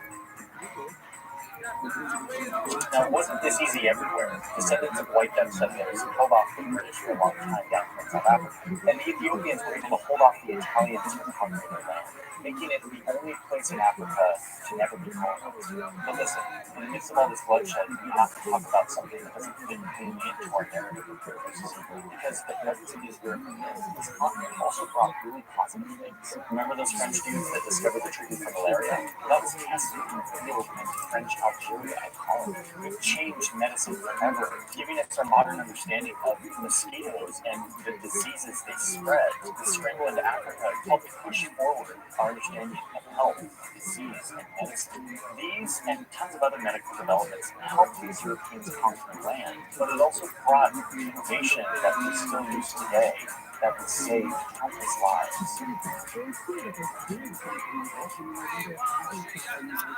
Okay, so technology is a major defining factor. It wasn't just technology. Once again, we see in this chapter what we saw in other chapters. Europeans had to develop new, sophisticated mental inventions that allowed this all to go down. The popular story that they were telling themselves at this time is that all civilization could be ranked according to the level of development. And look, according to this analysis, they placed themselves at the top. And they could tell themselves very easily that they were the enlightened people of the world. This new colonizing story was the most sophisticated and tantalizing yet, and it's one that's still kind of embedded in a lot of our brains still. That the enlightened civilization had a burden to bring civilization to the rest of the world. And for that, you kind of needed to stay on top and in control. And the reason why this story was so believable and tantalizing is because at this time, it was being blended with actual, real, objective science that was being done by Europeans, like this guy, Charles Darwin. Really changed the way that we think about the natural world. He had just put out a book about how animals evolved into hierarchies with different capabilities and traits. Well, if that applies to all animals, then it must apply to humans themselves and their societies and their civilizations. So then they go out into the field with their maps and they start gathering observations that confirm this story. And soon they're measuring people's skulls all around the world.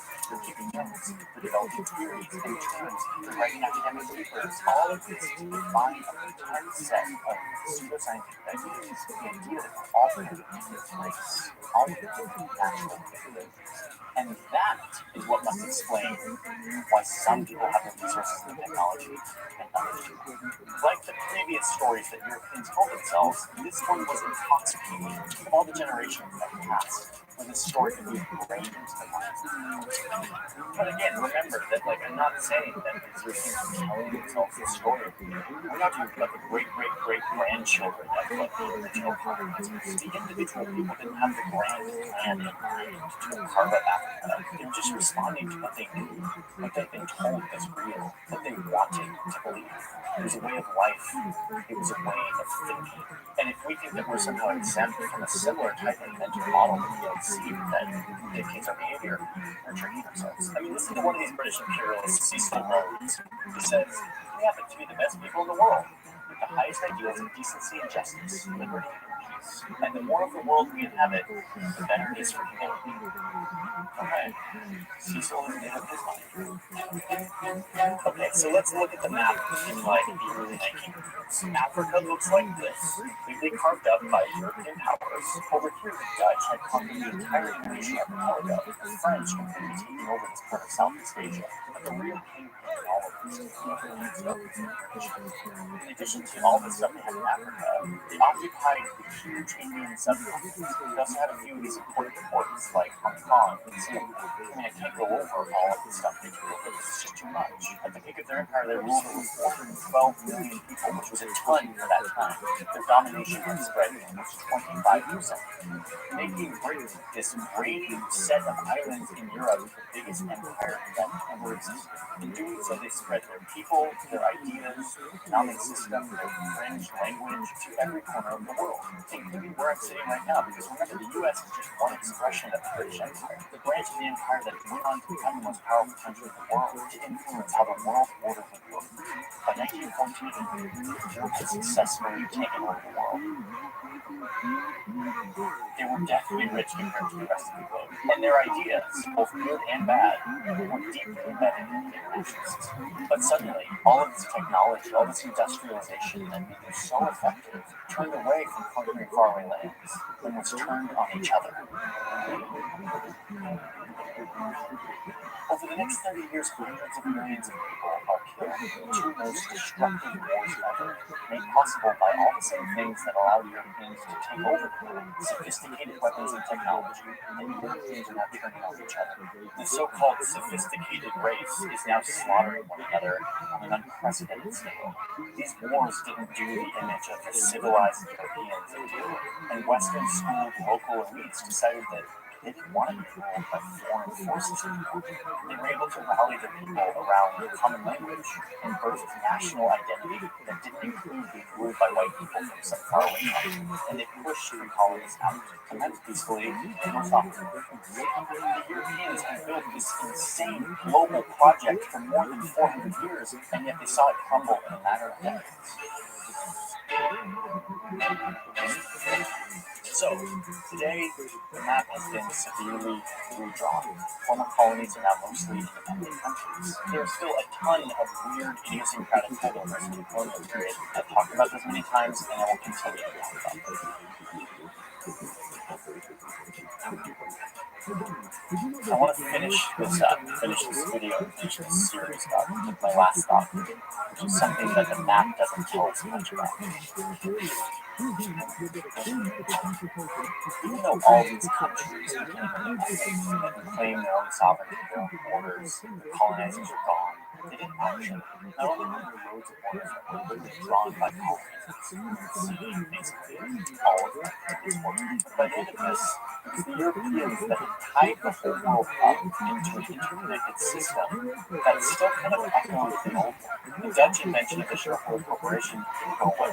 Private companies didn't suddenly stop looking to the same far places to find resources, to find labor, to feed increasing demand among their people back home. And European rulers and their offspring didn't stop using their big metal guns and technology to get what they wanted in following, occasionally talking to each other, occasionally fighting with each other, fighting to control land, to control people, to control ideas. And perhaps most powerfully, the idea that our enlightened way is indeed the best way. We will stand with the new leaders of Iraq as they establish a government of, by, and for the Iraqi people. It certainly is not. And yet, if it were only that simple, a simple narrative of good and bad, greedy Europeans take over the world doing anything to stay ahead. That would be a lot easier in some ways, but it's not. Europe taking over the world has also thrust humanity into an age of peace and prosperity, where people live longer, suffer less in a lot of ways, have more food to eat. I mean, the very moral lens that you and I are using right now to evaluate the good and bad of this history is a lens that was cultivated and developed by the same cultures that pillaged and subjugated their way around it. These ideals of justice and equality and human rights and representation, social equality and self-determination, those ideals created the globe alongside the colonizers who conquered up. And yet it was this conquest that put these people on top of the whole system, giving us the power and the advantage, the default power in this world.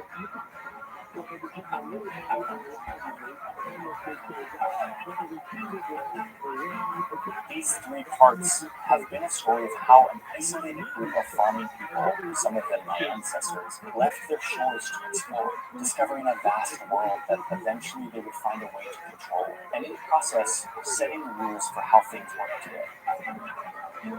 What's slightly scary to me about this is how easy it is to look back on this whole history and feel like it was going to happen no matter what. It was inevitable. That of course Europeans took over the world. They were always more adept. They were bound to take over. But if there's anything I've learned diving into this broad tour through European imperialism, is that this idea is just hindsight bias. This didn't happen because of some superior DNA or because God wanted these people to take over the world. But rather happened because a bunch of people happened to be at the right place that allowed them to start a chain of millions of little decisions that pushed them to do whatever they could to procure more and more resources. They got ahead because of lucky circumstances, and yet today in our modern world, we continue to do whatever we need to do to stay ahead, while simultaneously believing that it was always going to happen.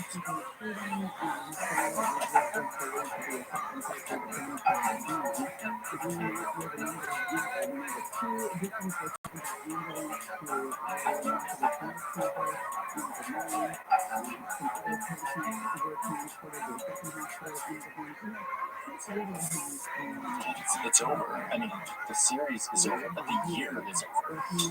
I deserve this. And not only is it the end of the Europe series, it's the end of the year. And what a year it has been. By the way, this video is not sponsored by anyone, probably because we're in a recession. And so I'm going to take this time to just reflect a little bit on what this year has meant for me as a storyteller and a journalist, and for our team, and what we are going to do next. I think for me, the big thing I learned this year was that we can build a big operation. Like, for a long time, it was just me kind of pushing buttons on a laptop and like making stories. And this year, it actually became a team. We now have lots and lots of people making really cool stuff. A very talented team. And we're doing journalism on a level that we've never done. We go really deep on every fact that we say on this channel, and that requires a lot of work. Sometimes that feels really tiresome, but a lot of the time that feels exciting. That we on YouTube can be doing like hardcore journalism and fun stuff too. Obviously, we got to do a few in the field documentaries this year, which was really amazing. We went to Paris and Korea and Switzerland. We printed a lot of amazing maps and showed you what maps were like over the years. Used for. Oh, and my hair got really long, so I decided for the first time in my life not to cut it, and that's making my whole no shampoo thing a little more complicated. Maybe I'll make a video about that. Anyway.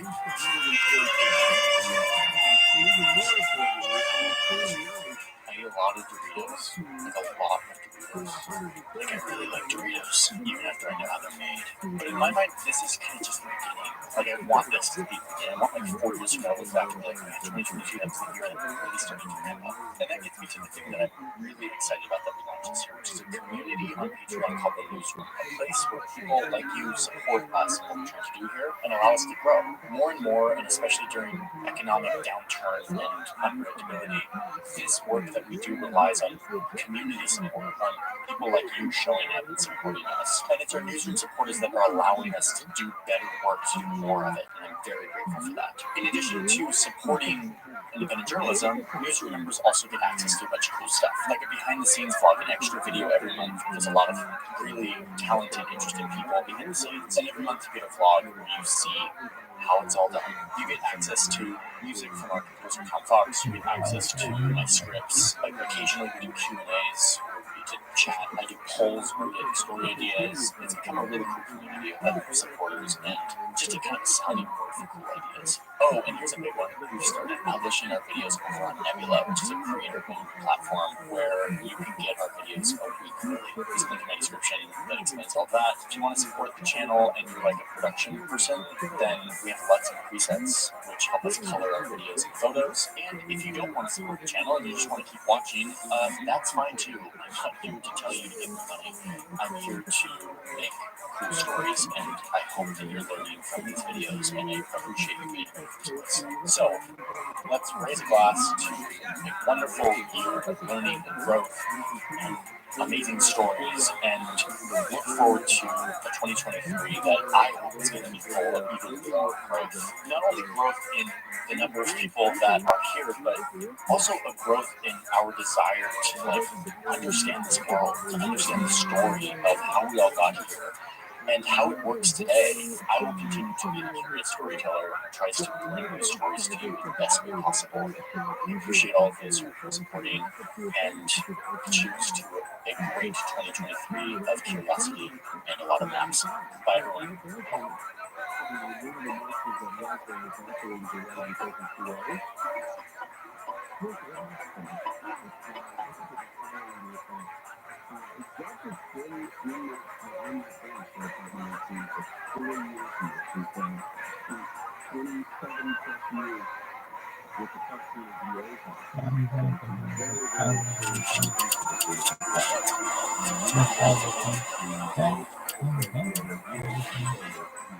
So the big ship is not stuck anymore, which is kind of cool. There was this big cargo ship, maybe a quarter mile long, and it was stuck in the Suez Canal. It created this huge traffic jam. One of the world's most important shipping lines. They spent days trying to dig it out. It was costing like $400 million an hour for the global economy, and now it's not stuck. But I can't stop thinking about it, because this ship and it being stuck for a few days reminds us just what the global economy is and how important one little strip of water can be, both for the economy, but also for countries who want power. So I gotta tell you an insane story about this canal. It was the 1960s, and the U.S. government was thinking about using 520 nuclear bombs to make a new canal for themselves right here, next to the Suez Canal. We're talking over 100 kilometers of a new canal to connect the Mediterranean to the Red Sea using nuclear bombs.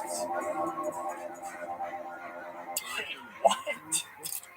Oh my gosh, it's so insane. It's so insane. This was going to cost like $5 billion in today's terms. And the idea here was to create a strategically valuable alternate to the present-day Suez Canal. To understand why the U.S. would even consider blowing up 520 nukes in the Israeli desert, you have to understand this little strip of water and why it has been so vital to so many powerful countries over the years. First, let's look at a map.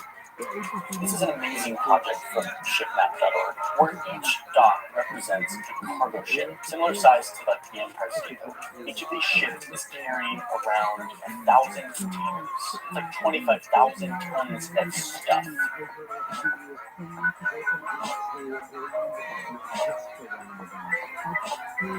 These ships fuel our lifestyles. A good example is your iPhone, if you have one.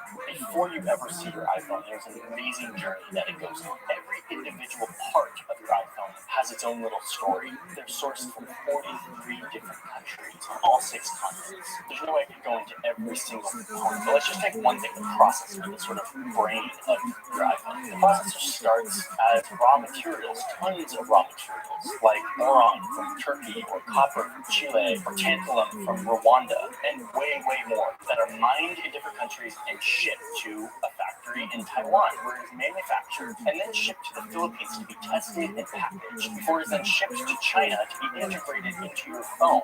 And that is just for the little processor in your iPhone, not to mention the screen and the casing and the camera. Each one of these has components that are sourced from all around the world. They go through this complex journey to then be assembled and then get put back onto a shipping container to be shipped to your country.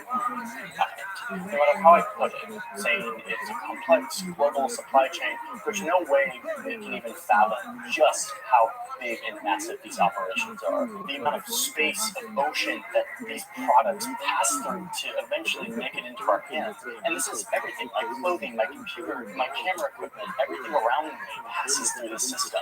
To add another layer of weird complexity, the ships themselves, like the physical ships, are also mind-bendingly complex. So let's take the Ever Given ship that was stuck in the Suez Canal. This ship is chartered by a Taiwanese company, okay, but it is registered in Panama. I've talked about ship registration in a different video, by the way, and why ships want to be registered in different countries. Anyway, it is registered, chartered by a Taiwanese company, but the ship itself, the physical ship, is owned by a Japanese company, which is owned by a bigger conglomerate of shipbuilders. Oh, and the technical manager on board is actually a German guy, and the crew are a bunch of Indian nationals. I mean, this ship itself is just a symbol of how big and convoluted and multi-layered this huge global system is. Okay, so that's the global economy. Let's get back to the Suez Canal. Take a look at this canal for like 5 seconds and you realize that it's not natural. Way too straight of lines. But back before it was built, if you wanted to get from Europe to Asia, you had to sort of do this. Back then, the British controlled this little port in South Africa, which gave them a very nice strategic advantage because everyone who was doing world trade or domination had to pass through them.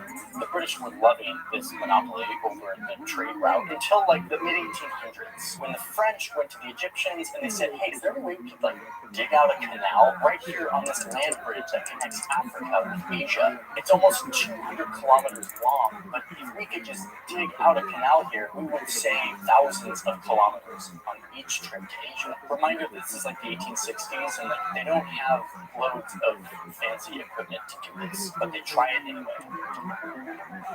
With over 100,000 people, many of them forced laborers, working on this canal for over 10 years, they were able to dig this big canal that connected the Mediterranean Sea to the Red Sea. The British were down here, still like, wait, why isn't it coming to our cape anymore? And the French were up here just laughing, feeling so good about their new canal.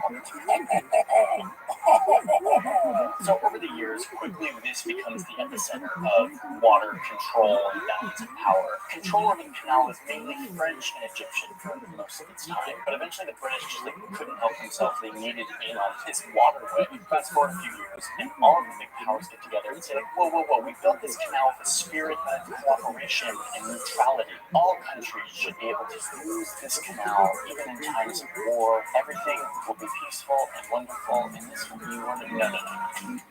They signed this treaty about like neutrality and everyone can use it, but let's just say it right now, that's not the way the world works.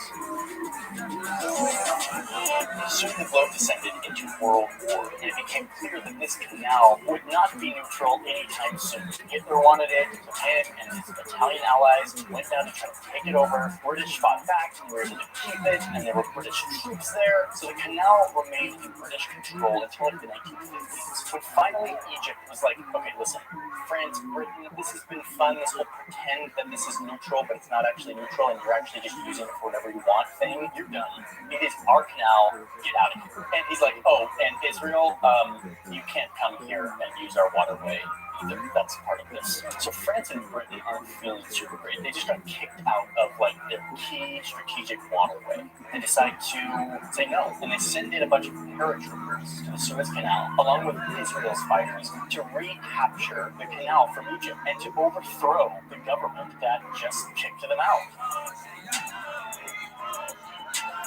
And the U.S. is seeing all of this, and they're like, guys, it's not 1850 anymore, okay? Times have changed. You can't just show up wherever you want and just take it over militarily. You don't do that anymore. That's so, like, old-school empire. But the U.S. says you can still be an empire in these times. You just have to be a little smoother about it. So the U.S. sends in this Canadian guy to settle the conflict over the canal, and everyone's sort of like, okay, fine. And the canal goes back into peace with, like, some UN peacekeepers to keep it at peace, kind of. Well, no, this isn't going to last. So this is where the U.S. gets it creative, and it's like, what can we do to not have to, like, fight over the canal, but, like, do our own thing? And that's when the nuclear bombs come, where they're like, we just plant 520 nuclear bombs here in the Israeli desert, we could just have our own canal, and then we don't have to fight over this one.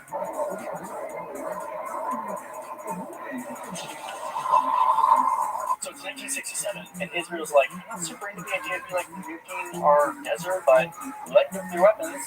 We'll totally get on board with that. In the meantime, can we go in and attack Egypt ourselves and get the canal, and you can just sort of back us from the sidelines? And the U.S. is like, okay.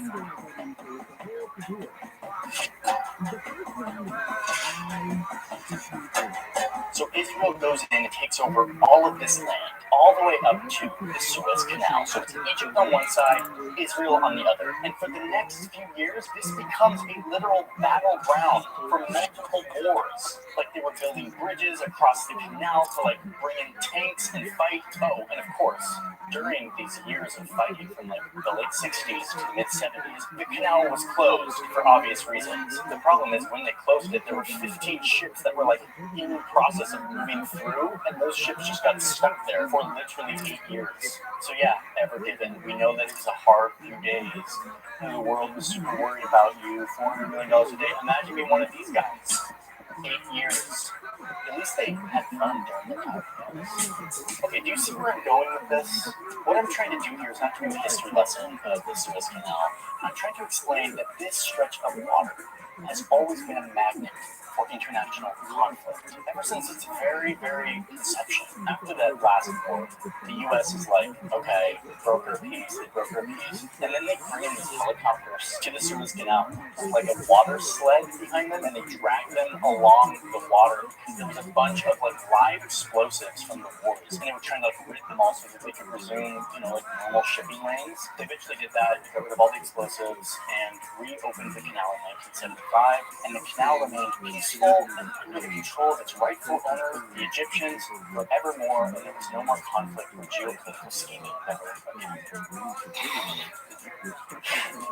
No, that isn't the way the world works. Yes, things have changed in the way that we do it, but the fact is, when you have a system like this, and a large portion of that system, which is money and control and economics and energy, runs through a choke point in that system, there will always be geostrategic value that is put on that system, not just for economics, but for power. So do you think that the United States, sort of the big boy world policeman right now, would sit here and let Egypt control the chokehold where 12% of the world economy passes through, including loads of oil? No, that's not how it works. Despite the fact that Egypt is a non-democratic regime that is pretty terrible on all fronts, including human rights, the U.S. still provides $1.4 billion of military aid to Egypt every year. They are always considered a key ally in the Middle East. I mean, the Clinton administration made it very clear that the reason we support Egypt is because they have the Suez Canal, and we need them to owe us favors. That continues today. Whenever a U.S. military vessel shows up to the Suez Canal, they get to cut in line and go through quicker than everybody else. So yeah, Egypt owns the canal, but really it's the U.S. behind the scenes that's keeping everything in order. The canal is not neutral, it will never be neutral, it will always be geopolitical importance placed on it. As long as there's a superpower, that superpower will control the canal. The last thing I'll say here is that we live in a world that is very strange for how peaceful it is. We've had an enduring peace for many, many decades. That peace allows us to have a system like this. And that peace exists partly because we are so entangled with one another economically that it doesn't make sense to go to war. But we have to remember that that peace also exists because all the big powers have really big weapons that are always pointed at each other. If something slips or escalates a little too far, just remember that the Suez Canal isn't the only choke point on Earth where all of this system flows through. And that while we take peace for granted now, it would be naive not to wonder what happens if that were to go away. And we were faced with not just one ship being stuck for a few days, but an entire region militarized and unavailable for this type of shipping flow that we're so used to. And for years, I don't want to sound alarmist, but I do want us to be thinking about our reliance on this system and what it means for the future of rising powers that may not want to cooperate as well as they do today. So when I see Ever Given blown off course for a few days and everyone freaking out about it, I don't just see one ship, I see a vulnerable system. and I see myself and how deeply connected I am to that system. So I'm listening to an audiobook right now called Silence. Shusaku Endo is the author, and it's about like a Catholic missionary in Japan, like maybe the 50s, 1600s, maybe 1700s, I don't know, a long time ago. I'm listening to it on Audible, which is the sponsor of today's video, which I can't believe I'm saying because I've been subscribed to Audible since like 2011, 2012, like right when it first came out. And it has changed my entire world. The fact that they're sponsoring this video and supporting my channel is a very exciting thing for me. And like, just like continue about it. Anyway, Audible is a giant repository of audiobooks and podcasts and all sorts of audio resources that have changed my life. I'm always listening to several audiobooks at any given time. Sometimes it is historical fiction, sometimes it is like fantasy stuff. Oftentimes I'm listening to an audiobook about some video I'm working on, like Russia or expansion. There's so much to learn on this app. So you can do a month of Audible for free. There's a link in my description. It is audible.com/Johnny Harris. You can also text Johnny Harris to the number 500. You can that link help support this channel, but it also gives you a month of free Audible. What I love about an Audible membership is that you get an audiobook every month. You can choose whatever audiobook you want, no matter how expensive it is, you get it for one flat fee that you pay. And then you get unlimited access to all of these original titles, like original content that they produce. There's tons of stuff. I use this stuff for like my kids too, and I get it for free because I'm an Audible member. Very good deal. So, link in my description, audible.com/Johnny Harris, or text my name to this number, and you can get in on this deal. I just love Apple because they didn't pay, and it allows me to use Audible because I'm not reading this like story. Okay, thank you all for being here. I will see you next week.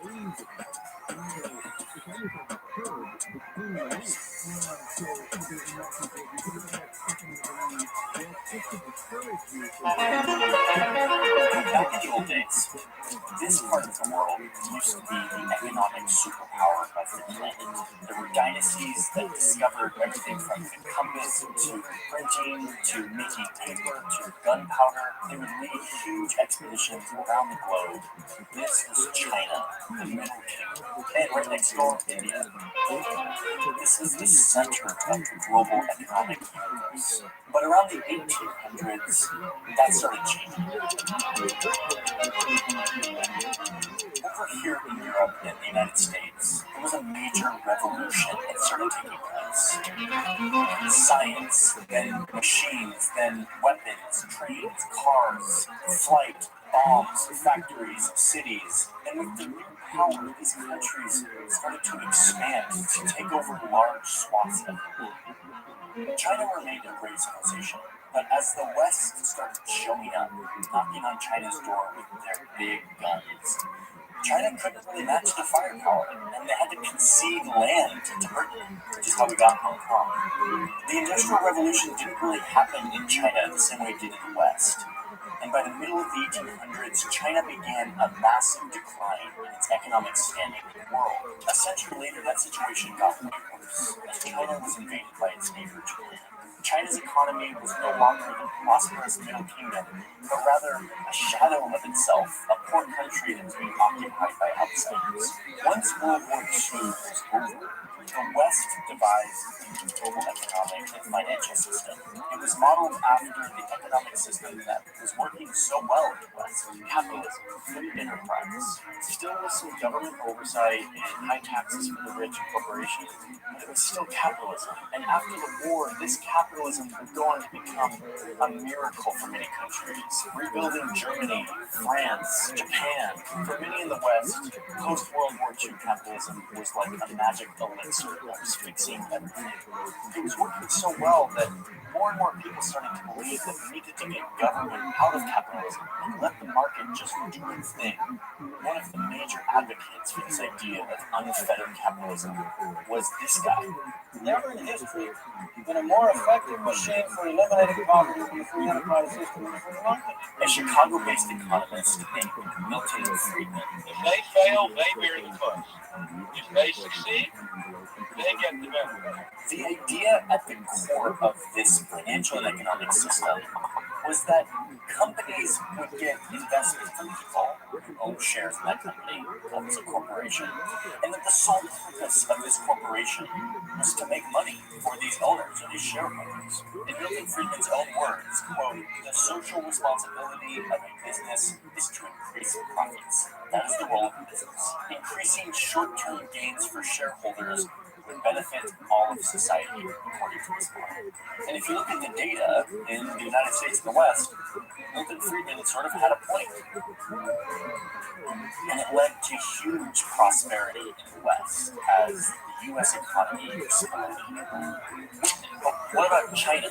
China and its economy, Middle Kingdom, China. So while the U.S. and Western economies are thriving in this corporate free market capitalism that's taking over the world, China was descending further and further into decline. Instead of joining the capitalism party the West was spreading throughout the world, China resisted, turning to a one-party rule communist system headed by this guy, Mao Zedong, who destroyed any chance of China's economy ever joining the prosperity happening around the world. By the 1970s, China was a place of widespread poverty. The once prosperous kingdom had reached rock bottom. But that was all about to change. So it's the 1970s, and this is China's new leader, Deng Xiaoping. He came into power hoping to turn around this 150 years of humiliation in China, the decline of China as a superpower. Elsewhere in the region, China's neighbors had economies that joined the global economic party that was happening in capitalism, and they were thriving. They saw immense economic miracles and pulled millions out of poverty. Deng specifically went on a visit to Singapore early on in his term, where ethnic Chinese had adopted the free market and they were thriving. He felt inspired. The Maoist economic doctrine that had failed was over, and it was time to see if China could rebuild its economy, experimenting with some version of capitalism. But he had to do this carefully so as not to disrupt the one-party rule that China had created. So he decided to just focus on one little village, a sleepy village in southern China of just around 30,000 people, right across the border from the British-controlled Hong Kong, which at the time was thriving because of its hardcore capitalism. Deng Xiaoping designated this little town as, quote, a special economic zone, where foreign companies can set up and invest in a very capitalistic free market. Hong Kong would sort of act as a bridge between Western businesses and this little gateway into communist China. It was still socialism, but with some Chinese capitalistic characteristics. What happens next is arguably the most mind-blowing economic miracle ever to have taken place on planet Earth. This little sleepy village that is a special economic zone in China exploded from a little fishing village with a little more than a few thousand people and some rice paddies to a massive city of over 10 million people. The average income went from $1 a day to over $50,000 a year. This starts happening all over China, and meanwhile, Milton Friedman's back in the U.S. and like, yep, told ya. Soon there were a bunch of cities designated in China for special economic activity, or basically capitalism in a socialist country. And more foreign companies flocked to China for its cheap labor. It became the world's factory. China joined this trend of other Asian economies and eventually passed them up to become the second largest economy on Earth. You can see this in a graph. This year, Asia will actually pass the rest of the world, accounting for more than 50% of global global GDP. It is a massive economic transformation, and it explains why China has become so powerful. Okay, but wait. This is a very wonderful story about capitalism and its ability to lift millions of people out of poverty and to industrialize a country seemingly overnight. But there's another side to this coin that we need to talk about. I have two graphs I want to show you. They look like this. Okay, let's look at this one first. It's called the elephant graph. Do you sort of see why? Let's deconstruct this graph and try to understand what this says about the past 30 years of the rise of China. On this axis is everyone on Earth, ranked by their income, grouped into percentiles. So these people down here make an income that is the 10th percentile, the lowest 10% in the world, and then the 20th percentile, and so on, up to these people up here who are the richest in the world. They have an income that's in the 90th percentile. This axis here shows how much growth in income these people have had over the past 35 years, basically during the heyday of shareholder capitalism and the rise of China. So you'll see how this plays out in just a second. Let's start plotting how much income growth each of these groups saw over the past 35 years. The bottom 10% saw their incomes grow by around 75%. Not bad. These are people who live in the poorest countries who make the lowest income. The 20 to 30 percentile saw huge growth in their income, 125% more over the past 35 years. This is like the new middle class in China and other Asian countries who saw huge income growth due to globalization. They did really well under this system. But then you start to get to people in the 50th and 60th and 70th and 80th percentile. This is basically people who live in the middle class in the West. Their incomes have grown much slower, sometimes under 50% over the course of 35 years, which is a little over 1% a year. Not very much income growth. And some of these people in the West have seen their incomes shrink, like the blue-collar workers in Detroit and the Rust Belt whose jobs disappeared to China. So far you can sort of see why this makes sense. The people in China who benefited from this mass industrialization saw huge benefits. And the people here in the United States and in the West who saw jobs go overseas to China saw a way slower growth. But watch what happens next when we get to the groups of people who are at the 99 percentile, basically the richest 1% in the world. And for this, I actually have to stretch out the graph to get us a little bit more granular. These are the people who have the highest incomes in the world. Let's see how their income has grown over the past 35 years. You can see that their income has exploded under this system. They're seeing tripling of their income in the past 35 years. Now, a reminder, this is 35 years of data from every economy on Earth. This shows everyone on the planet. So this gives us a view of who are the winners and the losers of this shareholder capitalism that is globalized to Asia and around the world. The top 1% of income earners saw the biggest benefits from this system. They are the ones who disproportionately benefit from shareholder capitalism and the growth of globalization. Okay, so that's my first graph. It's the elephant graph. It is a very useful way to see one of the results of this version of capitalism and the growth of China. The second graph looks like this. This shows the amount of CO2 emissions by country.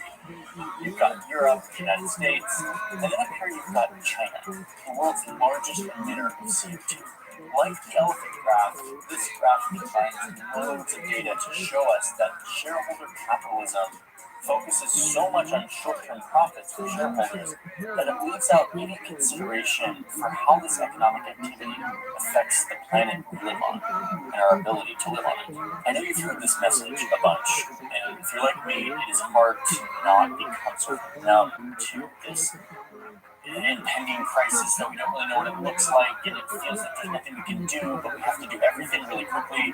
But let me just reiterate in my own words that it is now a certain fact that our global climate is changing in such a way that it will very likely lead to immense shifts on our Earth and our ability to live on Earth. It's already happening, it will continue to happen, and all we can do now is maybe put on the brakes. Okay, let me just wrap this up and give you my final thought on what this all means. I'm not showing you all these graphs because I'm just like a data nerd who loves to look at graphs. I'm showing you these graphs because the story of the rise of China is often a story of how capitalism has pulled tens and hundreds of millions of people out of poverty, and it has, and that's amazing. But these graphs give us a view of what it has also done, what this version of capitalism also incentivizes and results in. If we're going to consider the effects of this version of capitalism, we have to look at all of its effects, not just some of them. So, what's the solution? Is it socialism? No, it's not.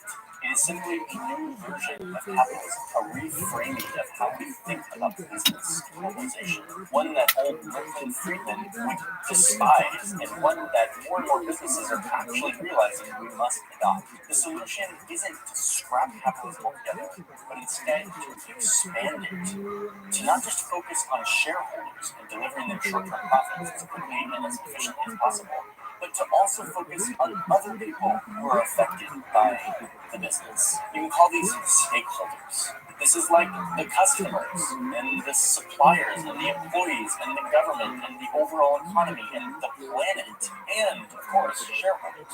This is called stakeholder capitalism. It's basically just an acknowledgement that businesses that focus only on profits for shareholders don't end up benefiting everyone. There are winners and losers. It's not good for a huge swath of the population, nor for the changing climate. Oh, and by the way, this isn't some fringe liberal idea. Some of the biggest companies here in the United States, like Walmart, Apple, JP Morgan, have signed on to adopting a new model of capitalism. This is changing, and in the next 5 to 10 years, I believe we will see a new version of how businesses interact with you. So you're probably wondering, listen, I clicked on a video about the rise of China, and we're ending here with stakeholder capitalism. The rise of China is a story of capitalism, a certain version of capitalism. It's a story about how capitalism can morph and change depending on what effects we want businesses to play in our society. If we want to produce the most amount of wealth in the most efficient way, then the old shareholder model actually really works well for that. But if you want businesses to benefit everyone, including our children and our grandchildren and their ability to live on this planet, then our capitalism needs to pull in more priorities than just profits for shareholders. And what may be right for one stage in the development of an economy may not be right for another stage. The so-called greenhouse effect is created by carbon dioxide, a colorless, odorless gas. So I got to dig through a lot of data for this video, and I was able to partner with the World Economic Forum, which is a think tank that I respect. They actually pioneered this idea of stakeholder capitalism decades ago, well before Apple and Walmart realized that it was a good idea. The head of the World Economic Forum just launched a book called literally Stakeholder Capitalism. It's an in-depth look at not only the rise of Asia and China, but also other major trends that help us understand the need to upgrade our capitalism. The book is really good. It's packed with useful information and graphics. It's easy to read, to comprehend. I'm going to put a link in the description where you can learn more. It is available for you to purchase now if you want to get a deeper look into the future of our economy. Thank you, World Economic Forum, for partnering with me on this video. The Davos Summit happened this week, and I'm really glad that I was able to be a part of it. So, hope you're all doing well, having a good year so far, 2021. There's a new president down the road, and it's really exciting. And I'll see you next time.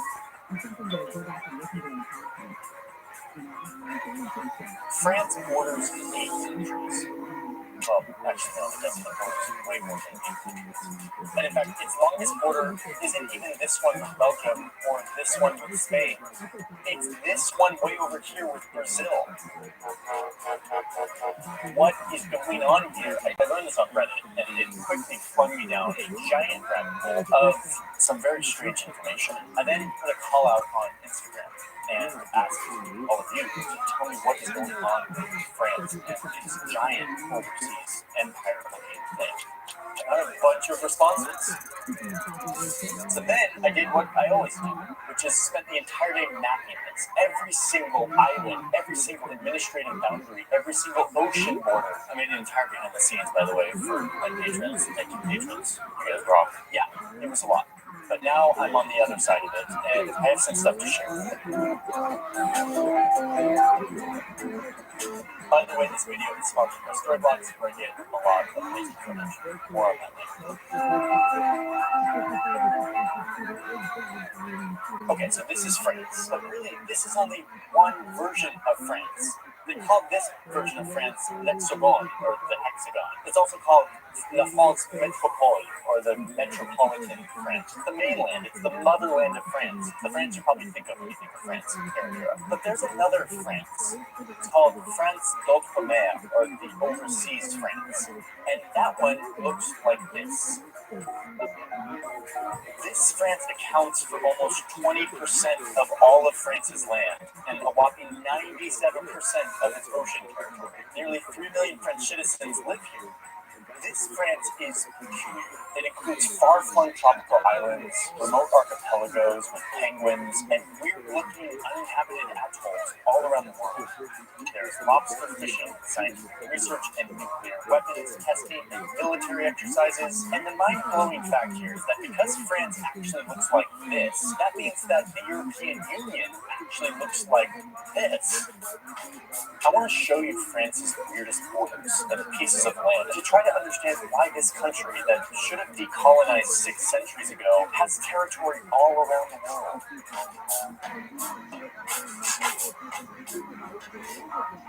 Alright, so let's go over to the Netherlands. No, not that Netherlands. Let's go this way, over to the Caribbean. This is a little island that is split in half between the Netherlands and France. It's the only place where these two countries share a border. The population here, they're French citizens. A few years back, they did vote to become semi-independent from France, but even still, the French citizens, this is France. Zoom out and you'll see that France isn't alone. This whole neighborhood is full of European colonial holdovers. France has 3 other islands in this chain, 2 of which are basically the exact same as mainland France in their administrative status. And then you get down here to France's longest border, which is in French Guiana, which is a proper part of France and the European Union and the Eurozone. They use the euro, but remember where we are. We're in South America.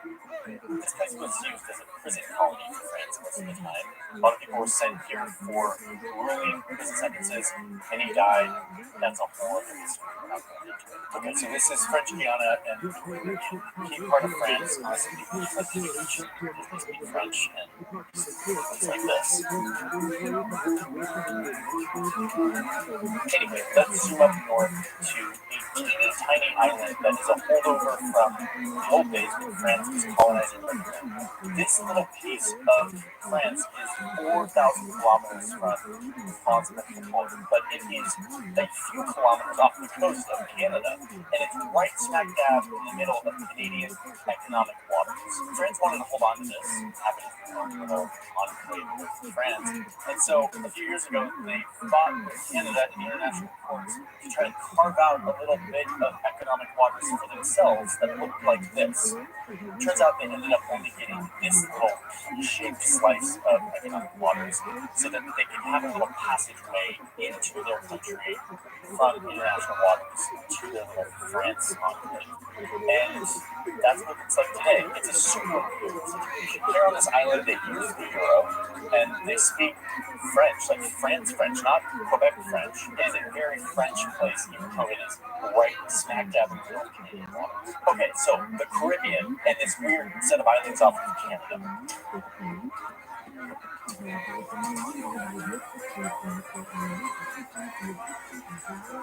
Now let's get to the wild ones, the ones that were actually the hardest for me to get my head around as I was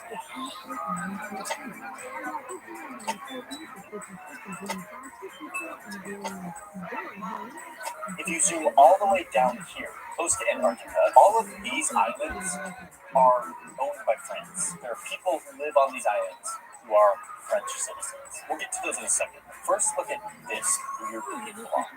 I know it's a little bit awkward. Thanks for caring. Let's look at it a little bit differently here. The actual plot of this slice of land is claimed by France. A Frenchman arrived here in the 1800s and claimed it for France, and they've had people there ever since. That's a real ice wall. Even in the 1800s, they knew that there was an ice wall. The world is flat. Okay, so France claims this little bit of Antarctica. Zoom up just a little bit, and you get to all these French islands that have a ton of inhabitants, but they're just not humans.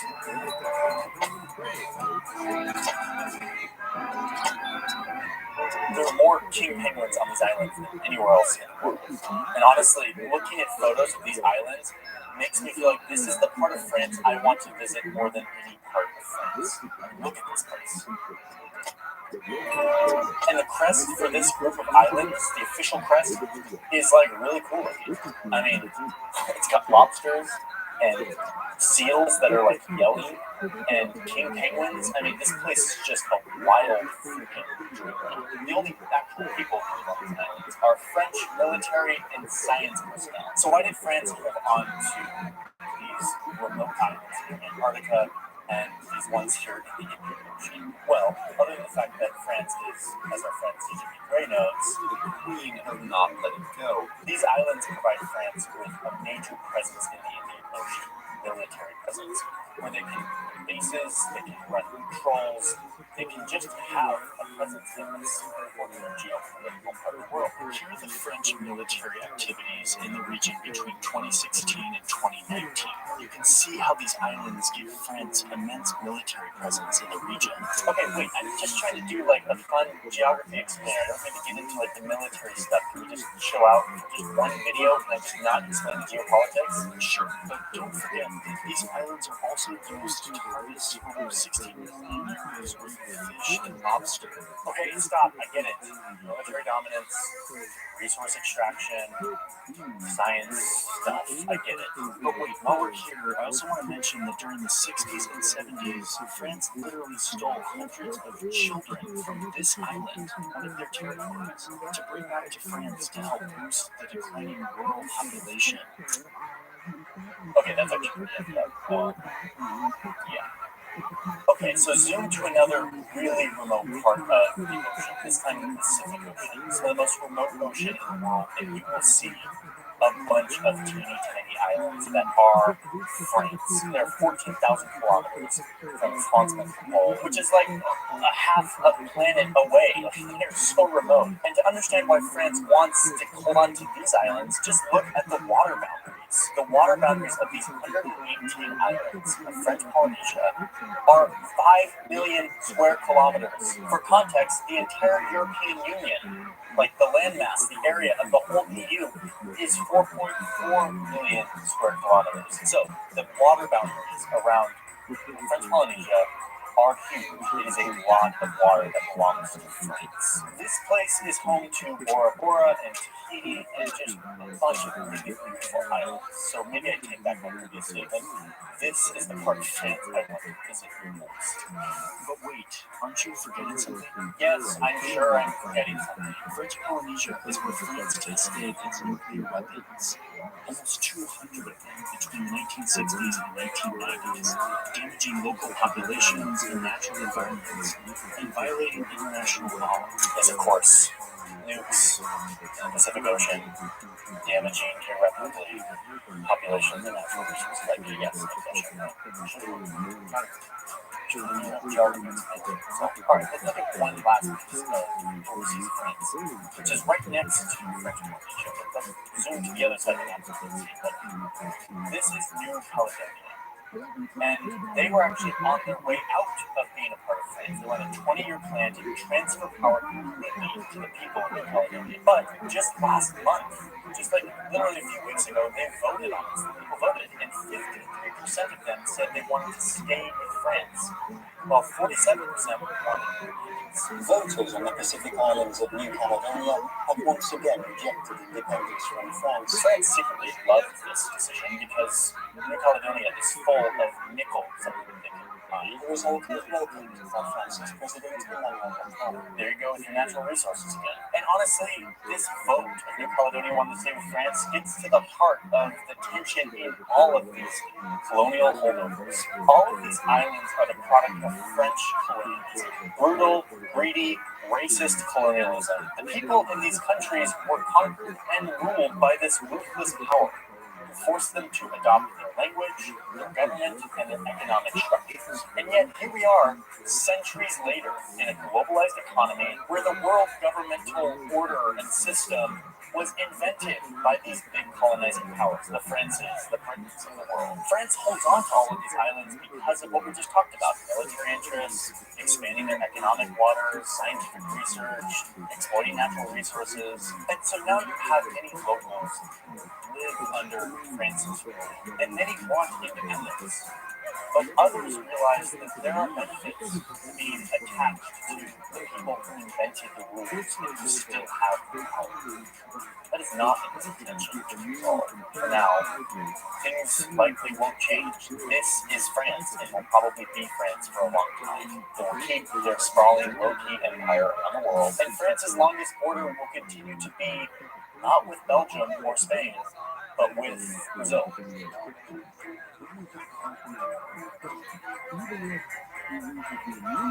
Telling stories like this is a visual puzzle because obviously the mapping will take a big part, but also just bring you to these places and bring myself to these places and research part. I lean on a lot of these resources, nature resources, and these historical observations and sponsored videos. Some of the footage that you saw in this piece, like this clip and this clip and this clip, those were all downloaded from Storybox. I didn't pay any extra to get these clips. I paid one subscription, and I have unlimited access to over 1 billion assets, a lot of that high quality 4K footage. I can download as much of this as I want every month.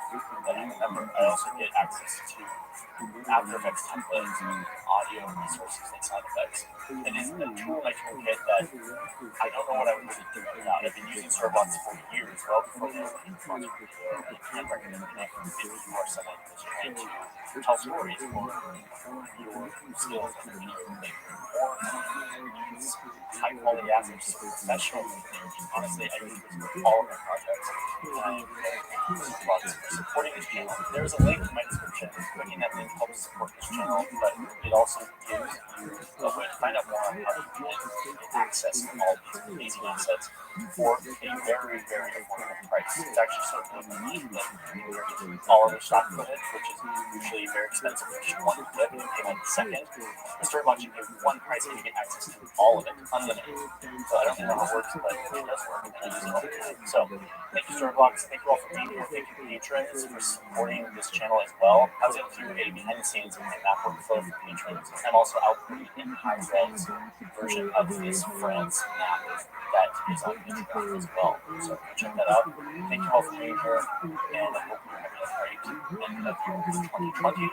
And I will see you in 2021. Bye.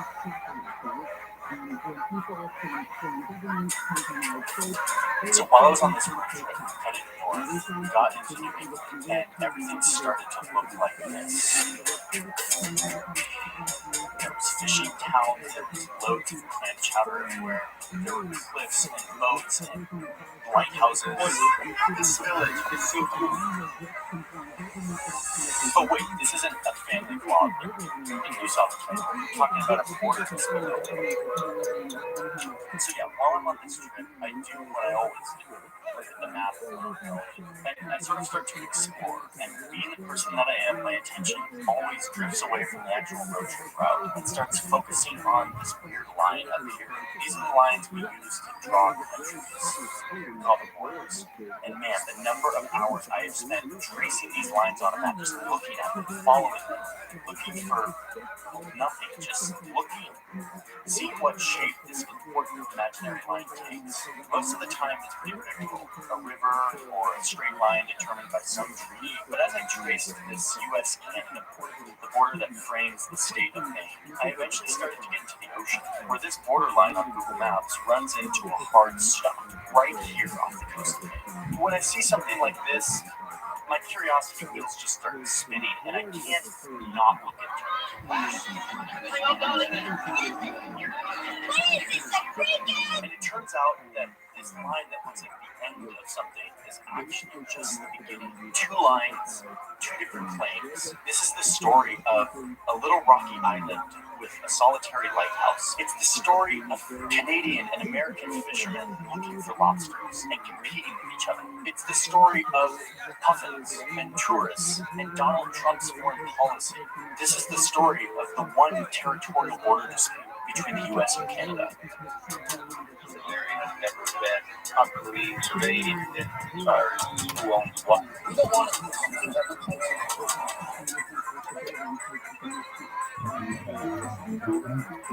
This is the longest border in the world, and it's not really full of much drama. If you rewind a bit, you'll see that this whole area was claimed by the British Empire. There was no Canada, there was no United States, but eventually the British settlers down here decided to rebel from the Empire and start their own country. The British conceded all of this land to the new United States of America. Fast forward 100 years, and you now have the country of Canada. And the border that we know today begins to take shape without too much conflict. But over here in the ocean, there were some problems. The treaty that the British had signed with the newly independent Americans had said that the United States could claim any territory that was south of this river, and that was within 20 leagues of its coast. There was this one island over here called the Seal Island, which was well within the claim of the United States based on this treaty. But the British up here, which proved to be Canadians, referenced an even earlier document that said that they owned any island that was within 6 leagues of their coast. So if you look at that island, you can see that there are some overlapping claims. Both of these documents gave this one island to both of these countries. These conflicting treaties caused all sorts of border issues in the ocean up in New England off the coast of Maine. But no one really cared because there was nothing valuable about this piece of ocean.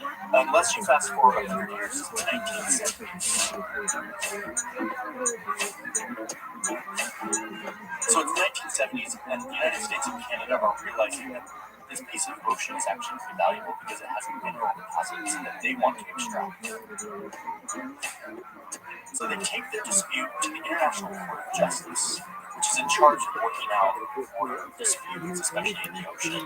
They both submit their claims, and over the next 5 years, the International Court of Justice does potentially the most boring work in the world, looking at so many measurements and so many different charts and maps and treaties to determine where this border should be. And by the mid-1980s, they settle on a clean, nice border that looks like this. Until it got right here. This is the area surrounding the Seal Island, a tiny rocky island that both countries claimed. There was no known minerals here. There was nothing valuable. All there was this old lighthouse that the British had built in the 1800s and that the Canadians inherited. So the borders here continue to look like this. This is called the Gray Zone, and it is the one territorial border dispute between the United States and Canada. Pause. Look at this clip. I did not shoot this clip myself. Didn't go into the middle of the ocean to get this random clip. Instead, I downloaded it from Storyblocks, who is the sponsor of this video, and I'm going to tell you about for a minute before we continue on our journey about this weird border dispute. Storyblocks is a place where I get loads of footage. Lots of the footage you've seen in this video came from Storyblocks, because even though I was traveling up in New England, I was not deep in the Atlantic Ocean with my drone. But luckily, thanks to Storyblocks, I was able to go on and find lots of really solid footage that helps make the stories a lot more visually rich. I've used Storyblocks for 5 or 6 years, long before they ever came to sponsor me. I used it for a lot of other projects, reporters, lots of other things. And I can't say enough good things about it. It is a giant repository of hundreds of thousands of assets, not just just footage, but also After Effects templates, sound effects. It's just a huge amount of stuff that you can use to create a full video. The other thing I love about it is that it's a subscription. So you use a 1 month subscription, and you get unlimited downloads of this high quality footage. So you can download as many clips as you want at the same price. Just really nice. If you're a creator of any sort, even if you don't do this professionally and want to practice and learn, Storybox is a great way to get your hands on high quality footage to use in your projects. Go to storybox.com/Johnny Harris. The link in my description. When you click that link, it supports this channel, but it also helps you learn more about how to get in on all this amazing footage and assets. Thank you, Storybox, for sponsoring this video. And now, back to the story.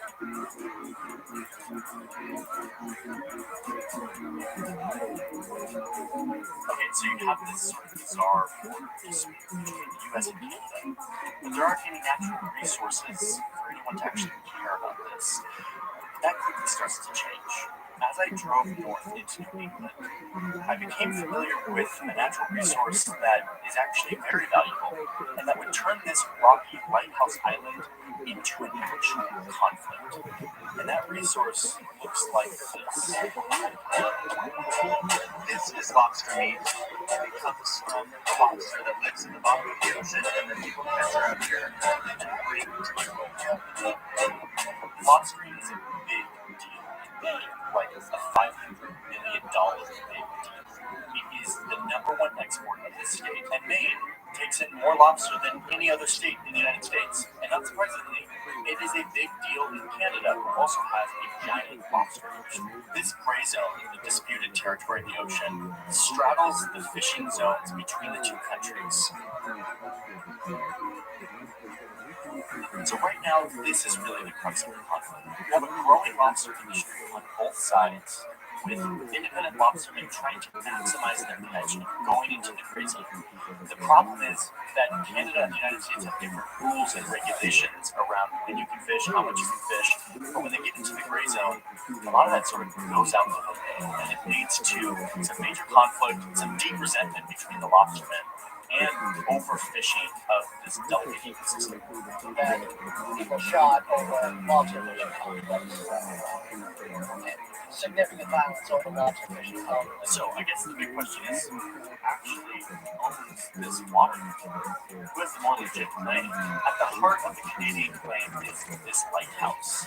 This lighthouse was built by the British in the 1800s, but the Canadians inherited it, and they've occupied it ever since. When you're disputing over who owns what land, having physical infrastructure on that land is a pretty decent claim. And even though lighthouses have become totally automated, they don't need people to run them, the Canadian military has insisted on keeping a person there 24/7. They will helicopter out someone and their family to man this lighthouse at all times to make sure that there are people there. Not because anyone needs to be there to run the lighthouse, but solely because they want to beef up their claim that this island and the surrounding water is theirs. If you want to see a glimpse into the day of a life where a person unnecessarily mans this random lighthouse on a tiny island, there's a really beautifully shot short film by a channel called Jungles in Paris, which gives you an idea of what this life is like.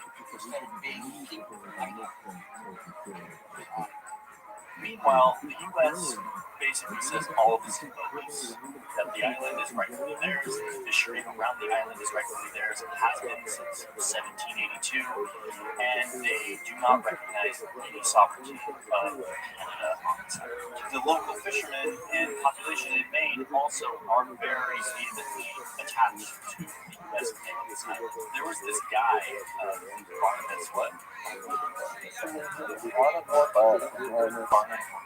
who would show up every year on the island with an American flag to plant it to assert the sovereignty of the United States. Today, in front of this sign, I declare this island belongs to the United States.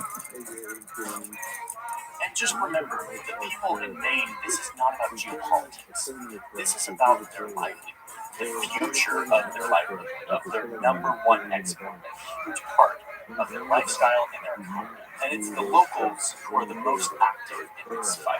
The U.S. government, federal or state department level, really doesn't really care most of the time. And meanwhile, while all of this lobster drama is happening, you You have boats from both countries bringing tourists onto the islands to look at puffins. So let's just get up to speed and see where we're at. We're talking about these vague recorded treaties that led to a territorial dispute that no one really cared about until they did because of lobsters. And then Canada put a person in this lighthouse, even though this lighthouse didn't need a person. And then there's puffins. Can you see now where I'm getting the story? Okay, so now let's talk about Donald J. Trump. I know. Okay. It turns out that this obscure, small-scale border dispute is like clickbait for Donald Trump. I mean, think about it. This is a valuable American industry that is being threatened by outsiders coming in and stealing our goods. It's just like perfect.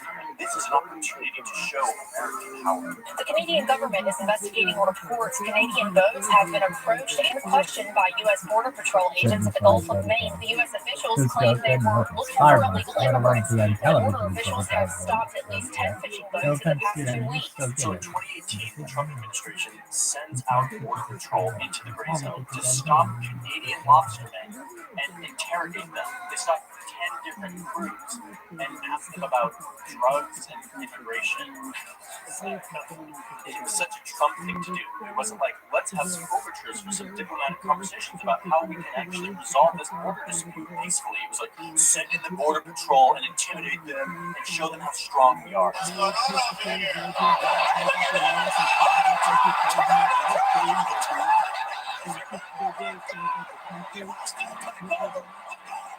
So fast forward to today, it's 2020, and we're in an election year. And when I say that the U.S. government doesn't care about this dispute, the caveat to that is during an election year, suddenly they care. Because the people of Maine care, and the people of Maine who care also vote. And you get the picture. The senator from Maine, Susan Collins, wrote a letter to the Trump administration. And she was like, thanks so much for sending your badass border patrol out to intimidate the Canadians. It didn't really do anything. Can we actually find a useful, enduring solution to this conflict through, diplomacy? She mentioned that the gray zone is home to this valuable part of the livelihood of people in Maine, and asked the administration to actually do something. Meanwhile, Trump has shown a strange interest in this issue. He went to Maine and hosted this roundtable with a bunch of people from the fishing industry, and he brought up the gray zone. How did you let that happen? The president of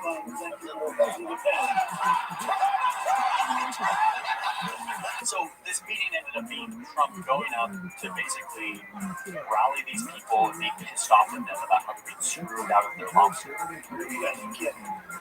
Is that right? So they just closed it. They said you can't fish. But look at this. Other countries do it. Right there.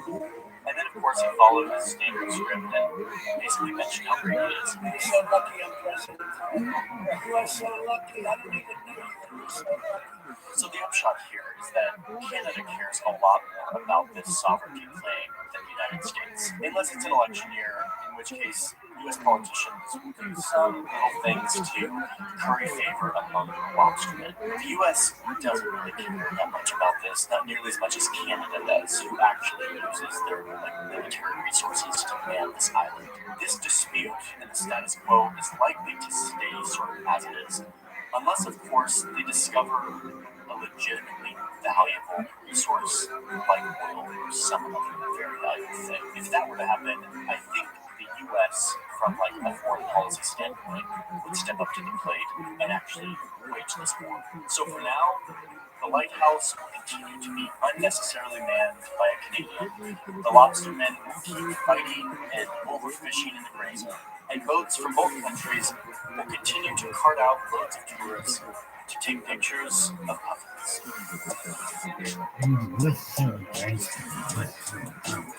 Thank you, Starbucks, for sponsoring. Thank you all for watching. I've got more videos coming up. A lot of videos this month. Wow. Last night's